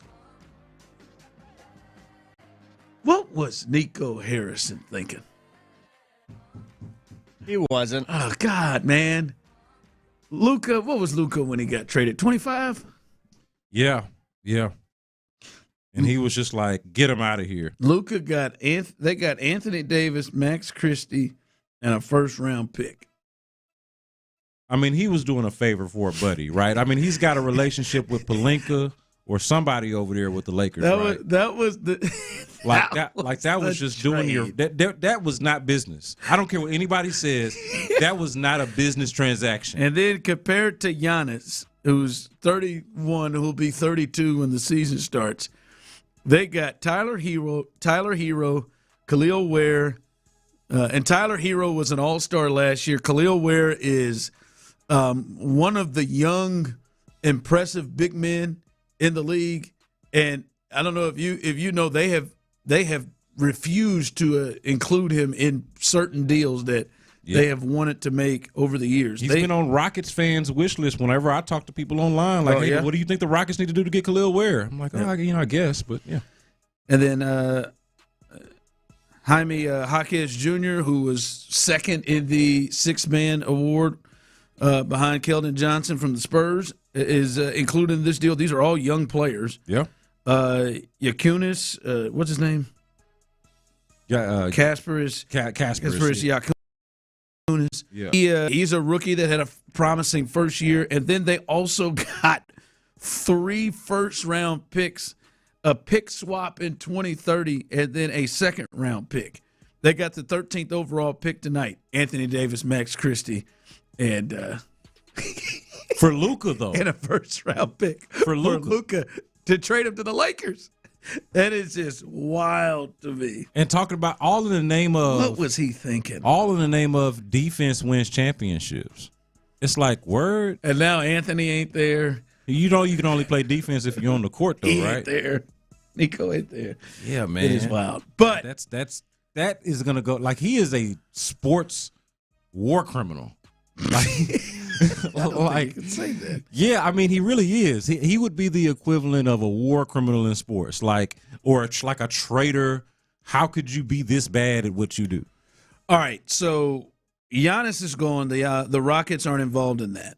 But there are going to be dominoes that I think fall because of that trade. One could be in Boston with Jaylen Brown, which we have talked about.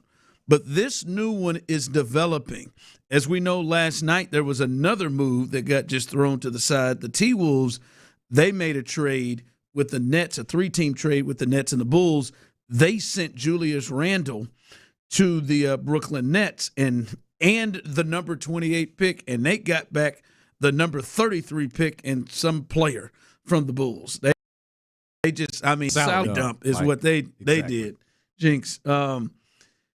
Here is Brian Windhorst and Tim McMahon talking about the potential future for Anthony Edwards.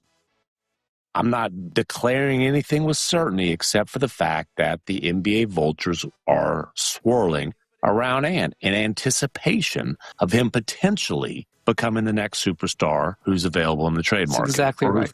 Or who pushes his way to the trade market. It's fascinating on this because if you were to say who's next after Giannis, we would have said Ant, and that this trade happened the exact same time as the Giannis trade is fascinating. And Ant was really frustrated throughout, really just been frustrated since Towns got traded at how he gets double teamed. And, that was a big challenge for the the Wolves had to deal with their point guard situation, which they've, I assume that's what the investment in IO is about. But they have to do something this offseason about addressing the Ant double team situation, especially knowing that you may not have DiVincenzo. And instead, his offseason begins by and I don't think Ant was the biggest Julius Randle fan, but I think it's more about Randle. It's not so much Randle being traded, it's Randle being traded in a salary dump.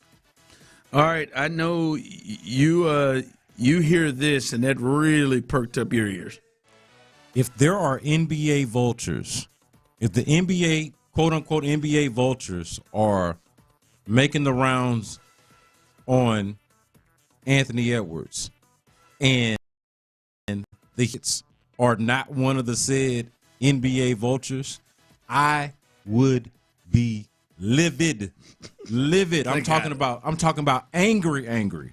Okay, so because we did this yesterday on, hey, you find out that the Boston Celtics and the Miami Heat are the finalists for Giannis. Are you okay with that, with the Rockets not being one of the finalists? And I told you I was cool with it because I understood why those two teams might have better offers, why they might be better fits, and it might come down to Giannis just wanting to be in those spaces. But when you're talking about Anthony Edwards, you're talking about a sub-26-year-old superstar in the league, a guy that was picked number 1 overall and has since lived up to the billing of a number 1 overall pick in Anthony Edwards.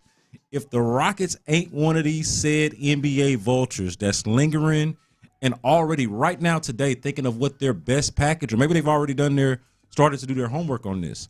What is their best package and what it would look like to try to get Anthony Edwards? And let's be clear, too. Shouldn't nobody on this squad, not a single soul or a combination of souls, should be untouchable to make Anthony Edwards the centerpiece of what they do. So I would be livid if the Rockets were not one of these said vultures.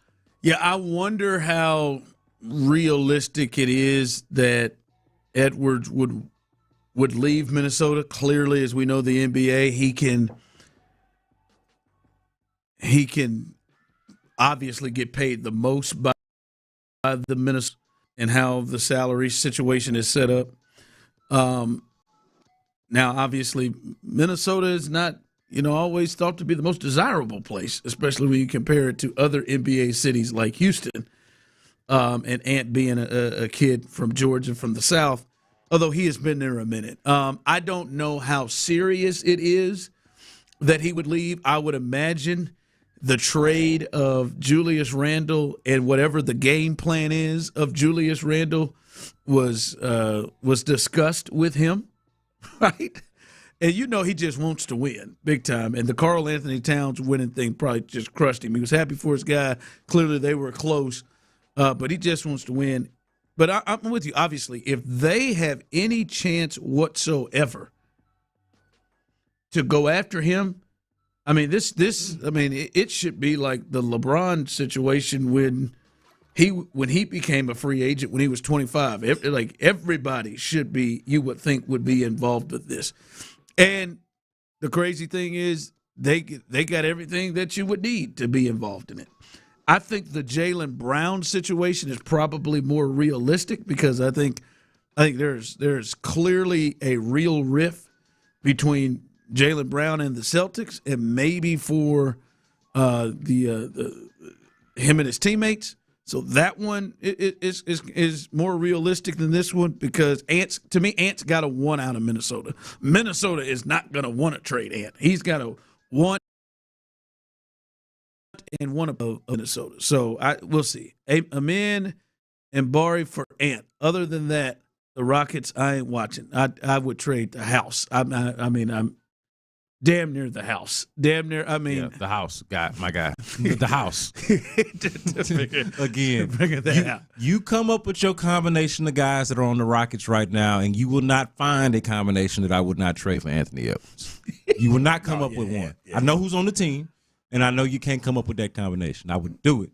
And look, he's under contract for the next 3 years. It would have to be what you're saying. Like, it would have to sound a lot more like how it sounds with Boston, where it looks like there's friction between the sides. Not just a little bit of, a little podcast chatter from ESPN, but like once we see Anthony Edwards going live on Twitch talking about how, saying all of these kind of things that make you think he's not happy where he's at. Yeah. It doesn't make you feel the same as you do with Jaylen Brown in Boston. But this is obviously, he's younger than Jaylen Brown, and I think you probably feel a lot better about the ceiling with that, building with that. A-Rod and the Minnesota Timberwolves would do whatever it took to try to keep him happy and keep him there. All right, coming up, we'll get you updated on what's going on in Toronto as the Astros playing a little day baseball.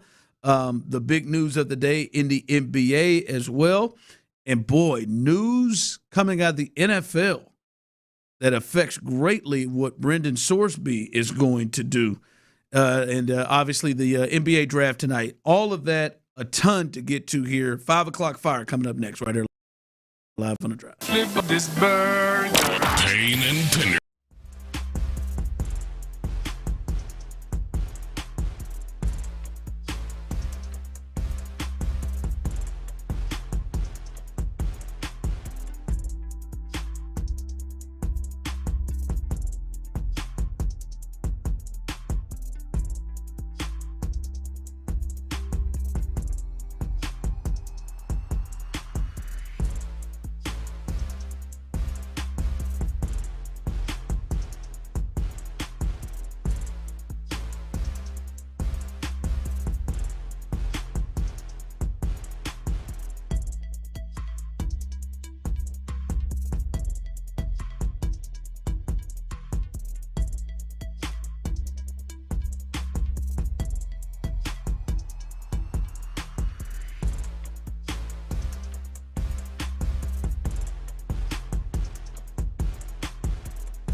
applications, it's important to know where you stand. What are your rights and responsibilities? Getting good legal advice early is never a bad idea. I'm Joe Cordell of Cordell & Cordell. If you or anyone you know is facing a family law issue, start with a consultation. Visit CordellCordell.com. Office in Houston Metro and St. Louis.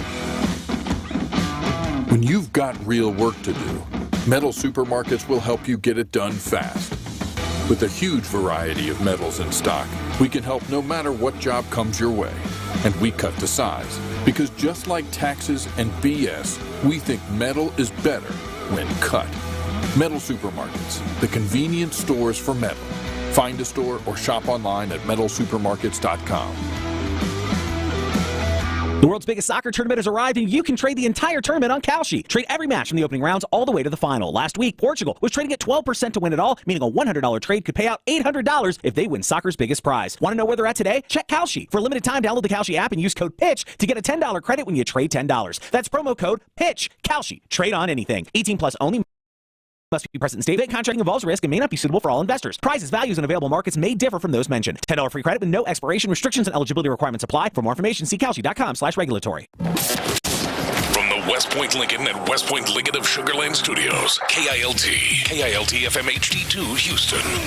On Odyssey Sports Station, the Texans play here. Sports Radio 610 presents The Drive with Stoerner and Hughley. It's the 5 o'clock fire. This ball hit well. Arias in his first game as a Blue Jay is 2 for 2. Hitting a 2-run home run here out to left. And just like that, the Astros lead cut in half. It's now a 4-2 game. And that is currently where we sit right now in Toronto. The Astros got out to a 4-0 lead, and off of the help of 3 consecutive home runs from Yainer Diaz, Cam Smith, and Taylor Trammell. And to be honest with you, you got to give credit to the effort and the ability for Peter Lambert to hold whatever he held. He could not quite get through 5. He went 4 2/3.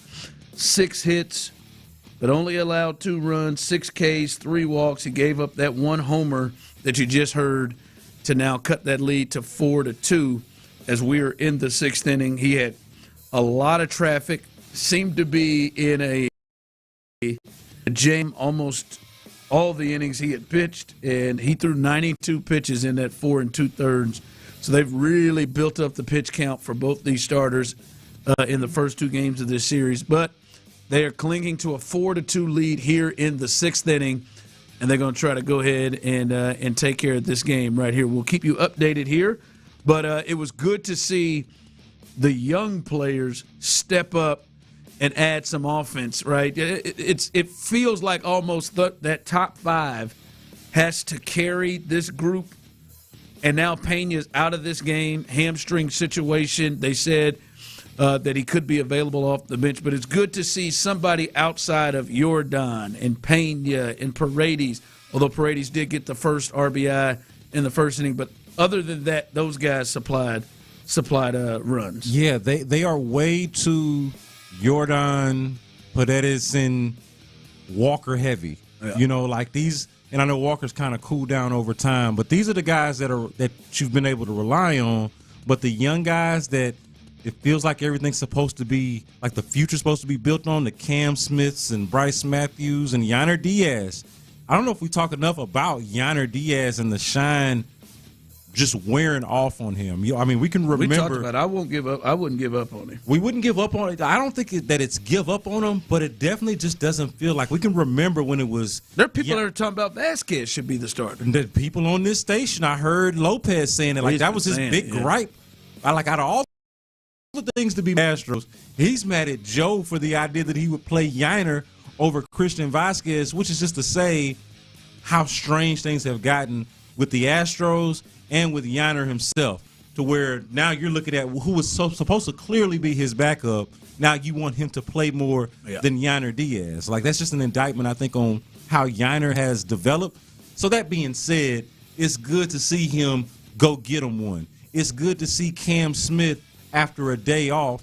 And mind you, they give him the day off because they don't want him to have to deal with Dylan Cease yesterday, right? They're like, hey, man, let's let Cam Smith take the day off and not have to deal with one of the better pitchers in the American League, and then bring him back the next day, and he's going back-to-back with Taylor Trammell, who was giving him coaching points yesterday. Like, that's really good to see a young player step up that way. I want to play this. Taylor Trammell hit a bomb. This may be, I don't know how far you're down. I'm going to assume he hit. Cam Smith had hit a pretty deep one against Colorado. I want you to listen to this call from Todd Callis and Jeff Blum. 713-572-4610, YouTube and Twitch, jump in. How far, based off this call, do you think Taylor Trammell hit this ball out? How far? What's the distance do you think based off this call? Getting a chance up here north of the border to hang out, and he's delivered. Hey! Oh, my goodness. This ball's launched deep to right field. The top deck of the stadium for Taylor Trammell. Even Jordan's impressed. Goodness. Wow. Back to back to back, and that one ends top deck of the stadium. 4-0 Astros. Yeah, 512 is in my mind. I would think that's a 500. The way that's the, I don't. The seat go. I don't know if it is. I'm just telling you by the sound of that call. I mean, it was immediate. Well, because it was a moonshot. It was hard hit, and it went high up in the air. He took Jeff Blum completely out of his worship. I do have the numbers here. What was it? And it might surprise you. Taylor Trammell's home run actually wasn't even hit as far as Cam Smith's right before it. I don't believe it. Listen. It was hit harder, but not hit as far. It's just incorrect, I believe. Because because it went up high, that kind of slowed down the distance. But it was hit harder, but didn't go as far. Cam Smith's home run was 436 feet, and Taylor Trammell's was only 421 feet. I don't believe that. But Taylor Trammell's was hit harder, 108 exit velocity, 108.3 versus Cam Smith's 106.7. I just disagree. Yeah, I don't care what the numbers are saying. Yeah, they're accurate. I just disagree. No one ever looks stupid when they disagree with math and science. That's never happened in the history of the world. Right as can be. You'll be on the right side of history there. You're damn right. I believe 470. Someone texted in, I'm with you. I think he hit it 470. Jeff sounded like Troy Aikman when Hopkins made that one-headed catch under his legs against Miami. Yeah. Honestly, I'd rather hit him high than far. Like, give me a moon shot. Like, you could just look up and you're like, yo, where's that ball going? Jeff was in mid-con, came out of it. Yeah, all right, so we'll keep you updated. Astros in the sixth. Springer just got a hit, and Vlad's up. We'll see if they can hold this thing together. They've gone to the bullpen again. We'll keep you updated on what's going on. 5 o'clock fire. All right, the big news of the day, we've been talking about it throughout the day, and that is the trade of Giannis as he goes to Miami, but really how it affects Houston in the kind of the offshoots of what happens there. And Jaylen Brown, the Celtics were also involved in this. They were the two finalists, the Celtics and the Miami Heat, and obviously the Heat won out, but a lot of people speculate that maybe there isn't the greatest situation between Jaylen Brown and the Celtics, and it's kind of been that way since the postseason ended. And so a lot of people believe that Jaylen Brown may be on the block. But this is an article, NBC Sports, that if there is a bidding war for Jaylen Brown, if Brown becomes available, look for Houston and Atlanta to be at the front of the line for him, with the number of other teams also there. Portland has said to be interested to be in the mix. He is a West Coast kid from that area, so that is something to watch. The challenge will be matching his salary, which is $57.1 million next season and about $183 million over the next 3 seasons. Also, he is also due for a 2-year extension for $142 million as well on that. Brown is coming off the best season of his career, 28+, almost 29 a game, 7 rebounds, 5 assists. You hear that, B. Scott, Houston and Atlanta potentially at the top of the list when it comes to a potential bidding war with Jaylen Brown. As they should be. I mean, both teams are knocking on the door of greatness, good but not great teams, right? Both playoff teams, but nobody would confuse either one of those teams. I don't know. Maybe the Hawks may be the second best team in the NBA.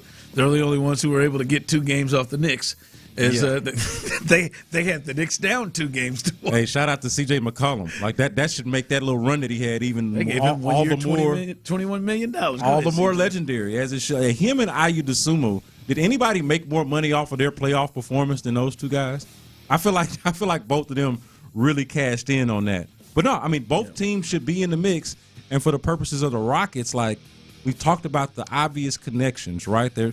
But how does that work? How do you make that work? As they said, the trouble in the challenge is matching that salary. So they can match the salary. If you run this through the ESPN trade machine, a Jaylen Brown for Alperen Sengun, Dorian Finney-Smith, and Jabari Smith Jr., or Jaylen Brown for Alperen Sengun, Dorian Finney-Smith, and Reed Shepherd.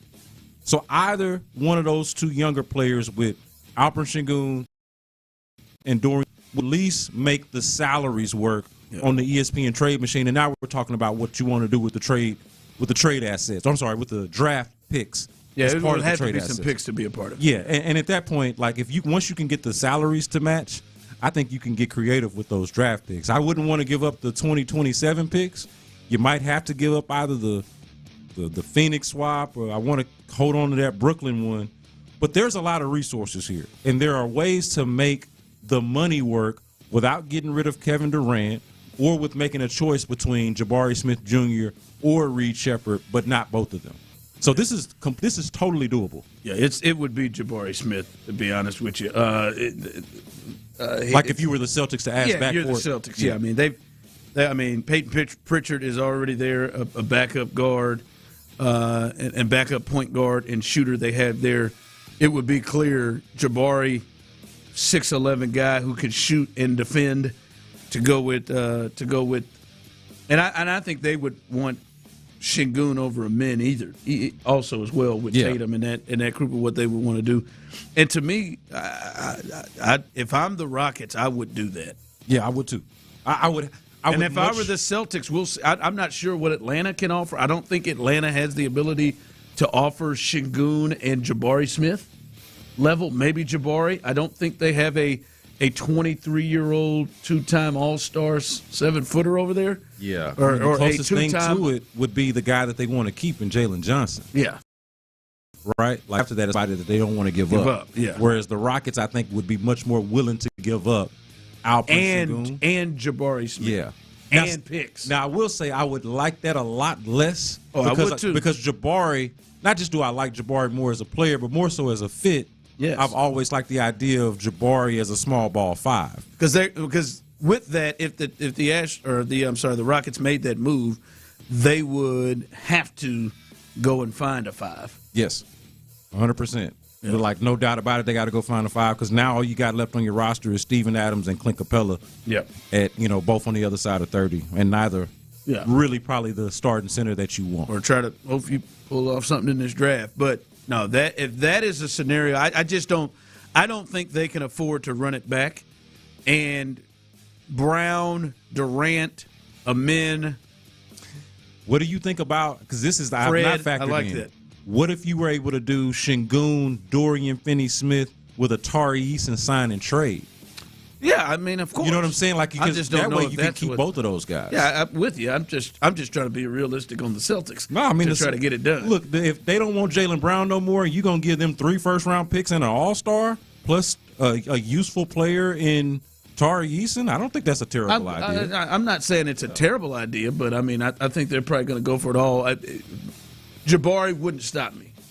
No, Jabari wouldn't stop me. I would just try to be a smarter negotiator. I mean, we're dragging it out. I'm not going to give you my best deal immediately, but ultimately, I could sense that they would want. So that the Rockets potentially are involved in the all of the afterglow of what happens with Giannis. They could be there. Ant is someone that could be on the block, and now Jaylen Brown. We have a liftoff. 5 o'clock fire. All right, the NFL drops this one today, fellas. The there will be no supplemental draft in 2026. I'm sorry, Brendan. Brendan Sorsby's NFL path going through the supplemental draft is not going to happen this year. He will not play in the NFL in 2026 as the league has elected not to hold a supplemental draft. The NFL's decision came down to the league's right in the collective bargaining agreement to hold a draft, and the league's officials felt it would ultimately become a distraction to teams as they begin to start training camp. So they've elected not to do it. And, you know, what could be next for Brendan Sorsby as he and Texas Tech mutually parted ways? He could play in the Canadian Football League. He could play in the UFL if he wanted to. He could take legal action against the NFL. That seems like a stupid idea. But what I think probably most likely for him to do is just to prepare for the NFL draft. Yeah, I mean, I think he should prepare for the NFL draft. I think he should work on himself, not pretending like I actually really know the guy. When you have all of this going on, I think he could probably benefit from the personal time, but also allowing the smoke to clear, to allow the attention to die down a little bit. I think by the time you get to the NFL draft, there's not going to be as much of a fixation on this, even though he is going to have to still deal with all the questions and all of the sort of issues that come with his name now. And I'll be honest with you, and Tyler, I have been telling you this from word go. Maybe I'm nuts, but it appears that Brendan Sorsby's stock has risen since all of this has happened. Yeah. Yeah, I don't get it. I hear what you're saying. I have legitimately gone and looked, and I've purposely looked at NFL draft rankings of different positions like a month ago, a month out. He was the 6th rated quarterback behind Carr in Notre Dame. Yeah. Arch was ahead of him. Yeah, he couldn't. Arch was ahead of him. Moore from Oregon was ahead of him. And now we're hearing he's a 1st or 2nd round pick. And I'm like, hell, okay. Yeah. I just didn't know that they were talking about a 1st or 2nd round talent around here. Someone said, I heard, Lou Riddick on Get Up said he would have been ahead of Simpson if he were in this draft. Simpson went in the 1st round to the Rams. Talking like a damn fool. Yeah, I have not heard. Gotten excited here. I hadn't heard anybody talk about him in this context until, and it's like somehow the gambling revealed something about him as a player, and people kind of look more into it. It's kind of a weird thing because he wasn't. I get the big deal of gambling on the teams and why that's a big story. I don't get how that made him more intriguing of a player at this point. Now, I'm not saying this couldn't have been a Fernando Mendoza situation where he goes to Texas Tech and he plays really well, and but he didn't do that. Himself. That didn't happen. But they're like, man, he's a 1st or 2nd round pick. Is he? Okay, yeah, missed that. Y'all didn't tell us that before. No. Coming up, 5 o'clock hour, the rest of the way. T Mill's best bets as he did not go 0 for last night. All right, he did not go 0 for last night. We'll get to T Mill's best bets at some point in the rest of the show, and you got to hear what 2 prominent national voices had to say about your Houston Texans and their chances to win the Super Bowl. And basically is this defense good enough to be able to carry an average quarterback right now in this AFC to the Super Bowl? We'll discuss that coming up next. You're gonna get hard. If the OG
Lowe's. France is loaded with attacking firepower, headlined by a lightning-fast forward who's been the best player on the planet for years. Les Bleus' combination of individual brilliance and collective discipline makes them perpetual contenders. Injured? Call Mokaram Injury Lawyers, 281-222-2222. The world's biggest soccer tournament is here. And the Dynamo Soccer Celebration presented by Kroger is your destination for live viewings of U.S. and Mexico games, concerts, friendlies, and more as soccer in Houston hits the world stage. Stop in and join the party with us all tournament long at Shell Energy Stadium. Houston's sports leader. Sports Radio 610.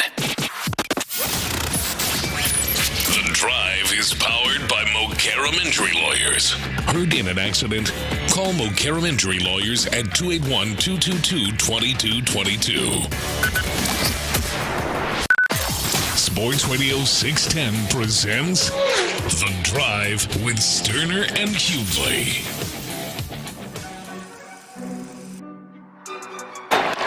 That ball hit well, deep to right field, and we are tied at 4. Dalton Varsho connects on home run number 7 on the year. A couple of 2-run home runs, one by Luis Arias, and this one by Dalton Varsho have tied the score here in the 7th. Oh, boy. That was fun while it lasted. Well, we'll see. Bullpen game now, 4-4 in the 7th. And we'll be honest, man, they dodged a bullet. And they had dodged several bullets early in the game. Pete Lambert, who went 4 2/3 innings. And listen, again, Pete, if that's going to be your bad start, and you give up two runs, and you fight and fight and fight, and give everything you have when you don't have good stuff, and you get through it, you'll take that. But De Los Santos gives up a 2-run bomb to Varsho, and this game is now tied here in the 7th inning. We will keep you updated here as this thing continues and let you know what is happening here. But the Astros are now tied 4-4 here in Toronto.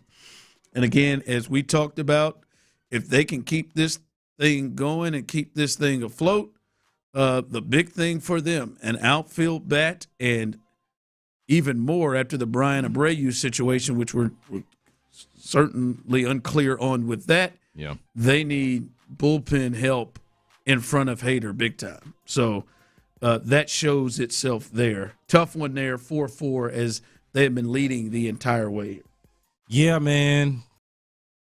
Ashton bites the dust once again. Peter Lambert goes out there and gives you what I would call a fairly gutsy performance, since it wasn't his best stuff. Like we mentioned, he was always working through traffic. He was always laboring. The pitch count was basically up from the very first inning. And he still goes out there and gives you a respectable performance. Ideally, you'd love for him to give you one more extra inning and kind of save the bullpen a little bit, especially considering the way things played out the day before with Hunter Brown not being able to go nearly the distance that you would prefer him to be able to go. So it is disappointing to see the bullpen kind of give up. It was kind of like, just hold on to this one. But now it's a bullpen game, and you're gonna need some the bats to wake up at this point and get you another run at least. All right, T-Bill's best bet's coming up in about 10 minutes. He went 1 for 3 yesterday. We'll see what he's got today as he tries to get off into the green out of the red coming up on T-Mill's best bets. We'll do that coming up in about 10 minutes. All right, the Houston Texans are, I think Brandon said this yesterday, on the short list of being teams that you could see win a Super Bowl or at least be in it. Yep. And here is ESPN's Kevin Carter and Mina Kimes discussing a team out of the AFC South, the Houston Texans, if they could see them into the Super Bowl. I think it's one team, and it's the Texans. Fair. Because I think that the Texans are the defensive version of the Bengals, which is, we know you're going to be top 3 on just like the Seahawks. And I wonder if C.J. Stroud just can't be Sam Darnold next year. Don't turn the ball over in the playoff in January. Sam Darnold did turn the ball over in the regular season. He didn't do it in January. All you have to do, let me ask you this question. If C.J. Stroud is the 14th best quarterback in the NFL this year, do the Texans win the Super Bowl? I don't think so, because I think there's a couple teams in the NFC that are still better. Okay. But they're in the mix.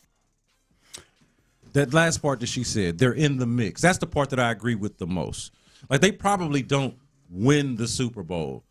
But, like, when we did this earlier, I think that's what I agree with the most. When she says they are in the mix, even if he is average, I do think that they're still in the mix. They probably don't win it, but they're definitely in the mix. And they get there last year, but I think they're still in the mix this year if he's average. I think they're in the mix. I just think it is a tough – there's a couple of things that it's tough to ask somebody to do. It's possible, but it's tough. It is tough, Brandon and Tyler, to say, hey, I want you guys to be a middle-of-the-road offense and you be just kind of middle-of-the-road quarterback and then turn it on in the biggest games against the best teams and match. Like, I'm not saying it's impossible, and hell, I think C.J. Stroud has a better chance to do it than, like, Daniel Jones' talent. But it is harder to say, hey, I know we're asking you to do this all the time, but then just every once in a while we want you to go and do this, even though that's not something that we've asked you to do. I think that is difficult. And then I think it is difficult to say to yourself, we're going to look at last year's run and think that the competition will look like it potentially did last year. I think most years when you look in this conference, that's why she talked about the NFC. I'm thinking to myself, hold on, Jack.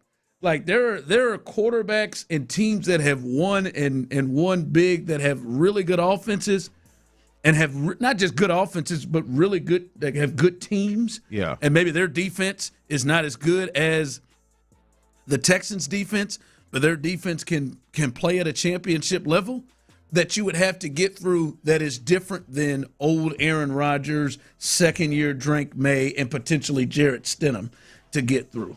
Does CJ have to be elite for – like, does CJ have to be above average for the Texans' offense to be above average? No, not if they run the football at a high rate. Yes. That's kind of what I'm getting at. So it's like if he is the 14th best quarterback, but they got a top 3 rushing offense, which I'm not predicting, by the way. Let me just be clear on that. Yeah. But I think the way they run offense, I think they're going to have a top 10 rushing. But see, if they're able to do that, you got a top 14 quarterback, let's call it, and a top 10 rushing attack, which would be completely opposite of what they were the previous year. I do think that could be a formula and would absolutely put them in the mix, in spite of the fact that you got to expect some regression to the mean with the quarterbacks that weren't a part of things last year. Joe Burrow, Lamar Jackson, and even Patrick Mahomes not being a part of it. These guys are all going to be a part of things. But if you're able to have slightly average to slightly above average quarterback play and for sure above average run game with an elite defense, I absolutely think that you can make a run in spite of the fact that you got all of these really good quarterbacks that you would have to go up against. What I don't like is how, and I get why we're here, but look how we've lowered the bar for C.J. Stroud. Bruh, can you just be the 14th best quarterback? When I can remember. I'm sorry, man. I remember after his rookie year when I had him top 7. I had him top 8, somewhere in there after his rookie year, and have not talked like that since. It's sorry. Wild to me. I'm sorry, Tyler and Brandon. I just can't get with, all right, man, I know how special this defense is, but I also watched this defense in the playoffs give up 3 60-plus yard or 50-plus yard touchdown drives to Drake May and Keyshawn Boutte. All games that they could have won if their quarterback had just played like an average one instead of a far below average one. I think so. Could have won those games despite all of that. I think so. Still going to come up with 21 points or 20 plus points. Yeah, you keep the ball and that'll help. Maybe it'll help, but it's not like it's not like except for Woody Marx's that these came in the red zone. Right. But they gave up 21 points to that offensive crew. Yeah.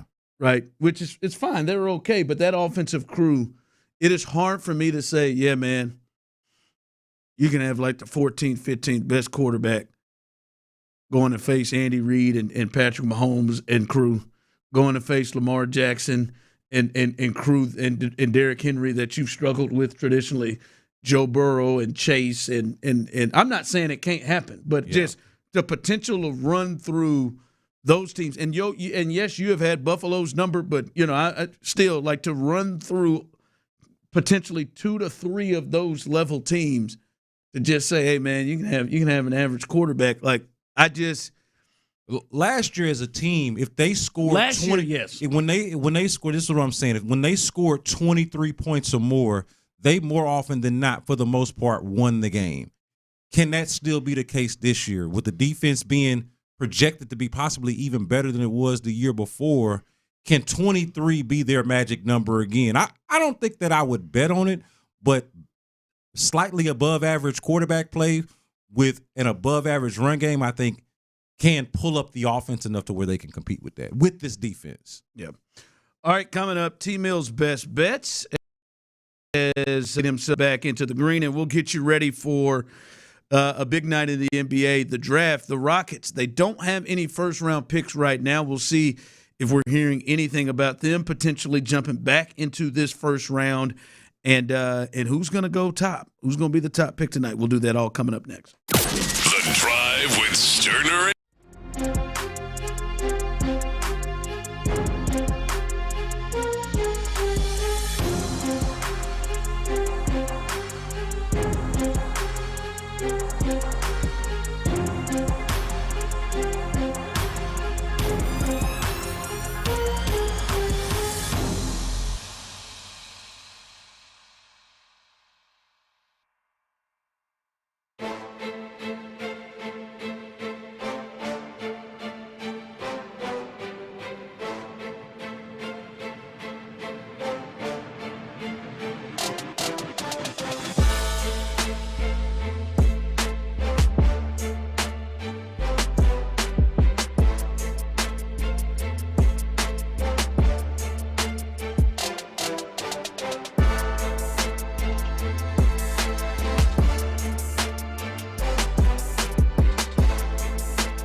833-256-4 or learn more at amvutra.com. Ask your doctor about Amvutra for ATTRCM. With more than 50,000 active clients today, the market has spoken. Call D&M Leasing before you buy. All right, H-Town. Today's picks are in. The choice is yours. Are you tailing? Forget the myths the media's created and just follow the money. Or fading? There is no nobility in poverty. It's time for T-Mill's best bets on the drive. I want you to deal with your problems by becoming rich.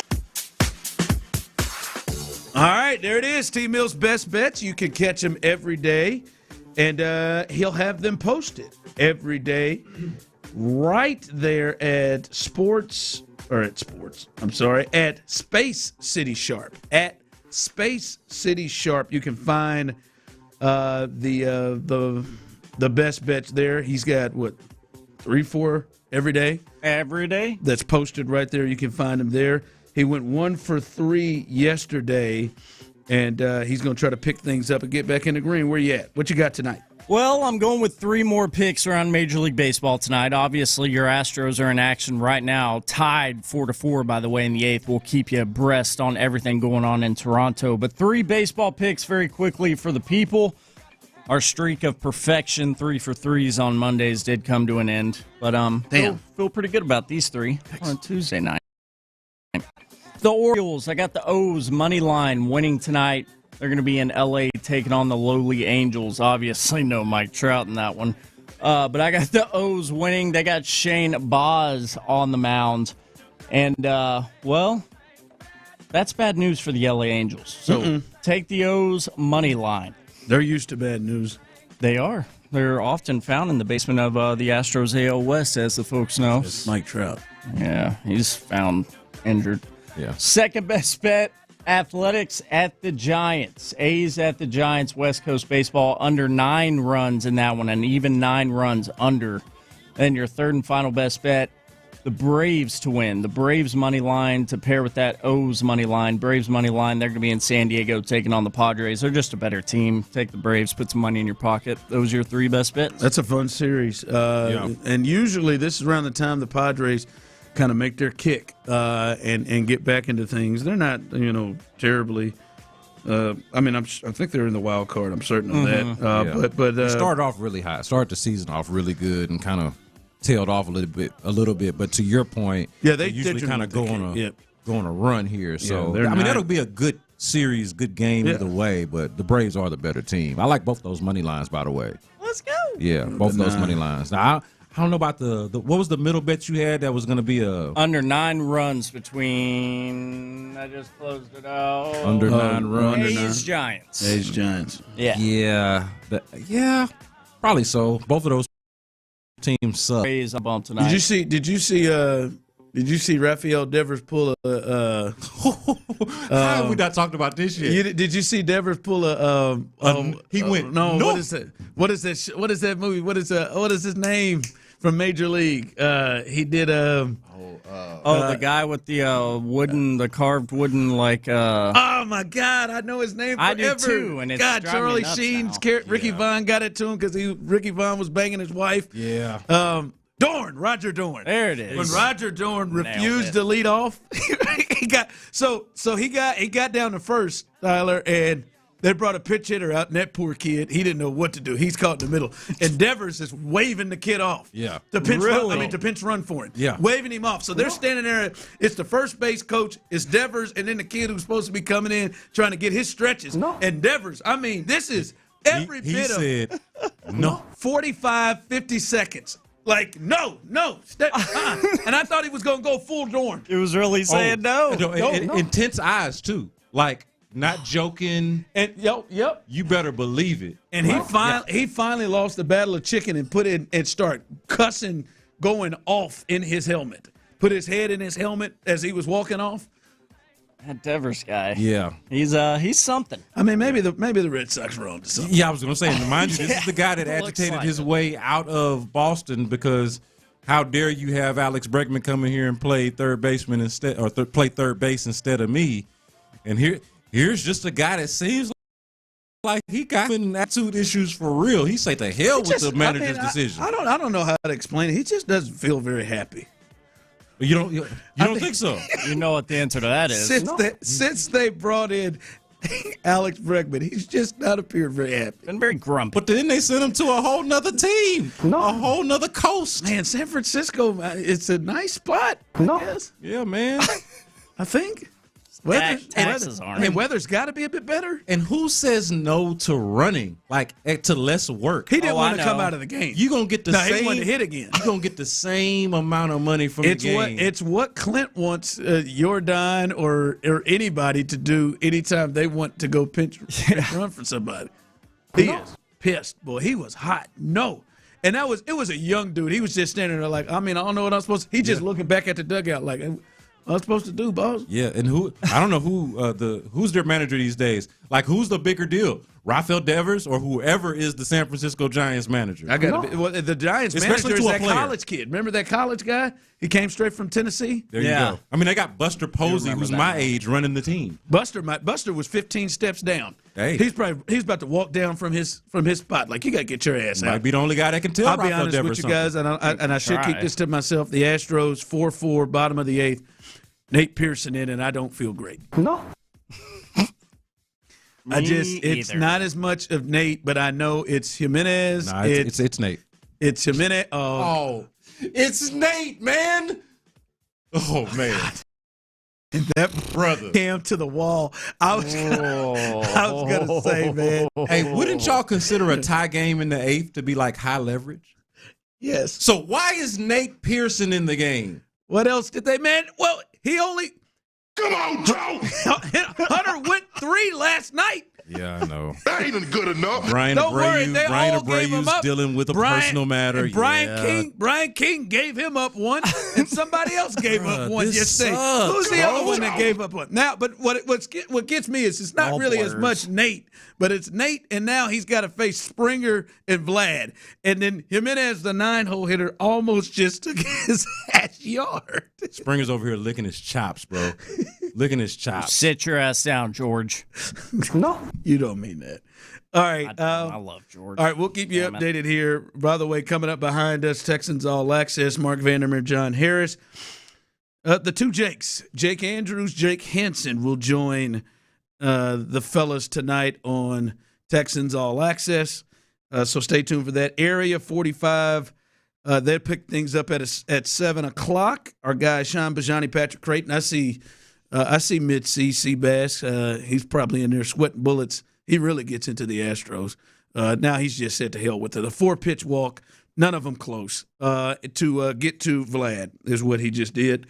And we'll see what happens here in the bottom of the 8th inning. Get this double play going, baby. You'll probably get another update probably about this game coming from Area 45.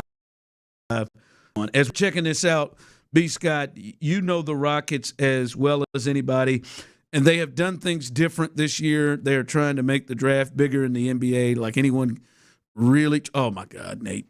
Nate just threw a wild pitch to get George into scoring position. And I don't know how we lost Yiner in this game. But just a go-ahead run, by the way. Astros ain't loyal. But the second round is not tonight. It's just the first round. And the Rockets don't have a first-round pick right now, but they got a couple in the second round. Are you hearing anything of the potential of the Rockets jumping back into the first round? So should Rocket fans potentially expect to see them in this first round at all? I'm not hearing it, but I would keep an eye out for it anyway, just because logic would dictate that they can do this. Like, what would you rather do? Make 2 second-round picks or package those 2 to try to get into the first round, or to use those 2 picks to go get an already established player in the NBA. So they could do either one of those things. It might not be getting into the first round. It might just be using them to trade for another player. So I wouldn't be shocked at all if they don't draft 2 players with these second-round picks one way or another, whether they're trading into the first round or trading for an established player already. Yeah, so we'll see what happens. Nate Pearson is going to leap. Look what he did. Just a grounder hit to the pitcher, and he pulled Walker completely off the bag. And Vlad is conceding the hit. Look how hard Vlad's running. Vlad is not even